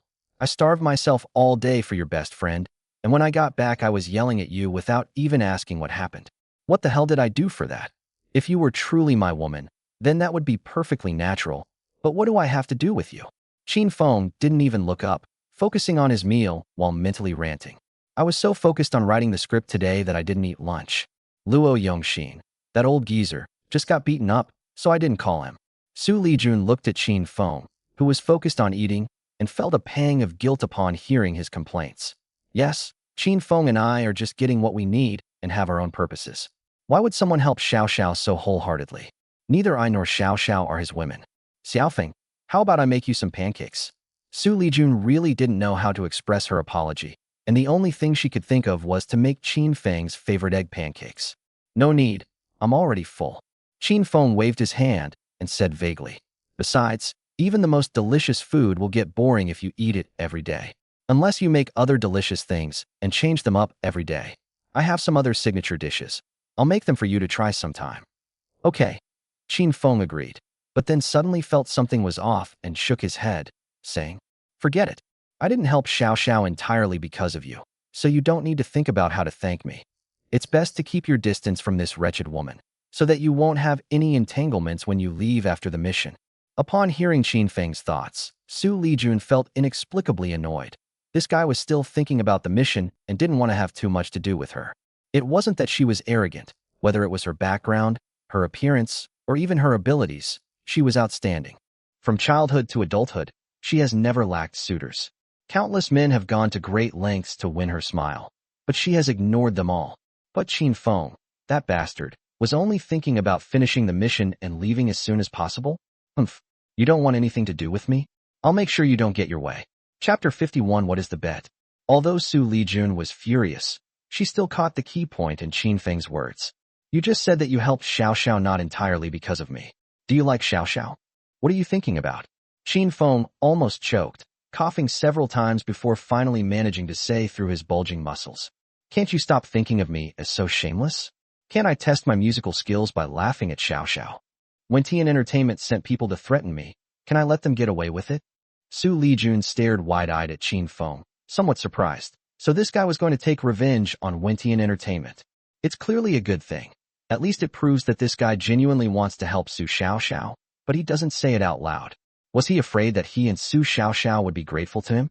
Regardless of the reason, Xu Lijun felt that Qin Feng had become much more pleasing to the eye. It was my fault, okay? How are you going to help Xiao Xiao? Xu Lijun rarely yielded to Qin Feng, which made Qin Feng question his life choices. Give her a few songs to deal with the immediate trouble, and I'll send her a script later. Qin Feng replied casually, but couldn't help but mutter to himself. Why has that jerk suddenly become so gentle? Is she plotting something against me again? No, I have to be careful. A woman's heart is the most poisonous. Xu Lijun, go and rest after you finish eating. I'm tired, so I'm going back to my room first. You can't give this guy a nice look, or he'll think you're up to no good. Watching Xu Lijun turn around and go upstairs with a sour face, Qin Feng was a little stunned. Is this woman mentally ill? She changes her expression every minute. Even the face-changing act in Sichuan opera isn't as fast as hers. After finishing his meal, Qin Feng took out a napkin to wipe his mouth and calmly walked upstairs. I had only taken a few steps when I heard a system notification in my mind. Ding, distributing yesterday's rewards. Congratulations. You have obtained the top-tier disguise technique and 3 qi and blood pills. As expected, there were no monetary or asset rewards. Qin Feng stood on the stairs, his brows furrowing slightly, as he began to receive information about the top-tier disguise technique. Damn, what kind of disguise technique is this? It's just a makeup skill. Qin Feng rolled his eyes, then looked at the description of the qi and blood pill. Qi and blood pill. After taking it, it can replenish a large amount of qi and blood in the body, and has remarkable effects on those with insufficient qi and blood, and the elderly and frail. This pill is indeed incredibly powerful, but Qin Feng is still not satisfied. He has already mastered top-level Chinese and Western medicine skills, and he is young and strong, so why would he need this thing? Am I supposed to become a miracle doctor myself? Shaw, they might as well give us a martial arts skill or something. It seems that his performance these past 2 days has been too outstanding, and he has nothing to do with the word trash, which is why the rewards are getting worse and worse. Qin Feng sighed, but Su Xiao Xiao still wanted to help, even though there would be no reward for her during this period. On the one hand, he wanted to help Su Xiao Xiao, and on the other hand, Xu Lijun wouldn't easily end their relationship. With all the rewards he received in the previous 3 months, he could become a billionaire if he just dragged things out for a few more months. Another reason, of course, is that when Tian Entertainment dared to send people with guns to cause him trouble, Qin Feng wouldn't let Tian Entertainment off easily. It would be good to be able to use Su Xiao Xiao to fight against them. Putting aside his distractions and no longer dwelling on the reward, he quickly went upstairs and returned to his room. He couldn't go to sleep right after eating, so he turned on his computer and started browsing the news. When browsing entertainment news, I discovered that Su Xiao Xiao and her Xiaolin Entertainment were once again trending. So it was a cover of Invisible Wings that Su Xiao Xiao recorded. She's pretty quick. Qin Feng smiled slightly. Although he knew that Su Xiao Xiao was in a bad situation, it was already quite remarkable that she could cover and record a song in half a day. He logged into Weibo, found Su Xiao Xiao's cover video, and watched it. Although she had the sheet music provided by herself, Su Xiao Xiao's voice was already beautiful, and she sang the song to its fullest. According to website statistics, this video, which was only uploaded 2 hours ago, has already been downloaded and shared more than 2 million times. It was inevitable that this song would become a hit, and it even offset the impact of Xiaolin Entertainment losing its artists. At the end of the video, there is also a text. Our Xiaolin Entertainment boasts top-tier musicians and welcomes all music lovers to join us. Artists who successfully sign with Xiaolin Entertainment have the chance to have songs custom composed for them, making instant fame a real possibility. Upon reading this text, Qin Feng felt both amused and heartbroken. The top musician mentioned in the article should be him, but it seems I didn't agree to tailor-make songs for their artists, right? After reading the text again, Qin Feng suddenly had a flash of inspiration and thought of a way to help Xu Xiaoxiao. He hurriedly ran out of the room and upstairs, then banged on Xu Lijun's door. The door opened, and Xu Lijun asked somewhat warily, "What's up?" After saying that, she pulled up her collar and covered her chest with her hand, looking like she was protecting herself from a wolf. "What kind of look is that? Don't worry, I'm not interested in you," Qin Feng said irritably, then cut to the chase and asked, "I've thought of a way to help Xiao Xiao, but the price is a bit high. Do you want to hear it? Wearing so little to sleep. Can you even cover yourself completely?" I have to admit, this woman has some assets. She's really fair-skinned." Of course, Xu Lijun was immediately overjoyed, completely ignoring Qin Feng's filthy thoughts. "What's the method?" Qin Feng pointed to her room. "It's a long story. Aren't you going to invite me in to talk? This is practically a princess room. You can smell the fragrance even from the doorway." "Say it here." Xu Lijun's face darkened. Couldn't this guy think of something useful? Doesn't he know he's in a real hurry? All right. Qin Feng could only gather his thoughts, and then said, "Currently, Xiao Xiao doesn't have any artists available. I have a solution. We can create a group of stars for her." Creating a star? That's not easy, is it? Even if Xu Lijun isn't in the entertainment industry, he knows how difficult it is to create a star. To create stars, you first need to select a group of qualified people and then give them formal training. Even if it's a crash course, it would still take several months, right? Furthermore, whether the stars they create can gain fan approval is also a question. Currently, Xiao Xiao is being targeted by almost the entire entertainment industry, and her public relations and promotional expenses are astronomical. Investing a lot of money and time to create a star, even if they become famous, how long will it take to recoup the initial investment? As Xu Lijun analyzed the situation, he shook his head, sensing that this was not an easy task. Qin Feng waited until she finished speaking before saying with a half-smile, "Since you're so pessimistic about it, how about we make a bet?" "Bet? What kind of bet?" Xu Lijun felt inexplicably nervous. She had seen the news that morning. A subway station was to be built in the western suburbs, and the land she had secretly bought for the CF furniture factory instantly doubled in price. Judging from Qin Feng's performance these past 2 days, this guy does have some skills. Perhaps he really does have some amazing methods.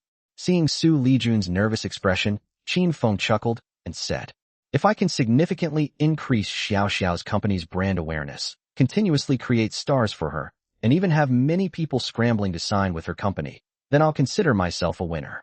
If I can't, then I'll consider myself a loser, okay?" Xu Lijun's eyes gleamed. If Qin Feng dared to say that, he must be very confident. Although she already believed Qin Feng had a solution, she still cooperated and asked, "What's the stake?" Chapter 52: The Man Who Creates Miracles. When Xu Lijun asked that question, her face flushed slightly. She was worried that Qin Feng would make some unreasonable demands that she would find difficult to refuse. Qin Feng's smile vanished, and he said in a serious tone, "The bet is simple. Grant me one request that I can make. If you want to end things with me later, I can use that as an excuse to delay for a few months, and then dump you as soon as the mission is over. This bet is like putting insurance on yourself, so you don't have to worry all the time about failing the mission and losing all the rewards you've earned." Xu Lijun's expression changed slightly, and he gritted his teeth inwardly. This guy's condition is actually this. It turns out that his willingness to help Xiao Xiao was ultimately for the sake of the mission. Knowing Qin Feng's purpose, Xu Lijun dared not refuse. "Okay, I agree. But what if you don't keep your promise? Make any request you like." Qin Feng didn't care at all. He was absolutely confident that he couldn't possibly lose. Although Xu Lijun also felt that the chances of winning were slim, he still put forward a condition. "If you can't do it, at least agree to one condition of mine." Qin Feng immediately clutched his chest warily and said, "Let me make this clear first.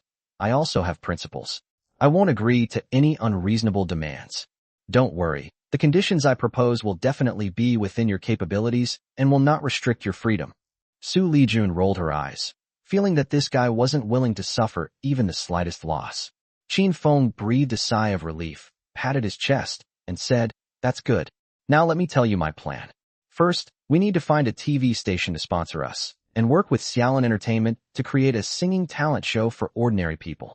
The model Qin Feng was referring to was nothing more than programs like Supergirl and Happy Boy, which were once extremely popular on Earth. There is no similar program in the world yet. As long as Xu Lijun provides sponsorship, the TV station will definitely be willing to plan and launch the program. As for Xu Xiaoxiao, she appeared as a mentor or judge, and in the qualifying rounds, she had to sign with Xiaolin Entertainment to continue competing and advancing. As Qin Feng narrated, Xu Lijun's eyes grew brighter and brighter. She hadn't expected Qin Feng to actually come up with such a brilliant plan. If the show becomes a huge hit, the TV station, her Tenghui Group, Xu Xiaoxiao, and Xiaolin Entertainment will all benefit immensely. How about it? Although Qin Feng tried to keep the plan brief, he still felt his mouth was dry. I feel good about it, but I'd like to ask Xiaoxiao for her opinion on the specifics. As Xu Lijun spoke, she went into her room to get her phone and make a call. Qin Feng stood at the door, somewhat awkwardly muttering to himself. "Why don't you invite me in for a bit?" "Never mind. I'll take that as you agreeing to invite me." As he spoke, he had already stepped into Xu Lijun's room. Xu Lijun rolled her eyes when she saw Qin Feng enter uninvited, then went to the balcony to make a phone call. "Hey, Xiaoxiao, let's get straight to the point. Qin Feng just mentioned a plan for you to consider." Qin Feng stood by Xu Lijun's bed, looking at the bed full of plush toys, and slightly pursed his lips. The two main impressions of this room are fragrance and cartoonish charm. As he carefully examined the room's layout, he mentally assessed it. What kind of perfume is this? It smells wonderful. No wonder this woman smells so good. She's been surrounded by the fragrance in her room every day, and it's become ingrained in her. The lighting is pink, and so are the bed sheets. I've heard that people who like pink are more passionate in bed. I wonder if that's true. Huh? This doll is even wearing panties. Could those cartoon panties have been worn by a stinky woman? Xu Lijun had several black lines on his forehead, feeling that his thoughts had been disrupted by Qin Feng's inner voice. Fortunately, Xu Xiaoxiao understood what she was saying and said excitedly, "Honey, I'm really growing to love you two more and more. Xiaofeng is such a genius. I'll call him now to ask for details, and we'll talk more later. No need to hang up. Xiaofeng is in my room. I'll give him the phone." TSK.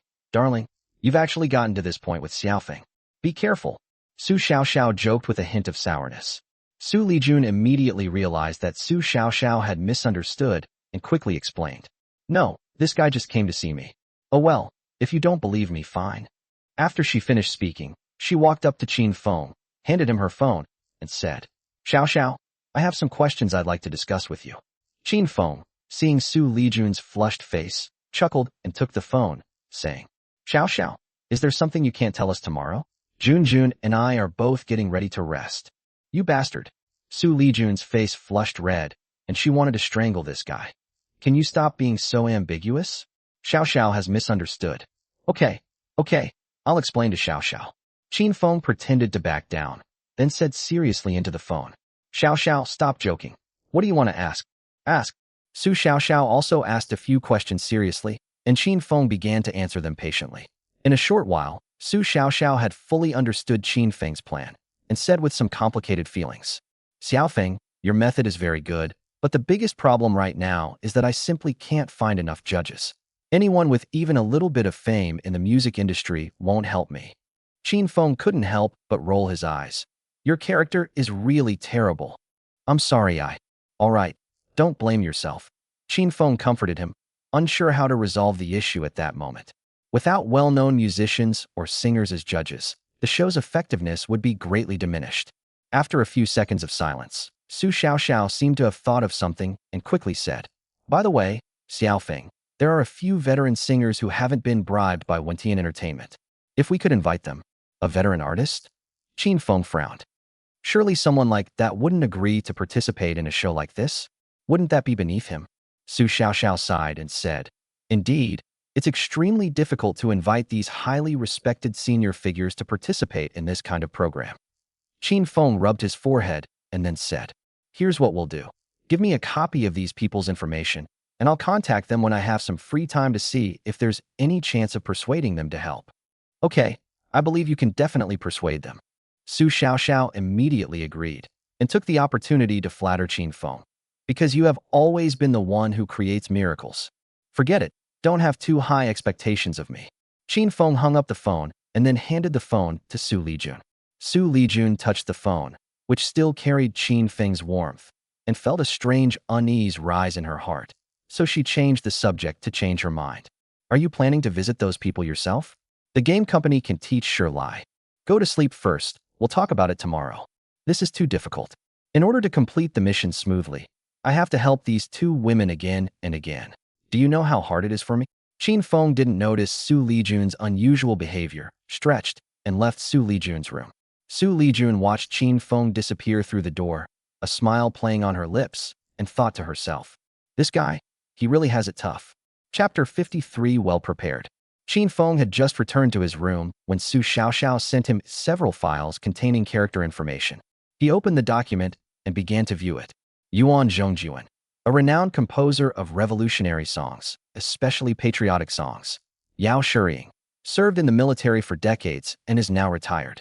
During his military career, he composed countless popular military songs. Yi Yongming, a renowned composer of theme songs for films and television dramas. He has 6 disciples, all of whom are well-known musicians. He is currently retired. Yan Rang, a national first-class actor and renowned musician, especially skilled in instrumental accompaniment. Seeing that these people's information also included their current addresses, Qin Feng was quite impressed with Su Xiaoxiao's competence. Yao Shiying is from Jiang Province and currently resides in the Dongzhou Villa district of Jiang Province. Let's pay a visit to Yao Shiying tomorrow. After making his decision, Qin Feng lay down to rest. Nothing was said that night. Shortly after dawn, Qin Feng got up, washed up, and went downstairs. Upon arriving at the restaurant, Xu Lijun was already sitting at the table fiddling with something, while Luo Yongxin, wearing large sunglasses, stood respectfully behind her. Upon seeing Qin Feng, Xu Lijun immediately greeted him with a warm smile and waved. Xiaofeng, you're up? Come and eat while it's hot. Qin Feng walked over and took a look and couldn't help but praise. Milk oatmeal porridge, beef pan-fried buns, taro and sweet potato balls, fried eggs, fruit platter. Junjun, did you make all of these? Before Xu Lijun could speak, Luo Yongxin said sourly. Son-in-law, Mr. Su gets up at 5 in the morning to prepare these breakfasts. You are truly blessed. Really? Qin Feng was somewhat touched, but he said indifferently. Then you've really had a hard time, Junjun. Don't think you can win me over with just breakfast. I don't care. You wretched women, even if I leave, you'll still owe me. Xu Lijun's face darkened instantly. She had gotten up early in the morning to make him a lavish breakfast. She didn't expect him to be grateful to tears, but at least she hoped he wouldn't complain about her. Listen to what this guy is saying. Is this really what a human would say? Butler Luo, please don't be so nosy next time. I don't make breakfast just for anyone. He can eat it or not. It's up to him. Qin Feng almost choked on his words. After coughing violently a few times, he finally gave a thumbs up and praised him. Junjun, your cooking is so delicious. It's the first time I've ever tasted anything this good. This woman must be schizophrenic, right? One minute she's all smiles, the next she's all changed. What the hell did I say? Stop flattering me. What are the plans for today? Xu Lijun asked with a sullen face, secretly resentful. This guy, you can never give him a nice look, or you'll be furious in no time. Qin Feng mumbled as he ate. I have some ideas.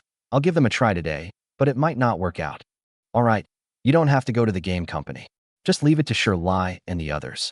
Xu Lijun said, already standing up. I'm full. I'm going to work now. Watching Xu Lijun leave without looking back, Qin Feng blinked, then turned to Luo Yongxin and asked, Old Luo, tell me the truth. Does Junjun have a split personality? Like, does she have 2 souls inside her, one gentle and one fierce? Kid, don't think that just because I can't beat you, you can talk bad about President Su behind his back. Old man, if you're not convinced, let's have another round. Pa, you have no sportsmanship. All you do is slap people in the face. I'm not fighting you anymore. Half an hour later, Qin Feng drove his G-Wagon away from the Su family manor. Based on the information provided by Su Xiaoxiao, he followed the navigation to the Dongzhou Villa district. Dongzhou Villa District is the area with the best environment in Jiangxi Province, nestled against mountains and by water, with lush forests and fragrant flowers. Instead of building high-rise buildings, the developer constructed a large villa area. The lowest price for a villa here is 8 million. Those who can afford a villa here are almost all rich people. Hence, this area is also known as the rich area. It's not appropriate to visit someone empty-handed. After a moment's thought, Qin Feng went to some luxury stores and bought a batch of gifts. An hour later, Qin Feng's car stopped in front of villa number 26. This is Yao Shiying's home. It's quite nice. Qin Feng looked at the 3-story villa in front of him and exclaimed in admiration. Although it couldn't compare to the Su family manor, this villa was still quite impressive. After ringing the doorbell a few times, someone quickly inquired, "Who are you? What can I do for you?" It turned out to be a very young and pleasant female voice, which surprised Qin Feng. However, he quickly realized that they must be Yao Shiying's family members, so he replied politely, "Hello, is this Professor Yao Shiying's residence?" "She's my mom. She's resting right now. Is there something you need? I'm a music enthusiast. I apologize for bothering you today, but I have come to pay my respects to you because I admire your reputation. Also, I am planning a music program and would like to invite you to be a judge. I'm sorry, my mother isn't feeling well and has said she won't participate in any programs. You'd better find someone else. Hey, don't hang up. Snap." Qin Feng couldn't help but smile wryly when he heard the voice message end. "I didn't expect to be turned away by the first person I approached. I don't even know how to invite the others. Having come all this way, it seemed a bit disheartening to just go back like this, so Qin Feng pressed the doorbell again. "I told you, my mom won't be participating in any shows, so please stop bothering us, okay?" The owner of the voice seemed a little angry, and his tone became stern. Qin Feng could only rub his nose and say, "Miss, you misunderstood.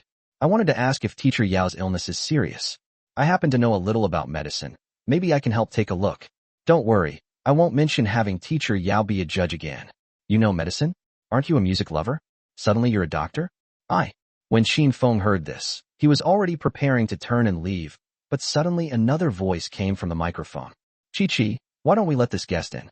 Regardless of whether he really knows medicine or not, it wouldn't be impolite of us to receive him. Grandpa, judging from the voice, this person doesn't seem very old. Even if they know medicine, they probably aren't very good.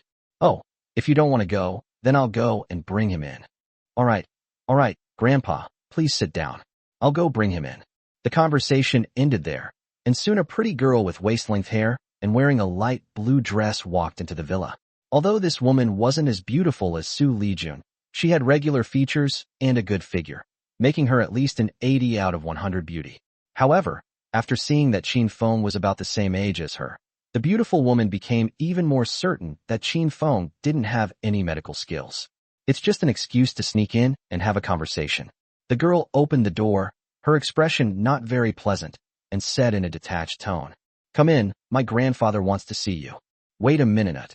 Qin Feng ignored the girl's expression, went back to his car to pick up a few gifts, and quietly took out a box of silver needles from his system inventory before entering the villa. The girl looked slightly surprised when she saw the silver needles in Qin Feng's hand. "Are you truly skilled in medicine, or are you just very well prepared?" Chapter 54 This Young Man, Part 1. Qin Feng smiled faintly and said, "You should say it's good to have many skills, and I just happen to have them." The girl didn't say anything and led Qin Feng into the villa. The villa's interior decoration wasn't luxurious, but it was quite grand. An elderly man, around 60 years old, sat on the sofa. He was thin, with gray hair and a slightly tired face, but his eyes were bright and piercing. With his exceptional medical skills, Qin Feng could tell at a glance that the old man didn't have any serious illness, and he was a little curious as to why the old man had let him in. "Sir, my name is Qin Feng, and I am a music enthusiast with some medical knowledge. This is a small gift from me, please accept it." The old man beckoned Qin Feng to sit on the sofa next to him, then said to the girl, "Chi, go pour a glass of water for the guest." After Chi turned around to pour tea, the old man looked at the silver needle in Qin Feng's hand and said, "Xiaofeng, take your things with you when you go back later. We don't need them. Are you really a doctor?" "I know a little. Who does the old man want me to treat?" Qin Feng was quite confident in the medical skills awarded by the system, but he still needed to be polite. "My name is Tang Shozong. You can just call me Lao Tang. I'm letting you in so I can examine my son." "Your son?" Qin Feng was somewhat surprised. Yes, my son. Tang Xiuzong sighed before continuing. 2 years ago, my son suffered an accident that left him paralyzed from the waist down. My daughter-in-law also left the entertainment industry to take care of him full-time. However, as time went on, my son's temper worsened, which seriously affected the relationship between my husband and me and the harmony of our family.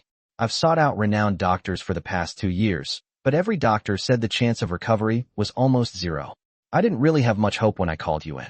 I just want to try anything when I hear someone claiming to be a doctor or someone who knows medicine. The fact that you brought your acupuncture needles shows you were prepared. Once again being accused of being well-prepared, Qin Feng could only smile wryly. Whether I was prepared or not is not important. Let me examine your son first. I like your directness. Tang Xiuzong nodded, then stood up and said, Come with me, but please be gentle, because Chi-Chi's mother just finished her rest. Okay.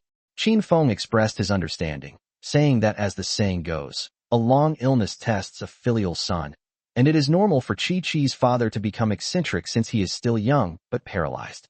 Yao Shiying had to take care of such a husband, and she was always afraid of upsetting him with her words and actions, which must have been extremely agonizing for her mental and physical health.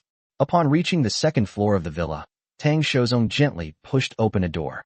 Before Qin Feng could follow him inside, he heard a middle-aged man's voice from within. Dad, you've come at the right time. Did you bring the divorce agreement I asked you to print?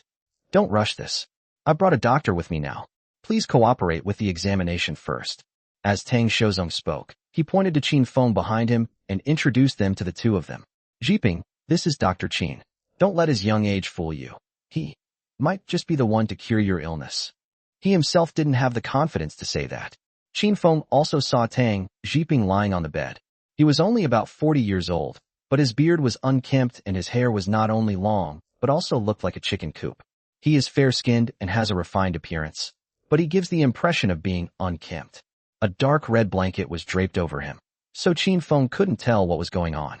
Tang Jiping frowned and glanced at Qin Feng, then said bluntly, Young man, I know my situation. Many famous doctors and experts couldn't cure me, so I've given up. You should go home as soon as possible. I don't like the feeling of having hope only to be disappointed in the end.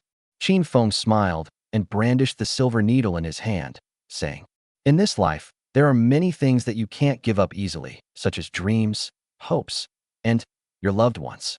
Upon hearing this, Tang Jiping's expression changed slightly, and he said in an unfriendly tone, Young man, judging by your age, you're about the same age as my daughter, right? Do I need your guidance? Whatever, Qin Feng said with a smile. I don't care how many famous doctors you've consulted before, but I can tell you this. If even I can't cure your condition, then you can really give up. Upon hearing Qin Feng's words, the expressions of old Tang and his son changed. Is this young man too arrogant? Just then, a voice suddenly came from the doorway. Doctor, is what you're saying true? Please examine my husband quickly. As long as he can be cured, I'll pay whatever it takes. Upon hearing this, Qin Feng turned around and saw a middle-aged woman with short hair. He recognized her at a glance as Yao Shiying, the woman he was looking for. However, compared to the photos and videos found online, Yao Shiying now looks much more haggard and aged. You stupid woman, what medical skills does he have at such a young age? And he says, no problem with any amount of payment? Do you want to squander our family fortune? Upon seeing Yao Shiying, Tang Jiping, lying on the bed, roared, Get me the divorce papers to sign right now. I don't want to live with you for another second. Jiping, if you really want a divorce, I can agree to it. Yao Shiying said with a bitter smile, I don't want a single penny from you. But for Chi-Chi's sake, please let me stay at home and treat me like a nanny. I will definitely take care of you. I don't need your care. Get out of here right now after the divorce. Disappear from my sight forever. Tang Jiping was still emotional, while old Master Tang silently wiped away his tears, seemingly unfazed by the scene before him. Yao Shiying was also in tears, but she did not turn around and leave. Instead, she stood there stubbornly. Qin Feng couldn't hold back any longer and broke the atmosphere in the room. May I say a few words? Tang Xiuzong said somewhat apologetically. I'm sorry, Xiao Feng, you must have found this amusing. What do you want to say? We're listening. Qin Feng took a deep breath and bowed to Tang Xiuzong and Yao Shiying respectively to apologize. Please forgive me, gentlemen. Then, amidst the three men's puzzled gazes, he walked up to Tang Jiping and suddenly shouted, Tang Jiping, you coward. If you really don't want to live anymore, then just quietly slit your own throat in the middle of the night and stop harming people like this, okay? You. Tang Jiping was stunned by the scolding, while Tang Shozong and Yao Shiying were both shocked and angry and wanted to reprimand Qin Feng. But Qin Feng ignored them and continued to point at Tang Jiping's nose and curse. Why are you glaring at me? Did I say something wrong? Do you think you're being manly by doing this? In the few minutes I was inside, I heard you mention divorce 3 times. Teacher Yao is a senior figure in the music industry. She has plenty of ways to make money once she debuts. Why would she be interested in your family fortune? She endures your scolding every day, and you know better than anyone why, right? Do you think deliberately treating her like this and divorcing her is for her own good? Chapter 55 Remember Your Words, Part 2. Yu. Tang Jiping was so scolded that he couldn't speak. His face turned pale, then green, and finally flushed red. Tang Shozong and Yao Shiying were both stunned, not knowing why Qin Feng suddenly started cursing at Tang Jiping. At the door, Tang Siki was also stunned, never expecting Qin Feng to curse her father like that. Immediately afterwards, she felt a surge of anger and wanted to rush over to stop Qin Feng. Tang Jiping's mouth moved, and after a long while, he managed to squeeze out a sentence. What nonsense are you spouting? Who do you think you are, daring to yell at me like that? Qin Feng ignored him and turned to Yao Shiying, saying, Teacher Yao, the main reason I came here is to invite you to be a judge. The work is easy, and you get at least 100,000 yuan a week. Would you like to consider it? With that money, wouldn't it be better to hire a few nannies to take care of him? Yao Shiying shook her head and said, No, I don't trust anyone else to take care of me. Qin Feng sighed again and said, Then forget it. I can cure your husband's illness, but I don't like him and don't want to help him. Although he did not examine Tang Jiping, the system had previously rewarded him with several minor nirvana pills. While it cannot compare to the authentic nirvana pill that can bring the dead back to life and heal flesh and bones, it can still treat most acquired injuries and diseases. If he really wanted to treat Tang Jiping, but his medical skills were insufficient, he could have used a small nirvana pill. That's why he dared to say things like, If I can't cure you, you can give up. When Yao Shiying heard Qin Feng say he could cure the illness but didn't want to help, she immediately became anxious. She grabbed Qin Feng's arm and pleaded, saying, Doctor, please treat my husband.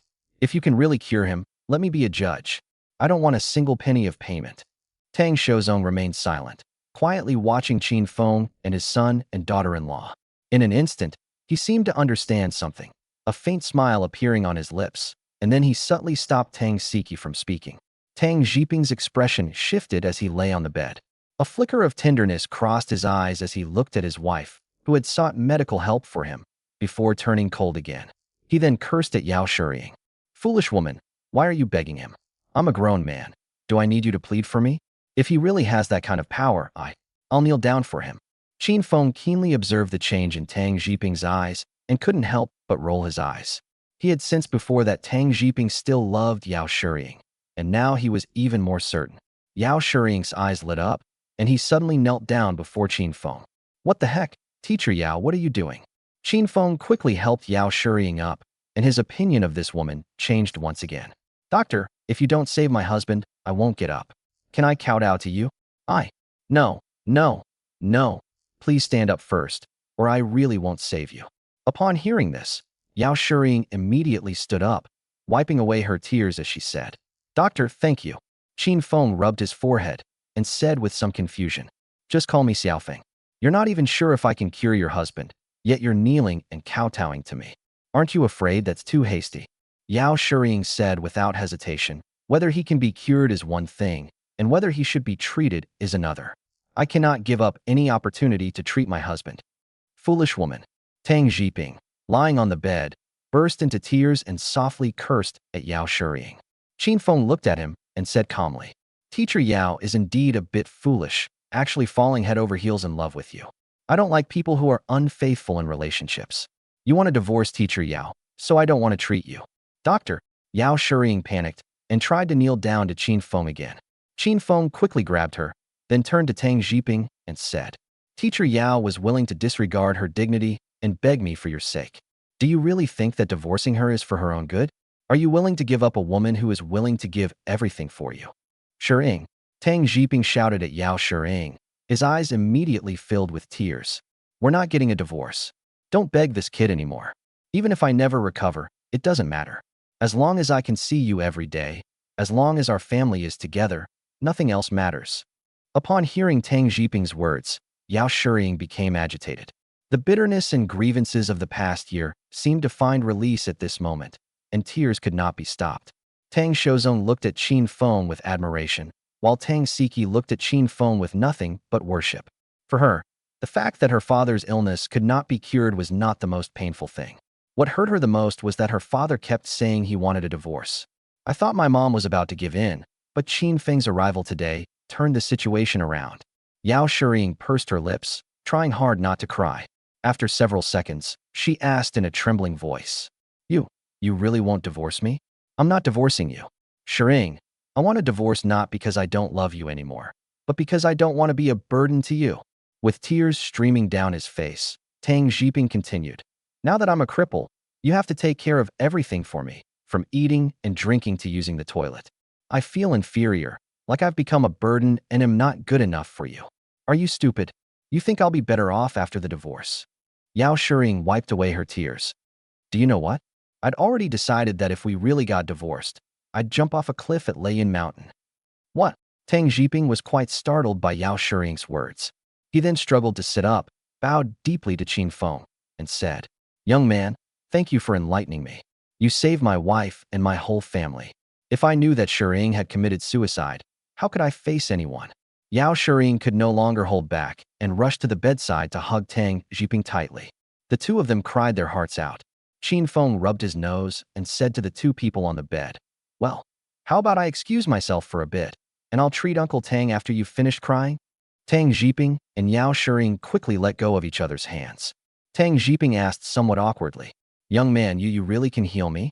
I need to check it first. Qin Feng said calmly, If I heal you, then you can use your legs to kneel on the keyboard more often to apologize to Teacher Yao. Tang Zhiping quickly wiped away his tears, looking at Qin Feng with eyes as if he were seeing a god. You can really cure me. I'd kneel on a cactus every day, and it wouldn't be a problem. You said it yourself, remember your words. As Qin Feng spoke, he walked to the bedside and lifted the blanket. At the doorway, Tang Siki looked at Qin Feng with burning eyes. Unexpectedly, this handsome man, who was about the same age as her, not only helped her parents give up the idea of divorce, but also seemed to be able to cure her father's illness. The family watched with great trepidation as he took Tang Zhiping's pulse and examined his legs and feet. When Qin Feng was about to speak, they were so nervous that they dared not breathe. The situation isn't bad. The moment Qin Feng uttered those words, Tang Zhiping and his entire family were filled with excitement. Chapter 56. Do you have a girlfriend? Then Qin Feng added, Uncle Tang, you have a good wife. She must massage your leg muscles every day to prevent them from atrophying, right? I have two options. The first is acupuncture, once every 3 days initially, then once a week thereafter. About 12 sessions should be enough to fully recover you. What? The Tang family was so excited they almost wanted to prostrate themselves in worship. Qin Feng actually managed to cure Tang Zhiping's paralysis, and even if it was only once a week, he could recover in just 3 months. Qin Feng quickly raised his hand to interrupt them, then said unhurriedly, But I don't have that much time right now, so I'm going to use a second, faster method. Is there another way? This time, apart from Grandpa Tang Shozong, Tang Zhiping, Yao Shiying, and Tang Siki all exclaimed in unison, Is there a faster way than acupuncture? This is a paralysis that many major hospitals and renowned doctors are helpless to treat and have declared almost untreatable. Qin Feng can not only cure it, but he even has more than one method. Miracle Doctor. This is truly a miracle doctor reborn. I have an ancestral elixir that can produce immediate results. However, this elixir is extremely difficult to concoct, and spreading it would be quite shocking, so I do not wish for you to reveal it. Tang Shozong quickly expressed his opinion, saying, Xiaofeng, don't worry, we promise not to leak it. Yao Shiying patted his chest and said, Doctor, I swear I will not reveal the contents of your elixir. There's no need to be so serious. Qin Feng smiled, reached into his pocket, and secretly took out a minor nirvana pill from his system inventory and held it in his hand. When Qin Feng reached into his pocket and pulled out a dark, unremarkable pill, the Tang family's eyes widened in shock. Such a precious elixir, which I was so told not to reveal, was just casually pulled out of my pocket? Isn't this a bit too casual? Try eating it. Ignoring the Tang family's reaction, Qin Feng handed the pill to Tang Jiping. Without hesitation, Tang Jiping took it and swallowed it in one gulp. The pill melted instantly upon entering his mouth, which surprised him somewhat. But what surprised him even more was that he clearly felt a strange energy surge from his mouth to his chest, arms, abdomen, legs, and feet, almost instantly filling his entire body. Feels good. For the first time in 2 years, Tang Jiping felt completely comfortable, like soaking in a hot spring on a cold winter's day, with every part of his body feeling warm and cozy, etc. Whole body.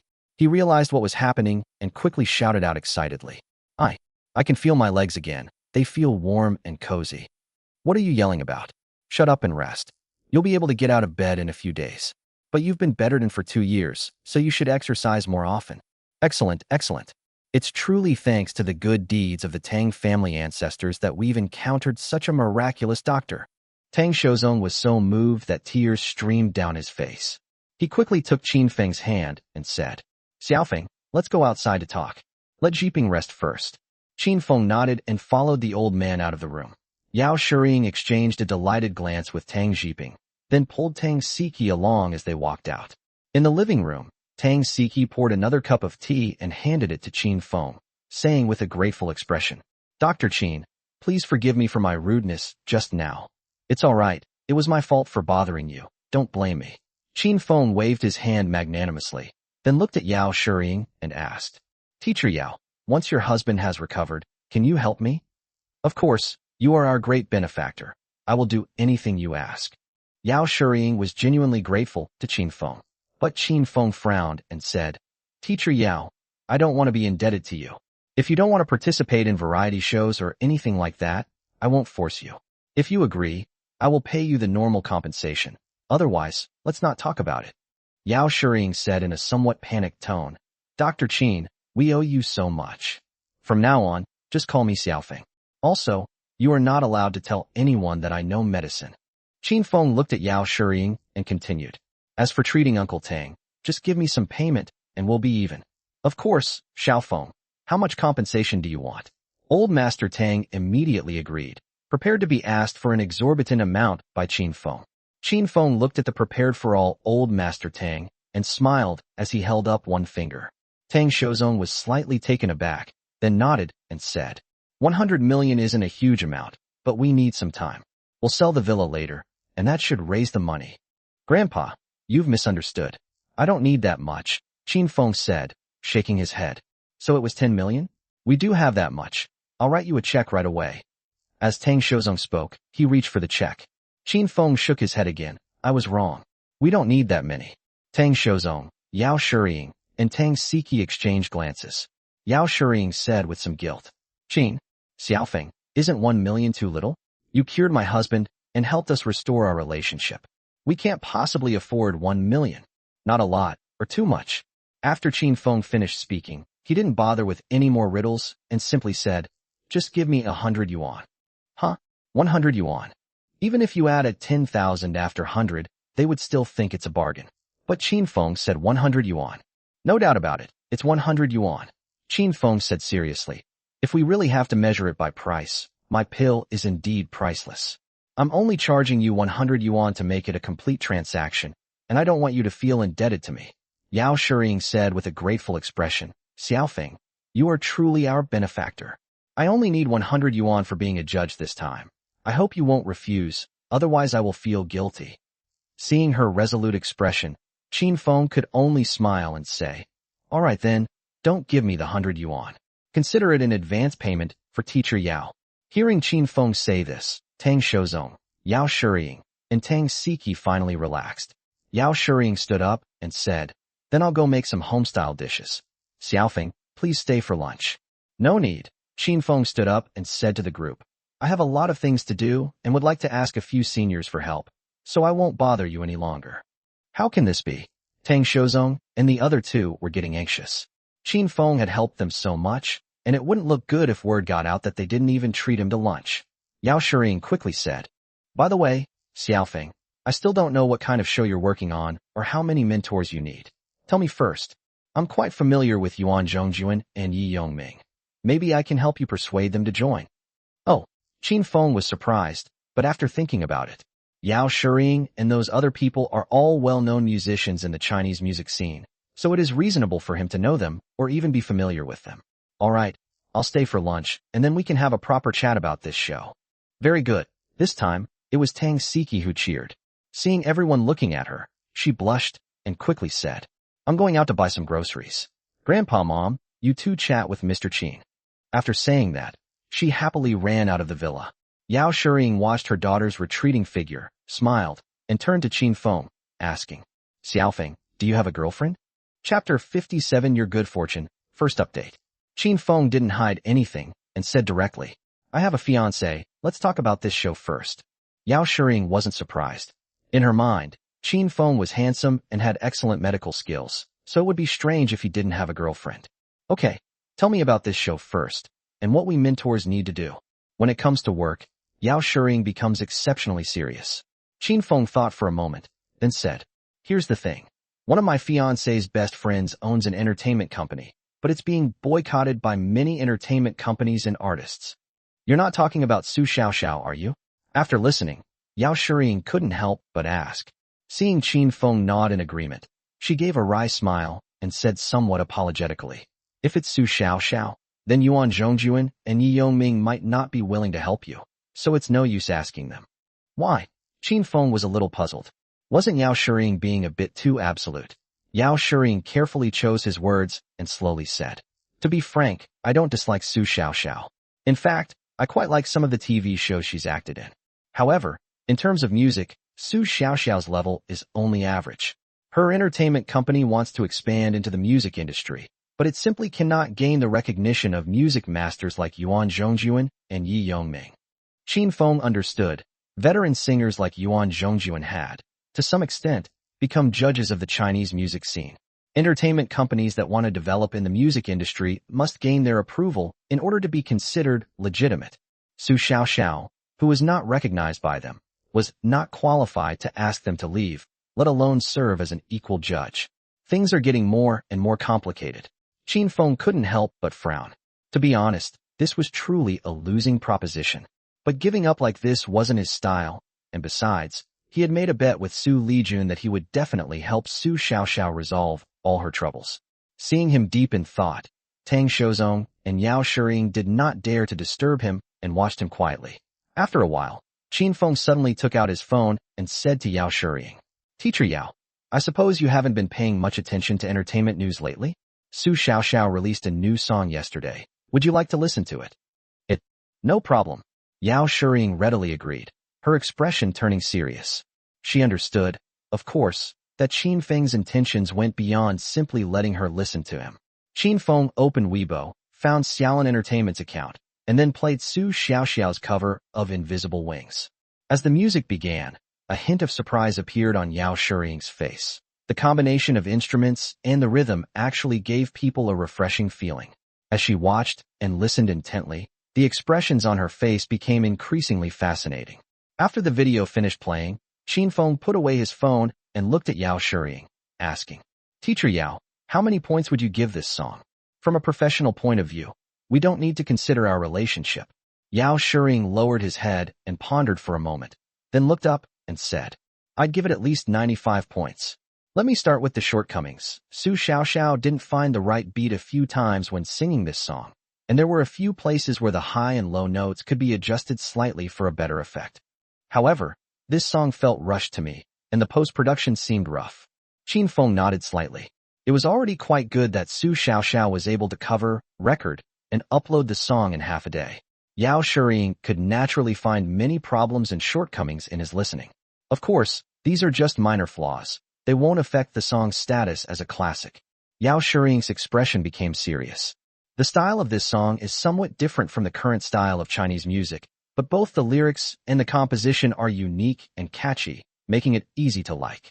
Xiaofeng, do you know who wrote the lyrics and composed the music for this song? If it's the same person, then that person is truly a musical genius. The lyrics and music were written by the same person. Seeing Yao Shiying's high praise, Qin Feng felt too embarrassed to say that he had written both the song and the music himself. Do you know which master wrote the lyrics and composed the music? Do we know them? Yao Shiying was a little puzzled. The music masters she knew were not like this. You probably don't know each other, but you already do, Qin Feng said, rubbing his nose, somewhat embarrassed. Yao Shiying stared wide-eyed at Qin Feng, and it took her a while to realize what he meant. You mean, you wrote the lyrics and composed the music for this song? It's all just nonsense. I hope Teacher Yao will forgive me. Qin Feng made a polite remark, but this humility made even the silent old Master Tang roll his eyes. Yao Shiying stood up like a cat whose tail had been stepped on, looking at Qin Feng with a shocked expression and asking, Xiao Feng, you're not only a great doctor, but I never knew you had such musical talent. Teacher Yao, calm down. Qin Feng gestured for Yao Shiying to sit down, then continued to ask, so, do you think those veteran artists would be willing to come out as mentors based on this song? Yao Shiying shook her head again, not answering immediately, but instead took out her phone and opened Weibo. She also wanted to help Qin Feng, so she didn't dare to make any definitive statements and decided to listen to it again. Upon finding Su Xiaoxiao's Xiaolan Entertainment, Yao Shiying said with some surprise, there are 3 pin videos? The people in these first 2 videos. That's right, it's me. I thought Xiao had deleted the video. Faced with the facts, Qin Feng had no choice but to admit it openly. Yao Shiying immediately became interested, clicked on the first video, and said, Xiao Feng, I didn't expect you could not only write lyrics and compose music, but you even sang 2 songs yourself. Let me listen to them first. Qin Feng didn't know how to answer, so he simply picked up his teacup and slowly drank it while waiting. After listening to the song in the first video, Yao Shiying casually clicked download and share, then opened the second video. A few minutes later, Yao Shiying said somewhat excitedly, Xiao Feng, if you're willing to be a mentor, I can at least help you get Yin Rang to come. You sang both of these songs using the guitar, so I'm sure he'd be happy to compose a melody for both of them. Qin Feng found it amusing. The sheet music for both songs was available and had already been given to Su Xiaoxiao. They just couldn't find anyone to cover and record them. However, he was happy to have the opportunity to bring one over, which made things easier for him. Thank you, Teacher Yao. Please ask Teacher Yin for me when you have time. No problem. Yao Shiying readily agreed and was about to call Yin Rang on the spot when Tang Siki's voice came from the doorway. Grandpa, Mom, I've bought the groceries. Guess who I ran into at the door? At the entrance, Tang Shiqi was carrying large and small bags of vegetables and meat in both hands, her face flushed, looking very excited. You silly child, just tell me who's here. Why are you being so mysterious? Yao Shiying said irritably, already getting up to greet him. Qin Feng also looked towards the villa entrance, and soon several figures entered the house one after another. They were actually 3 elderly men in military uniforms. Qin Feng was slightly taken aback and turned to look at Tang Shozong. Sure enough, Tang Shozong suddenly stood up and rushed towards the 3 of them. Hey Lao Li Laozhong, what brings you 3 brothers here? The 4 elderly people were clearly old friends, standing there reminiscing about the past. Just as Qin Feng was about to take his leave, Tang Shozong suddenly slapped his forehead and said to the 3 of them, by the way, gentlemen, let me introduce you to a young man. Getting to know him would be a real blessing for you. Chapter 58, Catering to Their Preferences. Upon hearing Tang Shozong's exaggerated explanation, all 3 old men looked at Qin Feng with astonishment. Qin Feng also felt awkward, so he could only put on what he thought was a sunny smile and said to the 3 of them, Greetings, gentlemen. I am Qin Feng, and I have come to discuss music with Teacher Yao. An elderly man with a crew cut and a square face gave Qin Feng a sharp look, then nodded slightly and said, Young man, you've got a great physique. It's a shame you're not in the army. Qin Feng waved his hand and said, although I also long to join the army, my small body is not good at carrying heavy loads. Wouldn't I just be a burden if I joined the army? Upon hearing Qin Feng's words about being unambitious, the 3 old men frowned almost simultaneously and then lost interest in him. Young people these days only know about music, acting, and star dreams. If everyone is like this, what future does the country have? Old Tang, the 3 of us brothers arranged to visit you this time, not only to catch up with you, but also to see our nephew Xiping. A thin, slightly dark-skinned old man looked at Tang Shozong and said, Xiping had an accident during a mission, but the country and the people will never forget him. We have recently contacted a major hospital in the United States, and we can arrange for Xiping to go there for proper treatment so that he can recover as soon as possible. Hearing the words of the dark-skinned, thin old man, Tang Shozong said with some emotion, My 3 brothers, It is already a blessing for Jiping that you have come to visit him in person. There is no need to trouble him with the treatment. I have already found a famous doctor. After the diagnosis and treatment, Jiping will recover soon. What? The three old men all looked at Tang Shozong with disbelief, while a tall, imposing, round-faced old man said directly, "That can't be. Jiping's spine is broken and his nerves are damaged. Several renowned experts have said that the chances of recovery are almost zero." He paused abruptly, feeling somewhat embarrassed. 1 second they were saying they'd send Jiping to the US for treatment to help him recover as soon as possible, and the next second they were saying recovery was impossible. He's contradicting himself. "Old Zheng, I know you don't believe me. In fact, if I hadn't seen it with my own eyes, I wouldn't have believed it either," Tang Shozong said, then looked at Qin Feng. "Xiaofeng, look at this." He had promised Qin Feng that he wouldn't reveal his medical skills. But if I don't tell them, how am I supposed to explain it to the three guys? The three old men turned their attention to Qin Feng again, but this time there was less contempt in their eyes. They were old foxes after all. Tang Shozong's attitude and tone towards Qin Feng were not like those of a junior. Considering what Tang Shozong said when introducing Qin Feng, "It's your good fortune to know this young man." Could it be? The three of them almost simultaneously thought of an unbelievable possibility, and their eyes were fixed on Qin Feng. "Old Master Tang, you're selling me out." Qin Feng felt helpless. The old man hadn't explicitly said he knew medicine, but he had indirectly told the three old men that he was the miracle doctor who cured Tang Jiping. His words were also an indirect admission. The three old men's eyes immediately lit up, and they rushed towards Qin Feng. "Hey, gentlemen, don't gang up on us." Qin Feng quickly stepped back, and old Master Zheng stretched out his large, fan-like hand and slapped him heavily on the shoulder, saying, "What are you thinking about? Young man, we misjudged you. How did you cure Jiping? Who taught you your medical skills?" Before he could finish speaking, old Master Zheng was secretly surprised. His seemingly casual slap had actually used some force. But Qin Feng's body remained completely still. "This kid isn't as weak as he claimed. Did you practice it before?" Qin Feng didn't notice old Master Zheng's little scheme. He thought all soldiers were this direct and brutal, and said with a wry smile, "My medical skills are only so-so. My former master who taught me medicine gave me a few pills to treat injuries. It was just luck that I was able to cure Uncle Tang." These words made the four old men roll their eyes almost simultaneously. Regardless of whether Qin Feng's so-called master is real or not, the fact that a single pill could cure a paralyzed patient who had been declared beyond recovery suggests that his medical skills are not bad. With Qin Feng learning from such a master, how bad could his medical skills be? It is certainly a blessing for them to know such a highly skilled doctor. Qin Feng was unwilling to tell the truth, and the four shrewd old men selectively ignored it, not pressing for further details. "Can we see our nephew Jiping?" The dark-skinned, thin old man was a bit impatient. Seeing is believing, so of course he had to go and take a look. "Okay, I'll take you upstairs." Tang Shozong nodded, then looked at Qin Feng and asked, "Xiao Feng, do you want to come up with me?" "I won't go upstairs. Tell Uncle Tang to get some rest. I have other things to do. I'll come visit another day." "Hey kid, don't rush off. I have something to tell you later. We'll come down after we check on Jiping." After finishing speaking, old man Li didn't wait for Tang Shozong to lead the way and rushed towards the stairs. "Look at how agile he is. He doesn't look like a man in his 60s at all." The other two old men quickly followed, and Tang Shozong could only turn to Qin Feng awkwardly and say, "Excuse me, Xiaofeng, All right, Grandpa, you go up first. I'll wait for you down here." "Okay, then let Chi-Chi chat with you for a while."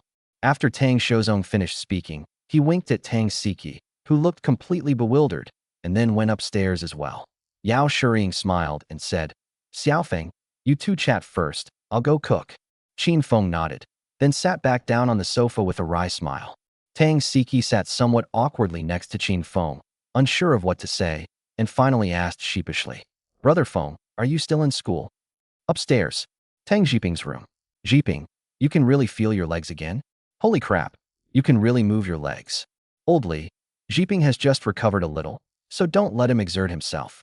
Xiaofeng said he needs to rest for a few days first." Yes, Jiping, you should rest first. We won't bother you." "Old Tang, let's go outside and talk." In a guest room on the second floor, Tang Shozong looked at his three old friends with a puzzled expression and asked, "Why are you being so secretive? What are you trying to say?" "Old Tang, Have you forgotten that when old Zhang was young, he was shot in the shoulder during a mission? Although he saved his arm, it aches terribly whenever it's cloudy or rainy. Old Zhang pointed at old Zhang and said. Old Zhang quickly waved his hand and said, "This has been a problem for decades, and I've consulted many famous doctors, but they all said there's nothing they can do. If possible, let's ask Xiaofeng to help us see if Lao Li's asthma is treatable. Look, he's been panting for ages just climbing a few stairs." Upon hearing this, Old Li humbly waved his hand and said, "Forget it, I'm too old for that. I won't die from taking a few breaths. Let Xiaofeng treat Lao Zheng's wife instead." When Lao Zheng's wife was mentioned, everyone fell silent. Tang Shozong certainly knew about Lao Zheng's wife's situation. 10 years ago, Lao Zheng's wife, Shan Changwan, developed symptoms of Alzheimer's disease. In the last 2 years, she has completely lost her ability to take care of herself and speak, and needs to be taken care of in all aspects of life, including eating, drinking, and toileting. Because the two had a very good relationship, Lao Zheng often took care of her personally and pushed her wheelchair to go out for some sunshine and relaxation. Similar to Xi Ping's situation, he visited famous doctors time and time again, only to return disappointed time and time again. Every time the topic of Shan Changwan's situation comes up, Lao Zheng, a soldier for his entire life, is moved to tears, wishing he could take her place. No matter how high your rank or how great your position, you can't escape birth, aging, sickness, and death. Even if knowing a miracle doctor can't save you from death, at least you'll be more comfortable while you're alive. Tang Shozong noticed the silence had fallen, so he had no choice but to speak first and ask. To be honest, Brother Qin Feng only saved Jiping because he needed Shi Ying's help. You have no connection with him whatsoever. He might not be willing to help you. Are you going to reveal your identities and force him? Of course not. Old Li glared and said, "We still have some dignity. How can we resort to coercion or bribery?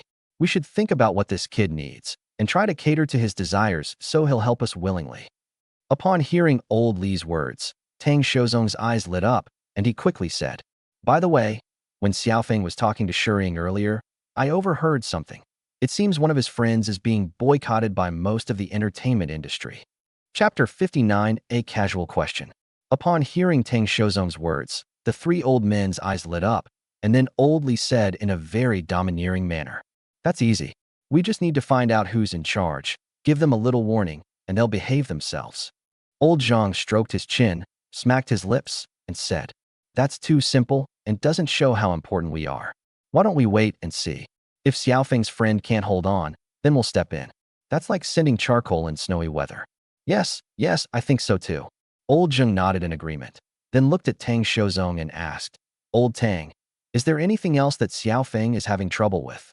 Tang Shozong didn't hide anything and said directly, he's currently planning a program and wants to invite several veteran musicians to be judges, such as Yuan Zhongjuan and Yi Yongming. Old Li immediately patted his chest and said, "Yuan Zhongjuan and I have some connections. I'll talk to him about this, and he'll definitely give us face. As for that Yi Yongming, that guy has always been arrogant and stubborn. He might not give us face." Tang Shozong shook his head and said, "Old Zheng, if you ask Yuan Zhongjuan to be a judge for Xiaofeng, he'll certainly agree, but he might not be happy about it. Besides, it won't show much affection to Xiaofeng." Everyone fell silent. What old Master Tang said was true. Given Lao Zheng's relationship with Yuan Zhongjuan, he could certainly agree, but what if Qin Feng mistakenly thought that the old men would only be doing it for a small favor? Let's not limit ourselves to this. How about this? I'll call and have someone investigate this kid's background, and then you guys go down and have a good talk with him. Maybe you can get more useful information out of him. Old Li is right. Old Tang, let's go down first. Don't keep Xiaofeng waiting." Grandpa Li's words immediately resonated with everyone, and Grandpa Tang promptly led Old Zheng and Old Zhang out of the room. Meanwhile, Mr. Li had already taken out his phone and made a call. "Xiaoyu, help me investigate someone." Downstairs, Qin Feng awkwardly chatted with Tang Siki, feeling a bit overwhelmed, and kept glancing towards the stairs. "Brother Feng, who did you learn your medical skills from?" "Oh, this is because when I was little, every night an old man would appear in my dreams and teach me medicine, and I gradually learned it." "Wow, is that old man a god? No wonder he was able to teach a divine doctor like you, Brother Feng. You believe that?" Qin Feng found it funny, but the feeling of being admired was still quite nice. Seeing the old men come downstairs one after another, He quickly stood up and said, "Gentlemen, I suddenly remembered I have some things to take care of at home and need to go back quickly, so?" Old Masterly glared and shouted, "Kid, even if your house catches fire today, stay and have a few drinks with us. We'll have old Tang send you a new house later." Tang Shozong, fearing that Qin Feng would be frightened, could only smile and defuse the situation. "Xiaofeng, these old gentlemen are no ordinary people. Getting to know them won't hurt you. If you ever have any problems that are difficult to solve in the future, you can go to them. Maybe they can help you solve them easily." Grandpa Zhang grinned, revealing a set of bright white teeth, and said, "Xiaofeng, we're all rough men, so don't mind our straightforwardness. Old Tang, you're something else, not even introducing yourself to us." Tang Shozong couldn't help but roll his eyes at old Master Zhang, then continued the conversation. "Okay, it's my fault. Now let me introduce you. This dark-skinned, skinny guy is called Zhang Chongjun. If anyone gives you trouble, you can go to old Zhang. He might be able to help you sort things out. And this big guy is Zheng Guanchuan. Old Zheng is a researcher. He may not be able to help you much, but he knows a lot of important people. The last person to come downstairs, who is fair-skinned and looks to be the youngest of the four of us, is named Li Xiangmin. You can just call him Lao Li. Don't be fooled by his appearance. He's already 65 years old. Didn't you want to invite Yuan Zhongjuan and Yi Yongming? Old Li has some connections with Yuan Zhongjuan. He might be able to help you." After Tang Shozong introduced the three old men, everyone looked at Qin Feng. Qin Feng could only introduce himself. "My name is Qin Feng. Apart from my face being too attractive to girls, I don't have many advantages. I have no relatives or friends. A few months ago, I was taken in by the rich woman Xu Lijun and became a gigolo without having to work hard. I hope you gentlemen won't look down on me." Upon hearing this, the old men could clearly see the dark lines appear on the other person's face. This guy talks about being a gigolo so openly. It would be good if your face turned slightly red. But this guy wouldn't need to be a gigolo with his medical skills, would he? Is he joking? Tang Shozong, who lived in Jiang province, was the first to react.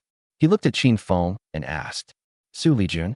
Could it be Xu Lijun, the president of Tenghui Group, one of the top 10 conglomerates in China and one of the two phoenixes of Jiang province?" "That's right." Qin Feng nodded and readily admitted that these old men seemed to be extraordinary, and this information could not be kept secret. Zhang Chongjun nodded slightly and said softly, "So it's this girl. She's certainly got some skills. Rumor has it that to reject the advances of several wealthy young men, she used a good-for-nothing fiancé as a shield." Cough, cough. "Xiaofeng, I wasn't talking about you." Old Master Zhang inadvertently spoke the truth, which made the other old men tense up at the same time. Qin Feng smiled calmly and said, "The rumors are true. I am her good-for-nothing fiancé." Tang Shozong was afraid that Qin Feng would get angry, so he could only laugh it off and say, "Old Zhang, did you drink quite a bit before coming here today? Why are you talking nonsense? Xiaofeng, don't take it to heart. If you're a good-for-nothing, then are there any geniuses left in the world?" Li Xiangmin and Zheng Guanchuan also spoke up to ease the awkwardness. "When we eat later, let's punish Lao Zhang with a few drinks first, to make him talk nonsense." "That's right. If Xiaofeng doesn't let you stop, Lao Zhang, you can just keep drinking." Qin Feng found it amusing to see the attitude of the old men. He really didn't take those words seriously, and even seemed a little proud of them rather than ashamed. After all, he's playing the role of a good-for-nothing, and only by fitting the character can he get a bigger reward. However, these old gentlemen really didn't need to be so polite. Their attitude towards me was clearly an attempt to curry favor. Something's definitely fishy going on here. Qin Feng quickly thought. Currently, the old men only know 3 of his strengths. First, he's handsome. Given that he already has a fiancée, this attitude could not possibly mean he wants to introduce his granddaughter to him. Well, my second strength is singing, songwriting, and composing. But considering the 3 people's initial attitude towards him, it couldn't possibly be because of that. Then it can only be his own medical skills. Making friends with a highly skilled doctor is fine, but there's no need to be so enthusiastic unless. Thinking of this, Qin Feng began to carefully examine the complexions of the old men. As Tang Shozong and the other 3 were talking, they suddenly noticed that Qin Feng had fallen silent and was looking at them carefully. His gaze was like an X-ray, making the old men feel as if they were naked and extremely uncomfortable. "Hey kid, what's with that look? I may have dark skin, but I didn't unwash my face. Do you have to stare at me like that?" Unable to bear Qin Feng's gaze, Zhang Chongjun immediately spoke up to ask, Qin Feng withdrew his gaze, smiled faintly, and said, "Sorry, it's just an occupational hazard. By the way, Mr. Li, do you have asthma?" Upon hearing Qin Feng take the initiative to ask, the old men were immediately delighted. This kid knows what he's doing. They asked so quickly. Li Xiangmin suppressed his excitement and pretended to be calm as he said, "Yes, it's an old problem. Xiaofeng, are you asking because it's treatable?" Qin Feng also said in a nonchalant tone, "It's nothing, I was just asking casually." Chapter 60 Bound. Upon hearing Qin Feng's words, the four old men simultaneously developed bulging veins on their foreheads. Tang Siki, who had been observing silently, almost burst out laughing. To avoid being impolite, she immediately made an excuse to help Yao Shuriying cook and ran to the kitchen. "Xiaofeng, let's sit down and chat." Tang Shozong, being the host, quickly spoke up to ease the awkwardness. "The three of you, please sit down as well. Dinner won't be ready for a while." The group sat down on the living room sofa one after another. Qin Feng thought to himself, if Li Xiangmin can really invite Yuan Zhongjuan, together with Yao Shuriying and Su Xiaoxiao, there will be 3 judges. In most talent shows, 3 judges are enough. Of course, having 5 is better for better show effects. Seeing Qin Feng sitting on the sofa in a daze, Li Xiangmin took the initiative to speak. "Xiaofeng, I heard from Lao Tang that you're going to start some kind of music program and invite a few judges, right?" "That's right." Qin Feng raised his head, a thought flashing through his mind, knowing that Li Xiangmin was about to speak first. "Sure enough," Li Xiangmin said calmly, "I have some connections with Yuan Zhongjuan. If needed, I can help you invite him." "Then thank you very much, Mr. Li." Qin Feng immediately thanked him, then looked at old Master Li with a smile. After waiting a moment, and seeing that Qin Feng didn't react, old Master Li coughed twice, then took out his phone and said, "Then I'll call Xiao Yuan right now." "Wait a moment." Qin Feng then stopped Li Xiangmin, and under the astonished gazes of the elderly men, he stood up and said, "I don't like owing favors, Mr. Li.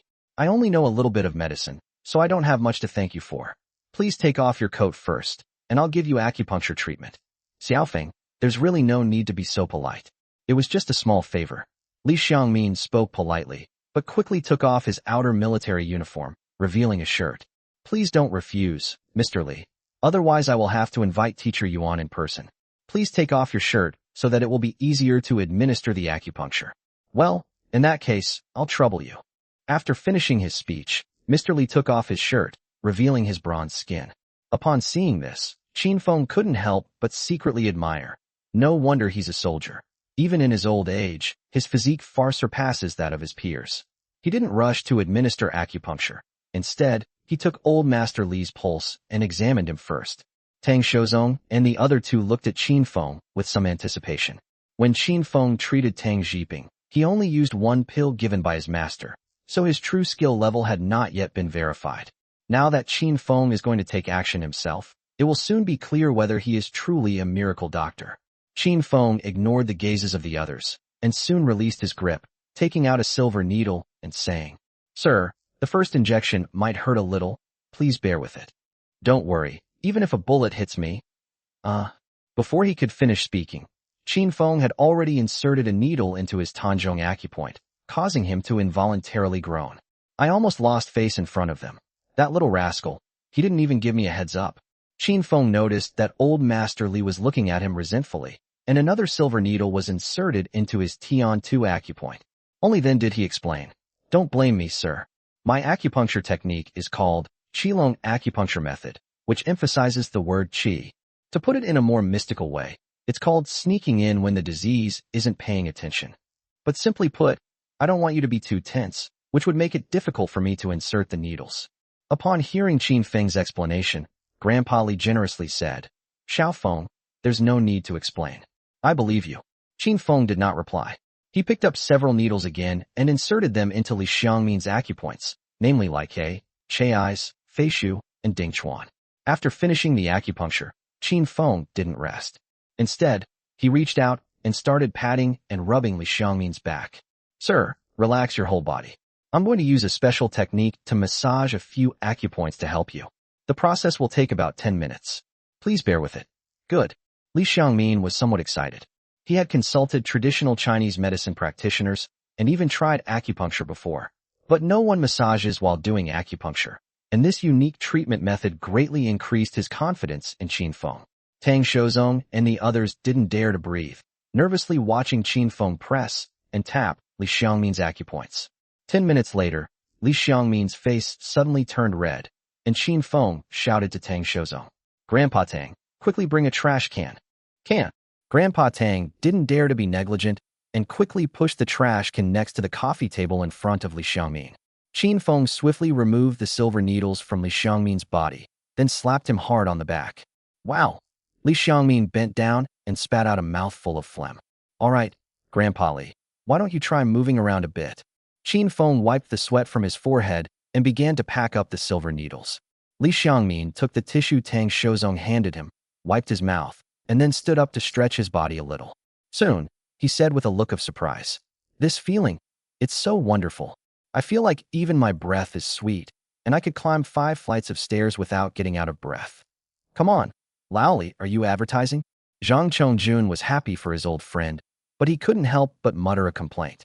Li Xiangmin was in a great mood and said nonchalantly, "I just want to give Xiaofeng a shout-out. His medical skills are truly amazing. I used to firmly believe that the older a Chinese medicine practitioner is, the better their skills become." Qin Feng rolled his eyes and said, "Gentlemen, I hope that once you leave this room, you will not easily mention that I have medical skills, otherwise I will never have a peaceful life again." Li Xiangmin said with some regret, "Hey, Xiaofeng, with your medical skills, if you just advertised it, people would be lining up for years to see you. Even if you don't care about money, it would be good to save more people suffering from illness." "Grandpa, you're joking. I'm just a lazy bum with no ambition or aspirations. In my opinion, all living beings suffer, and I can't save them all. I just need to make sure that my family and friends are not tormented by illness." Although he knew these old men might be important figures, Qin Feng still spoke frankly. This is indirectly telling them, "I don't want to save ordinary people, so don't come to me all the time." After hearing Qin Feng's words, the old men exchanged glances and could only manage a wry smile. Indeed, just because someone has good medical skills doesn't mean they have to be a miracle doctor who saves lives. Every day, many people around the world die from intractable diseases. If everyone sought out Qin Feng, wouldn't he be exhausted? Even if Qin Feng were to charge for treatment, there would still be a long line of people waiting. Besides, Qin Feng's fiancé is the president of one of China's top 10 conglomerates, so he's not short of money. Li Xiangmin took out his phone and said, "Xiaofeng, I'll call Yuan Zhongjuan right now." After he finished speaking, he actually dialed Yuan Zhongjuan's number in front of everyone. Li Xiangmin only said a few words, and Yuan Zhongjuan on the other end of the phone immediately agreed. Qin Feng felt somewhat gratified. All his efforts today hadn't been in vain. He had actually managed to get 2 people on his side. Just as Li Xiangmin hung up the phone, Lao Zheng, who had been silent all along, suddenly stood up, walked up to Qin Feng, and bowed deeply at a 90-degree angle. "Xiaofeng, please save my wife. I can get Yi Yongming to help you. If he doesn't agree, I'll have him kidnapped."